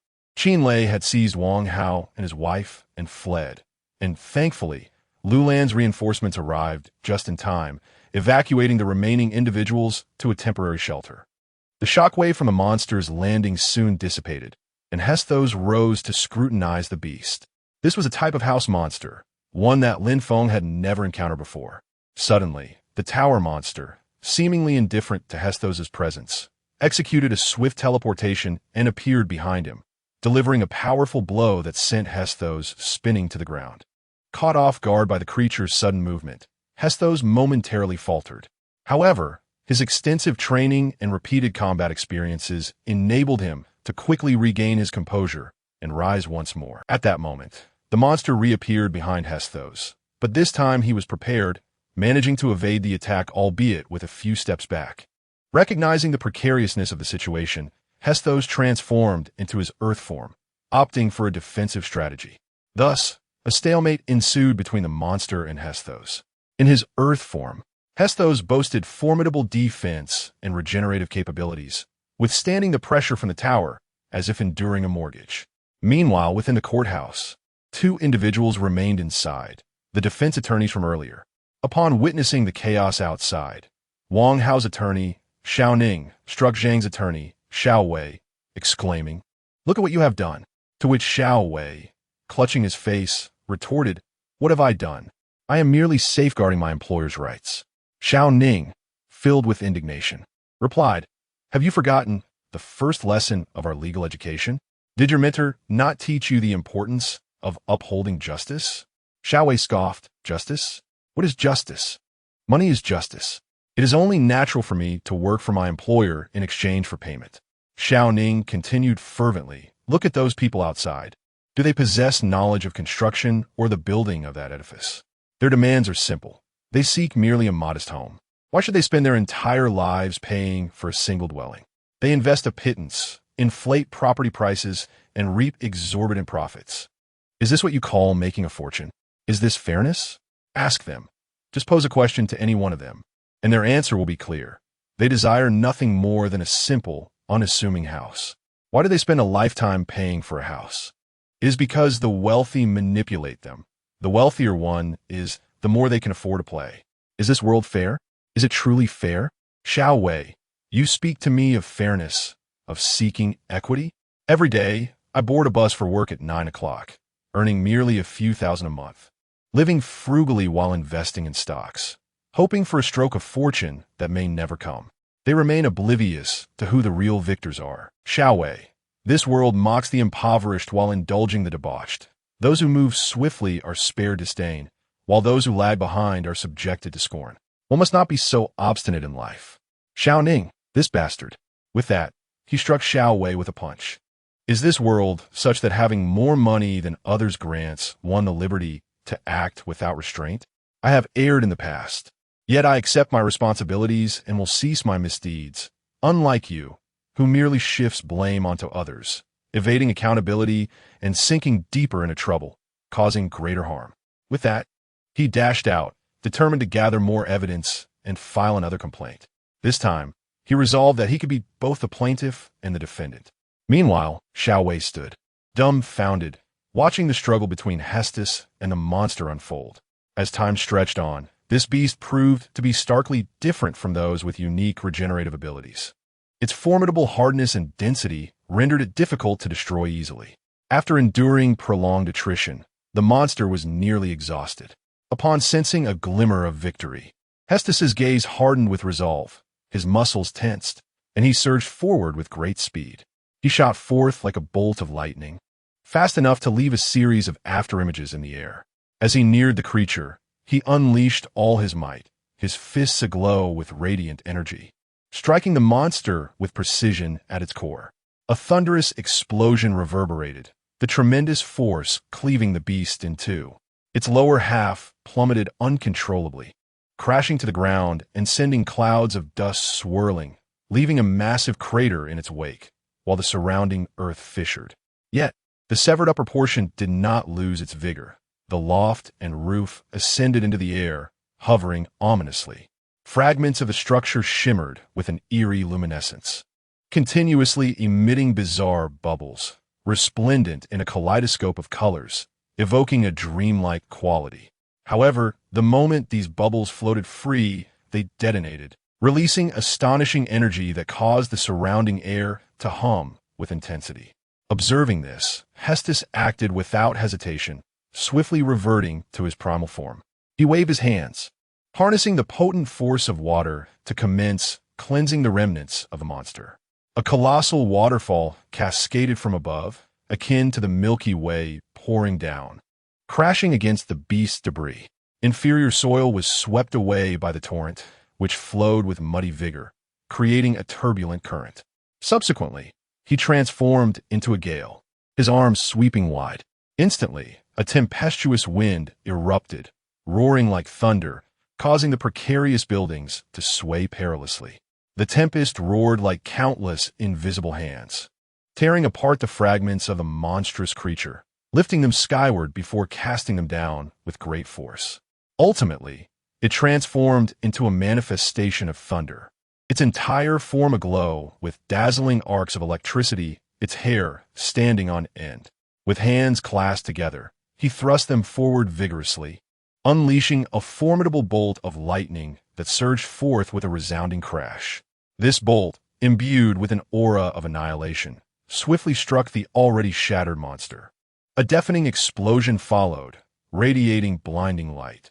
The energy unleashed was akin to a solar eruption, its brilliance rendering it impossible to behold. The remnants of the beast were utterly obliterated in this terrifying blast, reduced to mere dust, dissipating into the air without leaving a trace. Subsequently, as was his custom, Hestos cautiously surveyed the scene, confirming the absence of any signs of the monster's resurrection before extending his arms and soaring into the sky.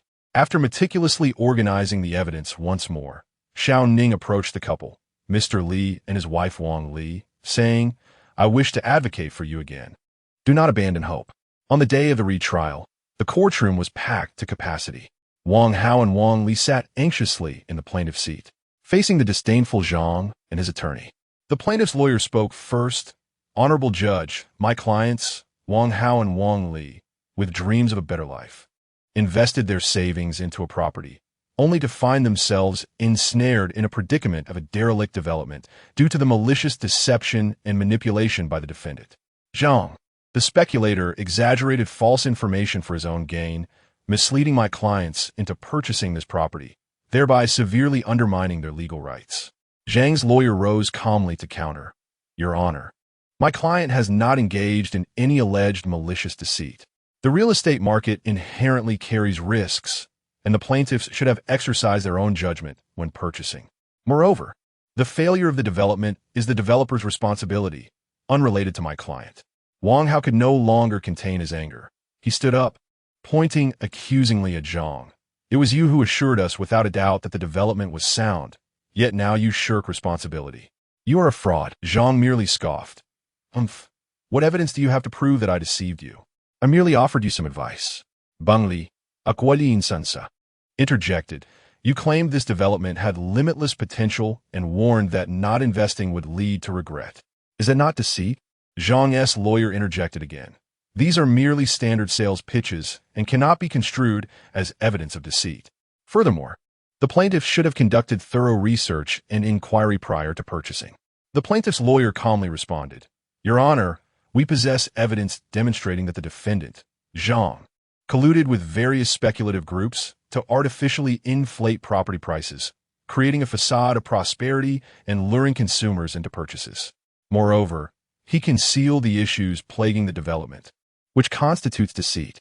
Zhang's lawyer attempted to retort. These so-called pieces of evidence do not definitively establish my client's wrongdoing. They may merely represent coincidences or misunderstandings. The plaintiff's attorney presented a stack of documents and evidence to the judge and the assembled audience. Among these were communications between the defendant and other property speculators, detailing their discussions on how to manipulate housing prices and deceive prospective buyers. This evidence was sufficient to substantiate the defendant's malicious conduct. Zhang, feeling increasingly anxious, stubbornly insisted, This is all fabricated. You are framing me. The judge rapped the gavel, calling for silence. The attorneys for both sides were to continue their debate, grounded in facts and law. The plaintiff's attorney asserted, Your Honor, according to relevant laws and regulations, the defendant's actions constitute fraud, and he must bear the corresponding legal liabilities and compensate my clients for their losses. Zhang's lawyer attempted to exploit any potential loopholes. Even if this evidence is genuine, it does not fully establish my client's direct responsibility for the project's failure. A vigorous exchange ensued between the two legal representatives, igniting a fierce debate within the courtroom. Wang Hao and Wang Li anxiously awaited the judge's final ruling, firmly believing that justice would prevail. After a protracted trial and intense deliberation, the judge finally rendered a decision. Based on the court's investigation and the evidence presented, the defendant Zhang was found to have engaged in malicious deception and price manipulation, and thus bore legal responsibility to compensate plaintiffs Wang Hao and Wang Li for their financial losses. Overjoyed, Wang Hao and Wang Li embraced, their efforts finally rewarded. In stark contrast, Zhang hung his head in despair, paying the price for his greed and deceit. This courtroom confrontation of justice illuminated the power and fairness of the law.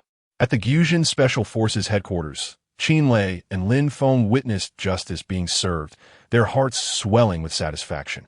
They understood that the guardianship of justice extends beyond the battlefield, permeating every corner of life.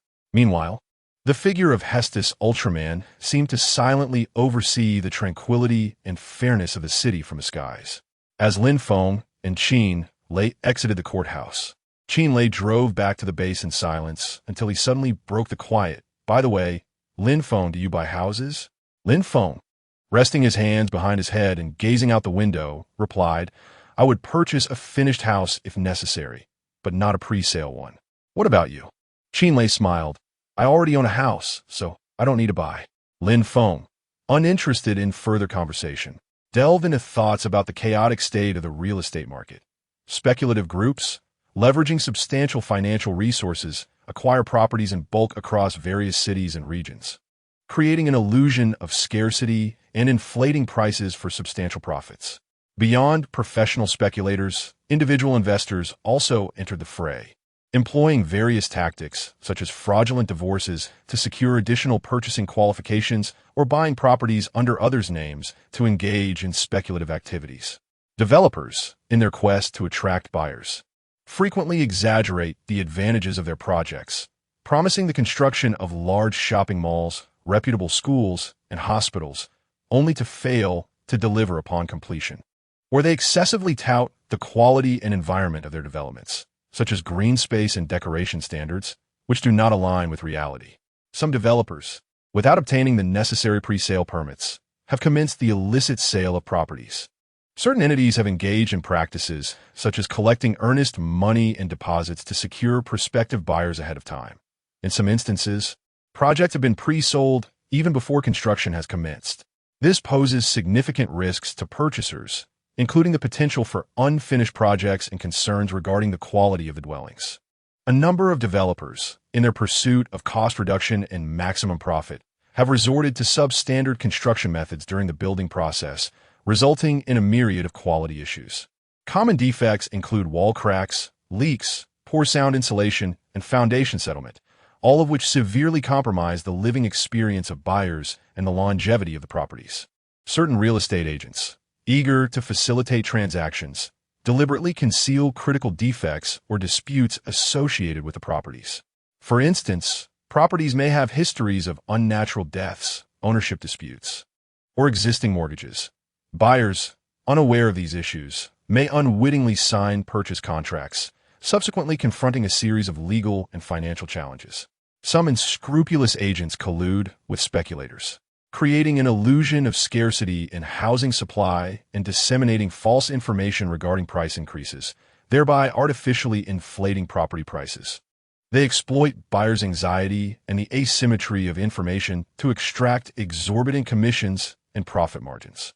Real estate agencies often devise various unjustifiable fees under different pretexts. Beyond the standard agency commission, they may impose charges such as viewing fees, appraisal fees, and loan processing fees, which frequently lack clear pricing standards and justification, thereby exacerbating the financial burden on buyers. Certain banks, in an effort to expand their business, have relaxed loan approval criteria, inadequately scrutinizing buyers' income verification and asset status. This has resulted in individuals lacking repayment capability being granted loans, increasing financial risks for banks and sowing seeds of instability in the real estate market. Additionally, some financial institutions or agents have introduced illegal financial products, such as down payment loans, to assist buyers with their initial payments. This, in effect, lowers the barriers to homeownership and amplifies the leverage of buyers, further inflating the real estate bubble. Should property prices decline or buyers experience income issues, systemic financial risks may ensue. Finally, Lin Feng's side.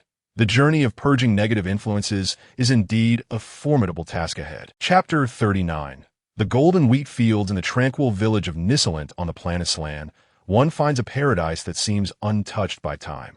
Rays of sunlight cascade down, enveloping the entire landscape in a warm, golden hue.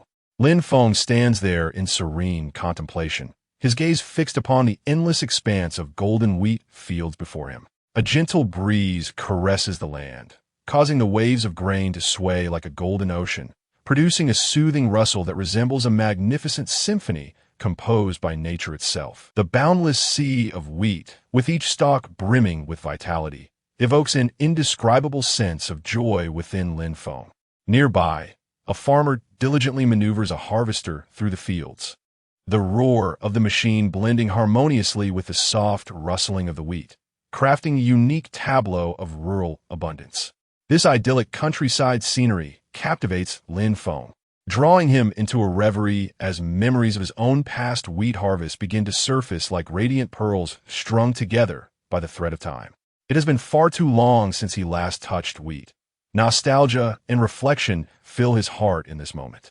At this juncture, Qin gently nudges the dazed Lin Feng, a hint of playful mockery gracing his lips as he inquires, "What has you lost in thought? Has this beautiful vista stolen your soul?" Snapping back to reality, Lin Feng shoots Qin a glare and retorts, "I was simply appreciating the scenery. You truly have a knack for ruining the mood." Unfazed, Qinlei shrugs and replies, "I am not intentionally disturbing you. Rather, we have arrived at our destination." Following his gaze, Lin Feng notices the group ahead has come to a halt, busily setting up intricate instruments for exploration atop a hillside. Qinlei observes the bustling individuals on the hill, arms crossed, and expresses his disinterest. "When do you think they will commence their tests? How long must we wait?" Haiyang interjects, "Just be patient. Waiting is part of the process. Testing is not a trivial matter. It requires time and patience." Qinlei falls silent, nodding in reluctant agreement. Their mission involves the search for ancient relics, a task far from simple. Recalling their previous encounter with a demon in the Valley Titan's Lin Feng's chest, that experience has instilled in them a deep understanding of the necessity for caution during such explorations, as peril lurks close at hand. Lin Feng slowly closes his eyes, channeling the energy within him to perceive the surrounding energy fluctuations. Yet, it feels as though an invisible barrier envelopes the area, leaving him empty-handed. He ponders quietly that the seal must remain intact, obstructing his senses. Turning to Qinlei, he suggests, "Shall we wander through the village? Let us not disturb others here." Qinlei agrees. "All right." Haiyang nods in affirmation, and thus the three of them meander leisurely along the village path. As Lin Feng gazes at the plump wheat ears, he muses inwardly that it is indeed a bountiful day, as if the very air is infused with the joy of harvest. As one enters the village, the first sight that captivates the eye is the resplendent expanse of golden wheat fields. The heavy ears of wheat bow their heads, resembling humble sages, seemingly whispering the wisdom and bounty of nature. Each grain of wheat is plump and round, akin to treasures meticulously crafted by the earth, shimmering enticingly under the sun's embrace. A gentle breeze sweeps through, causing waves of wheat to roll and undulate, creating ripples of golden hues. The rustling sound resembles a symphony of harvest orchestrated by nature, evoking a sense of tranquility. The glimmering wheat awns sparkle like silver under the sunlight, adorning the wheat stalks with exquisite embellishments, adding a touch of mystery to the fields. In the fields, farmers don worn yet tidy straw hats, beneath which gleam eyes filled with warmth and laughter. Their sun-kissed faces radiate a sincere and brilliant smile, and the deep lines etched upon them seem to be the harvest marks carved by time, each wrinkle embodying their deep affection and dedication to the land. They wield sharp sickles with dexterity, skillfully reaping the wheat, each swing imbued with a sense of fulfillment. Sweat trickles down their darkened faces, falling onto the earth beneath, vanishing instantly as if embraced by the land, becoming part of the harvest. Their rough hands grasp the wheat stalks firmly. With a decisive cut, the wheat falls neatly, producing a soft rustle, as if applauding their diligent labor. Beside the fields, massive harvesters roar with life, these iron behemoths seemingly tireless. They voraciously consume the wheat, regurgitating neatly bundled sheaves. The sheaves exude a fresh aroma of wheat, intoxicating all who inhale deeply. Children frolic amidst the bundles, their laughter ringing clear like silver bells, echoing across the fields, adorning the joy of harvest with innocent delight. In their playful pursuits, the scattered chaff dances in the sunlight, resembling golden sprites, infusing the vibrant land with even more vitality. At the threshing ground of the village, the thresher whirs rapidly, emitting a buzzing sound. Golden grains cascade like a waterfall, landing softly on the ground, creating a rustling symphony. Under the sun, the grains glisten with dazzling brilliance, each resembling a lustrous pearl, radiating the allure of abundance. Nearby, vast expanses of wheat dry in the open, like a golden carpet laid upon the earth, inviting one to lie down and bask in the warmth of the harvest. Occasionally, a few small pebbles can be seen nestled among the wheat, quietly lying there, bearing witness to the joy of the harvest, as if narrating the tales of this land. Yet, amidst this serene and beautiful moment, a large shadow suddenly looms over the ground, and simultaneously, alarms blare from the devices of Lin Feng, Qinlei, and Haiyang. A tightening sensation grips Lin Feng's heart as he abruptly looks up, spotting a gigantic beast circling ominously in the sky. its fearsome visage sending chills down the spine. Its wings flap, stirring fierce winds, as if a tempest is on the verge of descending.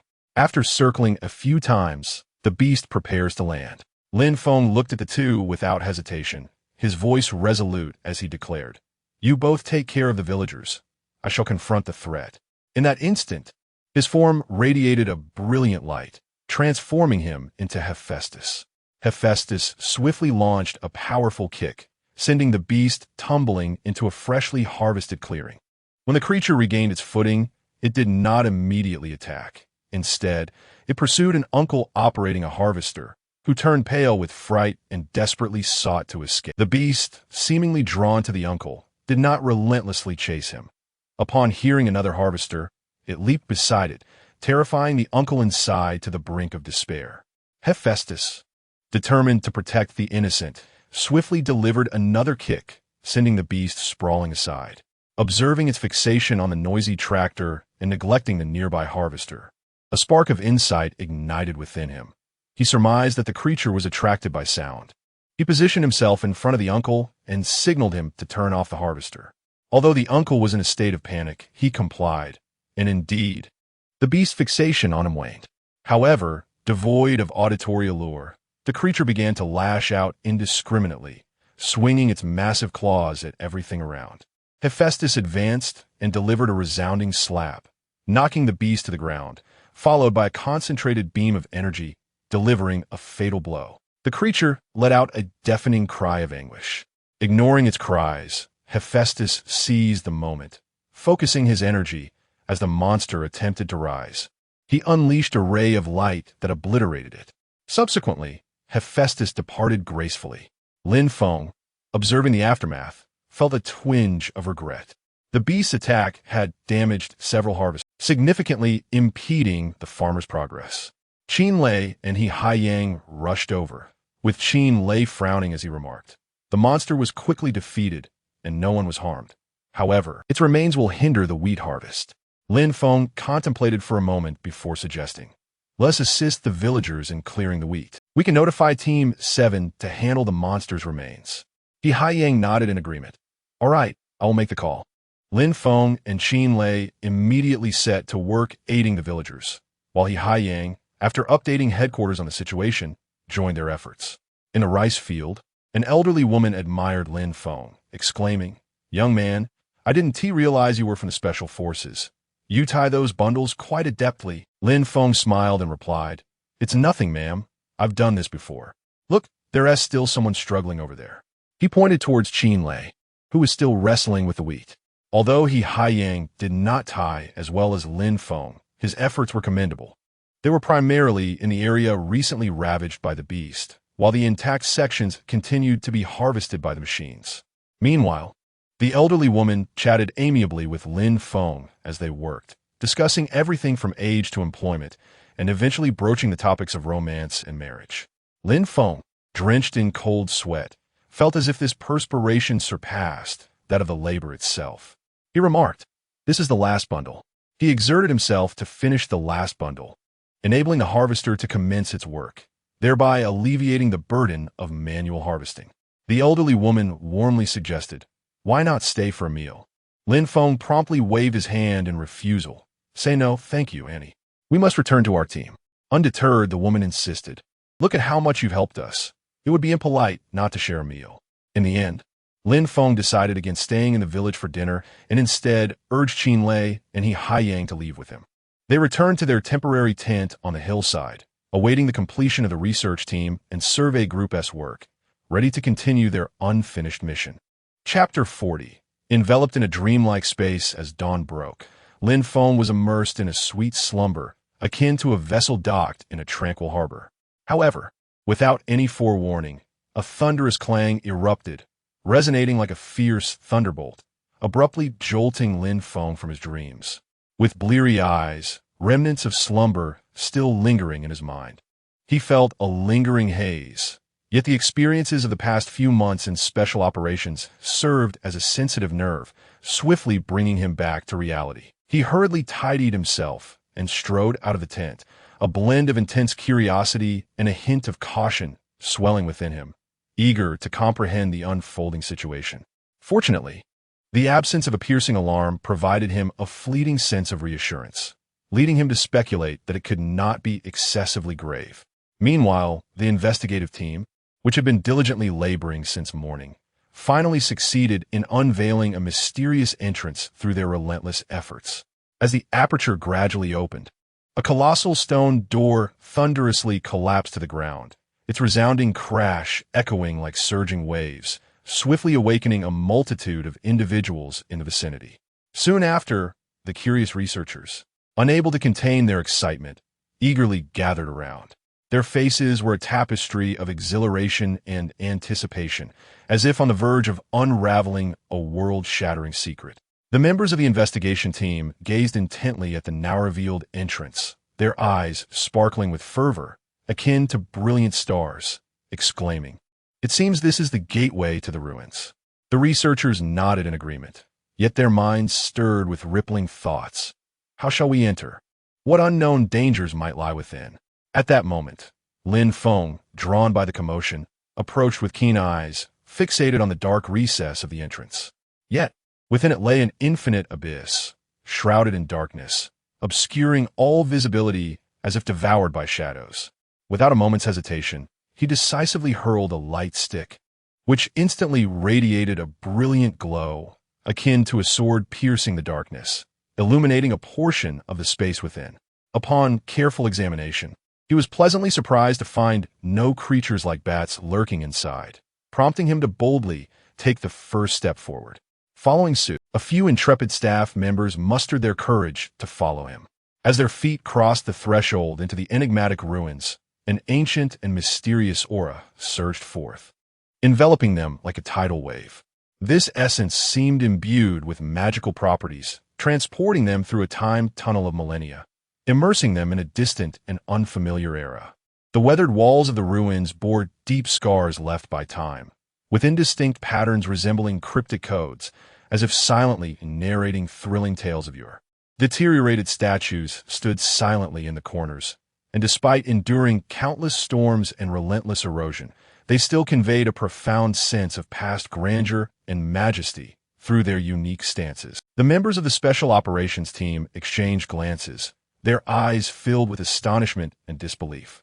Their heartbeats quickened involuntarily, as if drawn by an invisible, mysterious force. They cautiously explored the ancient ruins, each step taken with utmost care, fearful of disturbing the secrets that had lain dormant for millennia.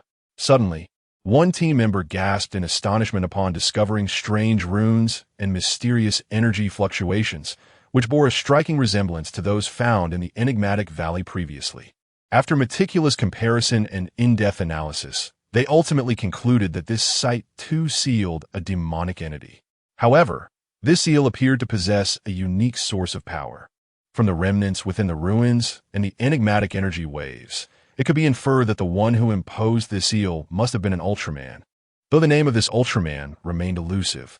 This revelation struck them like a boulder cast into a tranquil lake, stirring a multitude of questions and curiosities within their hearts. Who was the mysterious Ultraman that left behind such a formidable seal? Subsequently, Lin Feng stumbled upon a series of mysterious symbols in a secluded corner of the mural. Regrettably, he was not versed in the ancient script of this planet, prompting him to urgently summon a colleague proficient in ancient texts. After a tense translation session, the researcher informed Lin Feng. These characters recount how ancient Shin Ultraman vanquished the demon Resetsu centuries ago, a being formed from the negative energy of those who perished unjustly. No sooner had the researcher completed his words than the ground began to tremble violently, as if a fierce earthquake had struck. Before Lin Feng could utter a command to retreat, the scene before them commenced a miraculous transformation. In the blink of an eye, they seemed to traverse time and space. Arriving in a deserted town, a chill breeze swept through the town, accompanied by a haunting wind that sent shivers down their spines. As if invisible hands were caressing them gently, Lin Feng stood in shock, astonished to find that this place mirrored the imagery depicted in the mural with uncanny precision. As the scene suddenly shifted to the desolate, windswept town, the initial moment left their minds blank. as though their thoughts had frozen in the face of this unexpected turn of events. Soon, a tense atmosphere spread like a quicksilver current, coursing through each individual's body. Their eyes widened, filled with disbelief and astonishment, while their hearts began to race uncontrollably, as if they might leap from their chests. Whispers started to emerge from the crowd, hushed yet laden with unease. What was happening? Was this truly an illusion? One researcher's voice trembled as he clutched the hem of his colleague's garment. I don't know. It's terrifying. How could this happen so suddenly? Another replied, fear evident in their tone. Could there be danger? What should we do? Someone quietly inquired, their voice saturated with concern. They exchanged anxious murmurs while cautiously surveying their surroundings, as if unknown threats lurked in the shadows. Some individuals instinctively rubbed their hands together, striving to alleviate their inner tension, beads of sweat forming on their foreheads. Fear gripped their hearts like an invisible cord, binding them tightly. Despite Lin Feng's loud calls for everyone to gather together, the fear stemming from the unknown lingered like a shadow. They struggled to suppress their inner trepidation, yet found it difficult to attain complete tranquility. Every subtle sound and every ripple in the air heightened their anxiety. Some trembled slightly at the knees, as if on the verge of collapsing from overwhelming tension.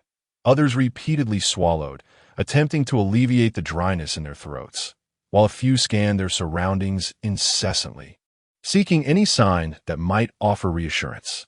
In this eerie illusion, whispers entwined with the tense atmosphere, weaving an invisible web of pressure that enveloped each heart, compelling them to grapple with the unfamiliar and perilous environment, striving to maintain composure and rationality in anticipation of the unknown challenges that lay ahead.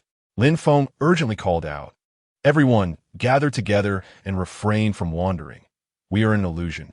Upon hearing his voice, all ceased their movements, forcefully suppressing their fear and insatiable curiosity, their vigilance fixed on the surroundings. Lin Feng continued, who among you has seen the complete mural?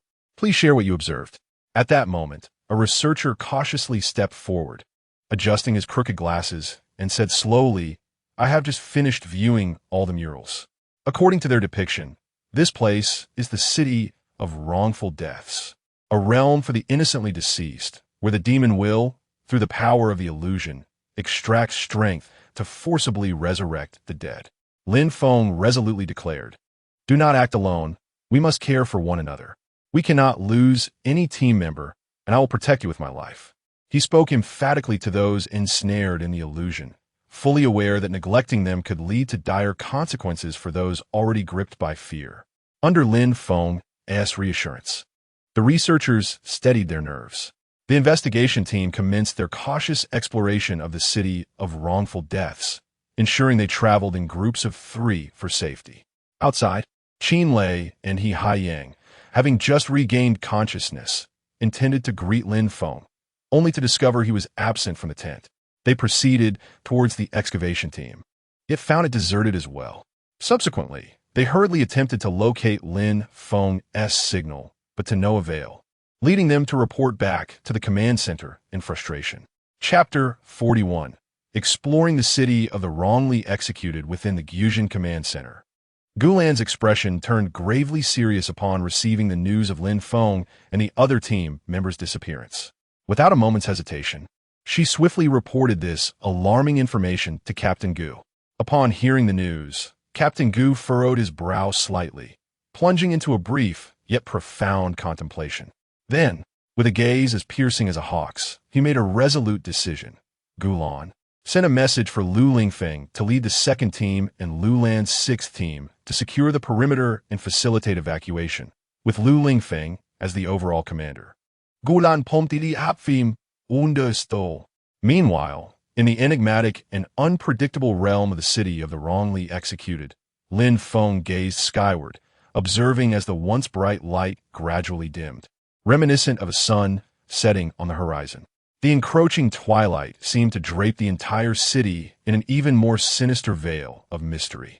Acting decisively, he commanded the scattered investigative teams to return post-haste.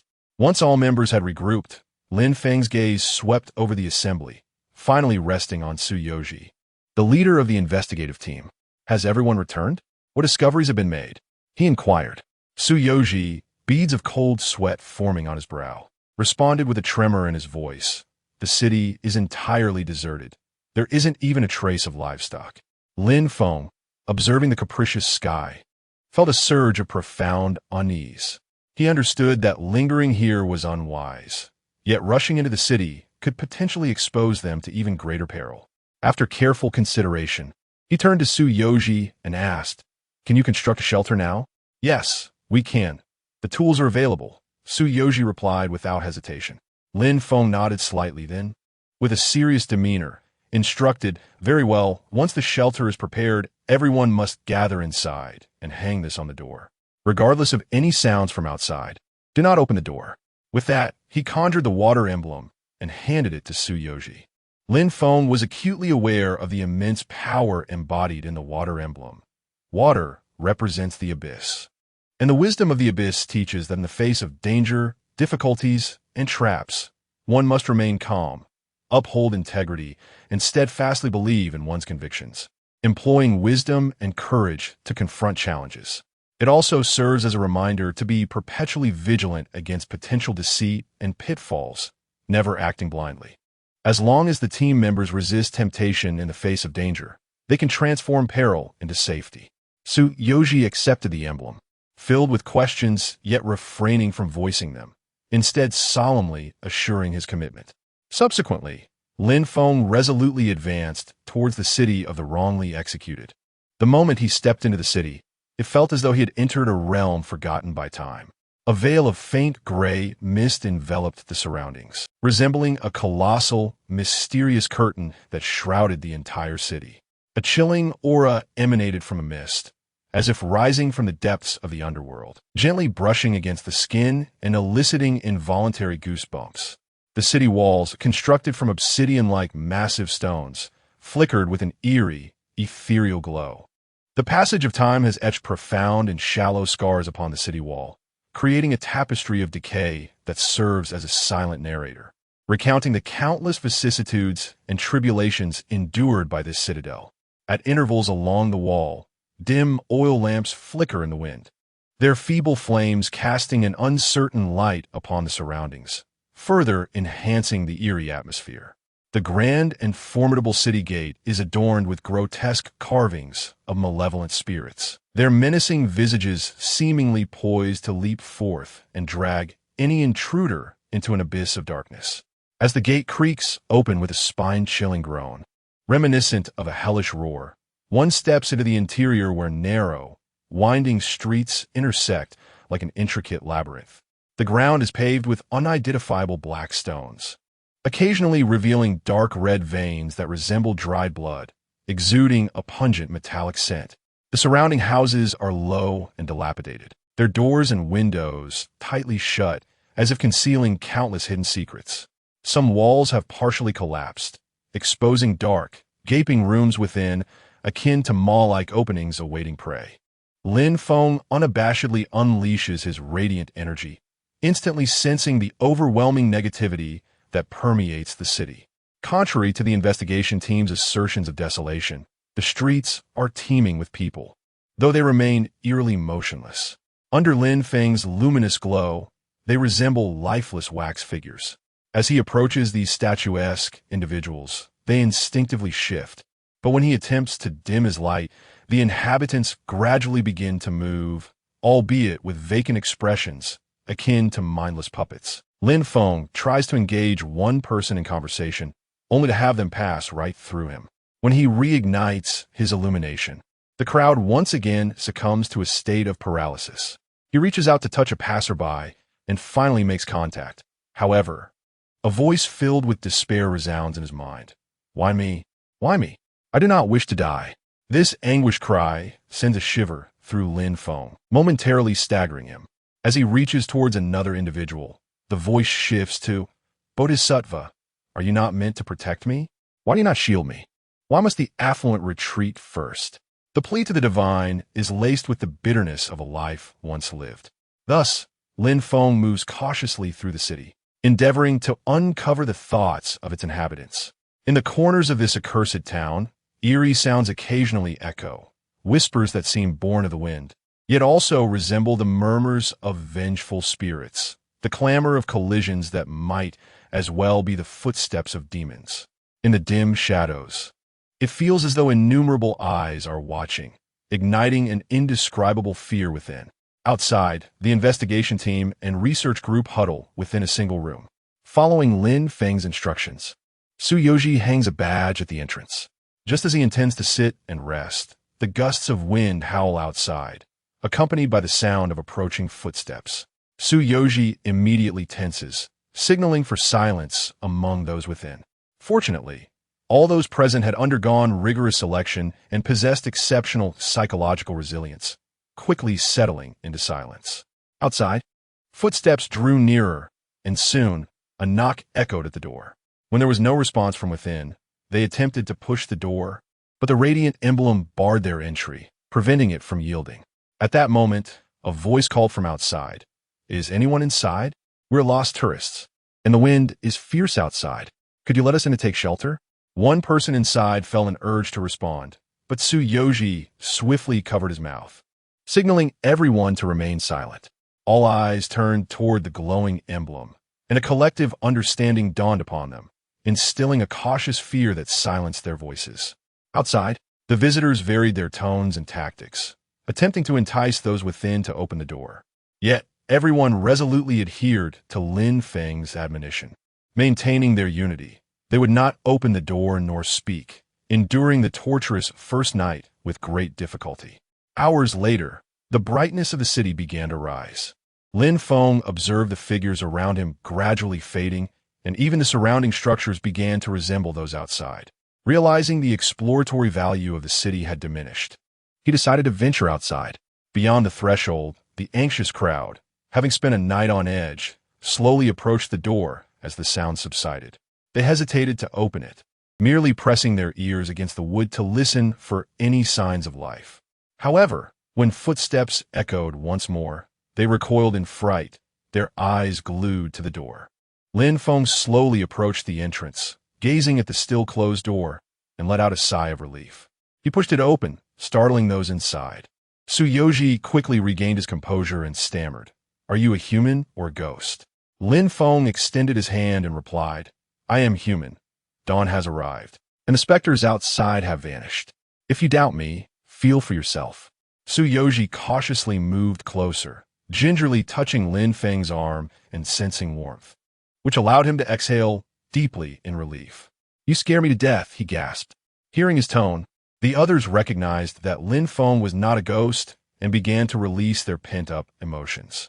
They had endured a night of tension, far more thrilling than any investigation or experiment. This experience would be etched in their memories forever. Lin Feng suggested, "You all should rest. I will keep watch. I will call you when the brightness reaches its peak." Afterward, Tsuyoshi began organizing the group for rest. Once settled, he found a corner and promptly fell asleep. Burdened by the responsibilities of his leadership, Lin Feng pondered the plight of the souls in the city, filled with resentment and negative energy. It was impossible to eradicate such negativity. They could only seek a way out. However, the question remained, how to escape? Meanwhile, outside the illusion, Lu Lingfeng and others were engaged in a fierce battle with the spirits when a door suddenly appeared. This door seemingly led to another realm, emanating eerie sounds. Upon investigation, it was revealed that the interior radiated an overwhelming negative energy that sent chills down their spines. Upon receiving the news, Lu Lingfeng and Lu Lan swiftly arrived at the scene and established contact with Qin Lei. After assessing the situation, Lu Lingfeng decisively instructed Qin Lei and He Haiying to return to the base and pilot the fighter jets for support.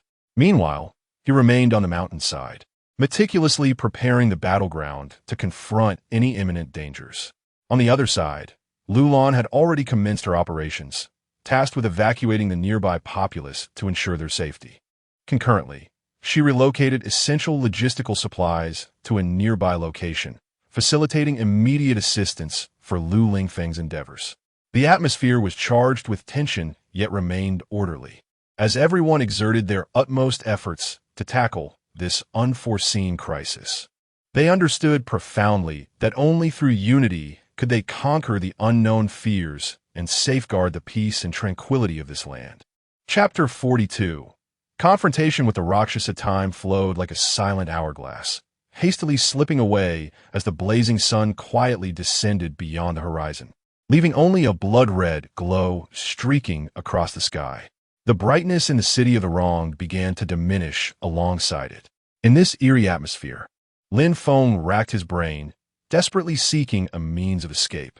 He attempted to utilize the wind emblem to dispel the illusion. However, its remarkable dream-weaving abilities seemed to vanish into the abyss, stirring not a single ripple. As the surrounding light visibly waned, darkness crept in like an invisible hand, slowly enveloping everything. A sense of urgency gripped his heart. He rushed into the house, slamming the door shut behind him before awakening the bewildered individuals inside one by one. Outside, the terrifying specters resumed their sinister seduction, their voices resonating as if echoing from the depths of the underworld, laden with insidious temptation, urging those within to take that fateful step. Yet this time, Lin Feng remained steadfast as a mountain, refraining from revealing his luminous energy or responding to the creature's taunts. Simply sitting in silence, awaiting the unfolding events. A profound intuition stirred within him, foretelling that extraordinary occurrences were imminent. Inside, the others trembled at the chilling sound from outside, as if countless icy fingers were caressing their spines, their hearts tormented by dread. It promised to be a night fraught with anxiety, rendering sleep all but impossible, a truly harrowing ordeal. Meanwhile, beyond the illusion, Lu Lingfeng and his comrades faced an unprecedented challenge. From the mysterious door outside, a plethora of grotesque apparitions emerged, reminiscent of demons surging forth from the abyss. Within the city of the illusion, there lay another door, one Lin Feng had yet to encounter, resembling an entrance to a realm of darkness, continuously delivering lost souls and wild spirits. Upon reaching the outside world, these spirits transformed into tangible monsters, frenziedly charging down the mountain, driven by an insatiable thirst for destruction and bloodshed. Hold the first line. Other teams, prepare for emergency response. Lu Lingfeng's resolute and booming voice resonated across the battlefield, akin to a battle horn. Though his eyes reflected urgency, his command remained composed and methodical. He understood well that this confrontation held the fate of countless lives and the tranquility of their homes in the balance. The atmosphere on the battlefield grew so tense it felt as if it could be wrung dry. The warriors stood ready like a steel fortress, their weapons gleaming with a cold brilliance. Bullets streaked through the darkened sky like meteors, trailing brilliant arcs of light. The grotesque entities lunged with clawed limbs, some appearing as wisps of smoke, yet extending razor-sharp talons that screeched against the soldiers' sturdy armor, each scratch seemingly a challenge to humanity's courage. Others charged forth like ferocious beasts, reeking of nauseating decay, intent on obliterating the defensive line. One young warrior's eyes widened, ablaze with an indomitable spirit. He gripped his machine gun tightly, his fingers turning pale from the exertion. The muzzle exhaled tongues of flame, bullets raining down like furious raindrops upon the advancing apparitions.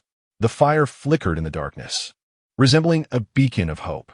A creature, resembling a bat, swooped down from the sky with lightning speed, its sharp teeth akin to a series of daggers, viciously biting into his shoulder. The warrior felt a surge of excruciating pain radiate from his shoulder, yet he did not falter. With a fierce roar, he cast it aside and continued to pull the trigger, his resolute gaze seemingly proclaiming to the world that he would never yield. However, more apparitions surged forth, an unrelenting tide. Wounds began to appear on his body, blood gushing forth, staining his combat uniform.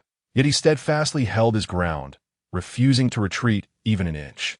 Another soldier was brought down by a colossal creature, its immense power suffocating him as if it bore the weight of 1,000 tons. He struggled desperately, gripping his sharp dagger tightly, summoning all his strength to pierce the beast. Yet, the creature's skin was as hard as iron, the dagger merely leaving shallow scratches, as if mocking humanity's impotence. The comrades around him, frantic with worry, yearned to come to his aid, but were ensnared by other apparitions, helplessly watching him wrestle against the beast's minions. Nevertheless, this soldier did not surrender. His eyes brimmed with determination as he continued to fight valiantly, seeking an opportunity to counterattack. The battlefield was shrouded in smoke, the acrid scent nearly suffocating. The sounds of gunfire erupted like thunder, mingling with the cries and roars of the creatures, creating a symphony of death. Warriors fell, injured yet undeterred, resolutely maintaining their lines. Their hearts were united by a singular conviction: to protect their homeland and its people, even at the cost of their lives. Each bullet fired bore their courage and resolve, aimed at the relentless tide of monsters. Within the illusion, Lin Feng keenly noticed that the sounds of the creatures outside were diminishing, as if receding like a waning tide. Curious, he pondered quietly, his brow slightly furrowed. Cautiously, he pressed against the door crack to peer outside, and indeed, there were no longer any traces of the apparitions, as if they had never existed. "Are you going out?" someone inside inquired. "It's all right. I'll take a look," Lin Feng replied, disregarding the other's protests as he gently pushed open the door, careful not to disturb any unknown presence. He stepped outside, then closed the door behind him, beginning to observe his surroundings with heightened vigilance. Indeed, not a single apparition was in sight. However, shortly thereafter, he beheld a towering figure, standing an astounding 64 meters. This form resembled a moving mountain, stuffing apparitions into its mouth, a scene that was utterly spine-chilling. Within the city, an extraordinarily tall figure emerged, as if a demon from the depths of hell. With each step, the earth trembled violently, as if in fear of his might. His figure was reminiscent of a wrathful spirit, wielding a massive cleaver that glinted with a cold, eerie light in the darkness. Upon encountering a vengeful spirit, he would seize it directly and proceed to chew it as if savoring a delightful delicacy. The sound of his gnawing echoing ominously through the silent city, instilling fear in all who heard. It became evident that this ghostly city was a realm conjured by a malevolent demon.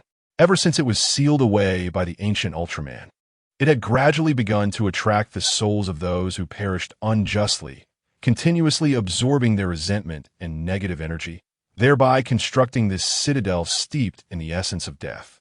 The demon regarded this city as its hunting ground, periodically emerging to forage for new prey. As Lin Feng gazed upon the colossal figure, he understood that mere walls would offer no protection.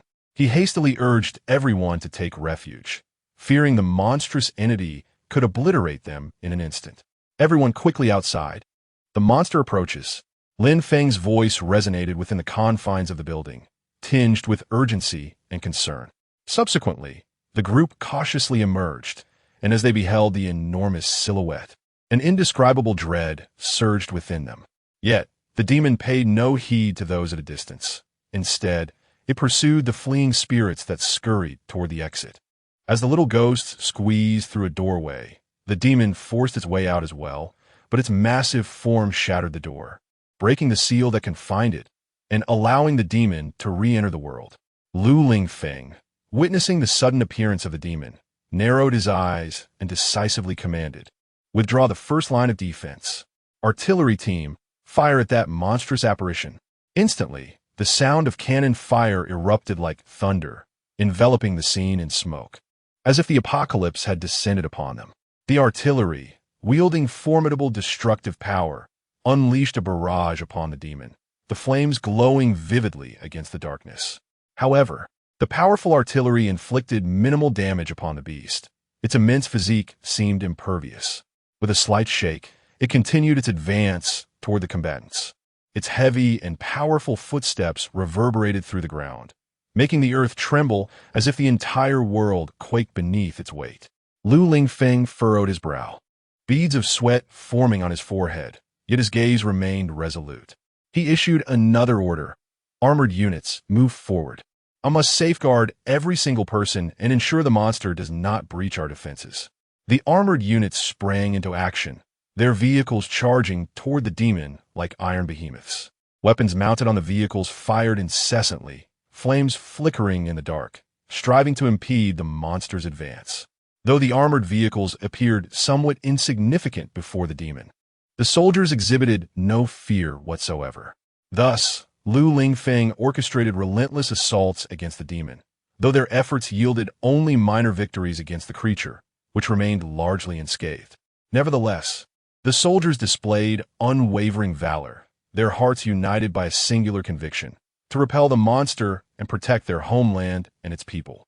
Within the confines of the space, Lin Feng despondently struck the ground, the dull thud resonating as a reflection of his inner fury and frustration. "Damn it," he muttered, "I still cannot find an exit." He had no desire to delve into the mysteries of this realm. His only wish was to lead everyone to safety. The original door was shattered by the malevolent spirits, and even if he transformed into the mighty Hestos Ultraman, there was no way for him to lead everyone out of this space. Just as despair enveloped him, the Earth badge suddenly illuminated, resembling a brilliant star amidst the darkness. The badge slowly floated forth, radiating a dazzling light. It conveyed the fervent resolve of the fearless warriors dedicated to protecting their homeland and Lin Feng's urgent desire to thwart the monsters. At that moment, the Earth badge underwent a transformation, revealing the symbol of the Jin hexagram from the I Ching, with the Kuan hexagram symbol adorning its front. Lin Feng gazed intently at the two hexagrams, lost in contemplation. He recalled the interpretations of the hexagrams he had previously encountered. Firstly, the Kuan hexagram, composed entirely of 16 lines, signifies ultimate gentleness and submission, devoid of any masculine vigor, embodying a state of complete acceptance, inclusivity, and capacity. In the relationship between the upper and lower trigrams, both are represented by Kuan, symbolizing the vastness of the earth, which supports all things with unparalleled inclusivity and stability. Secondly, the Jin hexagram speaks of the unseen, urging individuals to focus on the internal, subtle aspects of themselves, such as inner cultivation and spiritual depth. The phrase "not obtaining its form," walking in its courtyard, not seeing its person implies that when one achieves inner tranquility and stability, they will not be disturbed by the chaotic external world, maintaining independence and peace even amidst throngs or complex environments, as if oblivious to others. The phrase "no blame" suggests that such inner calm and appropriate self-awareness will not lead to misfortune. Recalling the meanings of these two hexagrams, Lin Feng thought of the grievances of the spirits in the city of the wronged, lamenting their misfortunes. In that moment, he understood the significance embodied by the Earth badge. The weight of virtue supports all things, ceasing in action and resting in stillness. He approached Su Yoji with determination, declaring, "Captain Su, gather everyone. I have a way to escape." "Understood, Lin Feng," Su Yoji responded without a hint of doubt, promptly beginning to assemble the group in search of an exit. Lin Feng turned to face the assembled crowd, his gaze resolute and infused with strength. "Do you trust me?" "We do," they replied. After a harrowing night, although uncertain of his intentions, the people chose to place their faith in him. Some shouted affirmations, while others nodded silently, their eyes brimming with trust. Witnessing their faith, Lin Feng felt a warm surge within him, knowing it was time to act. At that moment, another badge materialized in his hand, the water badge, now fused within his being. The water badge ascended alongside the earth badge, intertwining to form a new hexagram, the bihexagram. The lower trigram represented Kun, embodying earth and gentleness. The upper trigram represented Kan, symbolizing water and perilous flow. Water flows upon the earth, clinging to it, symbolizing a relationship of mutual dependence and assistance, reflecting the core meaning of unity emphasized by the bihexagram. The convergence of blue and yellow light formed an indomitable shield, safeguarding their beleaguered group from impending danger. As Lin Feng radiated a brilliant light, his form began to transform, ultimately becoming the formidable Hestos Ultraman. The brilliance was so overwhelming that it left the onlookers in a state of stupor, as if time itself had momentarily come to a halt. Unperturbed by the astonished crowd, Hestos raised a protective shield, enveloping them in his grasp. Subsequently, two emblems merged into his being, and a passageway materialized in the sky, through which Hestos led the group. Traversing the corridor, This was a rift in space conjured by the power of the two emblems, forcefully breaking the constraints of reality. On the battlefield, Lu Lingfeng gritted his teeth in frustration as he observed the chaotic skirmish. How infuriating. Outside, the battle raged fiercely, with the monsters decisively overpowering their foes. Just as Lu Lingfeng contemplated deploying the ace weapon of the second unit, Hestos suddenly manifested on the battlefield, his towering figure resembling a deity descending from the heavens, exuding boundless authority and strength. Upon spotting the demon, he wasted no time and delivered a powerful kick. The force of the kick seemed capable of annihilating worlds, tearing through the air with a piercing shriek. The unsuspecting demon was sent sprawling, its massive body soaring like a kite severed from its string, crashing heavily to the ground with a resounding thud. After securing the safety of the group, Hestos dispelled the protective shield. In the command room, Lu Lingfeng promptly issued orders. Assist Hestos Ultraman and evacuate those he has brought, then clear the battlefield of the monsters. The team responded in unison, their voices resolute and strong. Once Hestos set the individuals down, he rose to face the demon, which had regained its footing, propping itself up with its blade, its eyes filled with vigilance and hostility. The two warriors stood poised like masters of martial arts, the surrounding air seemingly frozen as they awaited a flaw in each other's defenses. Ultimately, it was Hestos who made the first move. With a swift motion of his arm, a water blade shot forth towards the demon. The blade resembled a bolt of blue lightning, brimming with formidable power and cutting force. The demon hastily raised its weapon to defend, the clash of water blade against steel resonating sharply, sparks flying in every direction. Then, utilizing the strength of the earth beneath him, the demon propelled a stone towards Hestos, shaking the ground in the process. Hestos responded with a barrage of light-based techniques, the beams slicing through the air like swords, illuminating the entire battlefield. The radiant light struck the airborne demon, eliciting a cry of anguish from it. Despite the onslaught, the demon withstood the assault, a glint of ferocity sparking in its eyes. It hurled its blade, which spun like a deadly wheel, scattering Hestos's beams and hurtling towards him. Hestos deftly evaded the incoming projectile with a nimble sidestep, akin to a leopard on the prowl. The demon then executed a rapid flying kick, its speed akin to lightning, landing a hit on Hestos and sending him reeling back a short distance. Rising without hesitation, Hestos retaliated with a punch infused with inexhaustible power. The demon countered with a punch of its own, and thus began an intense exchange of blows, the two combatants engaging in a fierce melee for several exchanges. Every move and technique exuded an immense power, as if capable of annihilating everything in its path. Ultimately, the Rakshasa demon, rendered powerless, was expelled by a single kick from Hestos. The demon crashed heavily to the ground, raising a cloud of dust, grasping a large blade nearby. Its eyes brimmed with fury and resentment. Hestos, undeterred, conjured a radiant sword that sparkled with brilliant light. Thus, one wielded a blade while the other brandished a sword, their luminescence intertwining in a fleeting moment. The Rakshasa fell, emitting a defiant roar. Hestos turned to observe the demon, now at its last gasp, and then glanced at the remaining monsters engaged in combat, contemplating the cycle of dust returning to dust. A golden radiance enveloped the battlefield, ensnaring both the demons and the Rakshasa in a colossal cage of light. The members of the second squad seized the opportunity, firing their light projectiles at the immobilized foes. Hestos did not signal them to cease. Instead, he clasped the light with both hands, slowly intertwining them. The imprisoned Rakshasa and demons gradually transformed into lifelike stone statues, each seemingly narrating their past madness. Then, with a rapid flourish, his hands spread apart, unleashing a tremendous explosion of light, which triggered a powerful chain reaction that shattered all monstrous statues. As he surveyed the battlefield, now devoid of any surviving creatures, Hestos extended his arms and soared into the sky, his figure gradually vanishing among the clouds. Moments later, Lin Feng appeared beside Zhou Yi, inquiring with concern, "How is everyone? Is everyone unharmed?" Zhou Yi saluted, his voice resolute. "Team member Hestos, Everyone is safe. Lin Feng nodded, smiling. That's good. I shall take my leave now. Su Yoji replied affirmatively. Subsequently, Lin Feng proceeded to the temporary command center to report all that had transpired over the past 2 days. In this fierce battle, the unwavering valor of the troops intertwined with the formidable power of Hestos, creating a magnificent ode to the guardianship of their homeland.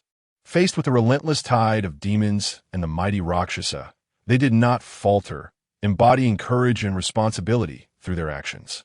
The emergence of Hestos instilled hope and awe, as his immense strength and steadfast conviction reassured the people that, united, they could overcome any adversity. Chapter 43.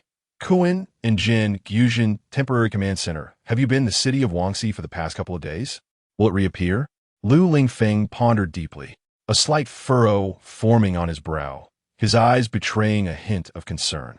He was genuinely apprehensive that the city of Wangxi might suddenly resurface, teeming with countless specters. If it were to surge forth once more from that mystical portal, uncontained, the ensuing casualties would undoubtedly be incalculable, bringing unimaginable calamity to this land and its inhabitants. It should not, Lin Feng assured, shaking his head with utmost conviction. He recalled the scene of the doors shattering collapse as they left, finding a measure of solace in the memory. We must conduct further investigations into the city of Wangxi. Lin Feng, you will need to remain here for the time being. Lu Lingfeng's fingers lightly drummed on the tabletop as he sank into contemplation, ultimately arriving at a decision. He was well aware that with Lin Feng present, the exploration of the ruins would likely encounter no significant issues. Lin Feng's abilities and experience were indeed trustworthy. Absolutely, Commander, Lin Feng replied with resolute vigor, his gaze radiating unwavering determination and fearless courage. Very well, let us withdraw for now. With that, Lu Lingfeng began to finalize the schedule for the troops' retreat. Yet, he dared not pull the forces too far back, opting instead to station them in an open area, prepared for any unforeseen circumstances. After all, no one could predict what unexpected events might arise next. As Lu Lingfeng departed, Qin Lei arrived shortly thereafter, marveling, I never imagined you would have experienced so much. I truly wish to witness the city of Wangxi. Curiosity sparkled in his eyes. Despite knowing the dangers that lurked within, an impulsive desire to explore stirred within him. Haiyang interjected playfully, Isn't someone afraid of ghosts? Do you wish to see it? A teasing smile graced his lips. Qin Lei's expression shifted to one of seriousness as he retorted, It's not fear. It's merely that their appearance is quite horrifying. He endeavored to defend himself, unwilling to lose face before his companions. Haiyang chuckled. All right, keep pretending. With that, he turned to Lin Feng and inquired, What should I do next, Lin Feng? After a moment's contemplation, Lin Feng replied, Let us continue exploring the ruins. However, pausing briefly, a cheerful smile broke upon his face as he added, Additionally, we must assist the villagers in harvesting the wheat. This is the final yield. At this, both Qin Lei and Haiyang exhibited expressions of dismay. Observing their countenance, Lin Feng stifled a laugh but maintained a serious demeanor as he remarked, Many of the harvesters were damaged in the recent conflict. Relying solely on the villagers to gather the crops from these several hundred acres is going to take an eternity. Moreover, most of the members from the second team have already joined the harvesting crew. Will you not lend a hand? As Qin Lei and Haiyang exchanged glances, they recalled their swift return to the battlefield in fighter jets, thinking that the speed of the aircraft would afford them an advantage. However, they were surprised to find that the battle concluded even more swiftly than anticipated, leaving them unable to catch even the residual waves of conflict. Now, they were left with no choice but to assist in the harvesting of wheat. Soon, the trio discovered a wheat field and commenced the harvest together. Lin Feng observed the heartwarming scene of villagers and team members working harmoniously, their faces illuminated by genuine smiles despite the relentless sweat cascading down. The villagers engaged in lively conversations with the soldiers. An elderly gentleman, his hair a mix of white and gray, chuckled as he addressed a young soldier beside him. Young man, how old are you this year? Do you have a sweetheart? My granddaughter is quite a fine girl. Would you like me to introduce you? The young soldier's face flushed crimson, and he bashfully scratched his head, replying, Sir, I'm still quite young and not in a hurry to find a partner. Let us finish harvesting the wheat first." Meanwhile, a kind lady took another soldier's hand, expressing her gratitude. "You all have worked so hard for us common folk. Once the wheat is harvested, you must come to my home for a meal. I'll prepare my specialty, braised pork." The soldier quickly waved his hands, saying, "Annie, there is no need for such courtesy. This is our duty." The soldiers found it challenging to navigate the well-meaning inquiries of the elderly, feeling that conversing with them was more arduous than combat itself. As Lin Feng continued his tasks, he absorbed the rich atmosphere surrounding him, a feeling that allowed him to bond more closely with his badge. In the realm of the I Ching, Earth corresponds to the Kuan and Jin hexagrams. The Kuan hexagram signifies the vastness and nurturing nature of the Earth, encouraging individuals to embody its expansiveness and capacity to sustain all life. It advocates for cultivating profound virtues to benefit others and fostering a generous spirit that embraces inclusivity. Conversely, the Jin hexagram emphasizes stability, restraint, and steadfastness. It underscores the necessity of unwavering will and determination in safeguarding one's beliefs amidst external distractions, maintaining inner tranquility and focus. Jin also conveys the essence of cessation, advising one to halt in the face of temptations and disturbances, resisting the currents of influence to protect one's convictions. After Lin Feng and his companions completed their wheat harvesting, the investigation team resumed their examination of the ancient ruins. They stumbled upon a stone tablet that chronicled the origins of the city of the Rond. This city was purportedly constructed by malevolent spirits known as Rakshasas, designed to lure souls who had perished unjustly and were ensnared in their grievances. The Rakshasas would then absorb the negative energies of these souls to fortify themselves. Fortunately, the inscription on the tablet revealed that there was but a single entrance and exit to the city of the Rond. Now that the entrance had been damaged by the Rakshasas, there were no other pathways, allowing everyone to breathe a sigh of relief. As the soldiers gradually concluded their wheat harvesting, Lu Lingfeng began to direct everyone to embark on their return journey. Before departing, the villagers wished to present the soldiers with local specialties, yet the soldiers adhered strictly to protocol, refusing to accept even a single thread from the populace. However, at a site hundreds of kilometers away, an ominous cloud of dark energy was voraciously absorbing negative energy from the atmosphere, seemingly gestating something sinister. Surrounding the area are patterns reminiscent of seals. Clearly, this is the final location of the seal, where a new demon god is poised to emerge. Chapter 44. Lu Lingfeng's promotion as a new day dawned. Sunlight streamed through the Venetian blinds of the Gyujin Special Forces headquarters conference room, casting intricate patterns of light and shadow upon the floor.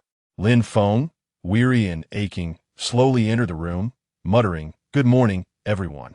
At that moment, he felt as though his limbs were leaden, each step a struggle against an invisible resistance. Qin lay slouched in his chair, resembling a weary figure devoid of energy. As he lethargically replied, "Good morning, Lin Feng.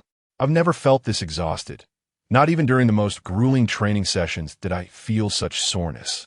Meanwhile, He Haiyang rested his head on the table, his profile pressed against the surface, and mumbled, "Consider yourself fortunate. We had a bountiful harvest yesterday, and you gathered the least." A teasing smile played at the corners of his mouth as he spoke. Qin Lei quickly straightened up, defending himself. "That was my first time doing such work. It's only natural to feel out of sorts. Besides, who could master the skills of farming right at the outset?" The sound of the conference room door interrupted their banter.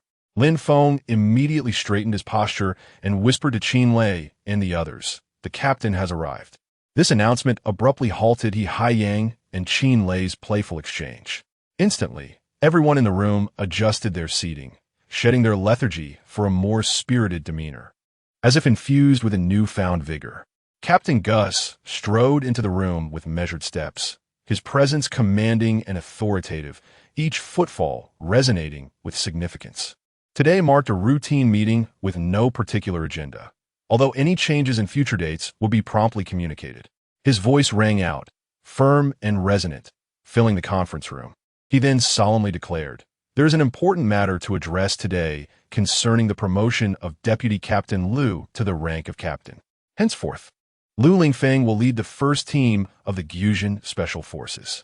Let us all extend our heartfelt congratulations to Captain Lu on his ascension.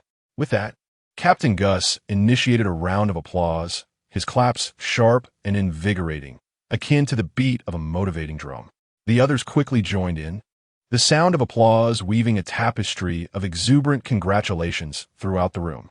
Lin Feng cast a puzzled glance at Captain Gus and inquired, "What about you, Captain Gus?" Gus cleared his throat and responded, "Due to the exceptional performance of the former captain of the 1st Special Operations Team, I have now been promoted to Director of the Special Forces Headquarters, overseeing all operational matters."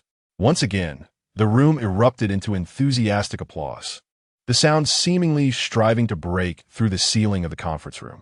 The team members expressed their congratulations to Director Gus, a myriad of well-wishing phrases intertwining in the air. Waving his hand with a smile, Gus said, "All right, this will be my final meeting with you. Thereafter, team meetings will be under Captain Lu Lingfeng's purview." He then clapped his hands together, declaring, "That concludes today's meeting. You are all dismissed." Instantly, the crowd gathered around Lu Lingfeng, showering him with congratulations. "Captain, you must take good care of us from now on."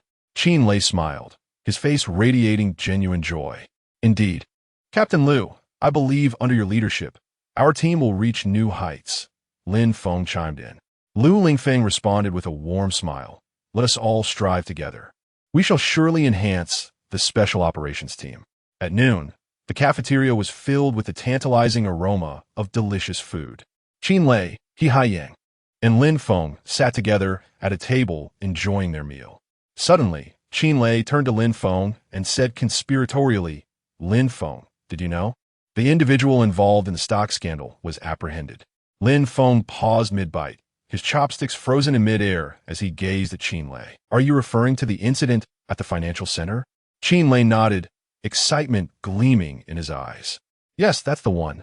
That scoundrel has finally been brought to justice, providing some closure for the victims." He Haiyang frowned disapprovingly, saying, "Can you not discuss such matters while eating? Let us talk after we finish." Unperturbed, Qin Lei continued, "Oh, come on. This is monumental news. I couldn't resist sharing it with you. Just think about it. That individual caused chaos at the financial center, leading to significant losses for so many. Now, justice has finally been served." Lin Feng thoughtfully remarked, "Indeed, such individuals deserve punishment. However, this also serves as a reminder that security in the financial sector must not be overlooked." He Haiyang shook his head helplessly, stuffing a piece of meat into his mouth. Muttering, "Let us focus on our meal. We can discuss these matters afterward." With a chuckle, Qin Lei resumed eating, still murmuring, all right, let us eat first. We must not waste this delicious food." In a dark and damp prison cell, permeated with a stench of decay, Luo Jia, as Qin Lei had mentioned, curled up in a corner, his gaze vacant and lost. He muttered incessantly, "How could I lose? I should not have lost. Everything I did was a perfect plan." His voice was laden with bitterness and regret, as if lamenting the injustice of fate within the silence of his cell. At that moment, a prisoner from the adjacent cell overheard his murmurs and mockingly retorted, "Humph, still whining. A loss is a loss. Accept your fate." Luo Jia abruptly lifted his fury igniting in his eyes as he glared at the neighboring cell. "What do you know? I will not concede so easily. Luo Jia cannot simply fail like this." The prisoner shrugged and scoffed. In this place, being defiant is pointless. Ignoring him, Luo Jia sank back into his thoughts, consumed by jealousy, completely oblivious to the consequences of his actions. He had once believed he could control everything, acquiring all the power and wealth he desired, only to end up disgraced and ruined. Meanwhile, Zhu Exen, the calm and wise figure, emerged as the ultimate victor in this financial underworld, safeguarding justice and fairness for the company. Jealousy swirled in his mind, and the negative energy within the prison began to coalesce, forming tendrils of darkness that seeped into the slumbering Luo Jia's being. This negativity intensified Luo Jia's emotions as previous scenes replayed vividly in his mind. Chapter 45. Luo Jia and Zhu Exan within the confines of the prison. Luo Jia found his emotions intensified by the infusion of negative energies, as vivid scenes from the past resurfaced in his mind. In the bustling city of Aslant, skyscrapers towered like a forest of steel, reaching into the clouds, while sunlight cascaded upon the glass facades, refracting a dazzling brilliance. Yet beneath this seemingly tranquil facade, the undercurrents of the financial realm churned like tumultuous waves hidden beneath the deep sea, perpetually rolling and surging. Zhou Yi, a figure of considerable repute and influence in the financial world, stood resolutely at the heart of the storm, akin to an indomitable lighthouse. On that fateful day, when members of the investigation team blocked his path with stern expressions, his inner tranquility resembled that of a serene lake, undisturbed by the chaos around him. He merely lifted his gaze, his eyes piercing like a beacon, coldly scrutinizing Luo Jia beside him.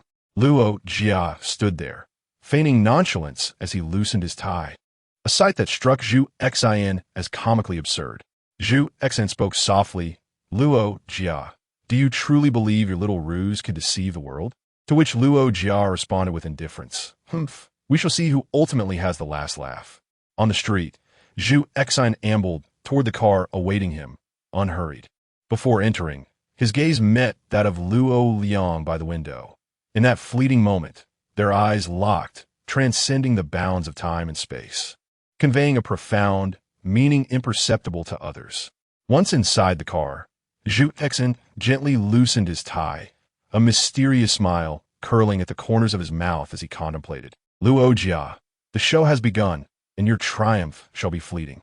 It was revealed that the earlier events had been a trap set by Zhou Xin to ensnare Luo Jia.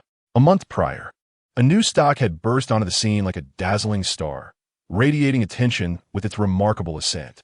It soared at an astonishing pace, akin to a rocket launching into the sky.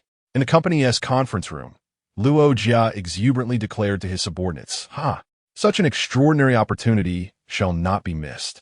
This will be my gateway to the pinnacle of success. Everyone, rally your spirits. We are about to embark on a grand endeavor." His subordinates nodded eagerly, their eyes sparkling with excitement. He deliberately concealed critical information from Zhou Xin and led his team to recklessly invest in the stock. Deep within, he envisioned himself atop the mountain of wealth, wielding control over everything. "I'm a master of this game. None can thwart me," he mused with unwarranted pride, oblivious to the calamity he had quietly sown. As Luo Jia aggressively amassed shares, the stock's trajectory plummeted like a runaway horse, descending with alarming rapidity, akin to an out-of-control train. Those caught in the turmoil were left in disbelief, some with wide eyes, while others, engulfed in despair, chose to leap from heights. The ensuing monster incident sent shockwaves through the entire Aslant city-state, plunging its inhabitants into a state of panic. Zhou Xin swiftly detected the irregular financial movements within the company. His keen intuition functioned like a precise radar. He immediately summoned Luo Jia to question him. "Luo Jia, why did you conceal your actions from me? You ought to understand that this is a violation of regulations. What exactly are you plotting?" Luo Jia shrugged, feigning innocence, and chuckled lightly. "Zhou Xin, this is merely a standard investment decision. I see no necessity to report every detail to you. Besides, the fundamentals of this stock are sound. I am generating profit for the company. Are you being overly sensitive?" Zhou Xin retorted coldly. "Do you truly believe I would naively swallow your deceit? I am well aware of your little schemes." Luo Jia scoffed. "Think what you will, I am not in the wrong." Yet he understood that this was not the moment to sever ties with Luo Jia completely, so he chose to endure, patiently awaiting the optimal opportunity. Meanwhile, Luo Jia mistakenly assumed that Zhou Xin was powerless against him, and grew increasingly brazen. He strutted around the company, repeatedly engaging in similar violations, leading his team to substantial profits. He boasted exuberantly, "See, my judgment is infallible.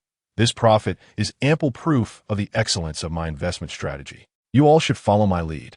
The employees whispered amongst themselves. Employee A remarked, "Is what Luo Jia is doing really acceptable? It seems rather unreliable." Employee B replied, "Who knows? But it appears Zhou Xin has not made any moves." However, When Zhu Xian was taken away, a triumphant smile spread across Luo Jia's face as he contemplated. Huh, Zhu Xian, you have finally fallen. The company is now mine. He achieved his desire of becoming the new executor, wielding power as he whimsically operated.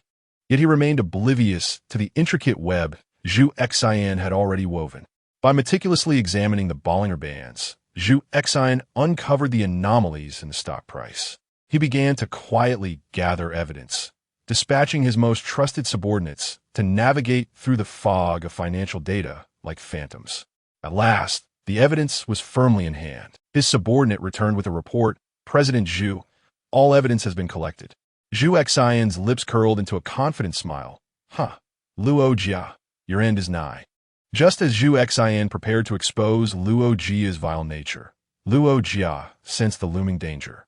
Like a cornered beast, he began to spread rumors within the company. Huh, Zhu Xian is acting out of self-interest, deliberately suppressing the company's stock price. Do not be misled by him. He is the one with ulterior motives. A sense of unease permeated the company as employees debated anxiously. What is truly happening? Who should we trust? Employee A frowned. Who knows? But it certainly feels more complicated than it seems. Employee B shook his head. Nevertheless, Zhu Xian remained undeterred.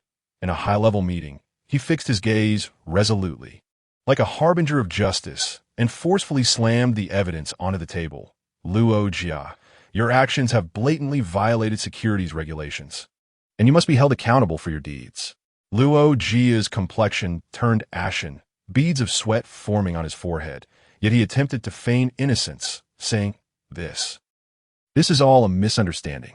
Zhu Xian, you cannot treat me this way. We can negotiate. Du sin vito sapi negotia. It is too late now. You are fully aware of the deeds you have committed. In a desperate struggle for survival, Luo Jia, unwilling to succumb easily, sought out several shareholders, exclaiming passionately, You must believe me. Zhu Xian has ulterior motives. He seeks to monopolize control of the company. Do not let him deceive you. The shareholders exchanged glances, their hearts laden with doubt. Is it truly so? Should we not observe further? Hesitated shareholder A. Yet, the evidence seems to point entirely towards Luo Jia, responded shareholder B. However, Zhu Xian had anticipated this maneuver, having already communicated with several key shareholders to secure their allegiance. Luo Jia, your era has come to an end, Zhu Xian declared with unwavering conviction.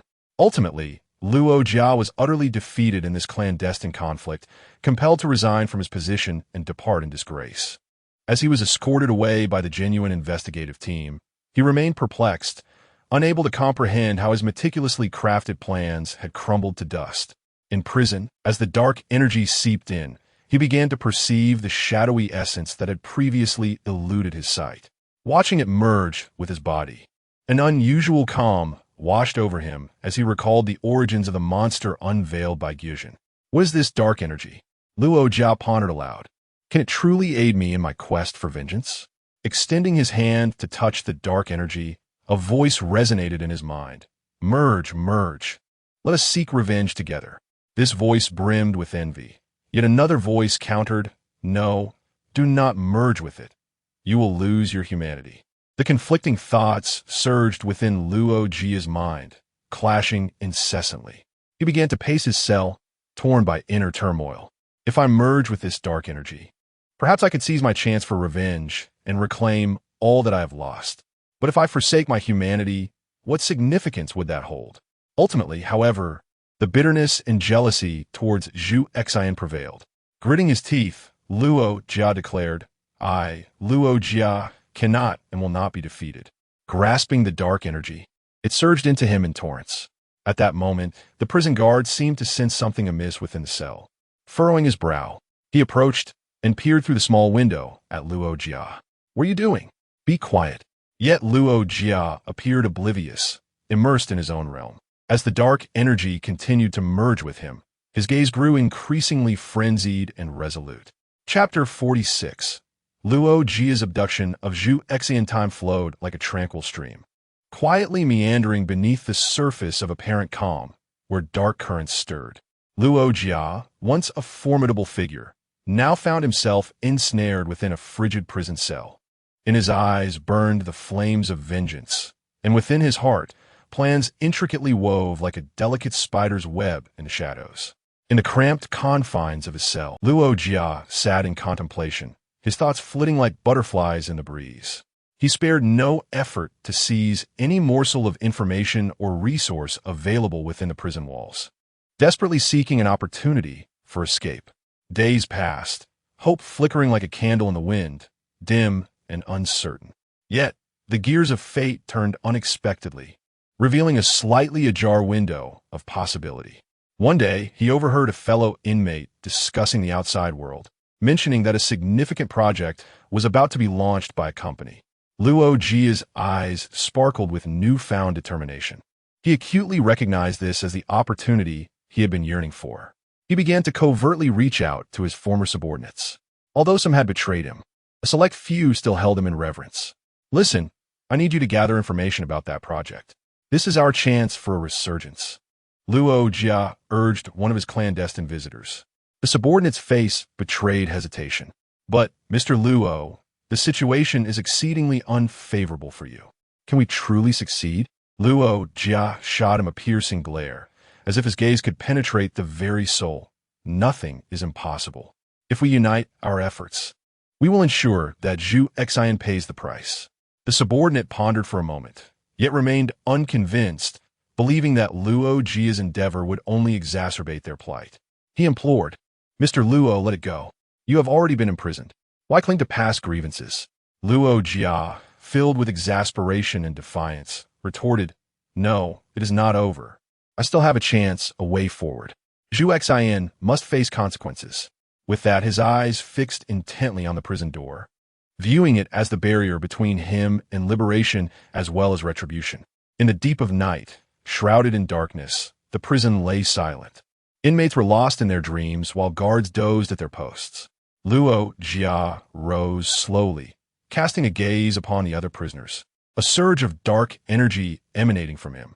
Soon, tendrils of shadow escaped the mouths and nostrils of the inmates, drawn into Luo Jia's form. His focus was unwavering, directed at the wall behind him, as the dark energy crashed against the prison's barrier like a tumultuous wave. A resounding crash shattered the night's stillness, awakening both inmates and guards. When the guards arrived at the source of the commotion, they were astonished to find a sizable hole blasted through the wall of Luo Jia's cell, with him nowhere in sight, while other prisoners lay in disarray within the room. One guard attempted to rouse an inmate, but to no avail. Checking for breath, he discovered the inmate was lifeless. The guard's expression turned grave. "Report to the warden. Luo Jia has escaped. Notify the Gyujin Special Forces." This level of carnage among inmates is beyond what an ordinary person could achieve. Their involvement is imperative. In the Gyujin command room, the atmosphere was charged with tension and foreboding. Gulan's expression was grave. "Captain, we have received a report from the Aslant First Prison indicating that the death of a prisoner was caused by inhumane means. The prison surveillance has identified the perpetrator as Luo Jia, who vanished amidst the dust after striking the wall." Lu Lingfeng rested his chin on his hands, furrowing his brow as if two deep ravines had formed. "Is it possible to locate Luo Jia?" Gulan replied, "We are currently conducting a search." Lu Lingfeng nodded slightly. "Inform everyone to assemble." Soon after, all members of the First Special Operations Team gathered. With unwavering determination, Lu Lingfeng addressed them. "We have received a mission to locate an individual named Luo Jia, an escaped convict. It is known that he has a conflict with someone named Zhou Xian. Our primary focus will be to find Zhou Xian and ascertain whether he possesses any leads."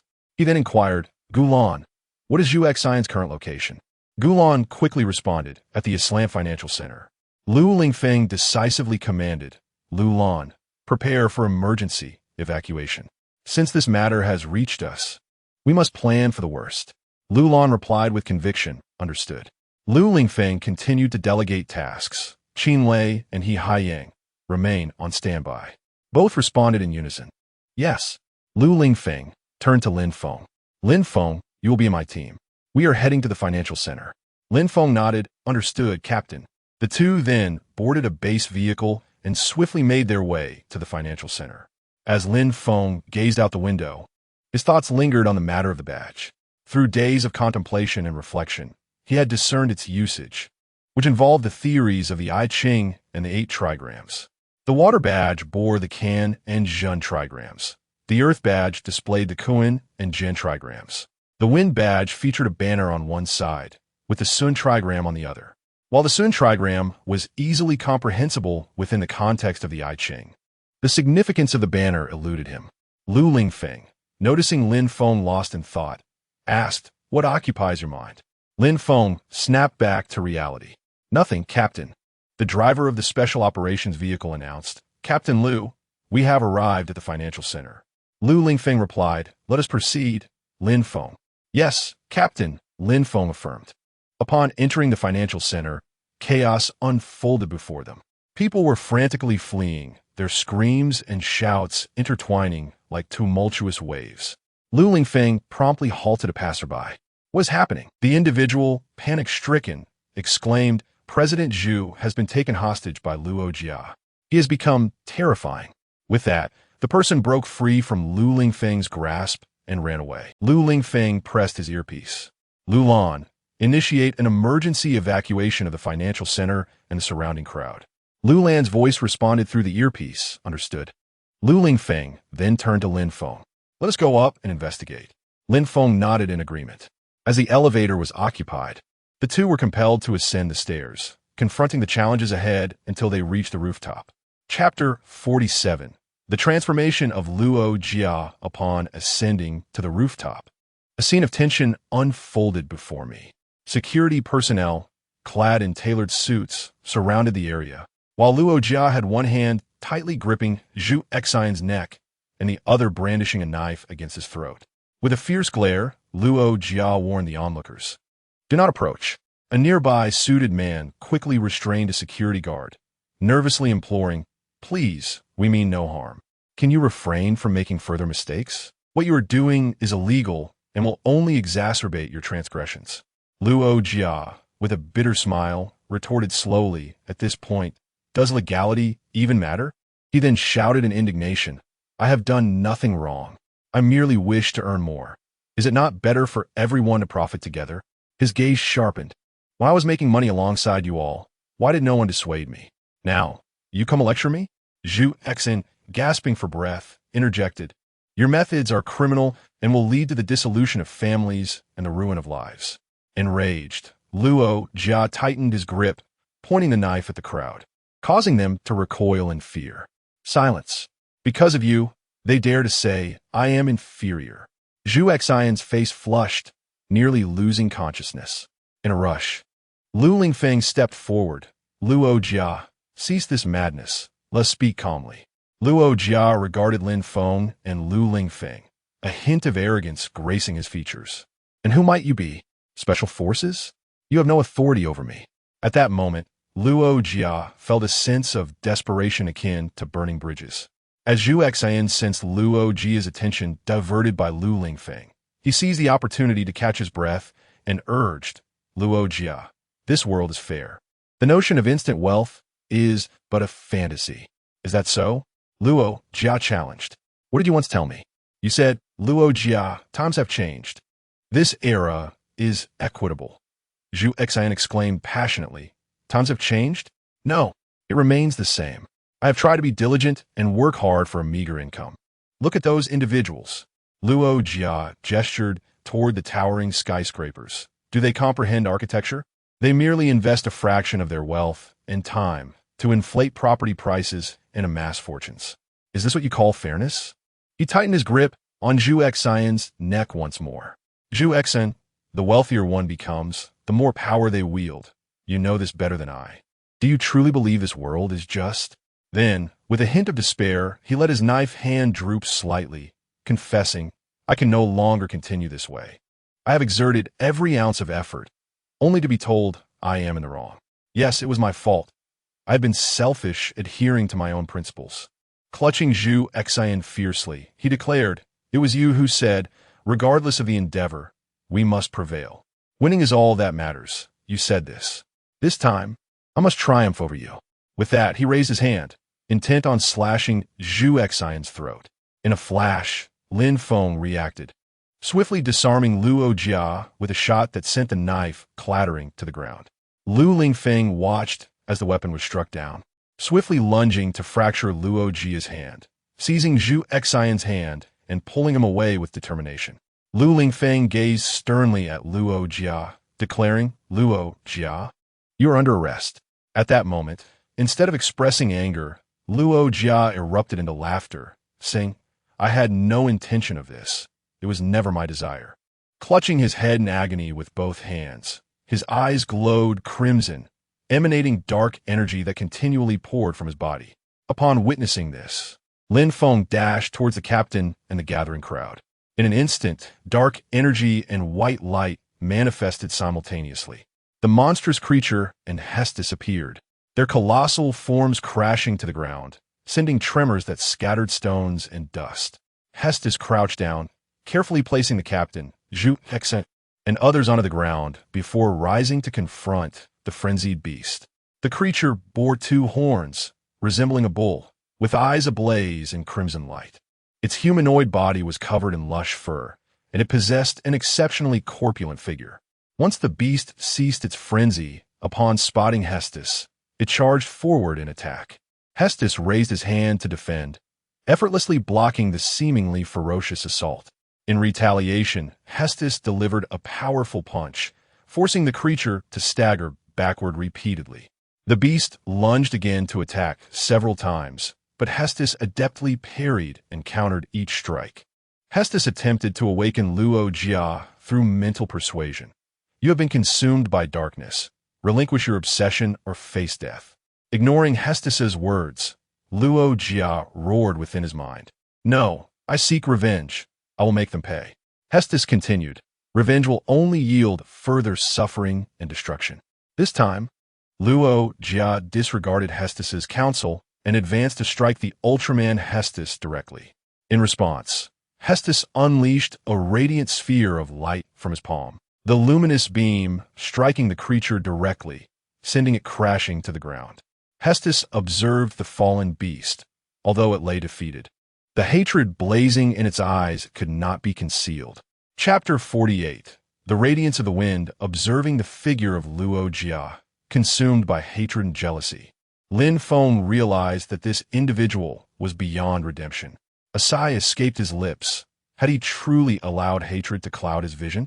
The banner of the wind emblem illuminated brilliantly, as if acknowledging Lin Feng's insight into the nature of worldly affairs.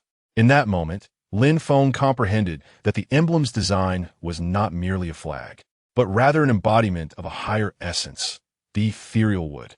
The wind emblem merged with Lin Feng's being, endowing Hestos with an additional hue, representative of the wood element's winds, derived from the Sun hexagram and the power of ethereal wood. Subsequently, Hestos raised a hand, concentrating the brilliance infused with the essence of wind into his fist, unleashing a wave of light that surged forth, striking the beast. The radiance penetrated the creature's form, momentarily paralyzing it. Although the light had struck true, the beast did not explode. Instead, it gradually collapsed onto the street, shrinking until it reverted to Luo Jia. Within the beast's corporeal form, Luo Jia felt the luminance of the wind, and as he drifted into a dreamlike state, a kaleidoscope of memories unfolded before him, each scene flickering past, intangible and elusive. As the recollections began to fade, tears welled in the corners of Luo Jia's eyes, an ambiguous blend of remorse and regret. At this juncture, Luo Jia's body lay motionless, pallid, devoid of life. Upon sensing the vitality within him, it was evident that all had been extinguished. He was beyond salvation.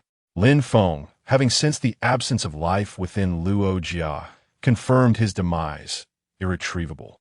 Hestos, once again employing telekinesis, scanned the surroundings, ensuring no beasts remained, before soaring into the sky and dissipating, reverting back to Lin Feng. Reconstituting the emblem, Lin Feng grasped its profound significance. Ethereal wood, classified within the yin-yang and five elements framework as yin wood, primarily corresponds to the liver, gallbladder, nervous system, and hair within the human body. The liver, a vital organ for metabolism and detoxification, performs functions such as glycogen storage, protein synthesis, and bile secretion. The gentle and expansive nature of ethereal wood resonates with the liver's dispersive capabilities. When ethereal wood flourishes, the liver operates effectively, ensuring smooth circulation of qi and blood, as well as emotional stability. Conversely, if ethereal wood is compromised, it may result in stagnant liver qi, manifesting as discomfort in the flanks and symptoms of depression, irritability, and anger. Previously, Lin Feng had struggled to understand why the ability to dream necessitated the wind emblem as a catalyst, but now he comprehended. The liver is interconnected with the eyes and plays a role within the nervous system. Thus, the power of ethereal wood can manifest through dreams, guiding individuals out of suffering and illuminating their hardships.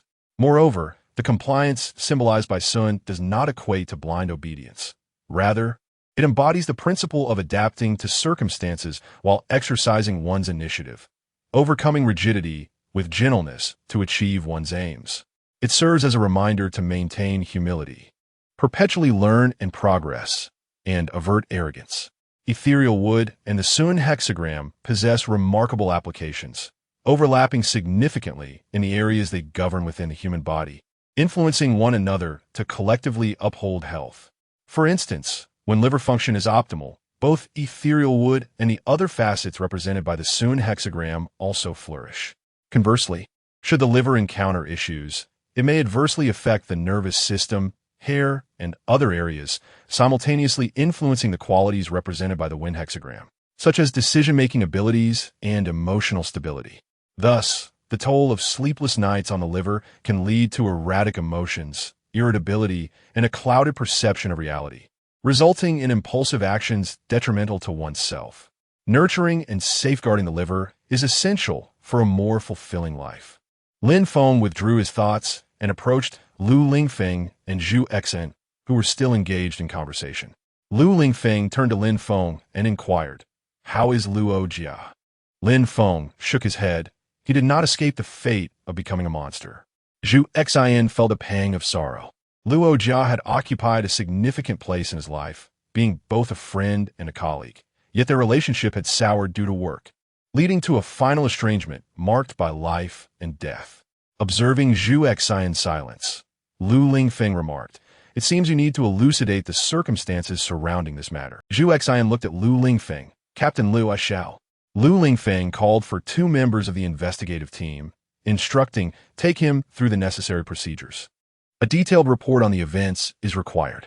The members of the investigation team responded affirmatively, "Yes, Commander Lu."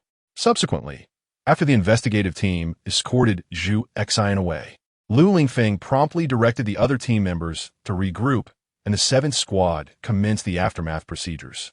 Amidst the chaos of the city, the Special Forces soldiers busily traversed their surroundings, their figures akin to guardian angels, bestowing a semblance of tranquility upon the populace.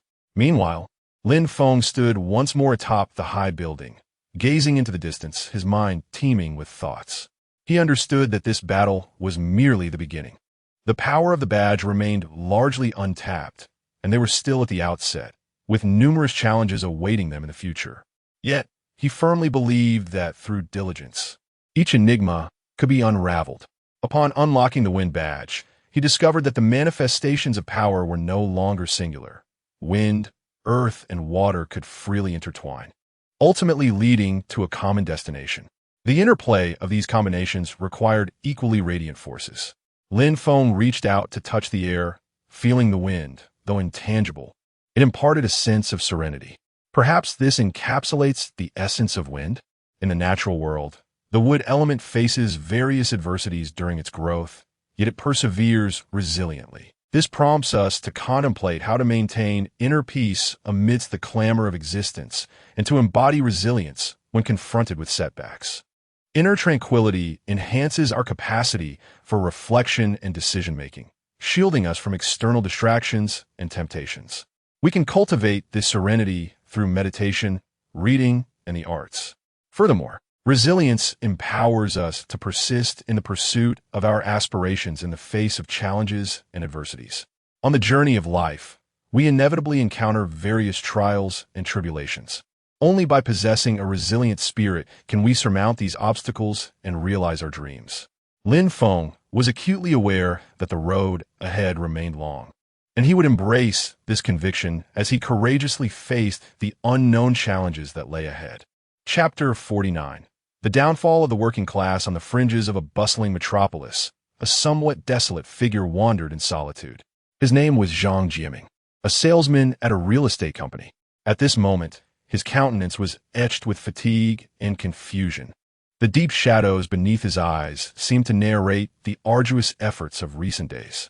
Alas, this month's performance is dismal once again. What shall I do if it continues like this? Zhang Jiaming muttered to himself with a furrowed brow. Life, for him, felt akin to an endless journey, each step laden with exhaustion and helplessness. Gazing at the bustling streets filled with vehicles, an indescribable melancholy welled up within him. Those cars whizzing by and the hurried passers-by appeared to possess a clear direction, while he lingered indecisively at the crossroads of life. The monthly targets loomed over Zhang Jiaming like an oppressive mountain, weighing heavily on his heart. Seated on a park bench, the words of his manager from the weekly meeting echoed in his mind. This month's target, Jiaming, you still have a long way to go. You have failed to meet the targets for 2 consecutive months. If this month is not met, what will you do next month? Our company upholds a culture of competitiveness, with a mechanism for elimination. Though delivered in a mild tone, the pressure of the targets instantly engulfed Zhang Jiaming, leaving him breathless. He murmured to himself, I too desire to achieve results, yet the market is exceedingly challenging and clients are rather demanding. Exhaling deeply, he slumped against the back of the bench, gazing skyward, reminiscing about the exacting clients, his heart brimming with both sorrow and helplessness. Some clients set their demands exceedingly high, seeking low prices and flawless properties. Others hesitated indefinitely, perusing options without ever committing. And he, caught between the pressures of the company and the client's scrutiny, found himself in a quandary. Just look at your performance this month. It's utterly disastrous. The manager's reproach resounded once more in his mind. If you continue like this, the company will not sustain idleness. Zhang Jiaming sighed in resignation. Manager, I have exerted effort, but the market is genuinely tough. Clients either complain about high prices or nitpick the properties. The manager frowned and remarked, that reflects your capability. If others can achieve results, why can't you? You must find ways to improve. Otherwise, prepare for elimination. The market's indifference and clients' fastidiousness left him feeling utterly powerless. The incessant calls from home urging him to marry, coupled with an avalanche of expenses, made his life a source of gloom. He felt ensnared in a dark vortex, unable to escape. However, this was not his most overwhelming distress. Each time he received a call from home urging him to marry, a wave of irritation washed over him. The pressure from his parents and inquiries from relatives only intensified his stress. Son, you're not getting any younger. You are 30 now and should find a partner to marry, his mother said over the phone. Zhang Jiaming replied impatiently, Mom, I'm so busy with work. When would I have time to find someone? Regardless of how busy you are, you cannot neglect such a significant matter in life. Look at your uncle's sons. Even your nephews are in elementary school. What will happen if you are not anxious? His mother continued to nag. The economic hardships weighed heavily upon him. Rent, utilities, and living expenses loomed like insurmountable mountains upon his shoulders.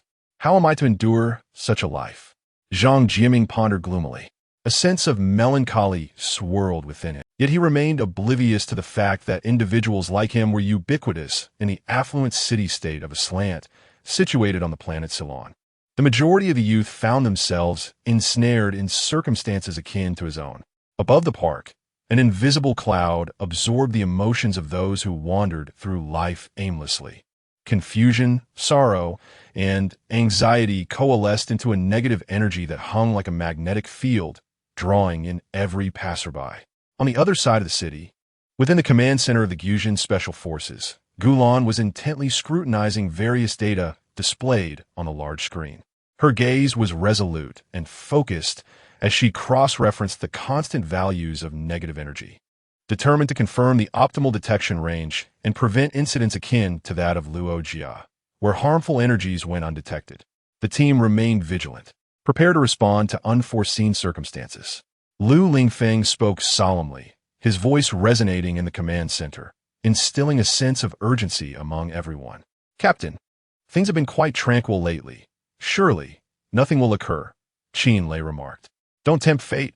It's better to stay relaxed," Lin Feng teased back. "I can't be like you, spending all day in the training room and library. I'm simply bored out of my mind," Qin Lei retorted. He Haiyang chimed in, with a jest aimed at Qin Lei. "What can you do?"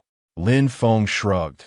"You know my foundation is weak. Without training or studying, it's tough to remain in this squad." Qin Lei inquired, "What stage are you at now? When can I take you to fly a fighter jet?"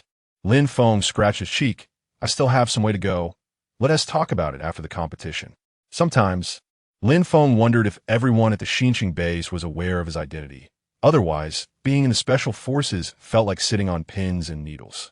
Lu Lingfeng frowned. "We must not let our guard down. Our duty is to protect this city.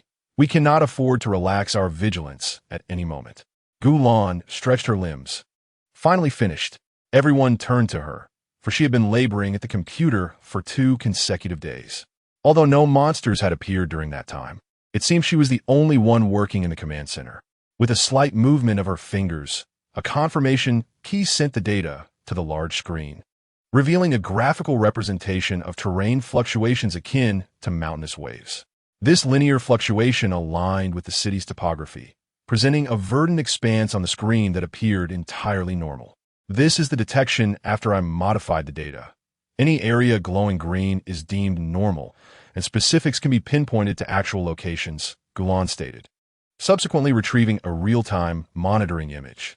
It was merely a fortuitous coincidence that as Gulan continued to capture an image, a location suddenly turned crimson, glowing intensely, prompting the computer to emit an alarm. However, the value indicated had not yet reached the detection standards of the base. Lin Feng pointed at the red dot, inquiring, "What is this?" Gulan promptly switched the display, revealing a park at the edge of a slant, bustling with pedestrians, each exhibiting a subtle crimson hue, vividly displayed on the large screen. Chapter 50. Unfolding investigation. As Gulan cut to the footage, the park was bustling with numerous pedestrians, each adorned with a hint of rosy hue, vividly displayed on the large screen. Suddenly, an alarming siren reverberated, and the scene transformed. A profound black hole materialized above the park, from which emerged a monstrous entity. This beast, known as Markros, bore a head reminiscent of a horse adorned with horns, its form ethereal, and upon its back rested a vast, hollow shell. Upon its arrival in the park, chaos ensued as it rampaged, leaving destruction in its wake. The atmosphere in the command room instantly shifted to one of tension, as Lu Lingfeng swiftly issued orders. "Lulan, organize an immediate evacuation of the public." "Qin Lei, He Haiyang, engage the monster with the fighter jets." "Understood," came the unified response from Lulan, Qin Lei, and He Haiyang, their eyes brimming with resolve and courage, devoid of fear. Upon receiving the command, Lulan promptly led a substantial force to the scene, charging unhesitatingly toward the site of the monster's emergence. With a calm demeanor, she directed the evacuation with a voice that was both firm and powerful. "Do not panic, everyone. Evacuate in an orderly fashion as instructed." Panic-stricken, the crowd surged toward the exits, cries of "A monster! Why is it back again?" echoing around the park. Lulan's voice rang out, "Stay calm.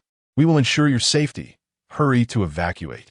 Her words acted as an anchor, gradually soothing the distressed masses. "Quickly, come this way. Do not crowd, and please be cautious." Lulan guided the crowd, while keeping a vigilant eye on the monster's movements. Thanks to her efforts, the crowd began to disperse toward safety, some assisting the elderly and children, while others helped each other. All were striving for survival. Meanwhile, Qin Lei and He Haiyang piloted Fighters 1 and 2, rapidly advancing towards the beast. "Haiyang, let us flank it from both sides and show this creature what we're made of," Qin Lei shouted into the communicator. "Right away. Watch this," He Haiyang replied, their voices infused with confidence and determination.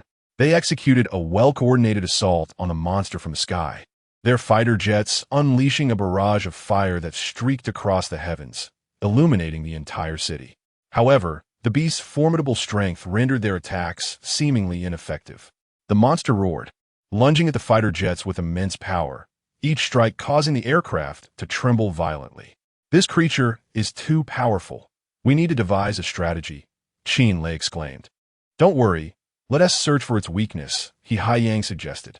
In the command room, Lin Feng approached Gulan's side, remaining behind as the others rushed out. At this moment, was there a recording from the real-time monitoring of the park earlier? Gulan promptly replied, "Yes," and began operating the monitoring system. After downloading the footage, she extracted the recordings from the 6 hours preceding the monster's appearance. Lu Lingfeng turned his gaze toward Lin Feng, his eyes fixed on the large screen. "What are your thoughts?" Lin Feng responded, "I believe the emergence of this monster is far from ordinary. It may be both easily manageable and exceedingly challenging." Lu Lingfeng recalled the invincible monster they had previously encountered, furrowing his brow as he gazed at the central screen. On the screen, He Haiyang and Qin Lei were still engaged with the creature, diverting its attention. Lu Lan's voice resonated appropriately in the command center. "Captain, it is accomplished." Lin Feng turned to Lu Lingfeng and Gulan, stating, "Leave the next steps to me." With that, Lin Feng transformed into a beam of light and departed the base. Emerging as Hestos Ultraman outside, he soared toward the monster, which was still grappling with fighter jets above the park. With a decisive kick, Hestos propelled the creature into the park's lake. Gently descending, Hestos surveyed the monster before him, sensing its peculiar blend of weakness and strength, an inexplicable feeling enveloping him. After a moment, the creature struggled to rise. Upon seeing Hestos, it recognized its assailant and charged from the lake, attempting to ram Hestos with its horn. However, Hestos deftly sidestepped and tripped the monster, sending it crashing to the ground. Observing its feeble state, Hestos wished to spare it further suffering and unleashed a light projectile, sending the monster sprawling.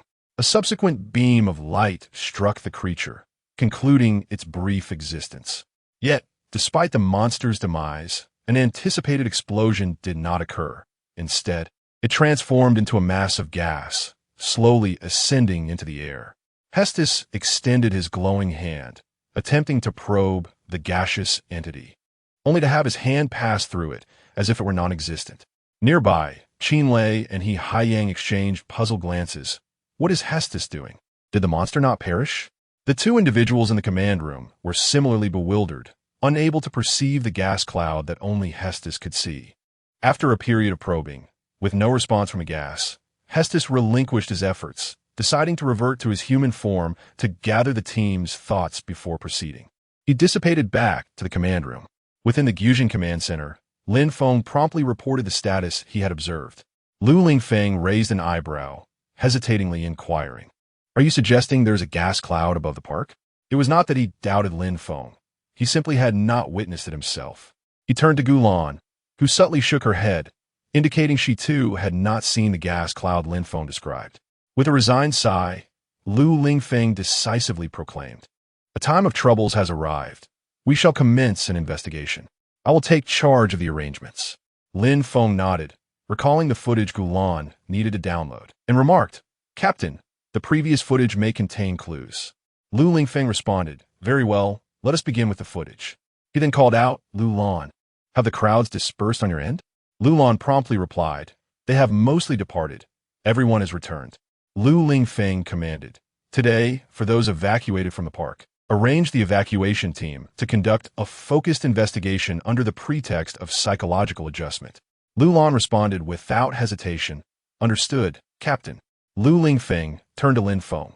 "Next, we shall await Lu Lan's report. However, let's first examine the footage." Lin Feng nodded, and together with Lu Lingfeng and Gulan, they began to scrutinize the recordings. By the time Qin Lei and He Haiyang returned to the command room, Lin Feng and his team had already identified several individuals of interest, including Lu Yang. Lu Lingfeng promptly issued an order. "Let us commence with these individuals. Each of you three shall be responsible for a few." Lin Feng, Qin Lei, and He Haiyang replied in unison, "Acknowledged." At that moment, Gulan suddenly interjected, "Captain, allow me to take charge of these two young women. I desire to partake in some field work." Lu Lingfeng inquired, Is there any issue with the monitoring system? Gulan assured, none at all, Captain. We need not monitor it constantly.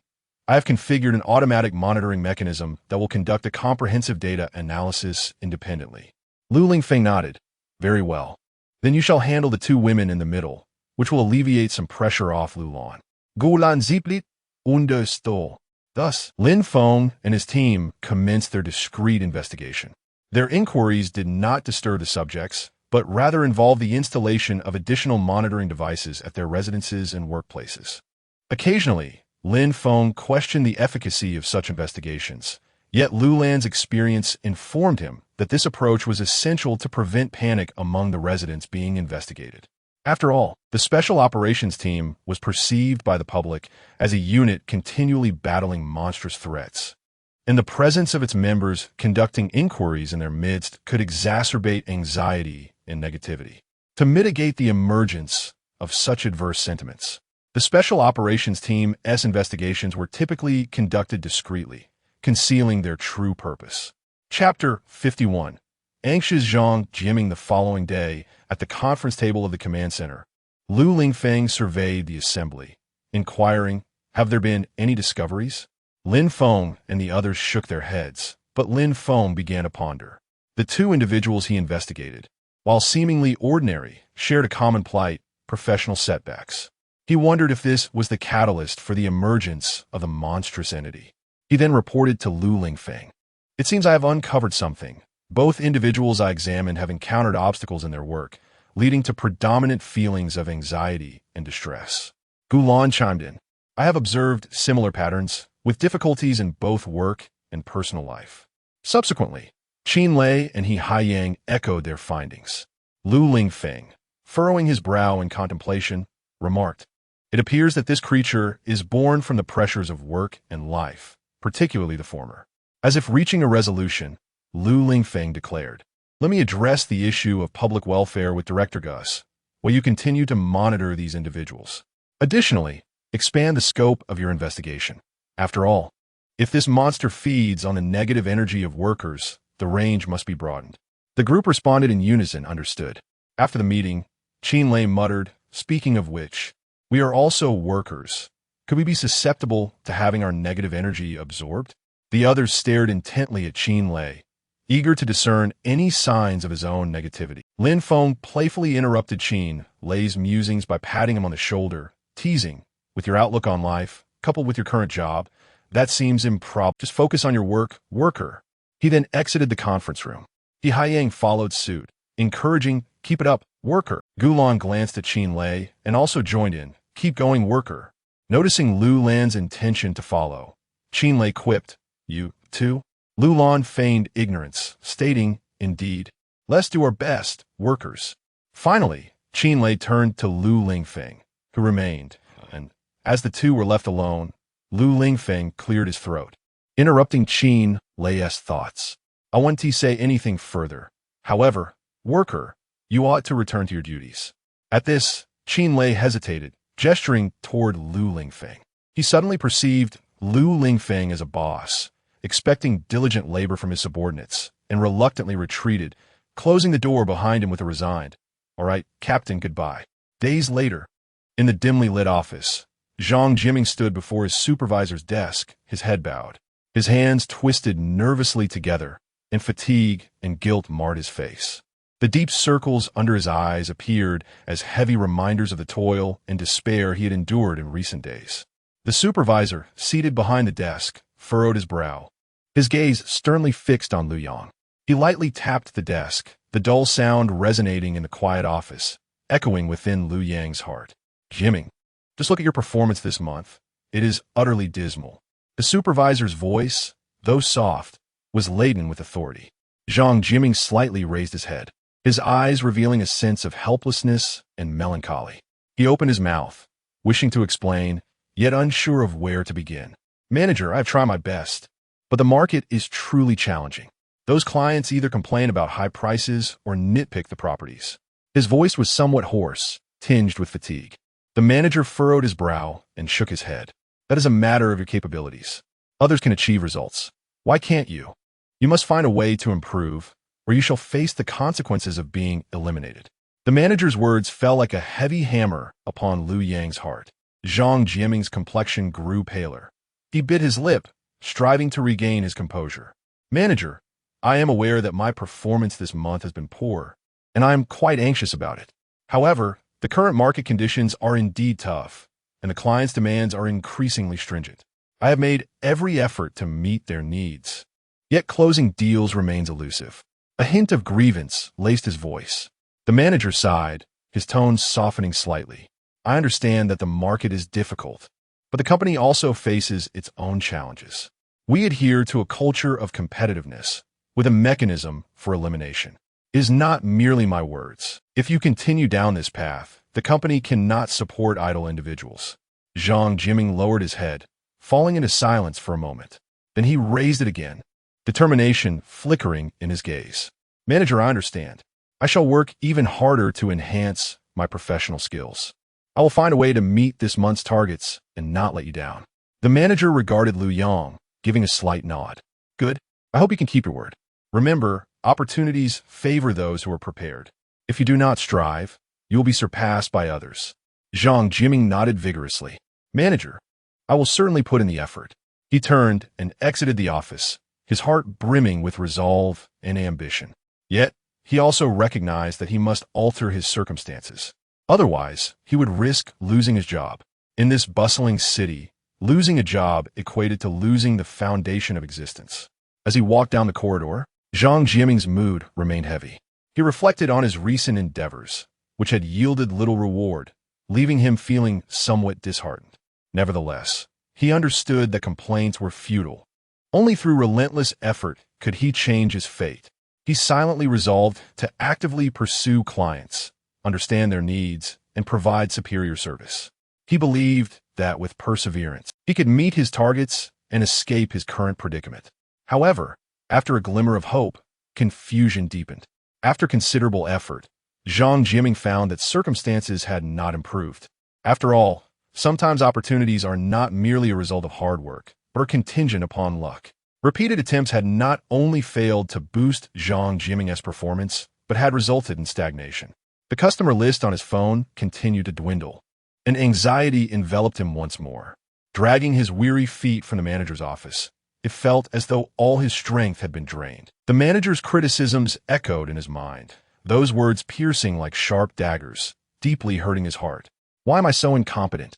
Why is it that others can achieve remarkable results while I cannot? Zhang Jiaming incessantly questioned himself within the confines of his mind.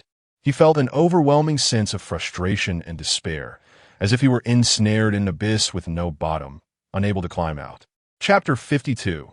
The new omen. He reflected on his efforts during this period, rising early and returning late, tirelessly traversing various properties, diligently extolling the virtues of the homes to prospective clients. He endured their scrutiny and skepticism, perpetually recalibrating his strategies in an attempt to meet their demands. Yet, despite his unwavering dedication, his performance remained stagnant. Could it truly be that my abilities are inadequate? Liu Yang began to doubt himself. He felt akin to a failure, trapped in a cycle where no amount of effort seemed to yield success. Memories of his supervisor's stern gaze and indifferent remarks flooded his mind, instilling within him a profound sense of fear and unease. He dreaded the prospect of being cast aside, terrified of losing his job. In this bustling metropolis, unemployment equated to a lack of security in life, leaving him uncertain of how to face his family and friends. Perhaps I am indeed ill-suited for a career in sales. An overwhelming wave of self-denial surged within Liu Yang. He believed he lacked the innate talent for sales, struggled to communicate effectively, and failed to grasp the psychology of his clients. He even began to regret his initial choice of this profession, deeming his decision profoundly foolish. On his way home, Liu Yang found himself wandering once more in the park. A torrent of self-pity and lamentation welled up within him, absorbing the negative energy swirling around him. Simultaneously, a monitoring device observing Liu Yang emitted an alarm. Not far away, Qin Lei promptly reported to the command center, and a large screen in the control room displayed Liu Yang's image in the park. Is that him? Lu Lingfeng inquired. Indeed, it is, Qin Lei confirmed, having seen Liu Yang's figure on the terminal. Good. Proceed to engage him, Lu Lingfeng instructed. Understood, Captain, Qin Lei replied, as he prepared to approach. The negative energy that had accumulated over the past few days surged forth, amplified by Liu Yang's own profound despair, manifesting once again.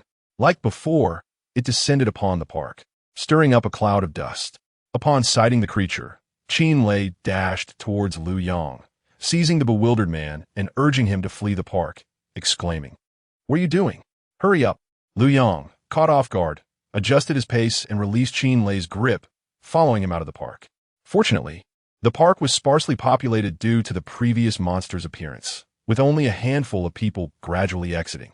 The creature, however, seemed fixated solely on Liu Yang, advancing towards him as if intent on devouring him. No matter how swiftly humans ran, their frailty was no match for the monster's colossal footfalls. The beast quickly closed the distance, its enormous hand reaching for Liu Yang.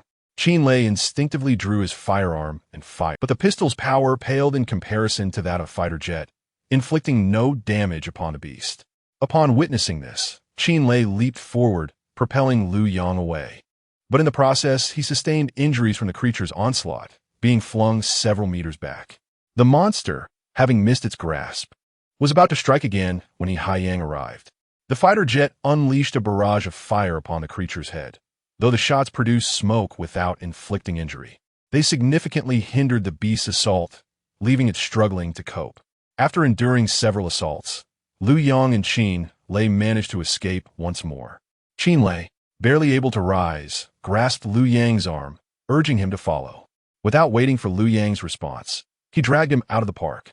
Seizing the opportunity amidst the gunfire, the monster waved its hand, disrupting Haiyang's attack pattern. Its dual horns emitted arcs of electricity, targeting the fighter jet and forcing Haiyang to retreat. At that moment, Hestos, who had just departed from the command center, arrived on the scene. Previously occupied with analyzing Liu Yang's situation and accustomed to waiting for Liu Lan's report on the evacuation, he had not anticipated the park's sparse crowd, causing him to be a step behind. Transforming urgently, Hestos accelerated with all his might, delivering a swift kick that sent the monster flying once more. However, he sensed a stark difference in the monster's capabilities compared to their last encounter.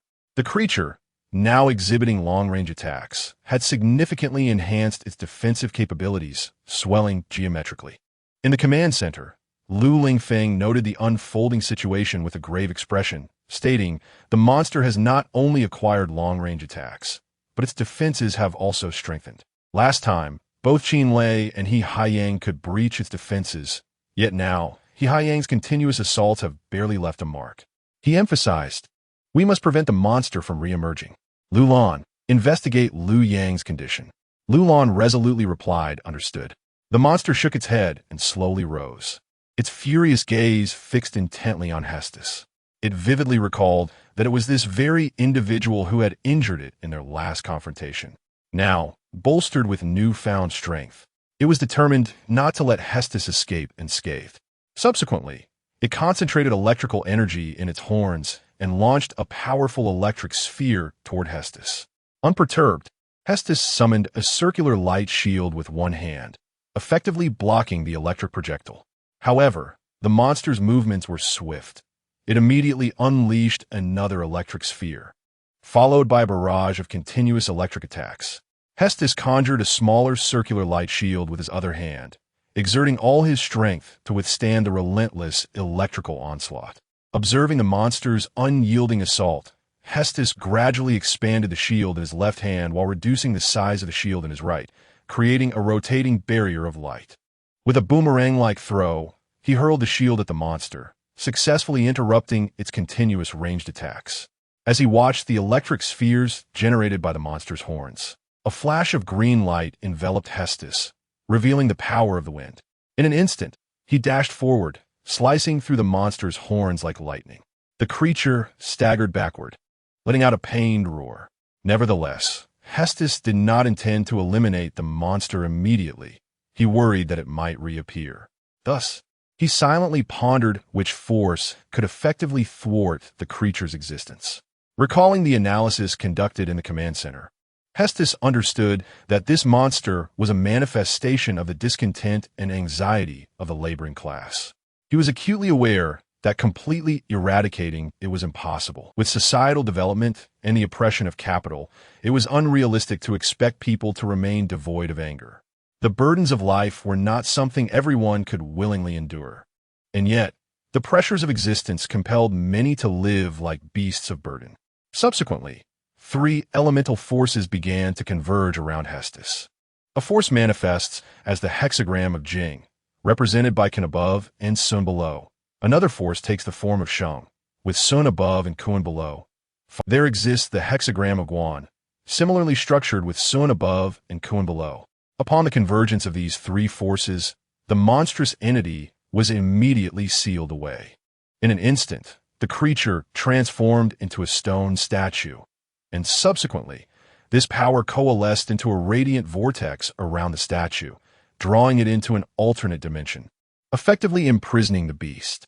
Witnessing the absence of any signs of the creature's return following its sealing, Hestos raised his hand and, in a fleeting motion, took to the skies. As the luminescence faded, Lin Feng materialized in a secluded corner of the park. He slowly extended his hand, revealing three hexagrams, Guan, Shang, and Jing. The original symbols of Kan, Kun, Sun, and Jin began to materialize, encircling one another in a circular formation, with the three hexagrams merging within. The emergence of these hexagrams did not bestow upon Lin Feng an enhanced sense of power. Rather, it deepened his understanding of the application of light. The Jing hexagram signifies the steadfast adherence to righteousness amidst adversity, suggesting that through persistent effort, one can uncover solutions and achieve growth. The Guan hexagram symbolizes an objective and calm observation of events, allowing one to glean wisdom and experience. The Shang hexagram, as its name implies, is auspicious and conducive to the rise of great individuals, free from worry. This indicates that in times of ascendance, one should pursue progress with vigor and courageously display their talents, all while maintaining a humble and prudent demeanor, seeking the assistance of capable individuals for continual advancement. Lin Feng withdrew the hexagrams and proceeded with a steady gait towards Lu Lan and Lu Yang. At that moment, Lu Lan was patiently engaging in psychological guidance with Lu Yang. Upon noticing Lin Feng's approach, she refrained from comment, recognizing that Lu Yang was not among those with malicious intent. Rather, he was merely an ordinary member of the laboring populace. Even in his absence, others would have drawn forth the monster. Recalling Lu Lingfeng's analysis, it was evident that they would not impose undue actions upon Lu Yang, as it would be unjust to wrong an innocent individual. Thus, their interaction with Lu Yang was solely focused on psychological support. After providing Lu Yang with some mental fortitude, Lu Lan walked towards Lin Feng, playfully teasing, "What brings you here? Care to observe how I perform as a psychological counselor?" Lin Feng, offered an awkward smile and replied, "Not much, just came to see. I think we should head back. I was hoping to catch a ride." Not wanting Lu Yang to harbor any suspicions, Lin Feng used the pretext of hitching a ride. Lu Lan regarded him with a hint of skepticism before responding, "All right, then come along with us." She then turned to Lu Yang and said, "Our special operations team is withdrawing. You should leave as well." Her tone was calm, a stark contrast to the tension that had pervaded during the monster's emergence. Lu Yang, oblivious to the true cause of the monster's appearance stemming from his own emotion, accepted the situation without question. Nevertheless, he politely and somewhat anxiously expressed to Lu Lan, "Thank you, and please extend my gratitude to team member Qin Lei. He was injured while attempting to save me, and I truly apologize." Lu Lan, seemingly indifferent, replied, "You need not worry about that. It's merely a minor scrape. Nothing of concern for our special operations team. That fellow is quite resilient." Upon hearing this, Lu Yang found himself at a loss for words and simply stated, "Well then, I shall take my leave." After speaking, he glanced once more at the busy Special Forces team members. Observing that others, like himself, were departing, he too turned to leave. However, just as he was about to exit, Lin Feng suddenly placed a hand upon Lu Yang's shoulder and said, "Be careful on your way." Lu Yang nodded and gradually made his way out. Meanwhile, Lin Feng had bestowed upon Lu Yong the power of 3 newly emerged hexagrams, hoping that he could dispel his anxieties and ascend in his career. Lu Lan, unaware of the significance of Lin Feng's gesture, directly addressed him, saying, "Let us go back to the command room." Subsequently, Lin Feng followed Lu Lan as they returned to the command room together. The following day, in the Gyujin command room conference, Lu Lingfeng announced, "Director Gu has agreed to convey the public welfare issues to the leaders. We need not be involved further." He then proceeded to summarize the operation before concluding the meeting. In the aftermath, bolstered by the luminous influence of Lin Feng's hexagrams, Lu Yong remarkably achieved outstanding results. Yet, this merely alleviated Lu Yang's immediate concerns. Future advancements would require his own diligent efforts, a feat that others could not accomplish for him. Social transformation cannot occur through the sudden improvement of a single individual. It necessitates a top-down progression. We must believe that this is a continuous journey toward betterment. For confidence is the most effective means to confront the monsters sealed within the dimensions of another realm. Chapter 53. The alien visitor time swiftly passed as pedestrians hurriedly traversed the bustling streets of the vibrant metropolis of Aslant. Under the fervent and dazzling summer sun, the radiant light poured forth like a relentless flame. Yet this brilliance could not penetrate the dense fog of confusion that enveloped Tang Zhao's heart. Recently graduated from university, she found herself standing at a pivotal crossroads in life, her future shrouded in layers of mist, rendering it unclear and fraught with uncertainty. Tang Zhao meandered alone along the street. The stirring music in her headphones surged like a tidal wave, as she sought to extract a glimmer of courage from the captivating melodies, hoping to illuminate a beacon of hope for her ambiguous future. Suddenly, a cacophony of noise abruptly shattered her reverie. She lifted her gaze to see a group of children, brimming with excitement, gathered at the mouth of a narrow alley, their cheers rising and falling like the swell of the ocean. Curiosity tugged at her like an invisible thread, drawing her closer step by step. As she approached the alley's entrance, a tall figure leapt into her view. Sunlight cascaded gently upon him, bestowing a radiant golden glow, as if a deity had descended upon the earth, emanating an aura of mystery and allure. The man was clad in an unusual attire, adorned with interwoven silver and red patterns resembling an enigmatic totem, and atop his head rested a helmet-like object, exuding an exotic charm. Dan Xiao stood en Jense, a wave of unprecedented astonishment washing over her. She had never encountered such an extraordinary individual. The man slowly turned to face her, and upon seeing Tang Zhao, a flicker of surprise crossed his gaze, swiftly melting away like snow before the warmth of kindness. "Hello," he spoke, his voice deep and resonant, seemingly emanating from the distant horizon, imbued with an intoxicating charm. Tang Zhao's heart raced involuntarily, a rush of nervousness swiftly spreading within her. Who are you?" He smiled gently, his expression akin to the tender caress of a spring breeze. "My name is Xing Yao, and I hail from a distant realm." Meanwhile, the Gyujin Special Forces Command Headquarters was abuzz with activity. The Special Forces had received a notification from the Cosmic Development Center regarding an unidentified flying object that had eluded their monitoring systems and had landed on Slan Star. Lu Lingfeng, having received orders from Gus, was determined to locate this unidentified object and uncover the truth behind it.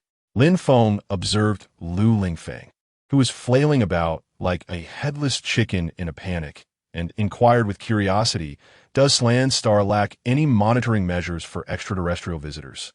Lin Feng could not comprehend why a mere alien presence would cause such disarray within the Gyujin Special Forces.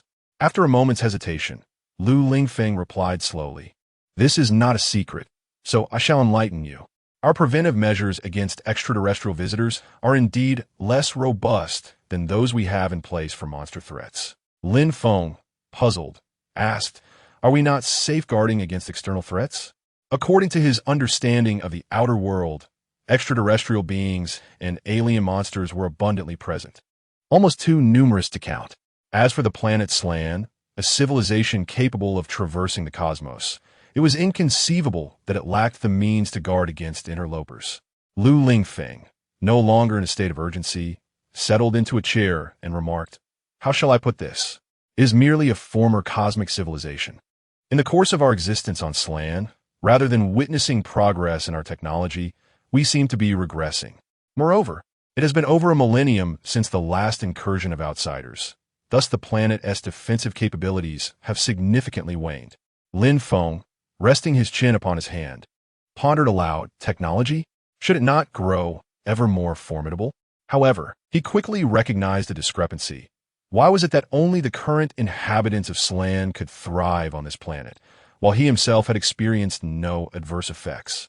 Contemplating this query, he wondered if it was due to negative energy, amplifying his confusion. Lu Lingfeng, exasperated, replied, "Indeed, it should develop into something more powerful. Yet it is inevitable that some individuals will exploit it, even steering technology towards detrimental ends. On Slan, we have endured several species extinctions. In order to ensure our continued existence, we have begun to impose controls." He then shifted the conversation, asking, "Gulan, what is the status?" "Gulan zet ponde." "We are still in the process of investigation, but we have approximately identified the landing site, located in the northern fringe of a slant." Lu Lingfeng decisively commanded, "Very well. Let us mobilize. We must locate this extraterrestrial visitor." Lin Feng, Qin Lei, and He Haiyang responded in unison, "Understood." Meanwhile, on another street, Xing Yao gently inquired of Lin Xiao, "Beautiful lady, may I invite you to explore this place with me?" Tang Xiao, captivated by Xing Yao's visage, nodded in agreement. Thus, they strolled together through the streets and alleys of a slant, the ancient cobblestone paths bearing witness to their footsteps, while a gentle breeze caressed their hair. Xing Yao wove enchanting tales, painting vivid images of his distant homeland to Tang Xiao. He described it as a radiant gem within the universe, boasting a cerulean sky akin to an endless dome of gemstones, clear and lofty, a verdant earth, vast and teeming with life, as if it were nature's most exquisite masterpiece, and countless brilliant stars, resembling jewels embedded in the firmament, shimmering with an enigmatic glow. The people of his homeland were kind and valiant, living in peace and happiness, safeguarding their home with love and courage. Tang Xiao was entranced by his descriptions, as though she glimpsed a dreamlike realm, a utopia brimming with hope and beauty. "Xing Yao, is your homeland truly that beautiful?" Tang Xiao asked curiously, her eyes sparkling with longing.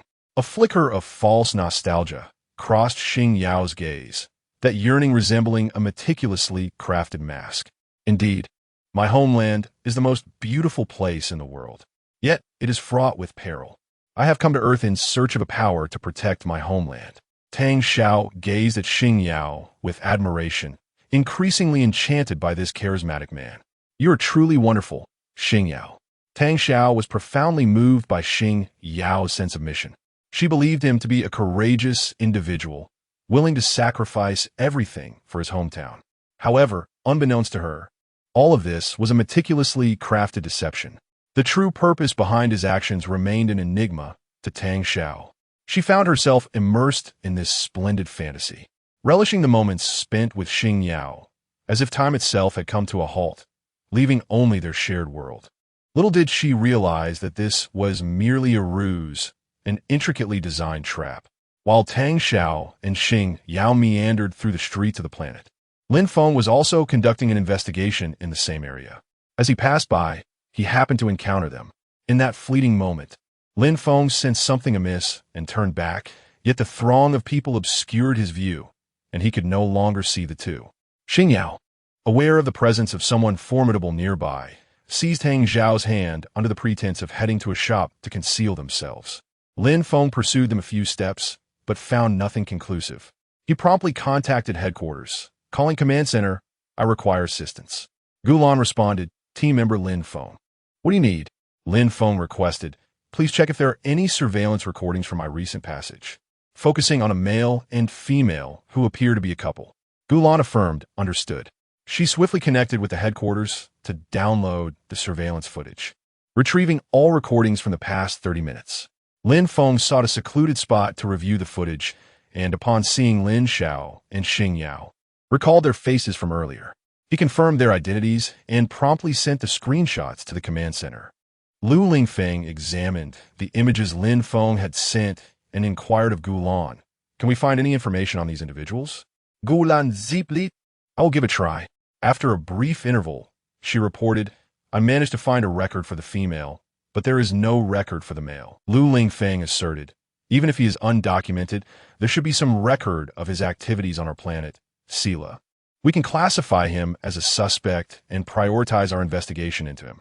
Subsequently, the remaining members of the 3rd Task Force were dispatched, determined to locate him. After all, a mysterious extraterrestrial visitor posed an unknown threat. As time passed, the bond between Lin Xiao and Xing Yao deepened. While the investigation team sought them out, Xing Yao consistently evaded detection.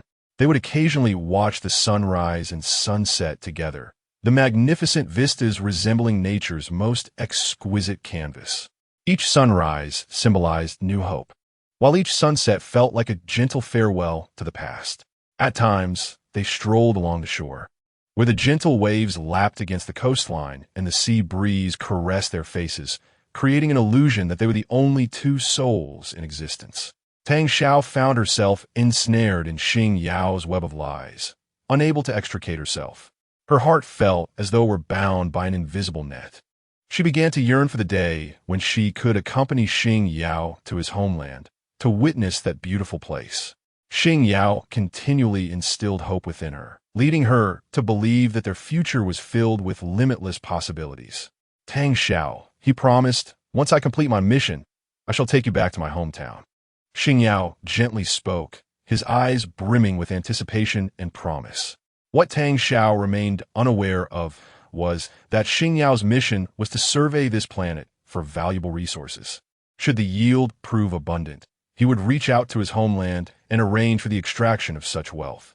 Tang Xiao grasped his hand tightly, as if holding onto the entirety of the world, declaring, I will wait for you, no matter how long it takes.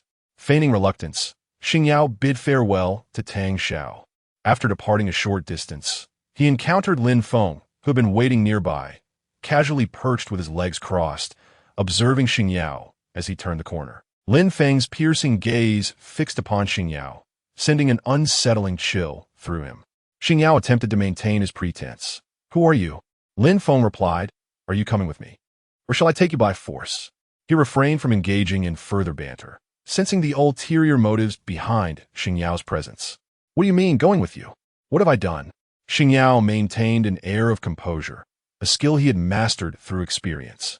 Noticing Xing Yao's lack of intent to leave voluntarily, Lin Feng rose swiftly, positioning himself beside him, firmly placing a hand on his shoulder. Let us go. I trust one need not say more. At this moment, cold sweat broke out on Xing Yao's brow, his heart racing with shock as he pondered when he had been discovered.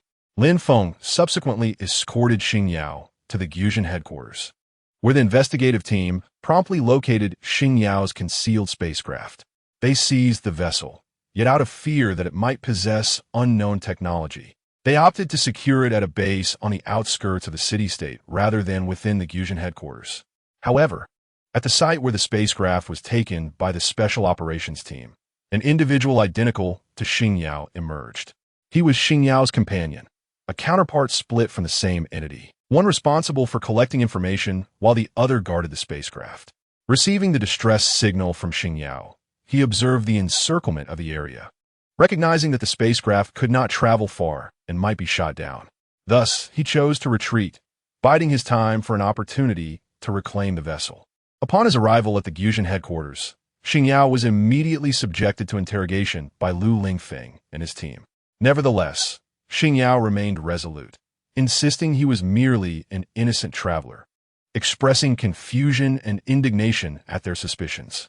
His stern countenance bore eyes that betrayed a spirit of defiance and resilience, as if narrating his innocence. Meanwhile, the impostor disguised as Xing Yao wandered the streets of Aslant, akin to a phantom lurking in the shadows, leveraging Xing Yao's memories to seek an opportunity to connect with Lin Xiao. Chapter 54. The Extraterrestrial Visitor 2. Meanwhile, the entity masquerading as Xing Yao wandered the streets of Aslant, akin to a ghost lurking in the shadows. seeking the opportune moment to connect with Tang Xiao through the memories of Xing Yao. He was acutely aware that Tang Xiao was a pivotal figure in the Xing Yao plan and could not squander the opportunity bestowed by her. Perhaps she could provide invaluable information or incite chaos to fulfill their nefarious aims. One day, as Tang Xiao strolled through the streets, she found herself longing for Xing Yao, that yearning weaving through her heart like delicate threads. Suddenly, the figure of Xing Yao too appeared before her, greeting her with a smile. That smile, seemingly gentle, concealed a labyrinth of endless conspiracies. Overjoyed, Tang Xiao believed that Xing Yao had returned, her eyes sparkling with excitement. Tang Xiao, I'm back, Xing Yao too said tenderly, his voice laced with a calculated softness. Tang Xiao, overwhelmed with emotion, flung herself into his embrace, tears streaming down her cheeks. Where have you been? I was so worried about you. Xing Yao too fabricated a lie, a web intricately spun, appearing flawless. I was taken by some unidentified individuals, but I ultimately managed to escape. Tang Xiao, utterly convinced, grew even more dependent on him, oblivious to the fact that she had fallen into a vast trap. However, the personnel at Gusion headquarters did not relent in their interrogation of Xing Yao. Employing a myriad of advanced technological methods, they analyzed Xing Yao's spacecraft, striving to uncover the true purpose of his arrival on Slans Star.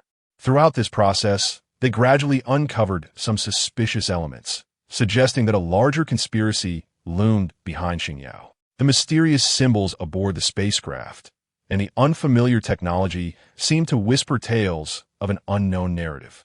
Meanwhile, Xing Yao too capitalized on Tang Xiao's trust, clandestinely gathering intelligence regarding the Gusion Special Operations Team and various key information about Slans Star. He navigated the surveillance of the Special Operations Team with the cunning of a sly fox, relaying information to his concealed accomplices.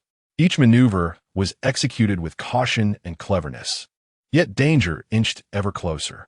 As time passed, the Gusion Special Operations Team made a breakthrough in their interrogation of Xing Yao.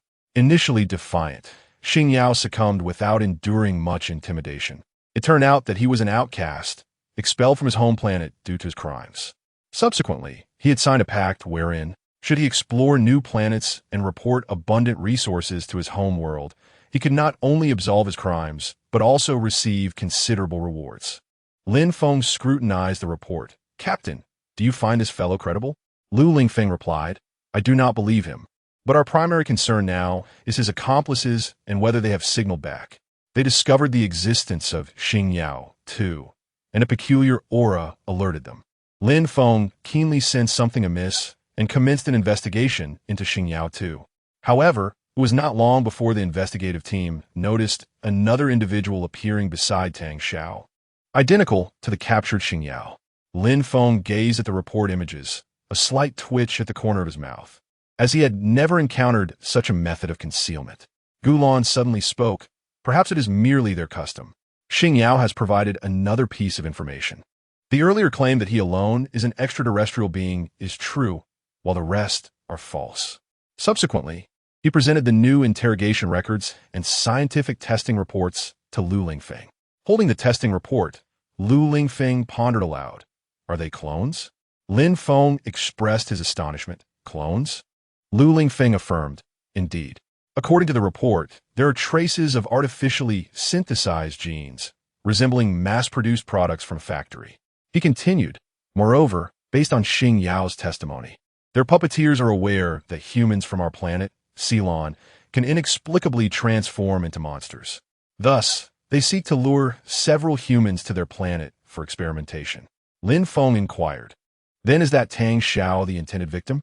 Lu Lingfeng replied, it seems so. Let's take action. This time, I will instruct the base's task force to proceed with the capture. He decisively commanded the apprehension of Xing Yao too. However, Xing Yao too had already sensed the impending danger and swiftly fled with Tang Xiao, moving with a speed akin to lightning. During their escape, Tang Xiao gradually discerned the anomalies in Xing Yao too. Doubt began to creep into her mind regarding his identity, and fear overwhelmed her, surging like a cold tide. Who are you? Where is Xing Yao? She questioned, her voice trembling. Who am I? I am, of course, Xing Yao. He attempted to maintain a smile, as he gazed at Lin Xiao. "No, you are not," Tang Xiao struggled to assert. Xing Yao too revealed a sinister visage. Shedding his disguise, "You are of no further use. Come with me willingly, or you will regret it." Tang Xiao fought desperately, but she was no match for Xing Yao too. Just as despair enveloped her, Lin Feng and his companions arrived just in time. "Release that girl," Lin Feng commanded. Xing Yao too hissed, "Curse it! Why must you arrive now?" He abandoned Lin Xiao and began to evade the attacks from the second squad of the Special Operations Team. A fierce chase ensued. Despite Xing Yao Tu's formidable strength, he gradually found himself in dire straits under the relentless assault of the Gyujin Special Operations Team. "Damn it! If only my team were complete, I could transform directly," he lamented. Ultimately, relying on his agile movements, he released a cloud of brown gas, obscuring visibility before vanishing from sight.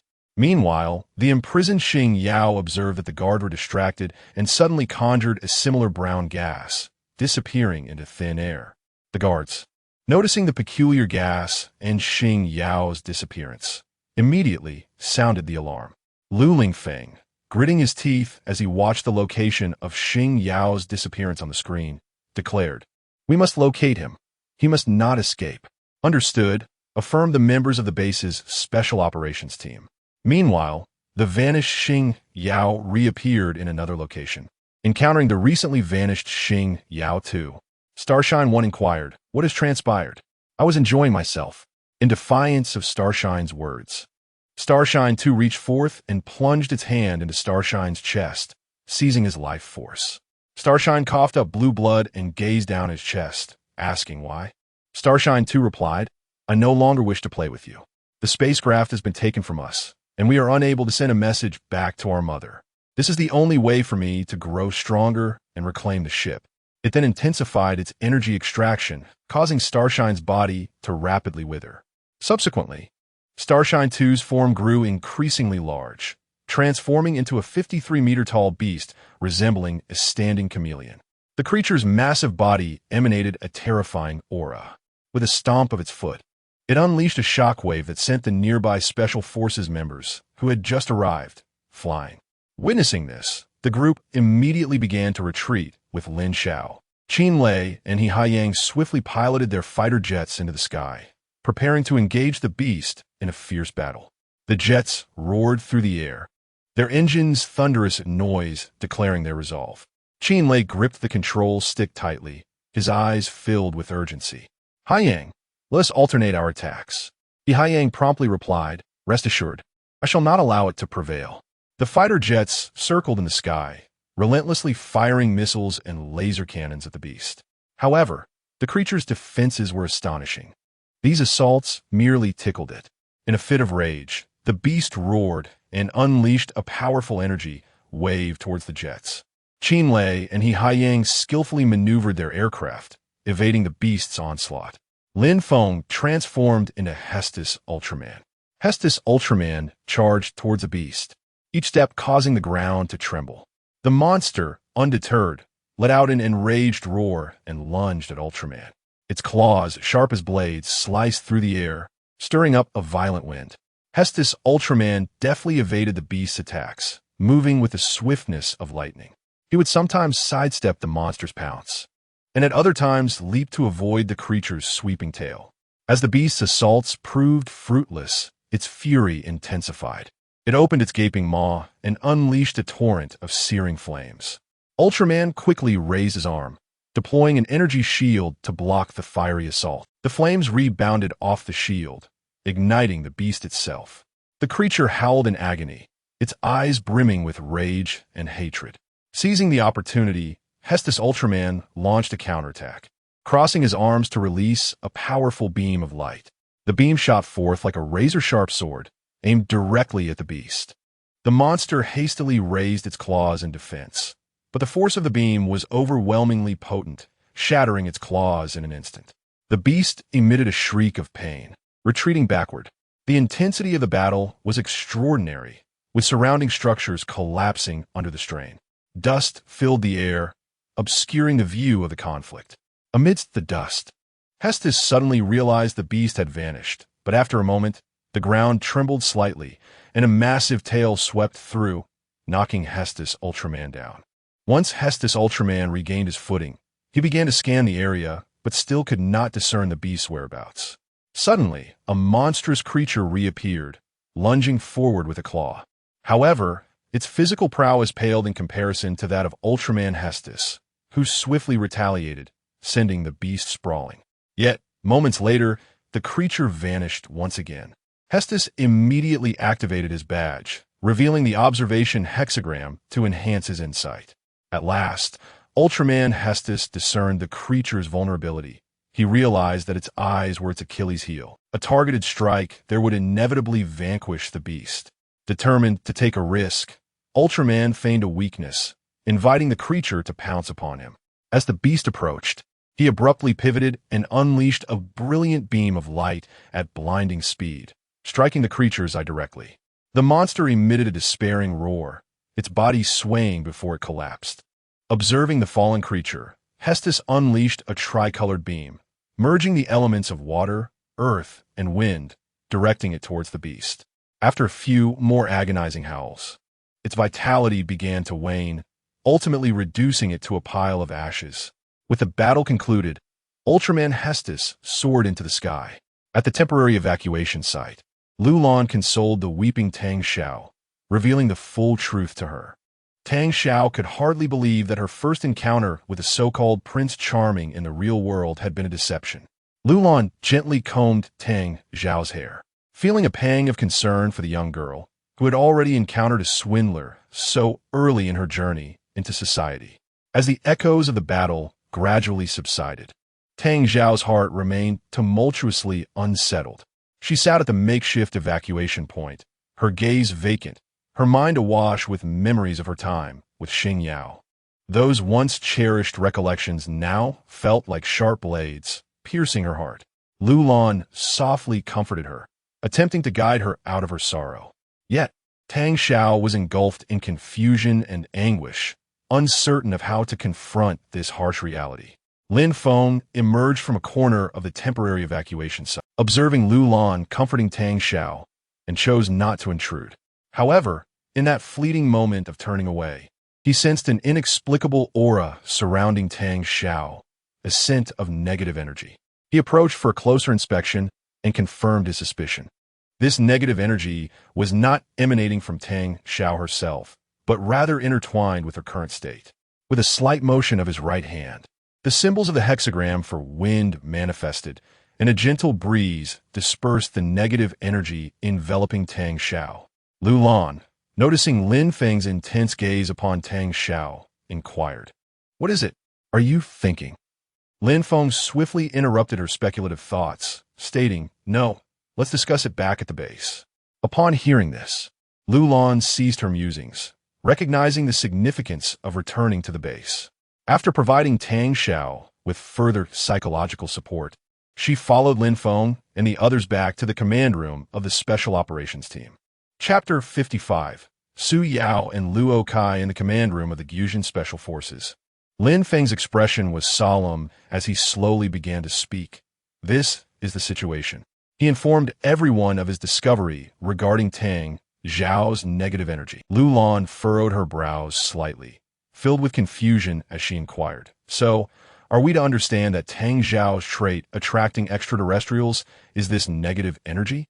Qin Lei crossed his arms, teasingly remarked, "Sister Lu, that's undoubtedly the case.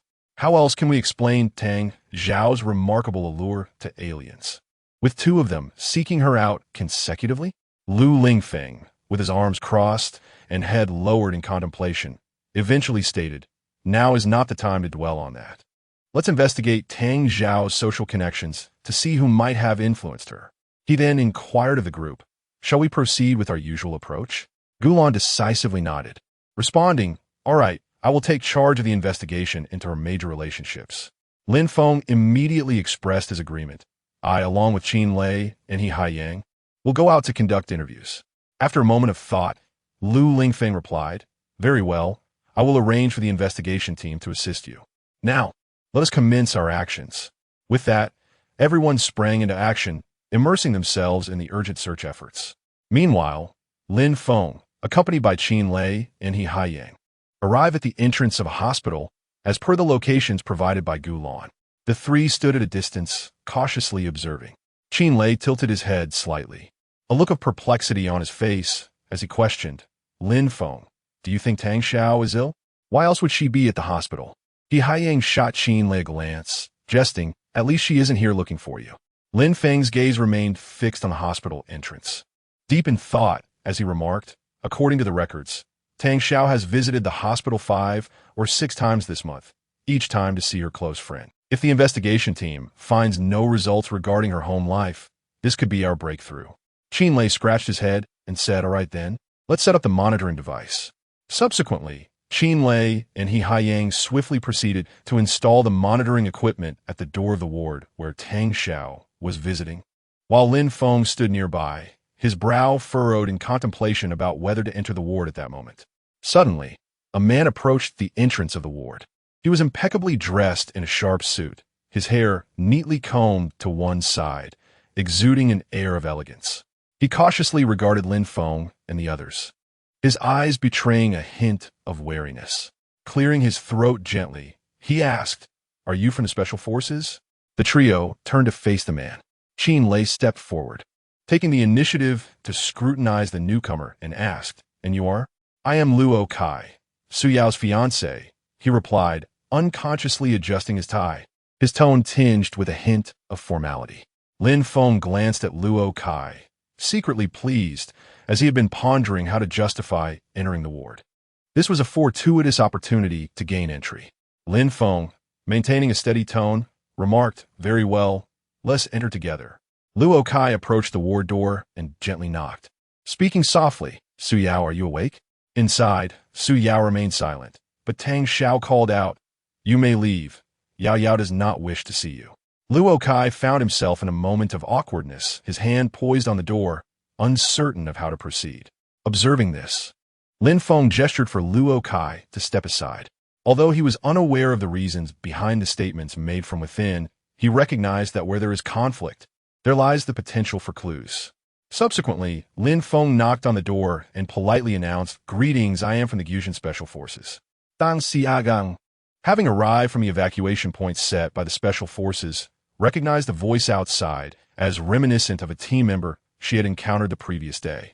A flicker of curiosity ignited within her, prompting her to inform Su Yao. Yao Yao, this voice sounds like that of a Special Forces member I met yesterday.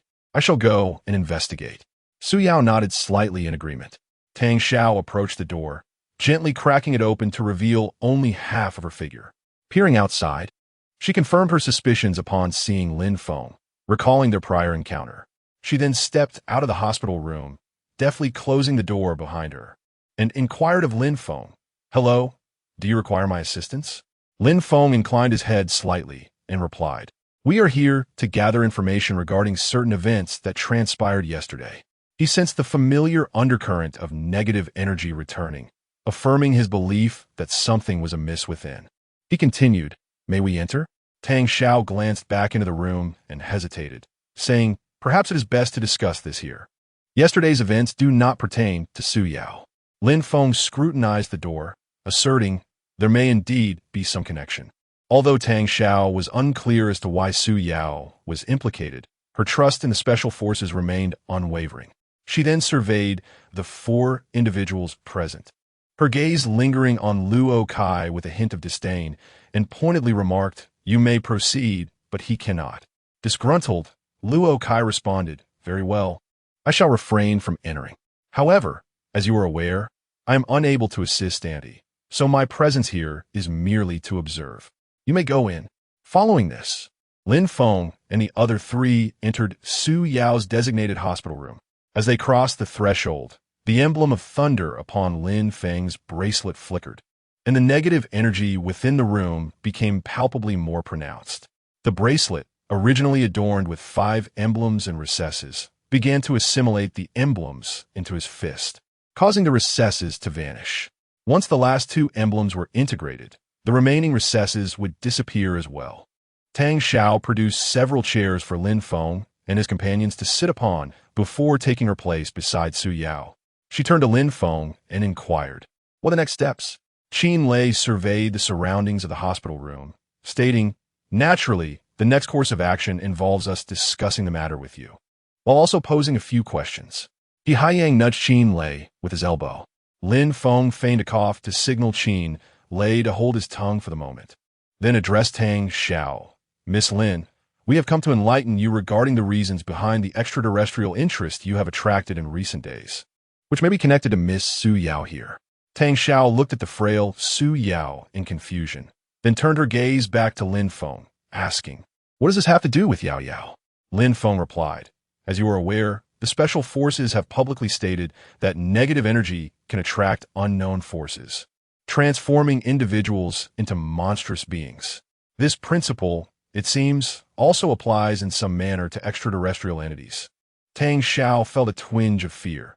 "Are you suggesting that my negative energy has attracted the monsters?" Lin Feng reassured her, "There is no need for concern. Your level of negative energy is within the normal range for an individual. You will be just fine." Tang Xiao sighed in relief. "I thought I was in grave danger." Lin Feng gestured towards Su Yao, who was sitting quietly by the bedside. "You seem quite cheerful, so I doubt it will affect you. However, your friend might be another story." Tang Xiao immediately grasped Su Yao's arm. "I have faith that Yao Yao will be all right. She used to laugh a lot." Lin Feng observed Su Yao, who appeared quite unwell, seated silently on the hospital bed. While he did not fully comprehend the situation yet, he could certainly sense the negative energy surrounding her, albeit not at its peak. Chapter 56 Farewell to Li Ming. As Lin Feng entered the hospital room, he beheld Su Yao quietly seated on her bed, appearing rather unwell. He could tangibly sense a subtle aura of negativity surrounding her. Turning to Tang Xiao, Lin Feng inquired about Su Yao's condition. Tang Xiao quickly defended her dear friend, stating, "Our Yao Yao merely caught a night of rain. Nothing serious has occurred." He Haiyang observed Su Yao with a sense of déjà vu, reminiscent of Su Xinlei in her earlier days. He quietly remarked to Lin Feng, "Emotional ailments require emotional remedies. This young lady seems to be suffering from such a malaise. We should first ascertain the details." Lin Feng nodded in agreement and addressed Su Yao, saying, "Let us first gather what we can. However, Miss Lin, we need to step outside for a moment." He then beckoned Qin Lei and he Haiyang to follow him out, signaling for Tang Xiao to join them. Tang Xiao cautiously approached Su Yao and reassured her, "Yao Yao, take it easy. What has passed is past. Do not dwell on it. Look at me. I've encountered monsters, and yet I'm not so heartbroken. I'll step out for a bit and return to keep you company shortly." Once Lin Feng and the others exited, they awaited Tang Xiao's emergence. When she opened the door and stepped outside, she asked, "Is there anything else?"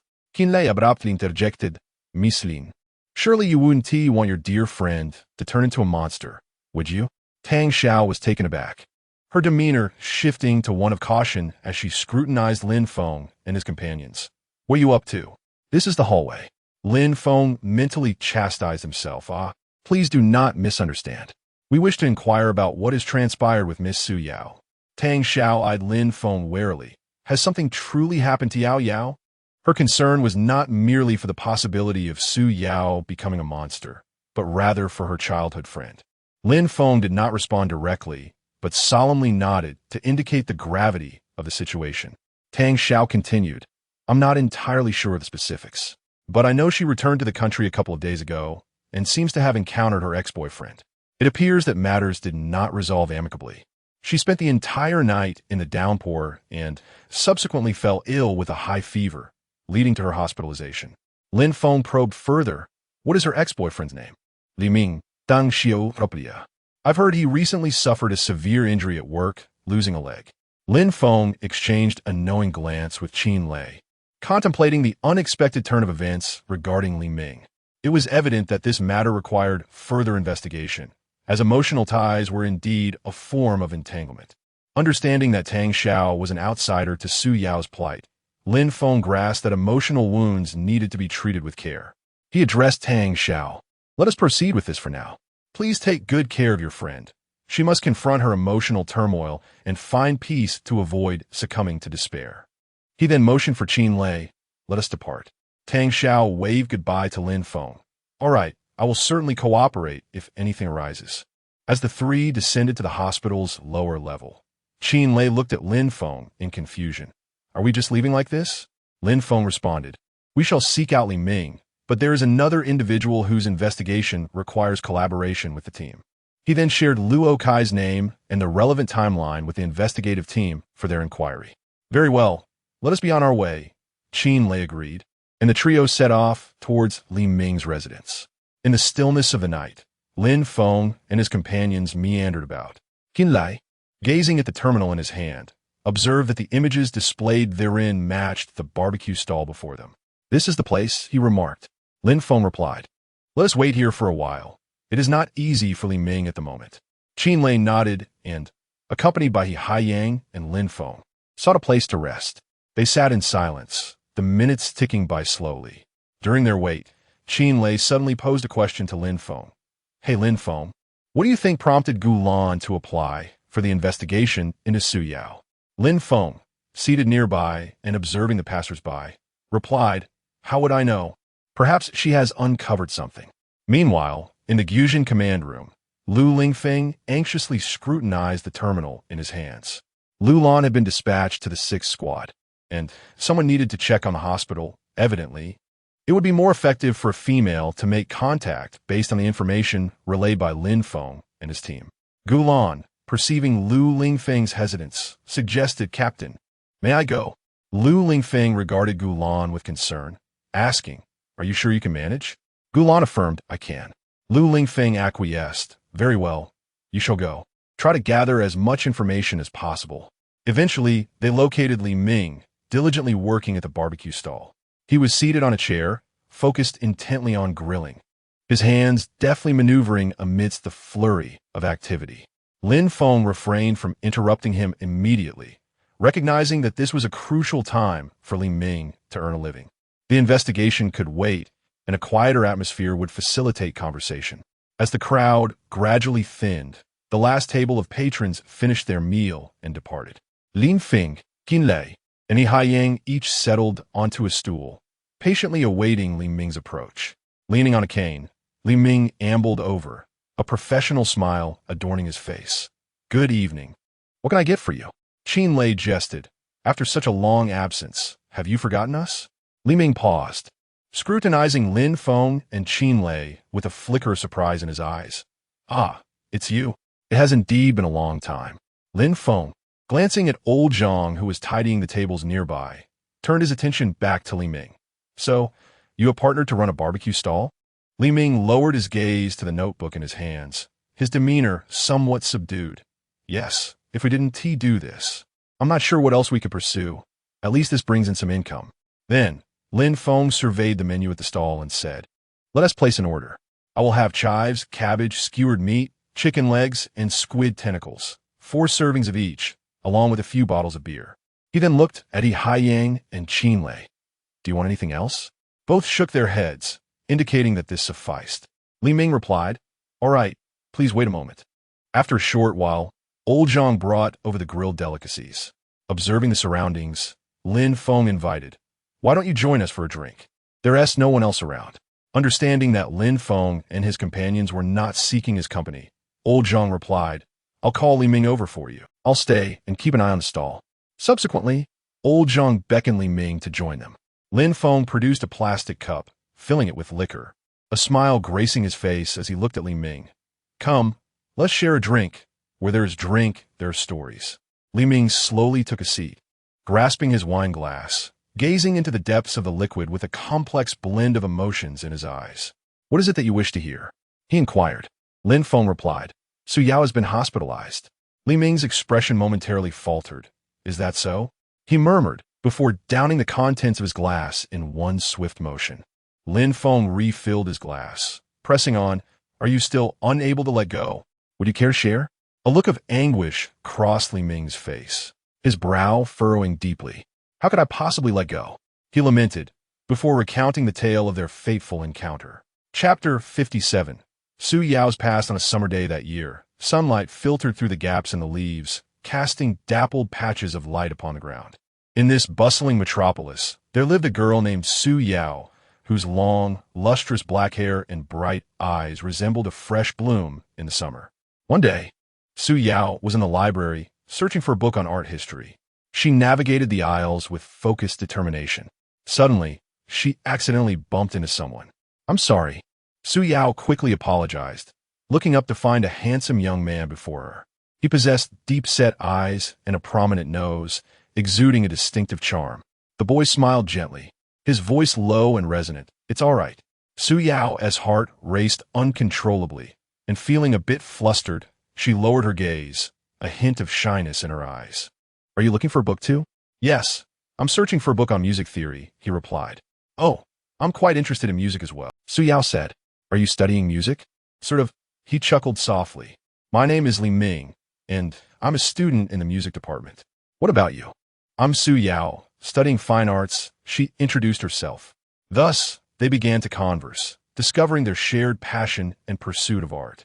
Unbeknownst to them, time flew by swiftly. "It's a pleasure to meet you," Su Yao, Li Ming said. "I hope we can meet again in the future." "I'm equally delighted to know you," Su Yao replied, her face illuminating with a radiant smile. From that day forward, Su Yao and Li Ming frequently encountered each other in the library. They engaged in discussions about art, sharing their creations and thoughts. Gradually, their bond deepened. "Su Yao, what have you been painting lately?" Li Ming inquired. "I wish to create a piece depicting the love of mandarin ducks," Su Yao expressed. "Their love story is truly moving." Li Ming produced a raven, his gaze imbued with a touch of mystery. "Mandarin ducks, you say? However, if we speak of love, I believe you should depict a pair of ravens," Li Ming suggested. "Mandarin ducks change partners once a year, but ravens mate for life." "But ravens are dark and rather unappealing," Su Yao remarked, scrunching her brow in mild disdain. "Not at all. Allow me to show you," Li Ming said, releasing the raven into the air. His eyes sparkled with anticipation as he looked at Su Yao. "Observe its wings." Sunlight glimmered along the edges of the raven's wings, creating bright reflections that meticulously outlined a dazzling golden border. The contours of the wings became increasingly pronounced, bestowing an air of vibrancy and brilliance. As the raven soared with great effort, sunlight quietly streamed through the gaps in its wings, forming a mosaic of light and shadow. These patterns shifted continuously with the raven's flight, twinkling like lively musical notes, bestowing a dreamlike visual enchantment upon the raven's journey. "How beautiful!" Su Yao gazed mesmerized at the low-flying raven, her eyes sparkling with wonder. Li Ming stepped forward, taking Su Yao's hand in his, while gesturing with his other hand to mimic a whistle. With a sharp sound, a crow returned, landing gracefully upon Li Ming's palm. "Isn't it beautiful?" Li Ming declared proudly, his eyes shimmering with an indescribable sense of pride that captivated Su Yao. "Indeed, it is stunning," Su Yao replied dreamily, but her thoughts drifted to her painting. "I shall depict the crow, hoping my artwork will convey the beauty of their love. I have no doubt you will succeed." Li Ming encouragea. "Your art has always been profoundly moving." Warmth enveloped Su Yao upon hearing his words. She gazed at Li Ming, her eyes sparkling with light. "Have you ever pondered whether our love might mirror that of the crow?" Li Ming clasped Su Yao's hand firmly, his gaze resolute. "Regardless of the challenges we may face in the future, I will always stand by your side. Our love will be unbreakable." Meanwhile, Gulan quickly became acquainted with Tang, Xiao, through an introduction, and subsequently inquired about Su Yao. "Sister Su Yao, you know why I am here. Could you share your story with me?" The previous conversation had allowed Su Yao to unburden herself slightly, and perhaps in need of catharsis. She recounted how she and Li Ming had met. "And what happened next?" Gulan asked, as Lin Feng, seemingly in sync with Gulan, posed a similar question to his own counterpart. Both shared their memories, revealing how Su Yao and Li Ming's relationship deepened over time. They visited art exhibitions, attended concerts, and created countless cherished moments together. "I love you, Su Yao," Li Ming confessed under a starlit sky one enchanting night. Tears of happiness sparkled in Su Yao's eyes as she replied, "I love you too, Li Ming." They embraced tightly, feeling each other's heartbeats and warmth. In that moment, they comprehended that their love had become inseparable. Yet, their journey was not devoid of obstacles. Su Yao hailed from a privileged background. While Li Ming came from a modest family, Su Yao's parents disapproved of their relationship, wishing for her to find a partner of equal standing. Su Yao, you cannot be with that Li Ming, her mother insisted. He is not worthy of you. Mother, I love Li Ming. He is a remarkable person, Su Yao retorted. What does that excellence matter? What can he provide for you? Her mother questioned. You must consider your future. Overwhelmed, Su Yao felt helpless, uncertain of how to persuade her parents. Would their love truly end due to familial constraints? Both Su Yao and Li Ming found themselves ensnared in a dilemma. They were at a loss as to how to confront Su Yao's parents' opposition and uncertain of what the future held for them. Li Ming, what should we do? Su Yao inquired. I do not know, Li Ming replied, but I will not relinquish our love. I will strive to earn your parents' acceptance. However, they do not grant you any opportunity, Su Yao remarked. It is quite all right. We can take our time, Li Ming replied. I firmly believe that as long as our love is sincere, there will come a day when they will recognize my worth. Upon hearing Li Ming's words, Su Yao felt a flicker of comfort in her heart. She understood that Li Ming was a man of great responsibility, and he would undoubtedly strive for their future. Chapter 58. Li Ming's disappointment, however, matters were not as straightforward as they had envisioned. Su Yao's parents began to arrange blind dates for her, hoping she would swiftly forget Li Ming and find a suitable partner for marriage. Su Yao, you can no longer associate with that Li Ming, her father declared. We have arranged a blind date for you. You must attend. Dad, I do not wish to go on a blind date, Su Yao replied. This is not up to you. I offer you two choices. Either attend the blind date or study abroad in another city-state. Her father insisted. You must consider the honor of our family. Despair enveloped Su Yao as she grappled with her inability to resist her parents' plans. Was her love for Li Ming truly destined to end in this manner? Meanwhile, at the hospital, Gulan observed Su Yao as she slowly recounted. After that, I attempted to run away from home several times. However, my mother deceived me into believing she was gravely ill, coaxing me to return home. Out of concern for her, I acquiesced to her wishes. Yet, they sent me to the farthest city-state and restricted my movements. Consequently, I have not seen Li Ming for 3 years. Gulan could only gaze at Su Yao in bewilderment, having never experienced love herself, let alone comprehending the concept of a profound heartache. She was at a loss on how to console someone who had suffered emotional wounds. On the other side, at a barbecue, Lin Feng watched Li Ming as he drank alone, narrating stories that flowed from his heart, intoxicated by the depth of his emotions. Unbeknownst to him, tears began to cascade down his cheeks. Li Ming lamented, After that, we did not see each other for 3 years. Yet why, at my lowest point, if you have already left, why must you still appear? Qin Lei, puzzled, looked at Li Ming and suggested, Then you should simply reunite. Li Ming turned to Qin Lei, shaking his head, You do not understand. He then glanced at Lin Feng, self-deprecatingly adding, Neither do you. Lin Feng, despite being of considerable age, could not truly comprehend the depths of such emotions. While he understood, he could not empathize. Li Ming continued, On that rainy night, as I was closing up as usual, amidst the flashes of lightning, she appeared before me unexpectedly, like a beacon of light, noble and elegant. But here I was, covered in mud, with nothing to my name. How could I ever be worthy? Forgive me. You all drink, while I have consumed nearly half the bottle alone, Li Ming said. He Haiyang remarked, It's all right. We came to find you in the first place. Li Ming observed He Haiyang and sensed a difference in his demeanor as he recounted his memories, unlike the two who knew nothing of such matters. As the story concluded, the effects of alcohol took hold, and Li Ming slumped onto the table, clearly intoxicated, murmuring repeatedly, Why? Why? Elena Feng Butcha Li, feeling an indescribable emotion welling up within him, a sensation he had never encountered before. The lightning emblem on his bracelet flickered incessantly, as if responding to the turmoil in Lin Feng's heart. At the hospital, Su Yao also shared the tale of their encounter, leaving Tang Xiao bewildered as to why her dear friend sought out Li Ming after 3 long years. Tang Xiao gazed at Su Yao with compassion. Yao Yao you. Su Yao shook her head and gazed out the window. I am fine. I simply cannot fathom it. After so much effort to learn of his whereabouts, I approached him brimming with hope, having steadfastly remembered him for 3 years. Yet, All I receive in return was his avoidance. Tang Xiao replied, but what can you do? You have already accepted that deceiver Luo Kai's proposal. Su Yao hesitative. Tang Xiao sighed. It seems that prolonged separation has left you anxious and uncertain. What will you do now? You are aware that this charlatan was arranged by your parents, and despite resisting for so long, you foolishly agreed. Su Yao fell silent. Perhaps unsure of what else to say, her gaze fixed on the outside world, watching the sparrows flit about in pairs.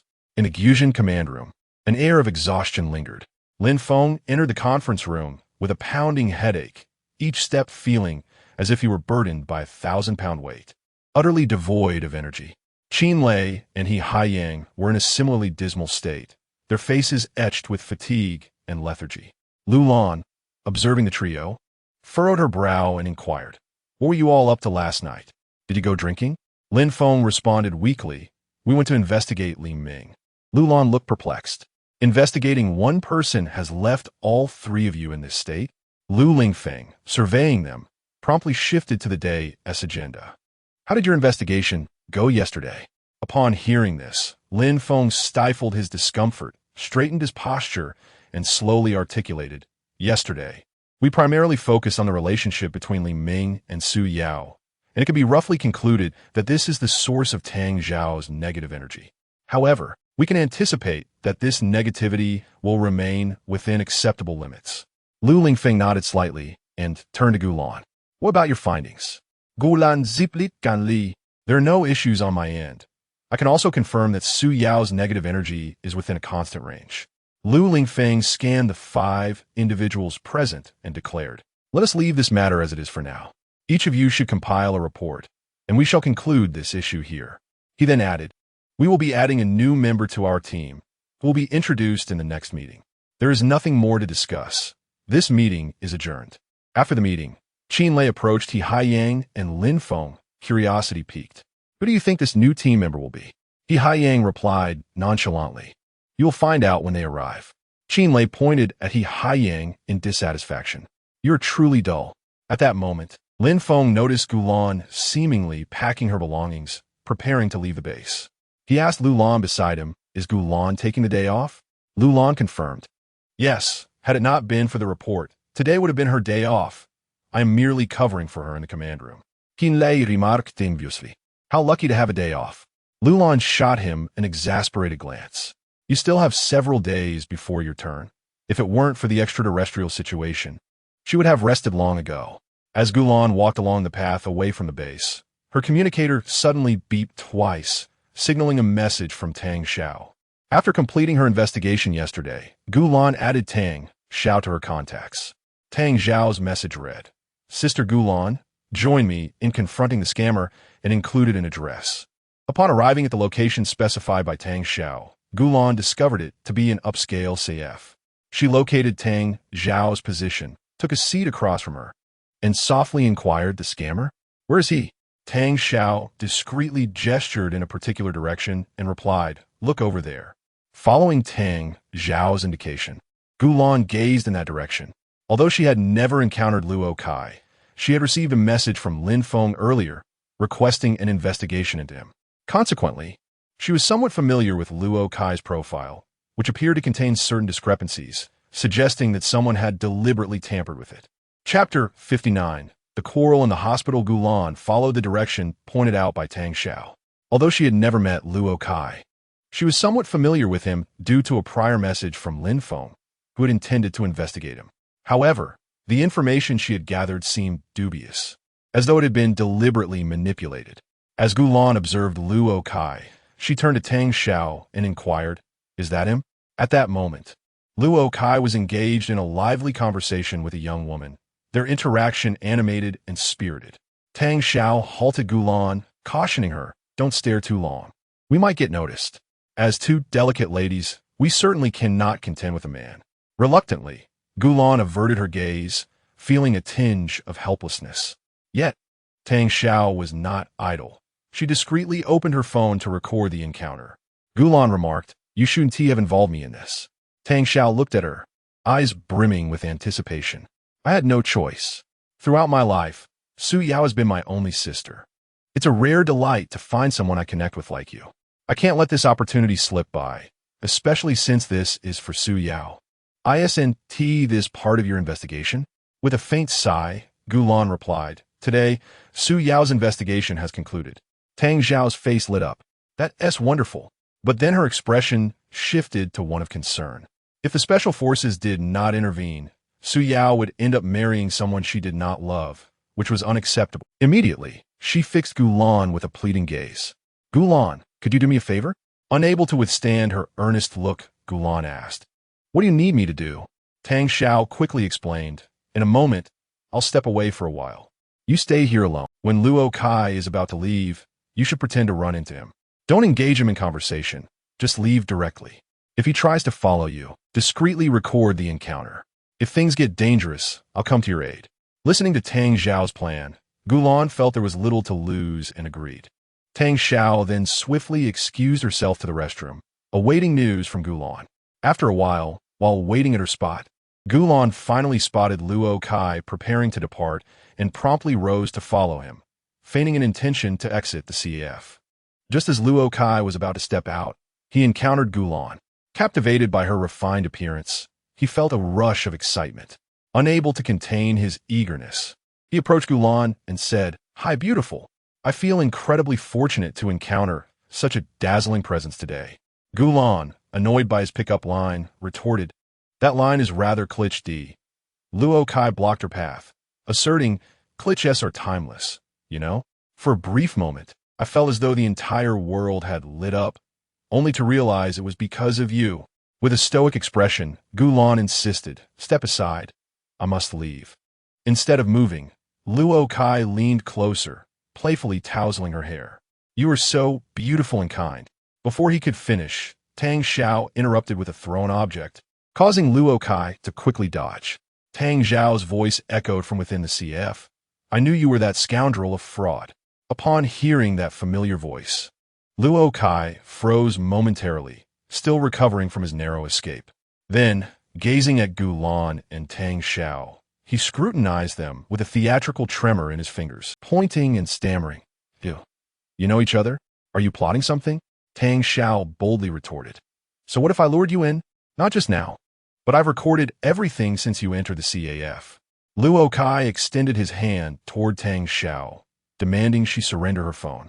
His expression menacing as he said, Hand it over. Tang Zhao recoiled slightly, no. Luo Kai threatened, Then don't blame me for being rude. With that, he prepared to make a move against Gulan and Tang Zhao. In that instant, an object flew through the air, striking Luo Kai directly, while a voice echoed from the distance. Hey, what is going on? Luo Kai turned to see the newcomer, refraining from fleeing immediately.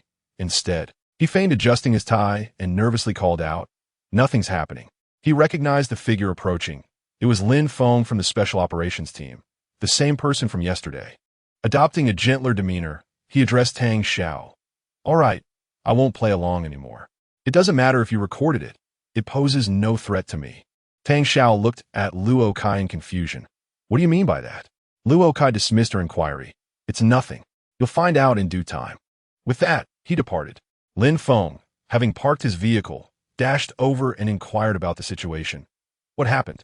Tang Zhao, still puzzled by Luo Kai's final remarks, declared proudly, I have evidence of the scumbag's infidelity. Gulan turned to Lin Feng. Do you have any tasks today? Lin Feng replied directly, None. I just finished my patrol and happened to run into you. He glanced at Tang Zhao and Gulan before suggesting, Let me drive you to the hospital. I assume you need to go there.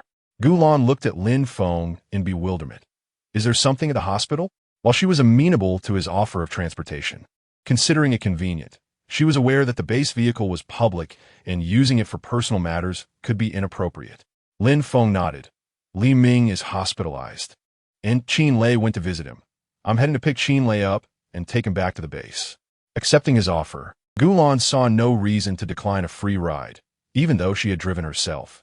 With her vehicle left behind without causing any issues, she followed Lin Feng to the hospital. Upon arrival, the three of them entered Su Yao's ward, which was bustling with activity. From within, it was evident that Su Yao's parents were fervently conversing with her. As Lin Feng approached the door, the argument inside intensified. I've raised you like a princess since childhood, buying you designer clothes, ensuring you had the best hairstyling, and providing you with the finest violin lessons, right? I've invested so much in your high-caliber upbringing. For what purpose? If you're going to find a boyfriend, at least choose someone worthy of you. Yet, you remain infatuated with that impoverished boy. This Li Ming is worthless, a picture of poverty. What you have is not love, but foolishness that has blinded you. Do you understand? You're being foolish. The words of Su's father were steeped in anger and disappointment, striking Su Yao's heart like a heavy blow, leaving her in profound pain and helplessness.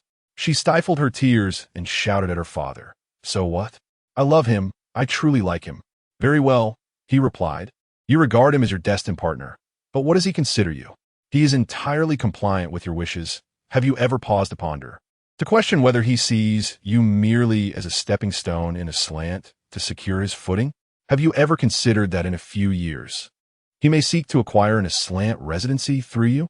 Su's father continued his tirade. A sense of injustice and bitterness overwhelmed Su Yao. She found it unbearable that her love was so belittled by her father. I'm willing to be with him, even if it means residing on the outskirts of the city-state. I would still find joy in it, she asserted, her voice trembling. Living there does not equate to unhappiness, but residing so far away surely indicates discontent. It is not merely a matter of housing prices or the proximity to Slaran Global Department Store. It pertains to the disparities in your lives. Do you understand? Su's father's words plunged Su Yao into despair, making her feel that her love with Lu Yong was utterly worthless in his eyes. Disheartened, she gazed at her father. In your perspective, the disparity between people is merely a matter of wealth, is it not? Is it not? You have invested so much in my education, hoping for a better life for me. Su's father's agitation grew. He looked at Su Yao, filled with helplessness and rage. What are you doing? This is the finest violin. You are treating it with such disdain. What are you doing? As Su's father noticed her pouring boiling water over the violin, he rushed forward to intervene. Let go! Let go! His desperate cries echoed in the hospital corridor. He quickly grasped Su Yao's hand, yet she, fueled by her father's fervor, continued pouring water over the instrument. Su Yao was engulfed in despair and rebellion, feeling that her life was entirely governed by her father, devoid of freedom. You made me learn the violin. I see it was merely to position me to marry an exceptional gentleman from the salon. I have long ceased to wish to learn. I would rather remain foolish for a lifetime. Su Yao still sought to resist her father. However, in a fit of rage, Su's father suddenly struck her with a slap. The sound resonated, plunging the room into silence as he stared at his own hand, filled with regret and helplessness. Looking at Su Yao, he declared, "This matter is already decided. It is beyond your control." With that, he turned and stormed out. Chapter 60. Futile evidence upon seeing her dear friend in distress. Tang Xiao felt a tightening in her heart and rushed over. However, Su Yao did not burst into tears. Instead, she knelt quietly, her tears flowing silently. Su's mother observed this scene, glancing at her daughter before turning her gaze towards her husband who was heading outside. With a mix of helplessness and urgency, she pursued him. Disregarding the sobbing, Su Yao seated on the ground. What are you doing out here? Su's father questioned as he noticed his wife following him. Yao Yao is being looked after by Tang Xiao, while you are not. Therefore, I came out to check on you, Su's mother replied. Though I am of considerable age, I'm not so fragile. Go and prepare some food for Yao Yao. I will wait here for Xiao Luo, Su's father instructed in a commanding tone. All right, Su's mother acquiesced, walking away while occasionally glancing back at her husband. With a sigh and a shake of her head, she disappeared through the hospital's entrance. Tang Xiao helped Su Yao to her feet, allowing her to lean against her as they sat on the bed. Gently caressing Su Yao's back, Tang Xiao reassured her. It will be all right. Look, I have found evidence of Luo Kai's infidelity. With this, your father will surely change his mind. She produced her phone from her bag and opened it for Su Yao to see. Upon hearing this, Su Yao halted her weeping, glanced at the phone, and sorrowfully responded. It is useless. My father is primarily interested in him for his wealth. This evidence holds no value. Tang Xiao, feeling a sense of injustice for her friend, exclaimed, How could it be useless? If we do not try, how can we know? Su Yao placed her hand on Tang Xiao's phone, but did not grasp it. fully aware that, for her father, this evidence would indeed prove to be futile. Outside the room, Lin Feng observed the unfolding events and turned to Gulan, saying, "Aren't you going to check on them?" Gulan hesitated for a moment, conflicted, and chose not to respond to Lin Feng. Instead, she entered the room to join the efforts of comforting Su Yao. Lin Feng watched the scene unfold, but chose not to enter. Feeling unskilled in the art of offering comfort, he shook his head and walked towards Liu Yang's room. Upon reaching Liu Yang's door, he briefly glanced at Su Yao's room, feeling a swirl of complex emotions. Afterward, Lin Feng pushed the door open. His partner, Old Zhang, was beside Liu Yang, while Qinlei also stood by, both watching Liu Yang, who was fixated on the ceiling. It was apparent that he had overheard Su's father's earlier remarks. The atmosphere in the room was heavy with a silence more profound than words, a stifling tension lingering in every corner. Lin Feng approached Qinlei and placed a hand on his shoulder. He then inquired, "What is the situation with Li Ming?" Old Zhang replied, "After you left last night, a man in a suit approached and provoked Li Ming. Intoxicated, Li Ming could not withstand the provocation and ended up getting into a fight. However, Li Ming's condition. He attempted to lighten the mood, but upon seeing Li Ming, his words faltered." Qinlei continued, "Then Old Zhang took Li Ming to the hospital. When I was patrolling near Li Ming's stall today, I happened to see Old Zhang anxiously withdrawing money, so I brought him here. I trust you have heard the discussions from that side as well." At that moment, voices erupted from outside, the unmistakable sound of Tang Zhao's voice. "What are you doing here? Leave, leave. You are not welcome here." Lin Feng emerged from Li Ming's room, only to witness Tang Zhao forcefully pushing Luo Kai out the door. Despite the roughness of Tang Zhao's actions, Luo Kai bore no anger towards her demeanor. In a gentlemanly manner, he addressed Su Yao from within, saying, "I shall return shortly." As he passed by Lin Feng, he cast a glance in his direction before proceeding towards Su's father. Lin Feng approached Tang Zhao, observing her irritation. "Do not be upset. How is Su Yao faring?" Tang Zhao glanced at him, recognizing Lin Feng, and with her hands on her hips, she replied indignantly, she was doing much better. But then this guy showed up and plunged Su Yao back into despair. Lin Feng looked back, noting, it seems he is headed towards Su's parents. Upon hearing this, Tang Zhao reacted swiftly, dashing inside to retrieve her phone. She called out to Su Yao, "Yao Yao, wait for me. I shall stop him," and hurriedly ran out. Lin Feng entered the room, observing Gulan quietly accompanying Su Yao. However, like Gulan, he remained silent, as neither of them were adept at offering comfort. Meanwhile, Tang Zhao rushed to Su's father, exclaiming, "Uncle, you must not believe him." Su's father, seeing her approach, responded kindly, "Little Tang, what troubles you?" Tang Zhao promptly displayed her phone to him, pointing at Luo Kai as she asserted, "Uncle, he is nothing but a scoundrel. Su Yao would be unhappy marrying him." Su's father glanced briefly at the video, grasping the general content. However, to him, it seemed trivial, and he returned the phone to Tang Zhao, saying, "That is quite enough. Little Tang, this is not a matter of great significance." Tang Zhao stared at Su's father in astonishment, unable to comprehend how such issues could be of little concern to a woman. Yet, Su's father remained indifferent. She glanced back at Luo Kai, who wore an expression of mockery and derision, as if to say, "See, I told you this recording would amount to nothing." Su's father turned to Tang Zhao and said, "Little Tang, please assist me in looking after Yao Yao." Tang Zhao continued to gaze at him in disbelief, as if questioning why he would not intervene. After a moment, though reluctant, she chose not to linger and returned to Su Yao's room with a heavy heart. Turning back to Luo Kai, Su's father remarked, "Young Luo, let's continue our discussion regarding business matters." Luo Kai glanced at the departing Tang Zhao before responding, "Of course, uncle." Chapter 61. Luo Kai in Li Ming's hospital room. He ceased his unwavering gaze at the ceiling and instead rose to grasp his cane. Upon witnessing his movement, Lao Zhang and Qinlei instinctively moved to assist him. However, in this moment, Li Ming's spirit brimmed with stubbornness, and he resolutely shrugged off their hands.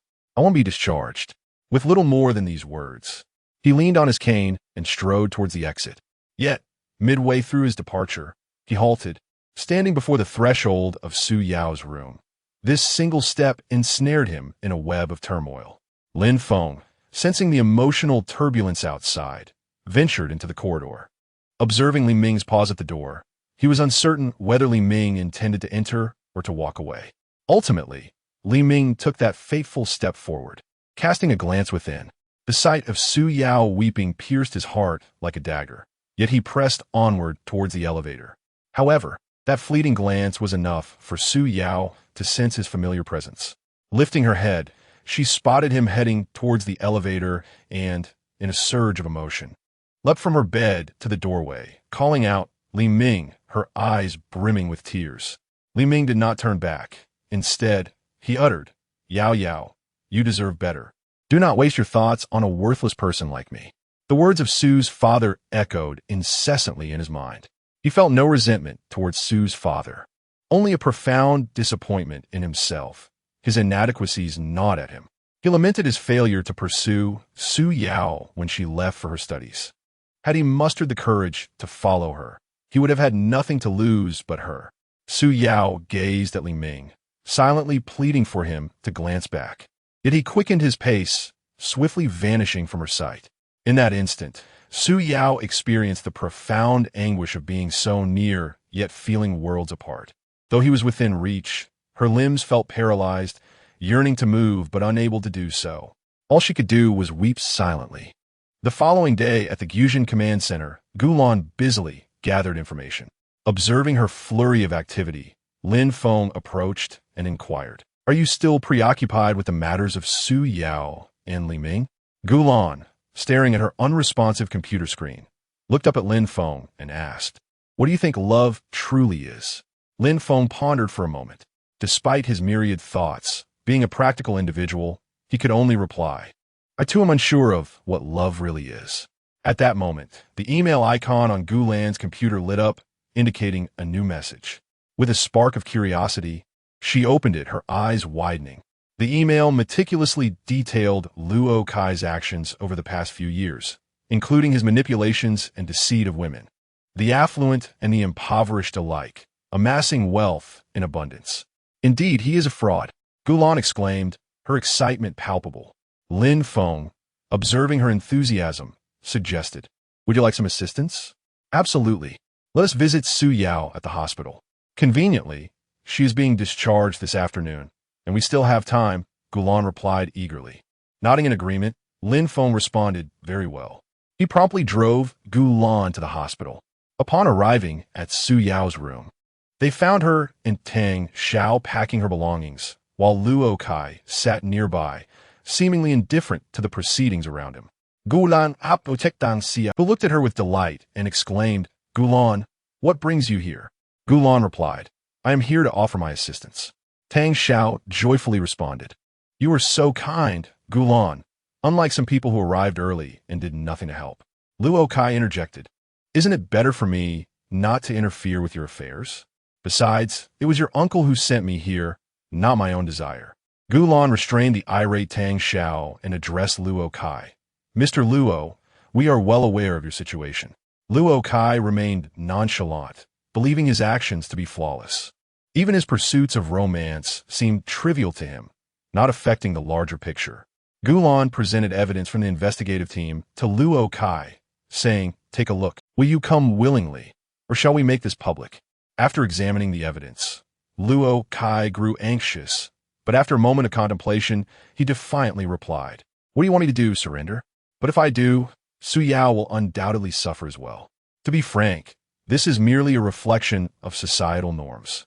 In this world, success hinges on whose boundaries are more lenient.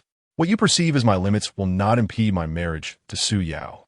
Tang Xiao, filled with indignation, retorted, "You scoundrel, a marriage devoid of love is nothing but a grave. Do you even comprehend what love truly is?" Luo Kai stepped closer to Tang Xiao, forcing her to retreat. "Love? In your perception, have I ever truly loved Yao Yao?" Ignoring Tang Xiao's fury, he turned his gaze towards Su Yao. "Whether I understand or not is of no concern to you. What matters is that Yao Yao comprehends in due time." Yet, Su Yao seemed indifferent, as if this entire exchange bore no relevance to her.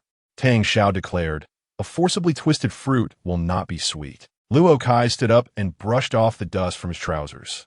Whether it is sweet or not does not concern me.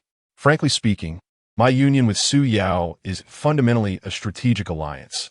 Uncle Su utilizes me as a stepping stone, while I, in turn, leverage Su Yao as a springboard. This is a universally acknowledged reality, a societal rule you cannot alter. It is futile to resist. He added, I must attend to business with Uncle now. Until we meet again, Yao Yao. With that, Luo Kai made his way to exit. Wait, while I consent to the marriage, that will not change. However, could you convey a message to Li Ming for me? Su Yao addressed Luo Kai, her tone neither pleading nor demanding, but rather akin to a standard agreement. Luo Kai did not bristle at the request to relay a message to his fiancée Yi's ex-boyfriend. After all, this marriage was fundamentally a transaction, a mere game. Engaging in a game, one must not be overly emotional or allow oneself to be swayed by it. Very well, I shall convey your message. Luo Kai replied with a smile as he turned back to Su Yao. Outside, Lin Feng had been observing the happenings within. As Luo Kai approached him, Lin Feng remarked, Is this game truly entertaining for you? Luo Kai paused, the simplicity of the question striking a chord with him. He gazed at Lin Feng with intrigue. It seems I am not alone in this world. Lin Feng scrutinized Luo Kai and suggested, Let's find a quiet place to converse. Luo Kai, unusually interested, replied, Certainly. Subsequently, the two individuals arrived at a shaded grove, where Lin Feng walked ahead of Luo Kai. They took a seat upon a stone bench. Chapter 62. The Feudal Love. Luo Kai initiated the conversation, questioning, Is this world truly intriguing? His gaze bore a hint of confusion and skepticism. Lin Feng replied, Intriguing? It seems your understanding is still rather limited. However, you have deceived many. Unperturbed, Luo Kai retorted, The essence of humanity lies in survival and reproduction. Everything in this world serves these two purposes and is driven by self-interest. The term deceit is rather misplaced. Lin Feng countered, Those who are solely driven by self-interest, consumed by desire, are devoid of love. Love ought to align with nature, respecting the inherent qualities of all beings without undue imposition. It should flow naturally, following the course of life. Yet, Luo Kai remained resolute in his perspective. Love, at its core, is a transaction of value, established on a foundation of equality or even superiority, leaving you with the impression of having gained an advantage. Lin Feng acknowledged, Undeniably, you speak a truth. A person's life revolves around survival and reproduction.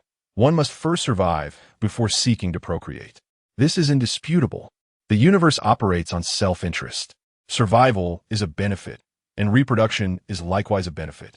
Luo Kai continued to elaborate on his philosophy. This world is inherently pragmatic. Everything revolves around self-interest. I am merely adhering to this principle. Lin Feng shifted the discourse. However, all phenomena arise from interdependent causation. Nothing is eternally unchanging. The external manifestations are mere illusions, with their essence rooted in emptiness. People become entangled in the material world's myriad distractions, falling into endless desires and afflictions. You must find your own path, otherwise, it remains ultimately illusory. Currently, you are merely deceiving them, and one day, the truth will be unveiled. Luo Kai scoffed. A path? What is this path? Illusion? What constitutes deceit? I do not comprehend such lofty ideals of love and compassion. I only know how to acquire wealth and benefits, and that is reality. Lin Feng asserted with gravity. The path is the fundamental law governing the universe, the natural order of existence, the principle of cause and effect. Deceiving others and violating moral principles will only bring about adverse consequences for oneself. Luo Kai dismissed this notion, saying, Humph, I do not believe in such consequences. With my intelligence, I always prevail. Those people are simply too foolish. They deserve to be deceived by me. Lin Feng cautioned, Your cleverness is misapplied. The fleeting gains from deceit will ultimately ensnare you in endless suffering and solitude. True happiness arises from honesty and kindness. Luo Kai retorted, What can honesty and kindness provide me? Conversely, the adverse consequences you speak of have allowed me to thrive. I possess wealth and power. Lin Feng responded, Your wealth and power are built upon the suffering of others. Such illusory prosperity is unsustainable. When your deceptions are exposed, you will lose everything, including your dignity and your life. Luo Kai remained silent for a moment before asserting, "Even so, I will not change. This world operates on the principle of the survival of the fittest. I am merely adapting to this rule." Lin Feng sighed. "You are blinded by desire, unable to perceive true beauty. The power of the path is omnipresent. It guides individuals towards justice and goodness, yielding genuine rewards, while your deceitful actions will ultimately face retribution." Luo Kai felt a twinge of uncertainty, yet he stubbornly declared, "I will not be intimidated by you. I shall persist in my lifestyle until I attain everything I desire." Lin Feng replied resolutely, "In this world, all actions bear consequences. You may choose to remain obstinate, but bear in mind that the reckoning will inevitably arrive. When you reflect upon your past, you will come to realize the profound errors of your ways." Lin Feng gazed intently at Luo Kai and continued, "Have you ever considered that while you deceive others, you are simultaneously losing the warmth of your own heart?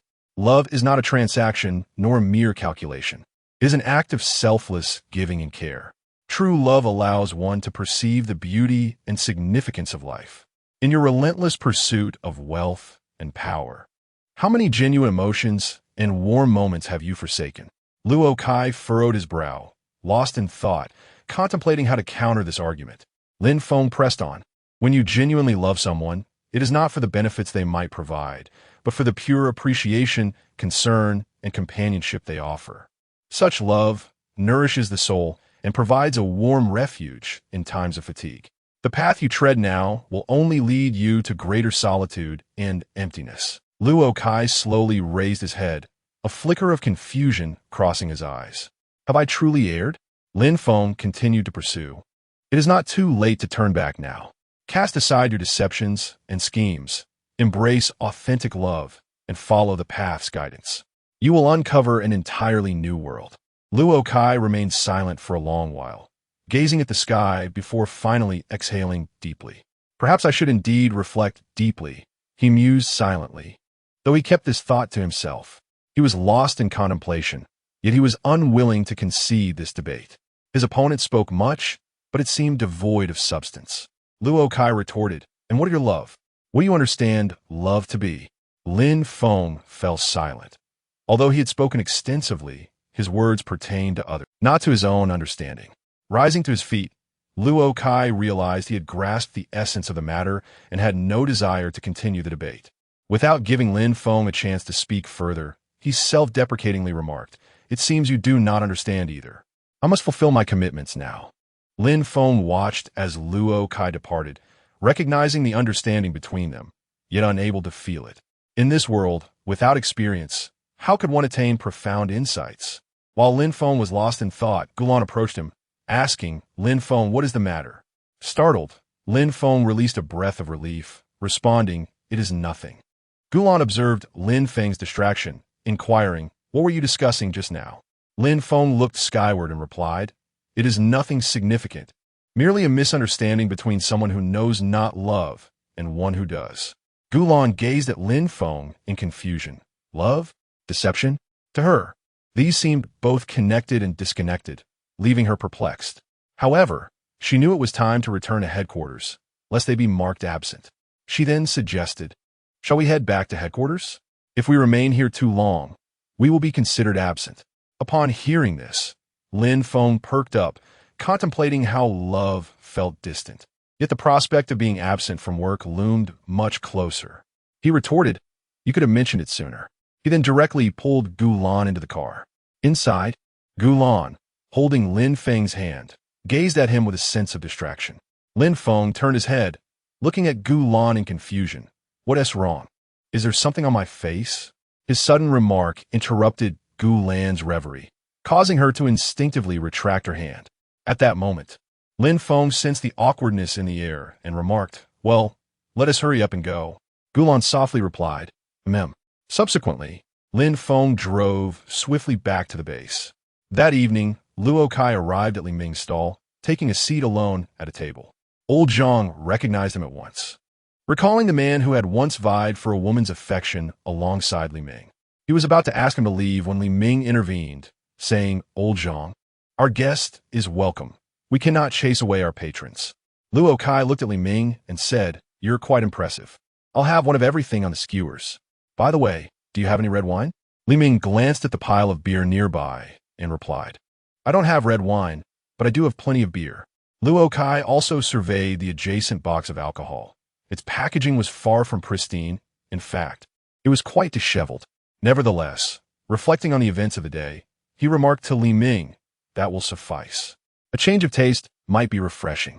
After a while, once Li Ming had finished grilling all the skewers, he declined old Zhang's offer to help and, leaning on his cane, personally delivered the skewers to Luo Kai. As Luo Kai observed Li Ming, he was filled with bewilderment, unable to comprehend why this man had captivated Su Yao.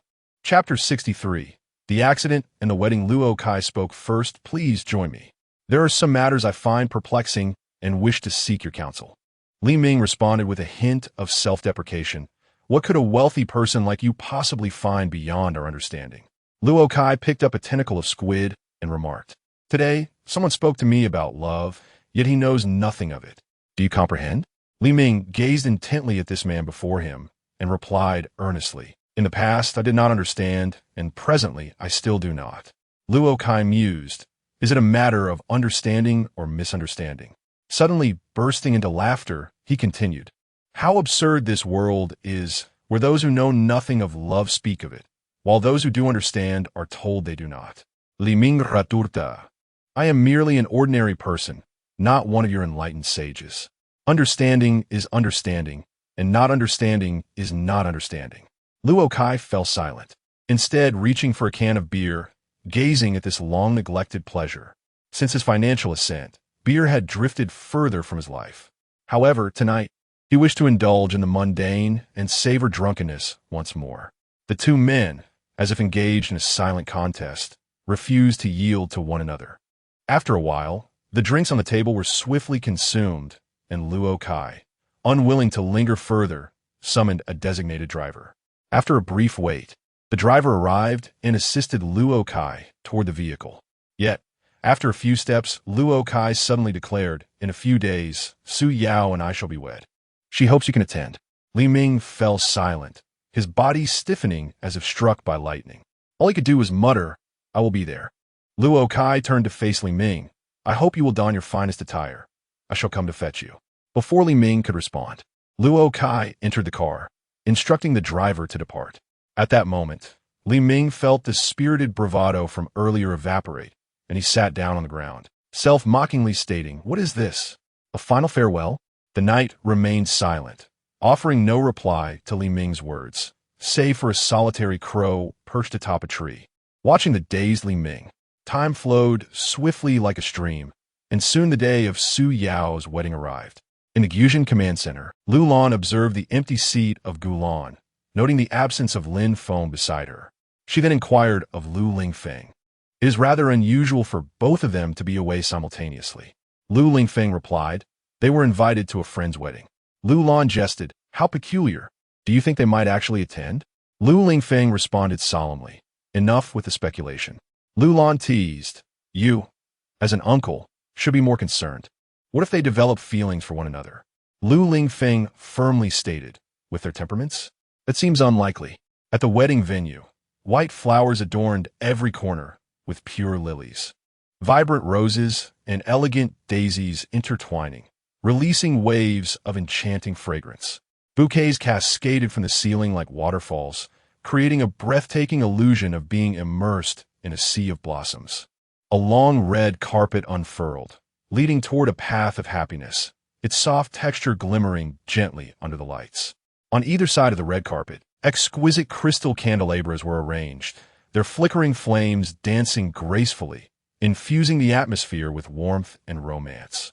Guests donned splendid evening attire, their faces adorned with smiles as they engaged in hushed conversations, their eyes brimming with blessings for newlyweds. The ladies' gowns were vibrant and colorful, reminiscent of blooming flowers, while the gentlemen presented themselves in impeccably tailored suits, exuding elegance. However, to everyone's astonishment, as the bride was poised to make her entrance. The groom was nowhere to be found. Meanwhile, at the barbecue stand, Luo Kai, dressed in his groom's attire, arrived to pick up Li Ming. Observing Li Ming's appearance, Luo Kai inquired, "Is this truly your best?" Li Ming replied, "This is indeed the finest I possess." With a sigh, Luo Kai responded, "Allow me to assist you in acquiring something more suitable." He promptly took Li Ming to an upscale suit store, swiftly helping him don a suit that appeared as if it had been custom-tailored in advance, and then drove him toward the wedding venue. However, it wasn't long before Luo Kai found himself surrounded by an influx of vehicles, their proximity making him feel as if they were about to collide with him. As he had anticipated, one car careened around a corner and collided with him. Luo Kai hastily swerved the steering wheel, cursing, "What are these mad dogs up to?" Li Ming clutched the car tightly, asking, "What do they want?" Luo Kai pressed the accelerator, asserting, "They are certainly not after you. You possess little value." At that moment, Luo Kai realized that his affairs must have been exposed, and some shadowy figures were eagerly pursuing him. Thus, a tense chase ensued, but despite Luo Kai's efforts, the overwhelming number of pursuers ultimately led to his tragic fate. His vehicle was overturned, tumbling several times. The assailants, upon witnessing the wreck, chose not to finish the job, instead driving away without a second glance. Moments later, bloodied and battered, Luo Kai managed to pull Li Ming from the wreckage. Both were barely clinging to life, neither in better condition than the other. Memories flashed through Luo Kai's mind like a revolving lantern. "Child, this world is a ruthless game. Wolves do not fail to capture prey. It is merely a matter of whether you possess the ambition to seize it. Nothing is unattainable. It depends on your willingness to strive for it." "But, Father, we are not wolves." "No, we are wolves. We must hunt our prey, lest we become prey ourselves." "But, Father, how does a wolf capture its prey?" "A wolf does not squander time or energy on futile endeavors. Its focus is solely on the quarry." These recollections compelled Luo Kai to muster his strength. He placed the flower from his chest upon Li Ming's. Gazing at Li Ming's faint breaths, he chuckled bitterly. This world is truly amusing. If one cannot become a wolf, one inevitably becomes prey. Indeed, it is as such. Then, turning to Li Ming, he added, "I never anticipated that my first act of futility in life would manifest in this manner. I can assist you no further. This is where my journey ends." In his final moments, Luo Kai gazed at the sky, perceiving time as both excruciatingly slow and fleeting. Ultimately, only one thought lingered in his mind. "Ah, I finally comprehend. It was indeed a grave mistake." Chapter 64. The Tremor with All His Might. Li Ming was dragged out of the car by Luo Kai, his mind inundated with a cascade of fleeting images, some beautiful, some grotesque. As the harsh realities of life continually assailed him, he did not abhor reality. Rather, he felt a deep regret for not having traversed the final path to her side before it was too late.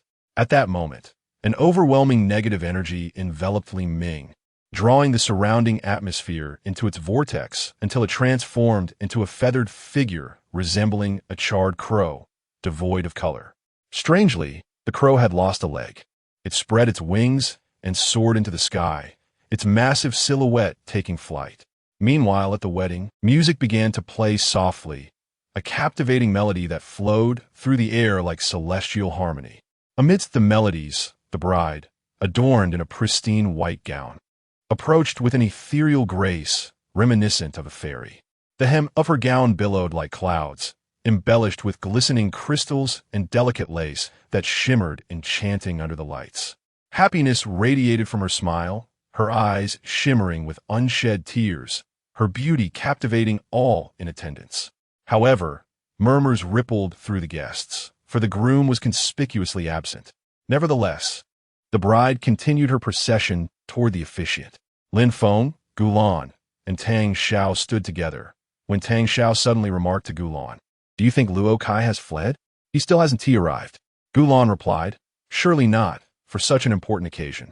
Tang Xiao continued, "Sigh, do you think Li Ming might come to disrupt the wedding?" Gulan looked at Tang Xiao in astonishment, pondering the peculiarity of her thoughts.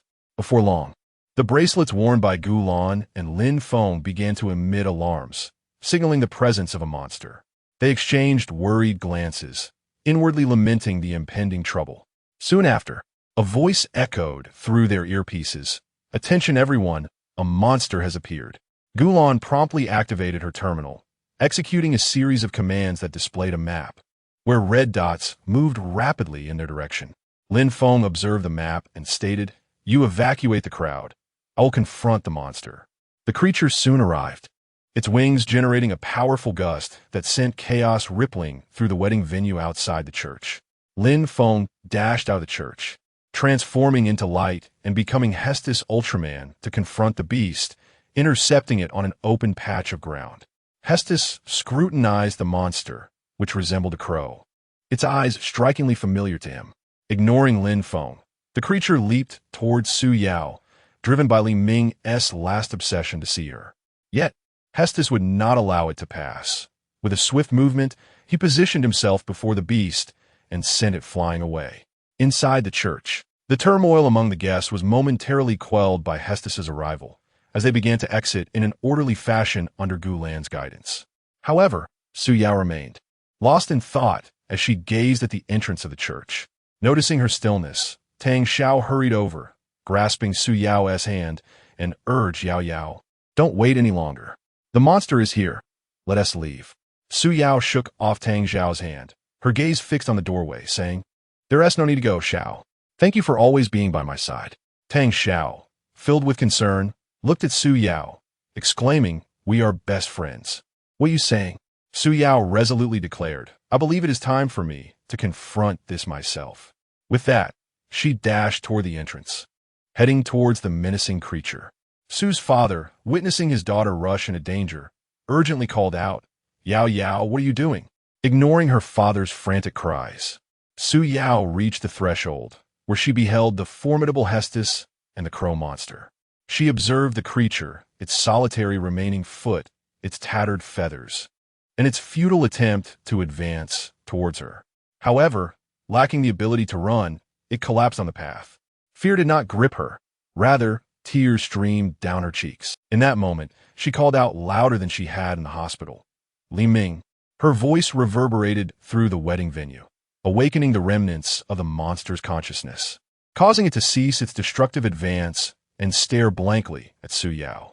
Approaching the creature's head, she noticed the tears glistening in its eyes. She gently reached out to caress it, reminiscent of the time Li Ming had shown her his crow. Tenderly, she stroked it, as if she were also comforting Li Ming. "If only you had arrived sooner," she lamented. Drawing closer to Li Ming, her tears flowed uncontrollably, mingling with the monster's own. "Li Ming, will you take me away?" she pleaded once more, echoing her earlier request in the hospital. Yet before she could finish her words, a sudden jolt caused her to stagger, blood spilling from her lips. The experiences in the hospital had left her heart desolate. She had contemplated ending her life after the wedding, but unexpectedly, Li Ming had come. She had awaited this moment for so long, yet it now felt too late. Hestos, sensing the impending peril, attempted to intervene, but his massive form was too slow. Upon witnessing the scene, Li Ming's rationality began to dissipate, his wings unfurling and summoning a fierce gale. Hestos swiftly positioned himself before the church, shielding the onlookers from the tempest. He could see the monster spiraling into madness. The light compelled Hestos to eliminate the creature, yet a thought lingered in his mind: do not destroy it. At that moment, the final question posed by Luo Kai echoed within Hestos' heart. What is love? What truly is it? Though he pondered endlessly, he found no answer. Yet, the emblem upon his arm had already made a choice for him. At that instant, the mingled tears of Su Yao and the monster seemed to emanate a remarkably pure force, resonating with the emblem. The tremor comes forth, and laughter turns to silence. The shockwaves span 100 miles, undeterred by the dagger. The emblem transformed significantly, dividing into yin and yang. In nature, the phenomenon of thunder is intricately linked to the interplay of yin and yang energies. Thus, thunder symbolizes balance and harmony. The flashes of lightning mirrored the springtime storms, which often accompany the gentle rains that nourish the earth, prompting rebirth, growth, and vitality. Hence, thunder signifies renewal, hope, and growth, embodying the cycles of nature. Gazing upon the thunder emblem, Hestos, though he had yet to fully grasp the essence of love, recognized that, in this moment, the thunder emblem was as pure and untainted as the bond between Li Ming and Su Yao. Observing Su Yao, who lay upon the ground, and the frenzied Li Ming, Hestos enveloped both figures with the radiant glow emanating from the thunder emblem, one human and one beast. The vibrant vitality brought forth by the spring thunder nourished Su Yao's body while purifying the negative energies that clung to Li Ming. After a moment, Su Yao slowly rose, still astonished that she had survived. Yet, upon seeing Li Ming beside her, transformed into a monstrous creature, she felt no disdain. At that juncture, the thunder emblem materialized at her side, and a faint consciousness appeared in her mind, presenting her with two choices: to fulfill Li Ming's destiny or to allow him to depart without regret. Gazing at Li Ming, Su Yao murmured, "From a moment of our pact, I have made my decision. 3 years ago, now, and forever unchanging." Hestos dissipated, reverting to Lin Feng, who approached Su Yao and questioned, "Is this truly worth it?" Su Yao shook her head, replying, "I cannot say if this is worth it. I know only that this is our promise." At that moment, the thunder emblem merged into Lin Feng's being, causing him to emanate light. The powerful radiance did not transform him into Hestos, but instead coalesced around him, a brilliance born from both Su Yao and Li Ming. Subsequently, both Su Yao and Li Ming began to glow, and Su Yao's form gradually expanded, morphing into a raven of the same size as Li Ming. The two colossal figures returned to reality, drawing the attention of guests who, though surprised by the absence of Hestos, were particularly fixated on the raven, for Su Yao's father recognized the possibility of his daughter within one of the beasts. Turning to glance at her parents, Su Yao felt a pang of reluctance, but resolutely spread her wings. Sunlight cascaded upon her expansive feathers, and in that moment, rays of light filtered through the gaps, creating a tapestry of dappled shadows. Su Yao transferred her luminescence to the fallen Li Ming, the power of light gradually mending his battered form, making his feathers increasingly resplendent. Then, gently nudging him with her head, she encouraged Li Ming, who struggled to rise, unfurling his wings to reveal a dazzling array of colors. Together, they soared into the heavens, seeking their destined abode. The scattered light transformed into slender beams that merged into Lin Feng's essence. Observing Lin Feng, standing in the center, Gulan rushed over, exclaiming, "Are you all right?" Lin Feng smiled and replied, "What could possibly be amiss?" Just then, a feather drifted down from the sky, and Gulan reached out to catch it. In her palm, it appeared unremarkable and black, yet when held against the sunlight, it burst forth in a riot of vibrant hues. Lin Feng glanced at Gulan, who was examining the feather, and a knowing expression graced his face as he remarked, "Shall we depart?" Gulan, still processing his words, asked, "Where to?" Lin Feng replied, "Back to headquarters, of course. Do you wish to be absent from work?" And with that, he strode away. "Ah," Gulan exclaimed in surprise, tucking the feather away. Was time passing so swiftly? Gulan checked the time on the terminal, and then proceeded to join Lin Feng in the passenger seat as they returned to headquarters, leaving the scene in the capable hands of the 7th team, who arrived subsequently.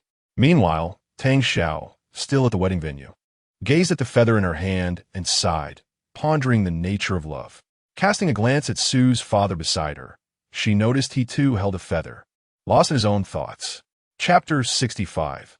The mysterious black sphere in the bustling metropolis of Aslant, tendrils of dark energy silently coalesced, akin to the undercurrents swirling in the night. Initially, this darkness was inconspicuous, merely a faint wisp. However, as time passed, it expanded relentlessly, much like an evil seed nourished by dark magic, gradually evolving into a colossal black sphere ominously suspended above the heart of Aslant. At the Gusian headquarters, sharp alarms echoed, heralding the approach of an impending storm. The entire Gusian Special Operations team instantly transitioned into combat mode, the air thick with tension. Lu Lingfeng furrowed his brow, his gaze fixed intently on the screen ahead. In the video, the black sphere continued to grow, its size now comparable to the monstrous entities previously encountered. His voice was deep and resolute. Have we calculated the results? Gulan, her expression focused and beads of sweat forming on her brow, swiftly manipulated the instruments while responding. Not yet. The negative energy manifesting this time is unlike any before, extremely complex, making it difficult to analyze precise data. Lu Lingfeng nodded slightly, his tone grave. Put in more effort. We must ascertain the details. This black sphere feels ominous, and we need to grasp its situation swiftly. In his earpiece, Lu Lan's steady voice came through. Captain, all residents surrounding the black sphere have been evacuated. Lu Lingfeng's tense demeanor relaxed marginally. Good. Continue to expand the evacuation zone. I sense this situation is different. We cannot afford to be complacent. At that moment, rhythmic knocks reverberated at the command room door. Lu Lingfeng spoke firmly. Enter. The door creaked open, and the others in the command room turned with curiosity. A figure stood silhouetted against the light. As he approached, astonishment filled the room upon realizing the newcomer was Tang Jing. Qin Lei was the first to speak, his eyes filled with bewilderment. Tang Jing, what brings you here? Tang Jing's expression was calm, his chin slightly raised as he replied leisurely. I have come to report for duty. Lin Feng gazed at Tang Jing in surprise. Though he had heard the captain mention the arrival of another team member, he had not anticipated it would be Tang Jing. Lu Lingfeng addressed the group solemnly. He will be our new team member from now on. Our team is now fully supplemented. Lin Feng scrutinized Tang Jing from head to toe, a teasing smile playing on his lips. Have you ceased your studies on little things? A fleeting look of helplessness crossed Tang Jing's face as he adjusted his glasses and replied calmly. I can conduct research here as well. Moreover, the samples on the front lines are far more abundant. He refrained from disclosing that he had been sidelined by his former superiors. The atmosphere in the research department had become subtly precarious, with an urgent push from above for advancements in technological weaponry, pulling even someone like him, who was not engaged in weapon research, into the fray. His former superior either sought to protect him or deemed him unfit for such work, and thus transferred him to the first team. Lu Lingfeng understood the underlying reasons for Tang Jing's arrival, yet he remained unfazed.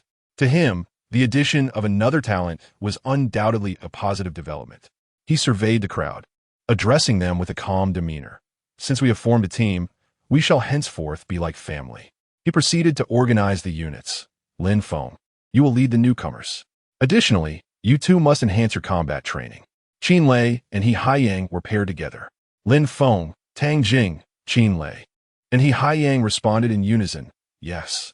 Their eyes radiated determination, as if boldly declaring their resolve to confront the unknown challenges ahead. Subsequently, Tang Jing's gaze fixated on the large screen in the command room, and he turned to ask Lu Lingfeng, Captain, what is this?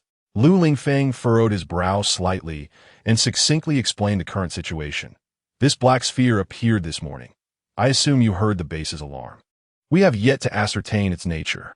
Tang Jing glanced at Gulan, who was still diligently working at the computer, and promptly offered, let me assist.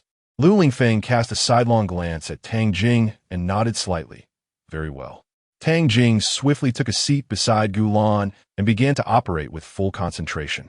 His gaze was focused and sharp, fingers dancing rapidly across the keyboard as if performing a rousing battle symphony.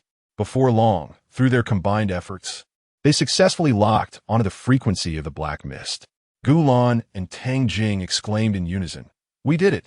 Upon hearing this, Lu Lingfeng decisively commanded, Qin Lei, He Haiyang, adjust the data for the special combat aircraft and act immediately.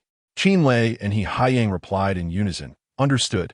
Lin Feng observed and inquired, do you need me to assist? Lu Lingfeng, looking at Lin Feng with a serious expression, replied, we cannot always rely on you. Our special operations team must improve.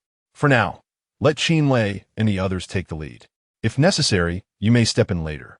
Lin Feng, feeling somewhat helpless, shrugged all right. Yet, he did not remain idle. He remained poised to rush to the scene, his eyes reflecting steadfastness and vigilance. Soon after, Qin Lei and He Haiyang piloted their new special combat aircraft, swiftly arriving at the vicinity of the black sphere. They gazed upward at the dark orb hovering above the city, a strong sense of mission surging within them. Qin Lei gripped the control stick firmly and said, "Old He, get ready. We're moving in." He Haiyang responded affirmatively. The duo unleashed the newly calibrated beams upon the black sphere. Upon impact, the sphere merely rippled like water, showing no significant change. However, after a brief moment, the black sphere unexpectedly plummeted uncontrollably onto the city streets. Qin Lei's eyes brightened. "Here, is our chance."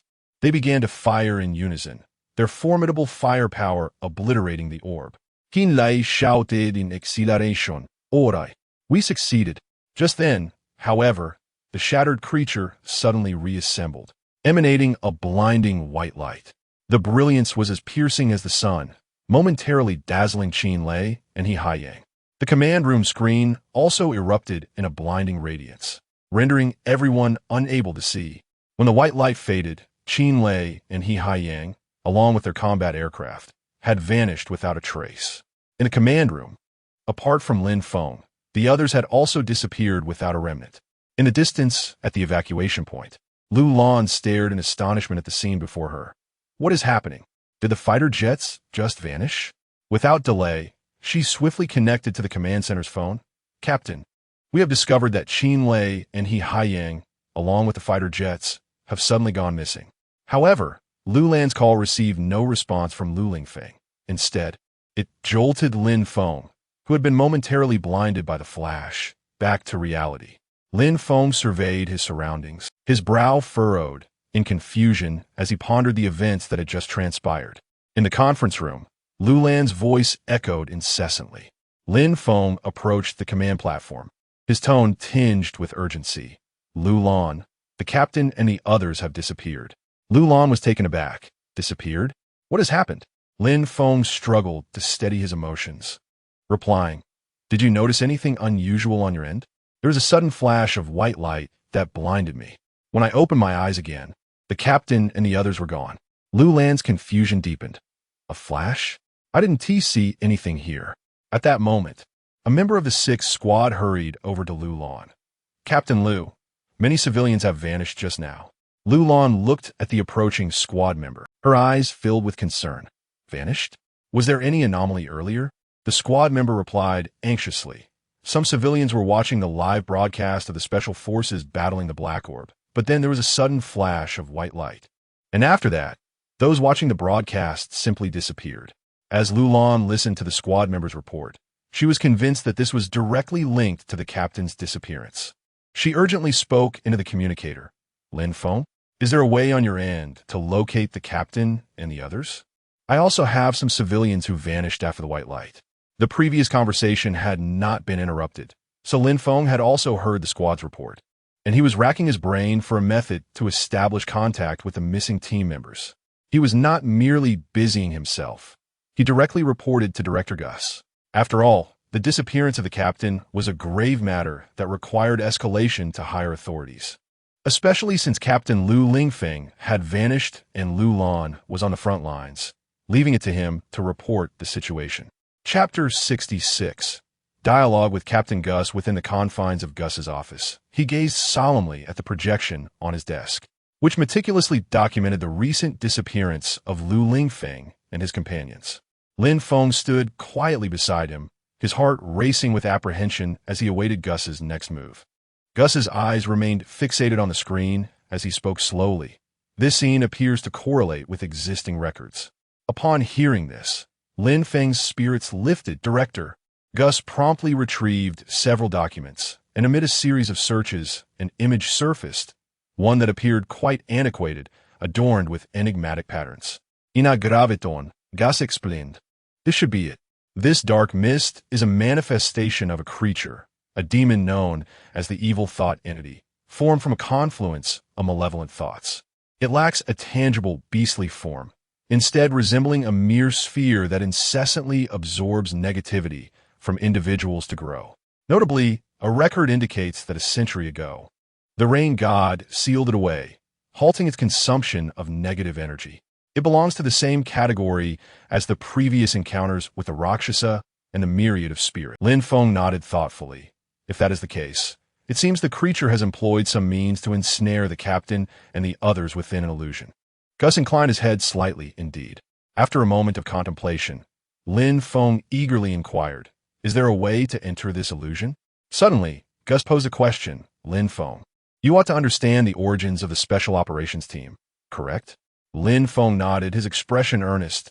"I have some understanding. It was established by you."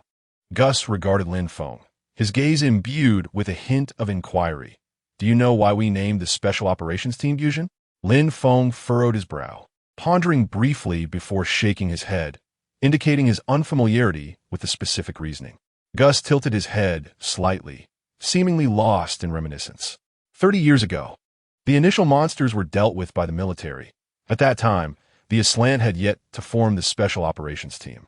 During an expedition, I stumbled upon these ancient relics, which chronicled the bygone history of this planet. From humanity's initial settlement on Slan, through the eradication of calamities, to the emergence of monsters. It dawned on me that without the Special Operations Team, humanity would be fundamentally powerless against these beasts. Lin Feng listened intently. Gus continued, "Thus, I absorbed all the information from the relics and established this Special Operations Team, naming it after the figures documented within those ancient texts. The name Gyujin derives from Ultraman Gushin." Lin Feng's mouth fell agape in astonishment. "Ultraman Gushin?" Gus nodded solemnly. "Indeed. Ultraman Gushin is a figure recorded in the murals of the relics. You might recall some references from the previous Rakshasa mural. In other relics, it is said that he could transform those who harbored enmity towards humanity into allies. He reveals the outcomes and significance of all issues, fostering harmonious coexistence and upholding the honor and dignity of friendship, guiding humanity towards the light."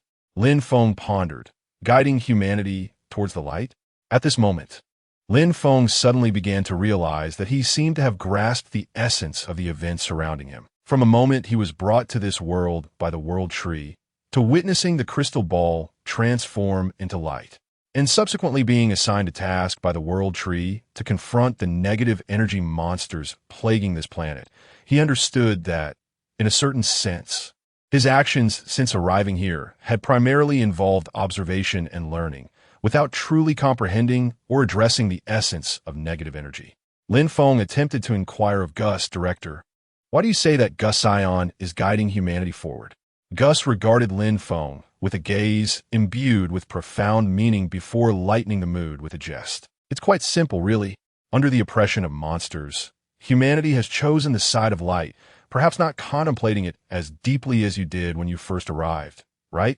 Lin Feng scratched the back of his head, a hint of embarrassment flickering across his face. "At that time, it was based on my previous understandings. Upon seeing a monster, I acted." Gus gently shook his head, speaking earnestly. "I still prefer the way you were when you first arrived. Perhaps a multitude of experiences has led you to ponder. But you must understand that the only constant is that Gus Sion is a force dedicated to battling monsters, unwavering in its mission. Likewise, you should seek to rediscover your own heart." Lin Feng clutched his chest, a look of confusion in his eyes. My heart?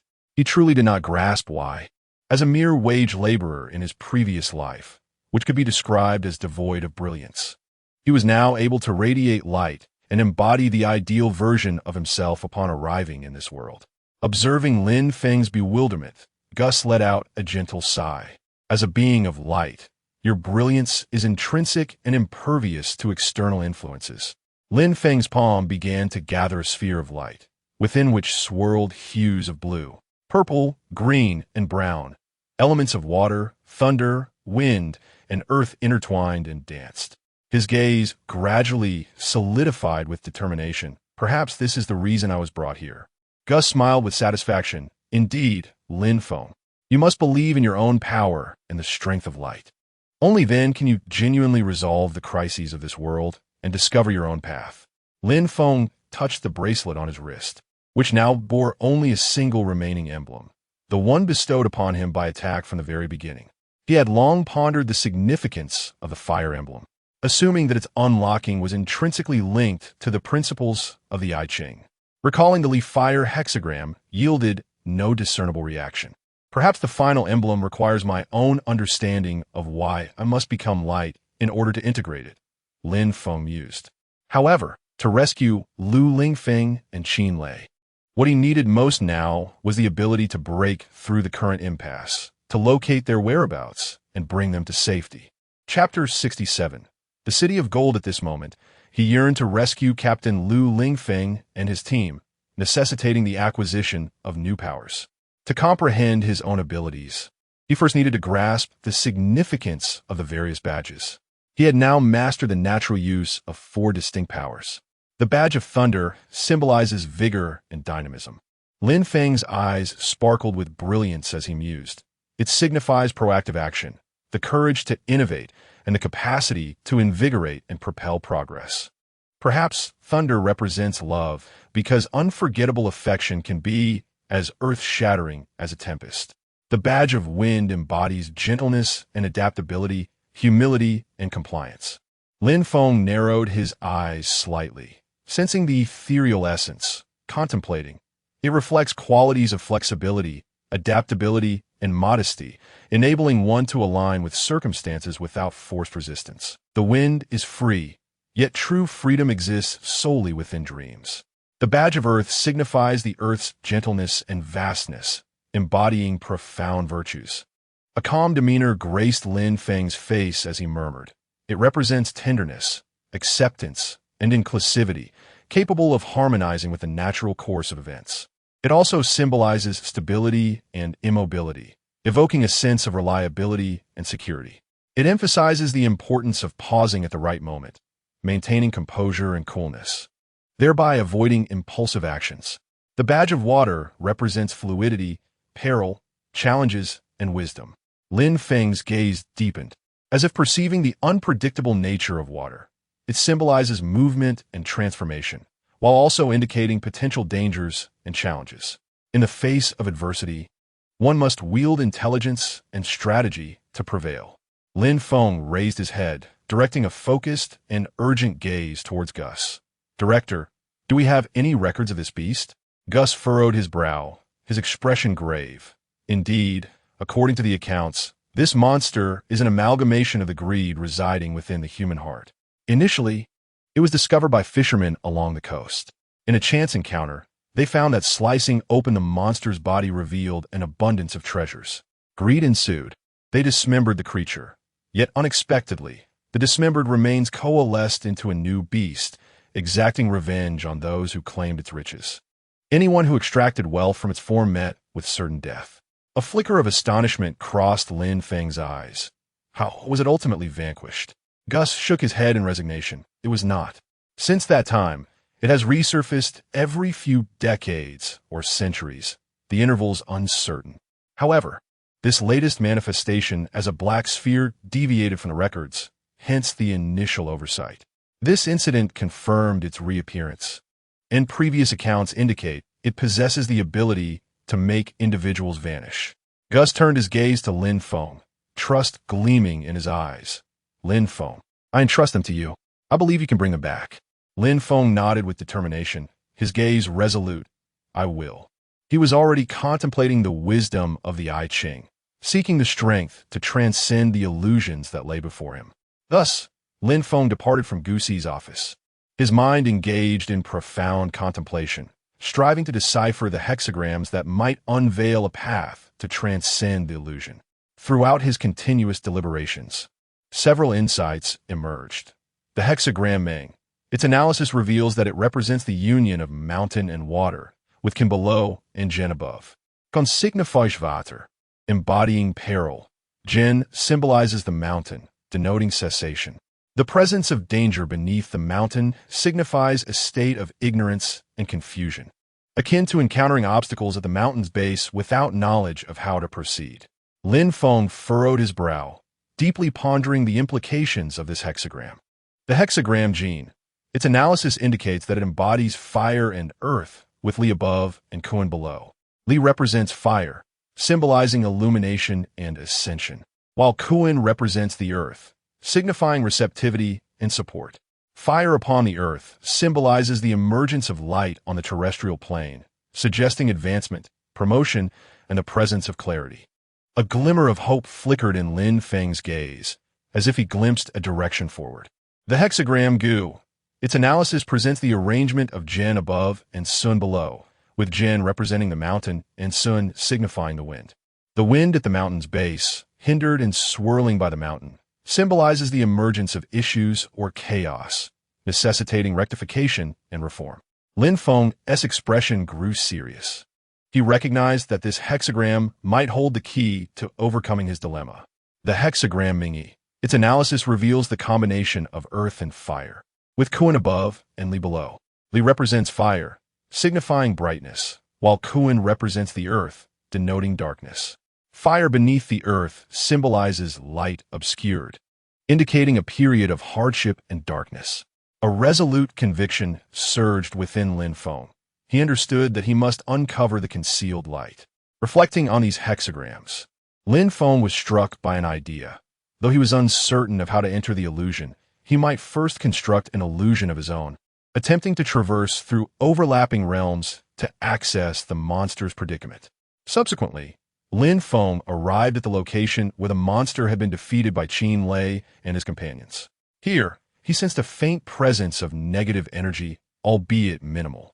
Immediately, Lin Feng transformed into He Si Tua Si, channeling the luminescence within him to activate the energies of the Can, Jin, and Wind hexagrams, thereby condensing the meanings of the Meng and Gu hexagrams, reversing their essence. The two hexagrams emitted a dark light, and in that moment He Si Tua Si vanished.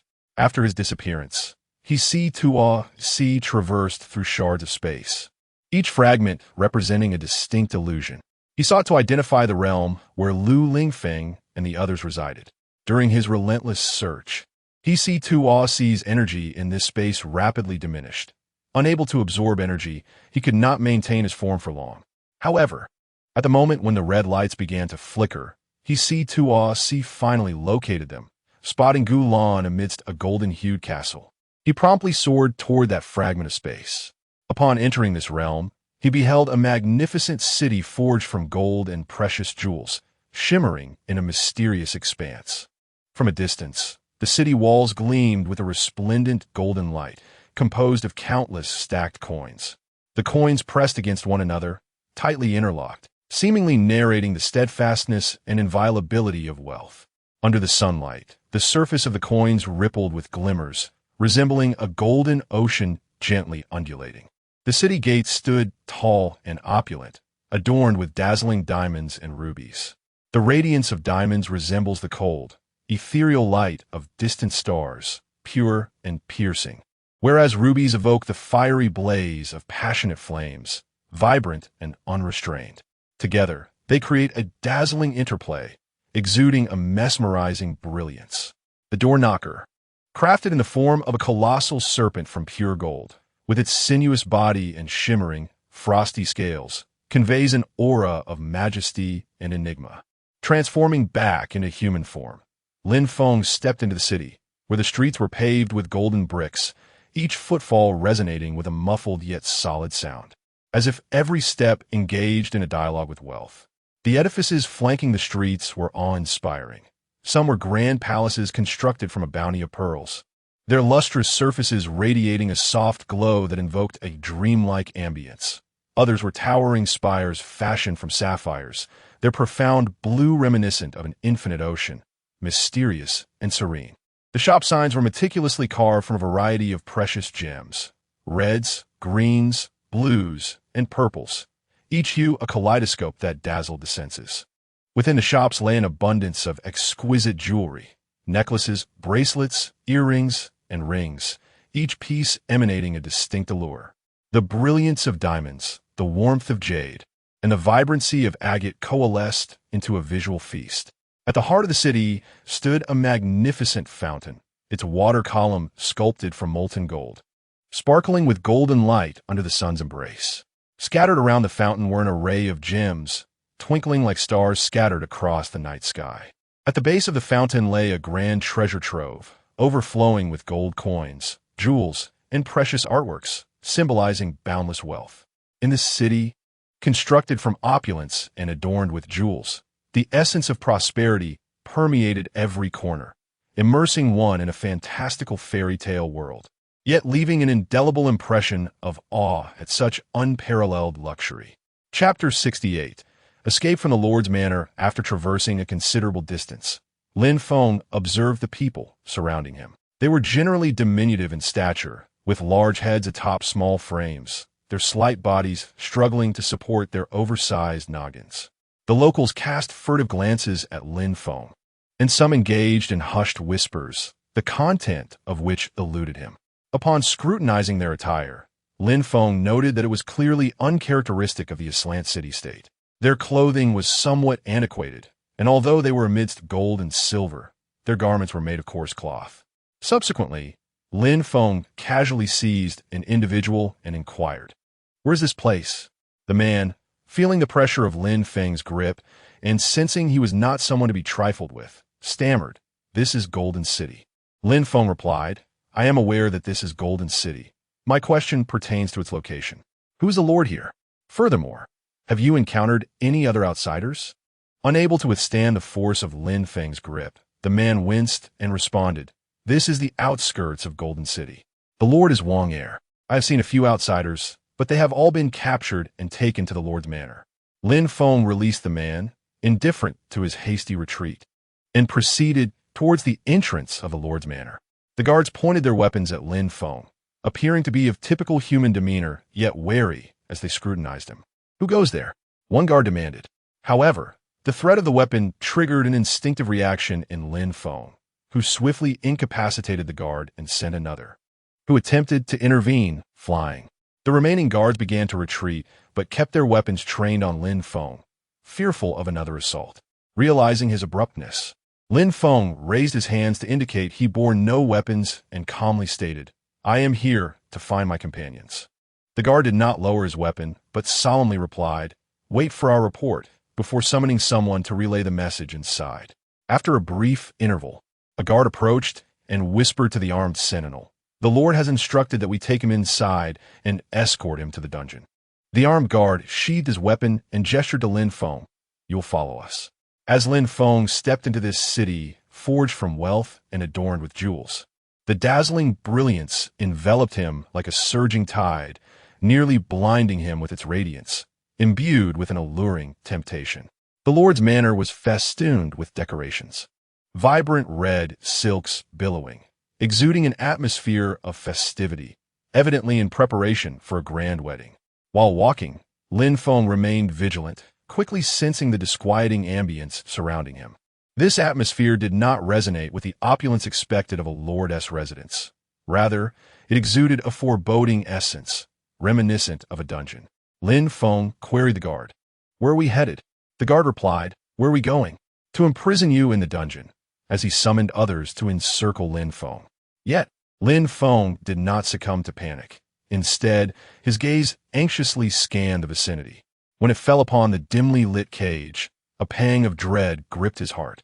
There, he beheld his companions Xin Lei, He Haiyang, and Tang Jing, confined within, their faces etched with weariness and despair. Not far off, Lu Lingfeng was bound beside a building. Despite his fatigued demeanor, his eyes remained resolute, radiating an indomitable spirit. Lin Feng could no longer bear the sight before him, a flicker of anger igniting in his eyes. Without hesitation, he dispatched the unsuspecting guard beside him, the sentinel collapsing to the ground before he could even utter a cry. This sudden upheaval spawned chaos, sending people fleeing in a panic. Seizing the opportunity, Lin Feng stealthily slipped into the vicinity where Lu Lingfeng was located. Upon seeing Lin Feng, a spark of surprise illuminated Lu Lingfeng's gaze. Lin Feng swiftly untied him, and as Lu Lingfeng flexed his stiff wrists, he exhaled deeply and murmured, "You have finally arrived." Lin Feng briefly explained that he had entered through his special abilities, then inquired, "Captain, where's Gulan?" At this thought, a surge of fury welled up within Lu Lingfeng, his teeth grinding audibly. He muttered darkly, "That despicable city lord is acting with impunity. Lin Feng, that scoundrel intends to force Gulan into marriage." His eyes narrowed, flames of rage igniting within them. "He shall not succeed." Lin Feng continued, "Captain, please recount your experiences." and let us devise a plan of action. Lu Lingfeng furrowed his brow in contemplation, recalling, after that flash of white light, Gulan, Tang Jing. And I found ourselves in the city lord's mansion, while Qin Lei and He Haiyang were captured outside the city. Lin Feng inquired urgently, "Are their fighter jets still operational?" Lu Lingfeng replied, "According to them, yes, they can still be used. They were captured after disembarking from their jets." Lin Feng pressed on, "And how was Gulan captured?" With a sigh, Lu Lingfeng recounted, "Initially, the city lord treated us with utmost respect, yet his words were laced with provocations directed at Gulan. When she outright rejected him, he turned hostile. Tang Jing and I attempted to take Gulan away, but I found myself overwhelmed while trying to protect both of them, and I was captured. Gulan was taken and confined to a room. The two began to strategize, resolutely determined to rescue Gulan and the three individuals trapped in the woodshed. Their first objective was to free those imprisoned in the dungeon. More hands would provide greater strength, rendering them less vulnerable to being overwhelmed. They cautiously approached Qin Lei's cell, where Lu Lingfeng decisively subdued several guards with swift and precise movements. After acquiring the keys, he hastened towards the chamber of Qin Lei and his companions. Lin Feng observed Lu Lingfeng's adept actions with a glimmer of admiration in his eyes, subsequently praising him. "Captain, how many times have you practiced this maneuver?" Lu Lingfeng slightly lowered his hands, a faint smile gracing his lips as he replied, "As a captain, one must possess certain skills. It is merely a matter of practice." He then unlocked the first layer of the dungeon, revealing two more beneath. Upon reaching the final tier, they beheld the three individuals, spirits visibly depleted. Upon hearing the sound of the door opening, Qin Lei caught sight of Lu Lingfeng and Lin Feng entering, and he remarked, "I knew you would come to our rescue." Lu Lingfeng, adopting a serious demeanor, instructed, "Enough, keep quiet. Can you locate the fighter jets?" Qin Lei responded, "Our jets are still functional. They're just outside the city." After unlocking the cell door, Lu Lingfeng gestured for the three to exit, saying, "In that case, you three should head for the jets while Lin Feng and I go to rescue Gulan." Qin Lei resolutely declared, "Understood, Captain." However, Lin Feng interjected, "Captain, I can handle this. You need to tend to your wound first." Only now did they notice that Lu Lingfeng was injured, as a small trickle of blood seeped from his wound after witnessing his swift and decisive dispatch of the jailer. Just as Lu Lingfeng was about to issue a command befitting his rank, Lin Feng grasped his arm, channeling a glow from his hands to staunch the bleeding. "The bleeding has stopped," Lin Feng remarked, "but your weakness cannot be restored in such a short time." He then signaled to Qin Lei and He Haiyang, who promptly helped Lu Lingfeng to his feet, leading him toward the exit. Tang Jing observed their actions and followed suit. Lin Feng halted Tang Jing, saying, "Don't rush off just yet. Hand me the locator first." Tang Jing looked momentarily puzzled. "Aren't you going to rescue Gulan? Don't you know her location?" Lin Feng shot him a sharp glance. "If I knew, would I be stopping you?" Tang Jing, glancing at Lin Feng, reluctantly produced a compass. "This can pinpoint the location of the bracelet you previously took." Lin Feng, eyeing the compass with skepticism, inquired, "So, you were aware of our destination when I asked you for the bracelet?" Tang Jing sheepishly averted his gaze to the ceiling, offering an awkward smile. "You came to take something without any reason. I merely made a small gesture, nothing to worry about." Lin Feng huffed, "Enough chatter. Saving lives is paramount. I must take my leave." Without further ado, he dashed out, with Tang Jing trailing behind Qin Lei and the others. Lin Feng navigated cautiously through the Lord's mansion, each step akin to treading upon razor's edge. His heart raced, and beads of sweat formed on his brow. At last he found Gulan, confined in her place of detention. Her eyes were filled with both dread and hope, and upon seeing Lin Feng, tears brimmed in her eyes. "Are you all right?" he whispered. Gulan shook her head, indicating she was fine. Although the confinement had instilled some fear in her, fortunately, the despicable lord had not come during that time, sparing her from further distress. Lin Feng comforted her. "Do not fear. I'm here to take you away." Gulan notet vigodusin. Without Lin Feng grasped her hand and swiftly departed. Meanwhile, Lu Lingfeng and his group were anxiously searching for an escape from the lord's residence, evading patrolling guards while silently praying for Lin Feng's successful retrieval of Gulan. Eventually, he successfully located Qin Lei, He Haiyang, and the feeble Tang Jing, who were trapped in the woodshed. Tang Jing supported the increasingly frail Lu Lingfeng, who surveyed his surroundings and contemplated their next move. Addressing Qin Lei and He Haiyang, he urged, "Let us leave this cursed place at once."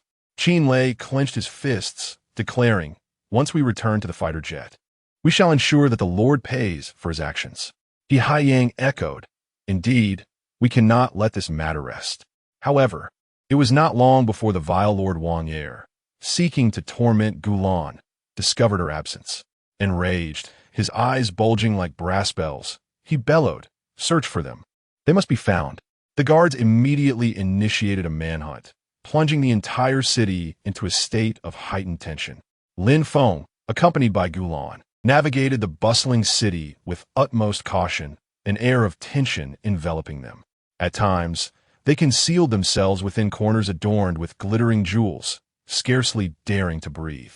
At other moments, they utilized the reflections of gold bricks to observe the movements of their adversaries, their hearts racing with anxiety. However, as the throngs of the city lords surged and the guards multiplied, their plans for a stealthy escape began to falter. In a secluded corner, Lin Feng glanced at Gulan before lifting her into his arms. Gulan let out a soft gasp, fearful of detection by the guards. Lin Feng whispered to her, "Hold on tight." Then, a faint glow emanated from his body as he transformed into the figure of Hestos Ultraman, cradling Gulan as he ascended into the sky. Gulan, momentarily taken aback, watched in astonishment as Lin Feng's face gradually morphed into that of Hestos, and thus, they soared beyond the confines of the Golden City.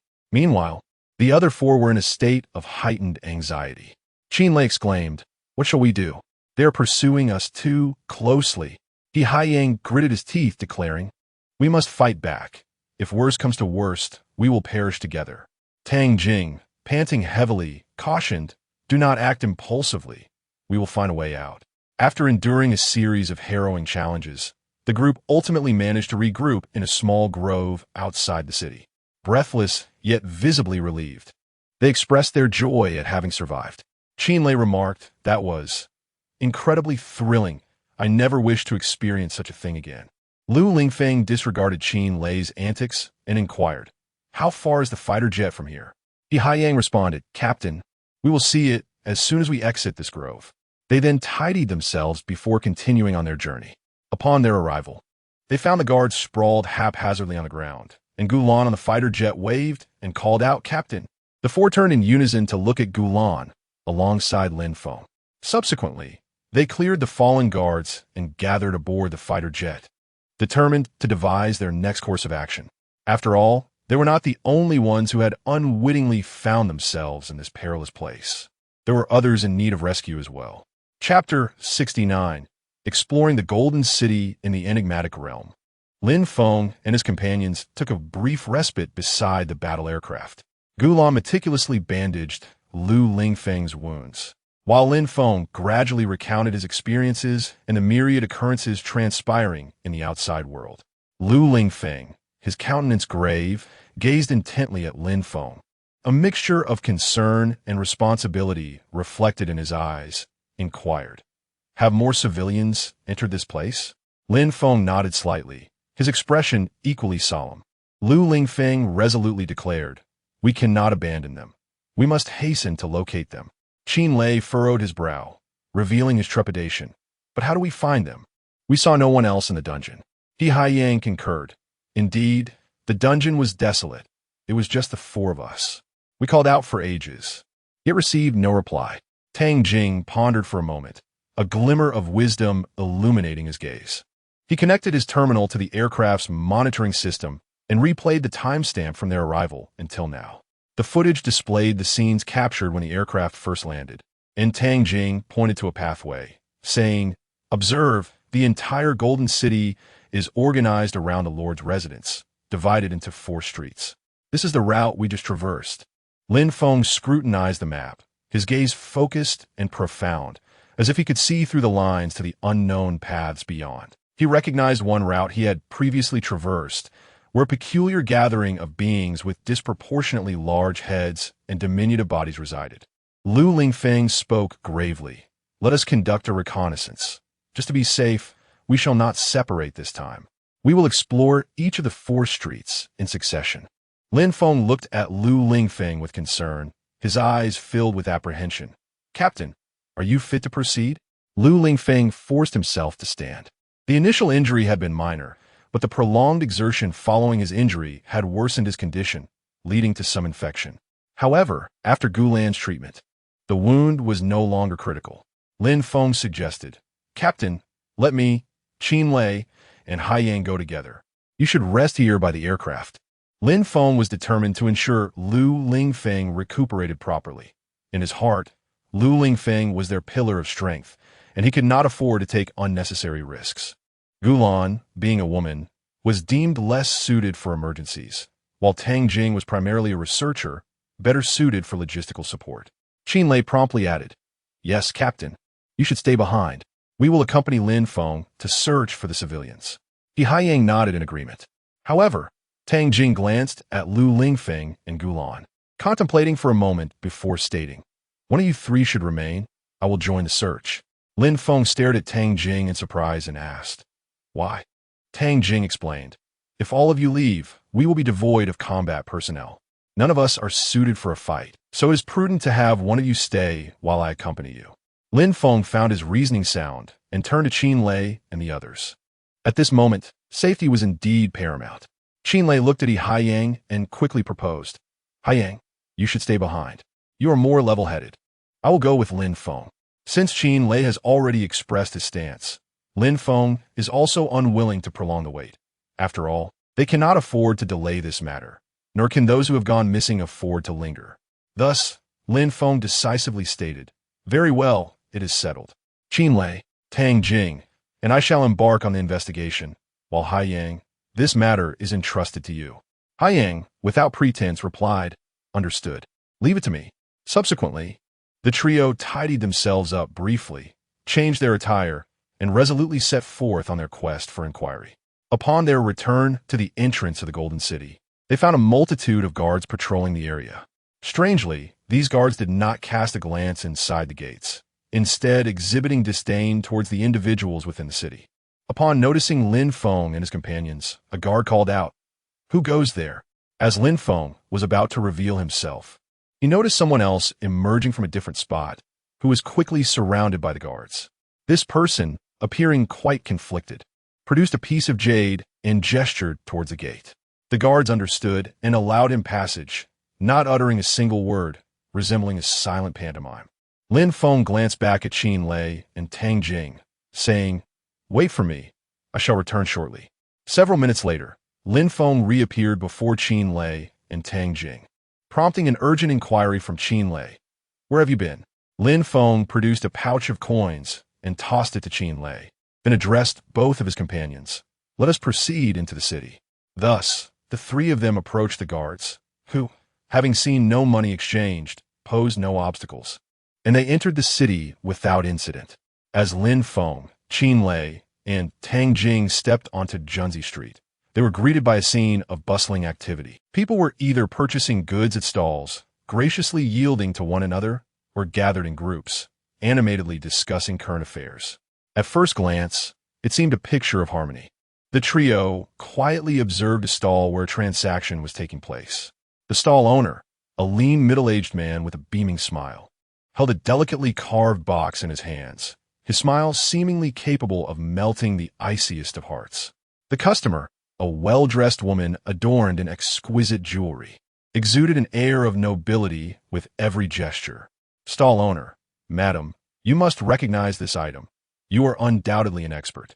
Please make your offer first, as this treasure must surely meet your expectations. Just look at the craftsmanship of this box. It is truly a rare find. Customer, oh, not at all. It is you who can sell it. Hence you're the true expert. Please, state your price first. I assure you, I will not shortchange you. However, I must first ascertain whether this item is worth that price, correct? Stall owner, no. The customer is king. I appreciate your respect, but I insist you make the first offer. Customer, oh no, it is not customary for the customer to lead. You must state your price first. Qin Lei, observing their incessant politeness, felt a surge of irritation. In his view, a modicum of politeness is essential in social interactions, yet continuous bowing and scraping appeared contrived. It was not humility, but rather a facade of insincerity. Qin Lei's impatient nature flared up, and he was about to intervene to correct them. But Lin Feng timely restrained him, whispering to both Qin Lei and Tang Jing, "It seems harmonious, but we cannot predict what lies ahead. Let's simply observe." The mutual evasion and deference among them began to irk Lin Feng and his companions. As the trio prepared to depart and continue their exploration, they were drawn to a fervent discussion emanating from nearby. Following the sound, they beheld a gathering of individuals engrossed in a passionate debate regarding current affairs. Chapter 70. The experts of Junzi Street. One individual, filled with fervor, gesticulated animatedly as if embodying the very essence of justice. As a connoisseur in this field, it is evident that this situation arose from a grave misjudgment, and accountability must be established. Just look at the current circumstances. How dire they are. Another voice chimed in agreement. Indeed, the ramifications are far-reaching. We must urgently devise a solution. Observing this assembly, it appeared they were engrossed in discussion regarding a significant event, their voices clashing in discord. Yet, their bickering was superficial, devoid of any genuine gestures. Among them sat a figure reminiscent of teacher, expounding on some matter while incessantly vocalizing opinions. They yearned to continue eavesdropping, hoping to glean insights from their discourse, only to realize that the central figure's words amounted to mere drivel. Departing from their stall, they approached the group engaged in political discourse. The impassioned speaker was spitting words with such fervor it seemed as though he could not contain himself. The so-called expert reiterated, "This situation is indeed a result of poor decision-making. It is undeniably a miscalculation. Someone must be held accountable. Someone must take responsibility." Another individual echoed, "Yes, the impact is too significant. It is indeed too significant. We must act swiftly to find a resolution." After a mysterious figure discreetly delivered something to the speaker, his rapid change of stance was astonishing, akin to a magician's trick. The expert resumed, "However, upon deeper reflection, there exists a degree of rationale in this matter. It cannot be dismissed outright. We should not generalize hastily." A nearby skeptic appeared bewildered, as if witnessing the extraordinary. "You did not express such sentiments moments ago," he challenged. "What prompted this sudden shift?" The speaker responded with an air of unwarranted confidence, as if he possessed irrefutable justification. "I have contemplated this thoroughly. It is not as simple as it seems." Once again, a barrage of nonsensical rhetoric ensued, igniting Qin Lei's frustration. However, Lin Feng restrained him, curiosity piquing within his mind. What were they discussing? As Lin Feng leaned in, eager to absorb their insights, he observed a mysterious figure stealthily approach the most vociferous speaker, discreetly handing him a bag of items. Instantly, the speaker altered his tone. Clearing his throat, he stated, "Upon further contemplation, there is indeed a rationale to this situation, and we must not generalize hastily.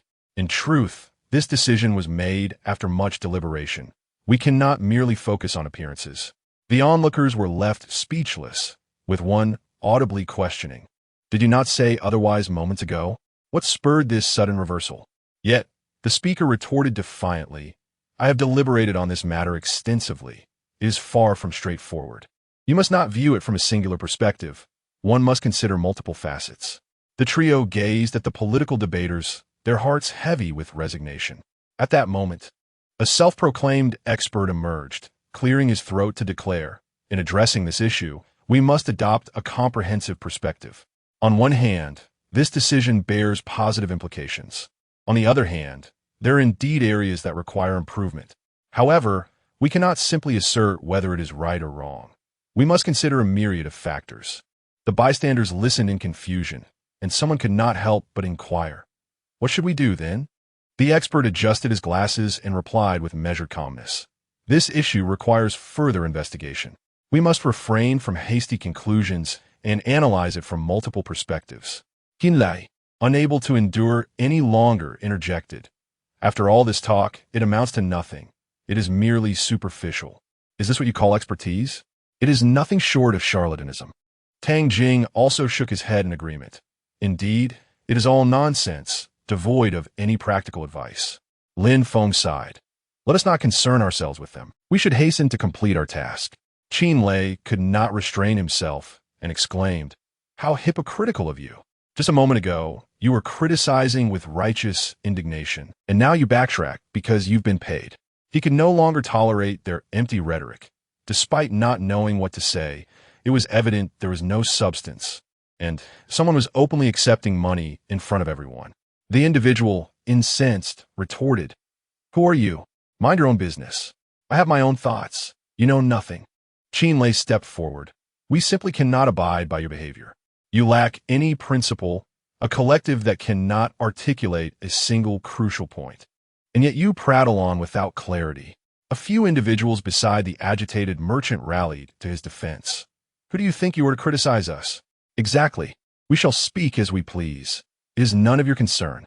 Ultimately, Lin Feng and Tang Jing pulled the indignant Qin Lei away, as they could no longer endure the vacuous discourse. Upon exiting, they encountered the small stall from earlier. They observed the vendor, whose earlier politeness had waned, now fixated on the box for several moments. The stall owner seized the opportunity. Since you admire it so much, I shall no longer refuse. What do you think of this price? Extending 5 fingers. The customer's expression shifted. So, expensive? That is rather unreasonable. I expected it to be more affordable. The stall owner retorted. Where is the unreasonableness? This treasure is undoubtedly worth this price. Ponder it further. It took considerable effort for me to acquire it. The customer gritted their teeth. No, it is too costly. Lower the price. I genuinely wish to purchase it. Please offer a reasonable price. The stall owner resolutely shook his head. I cannot reduce it further. This is already the lowest price. Madam, if you hesitate any longer, someone else will purchase this treasure.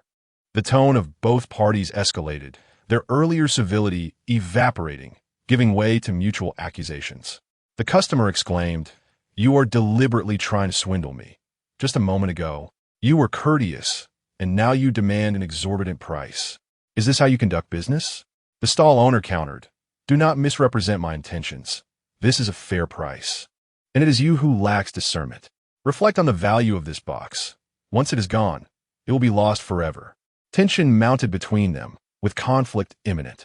A new round of attacks has commenced, yet this time the earlier restraint has vanished, giving way to an unrelenting exchange of insults. Qin Lei felt an urge to intervene, but Tang Jing swiftly grasped his arm, urging him, Do not act impulsively. We have a mission to attend to and should avoid unnecessary complications. Though Qin Lei seethed with indignation, he recognized the wisdom in Tang Jing's counsel. He cast a fierce glare at the offenders and declared, I cannot endure this place for another moment. Let us depart.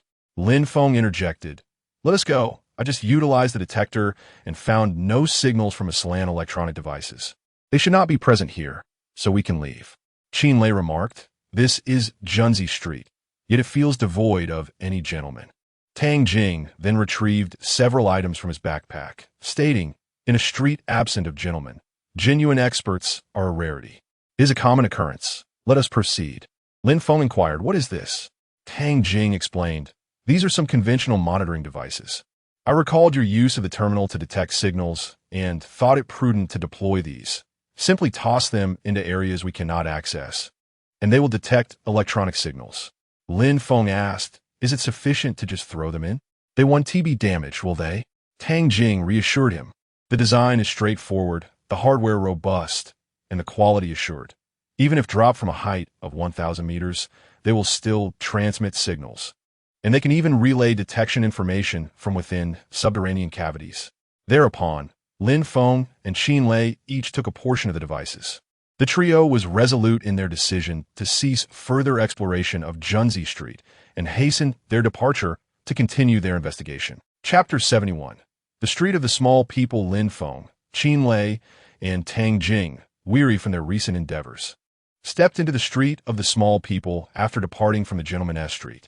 Upon entering this peculiar thoroughfare, they were immediately captivated by the sight of the diminutive figures around them, who appeared remarkably different from those they had previously encountered. Lin Feng furrowed his brow, squinting slightly as he surveyed the surroundings, and murmured, "The individuals here seem entirely dissimilar to those from Gentleman S Street." Qin Lei, following suit, cast a curious glance around, nodding in agreement. "Indeed, they are quite different. I wonder what their dispositions are like." The trio began to explore the street, soon realizing that the inhabitants exhibited the logical reasoning and clear perspectives they had initially observed. A short man was fervently engaged in discussion with his companion, gesticulating animatedly, his eyes sparkling with intelligence. "This matter is clearly a result of erroneous decision-making," he asserted. "If you examine it from every angle, the issues are evident. First, from an economic standpoint, the input and output are utterly disproportionate. Furthermore, the social ramifications are rife with drawbacks." His companion nodded vigorously, resting his chin on his hand, contemplatively agreeing. "Precisely, the crux of the problem lies in the unscientific nature of the decision-making. With a more rational plan, we would certainly not find ourselves in this predicament." As Lin Feng and his companions listened, a flicker of hope momentarily ignited within them, only to be swiftly extinguished as they realized that these individuals merely halted analysis. With no mention of actionable steps to take, they delved deeper into their exploration, and the sights before them filled them with both shock and pity. They observed the small-statured individuals toiling under burdens far exceeding their own physical capabilities, laboring under the weight of heavy loads. Their faces were etched with fatigue, their garments soaked with perspiration. Some stumbled, yet they gritted their teeth and persevered. Qin Lei could not suppress a frown, his expression laden with compassion as he remarked, "Their toil is exceedingly arduous. They are engaging in tasks far beyond their capacity." Tang Jing, wide-eyed with sympathy, shook his head. "This clearly surpasses the limits of what a normal person can endure. How can they possibly manage?" Qin Lei continued, "Moreover, look at that leader. His physique is entirely normal, just like ours, showing no signs of abnormality." What astonished them further was witnessing some individuals revolving around this leader, as if their existence hinged solely on his presence.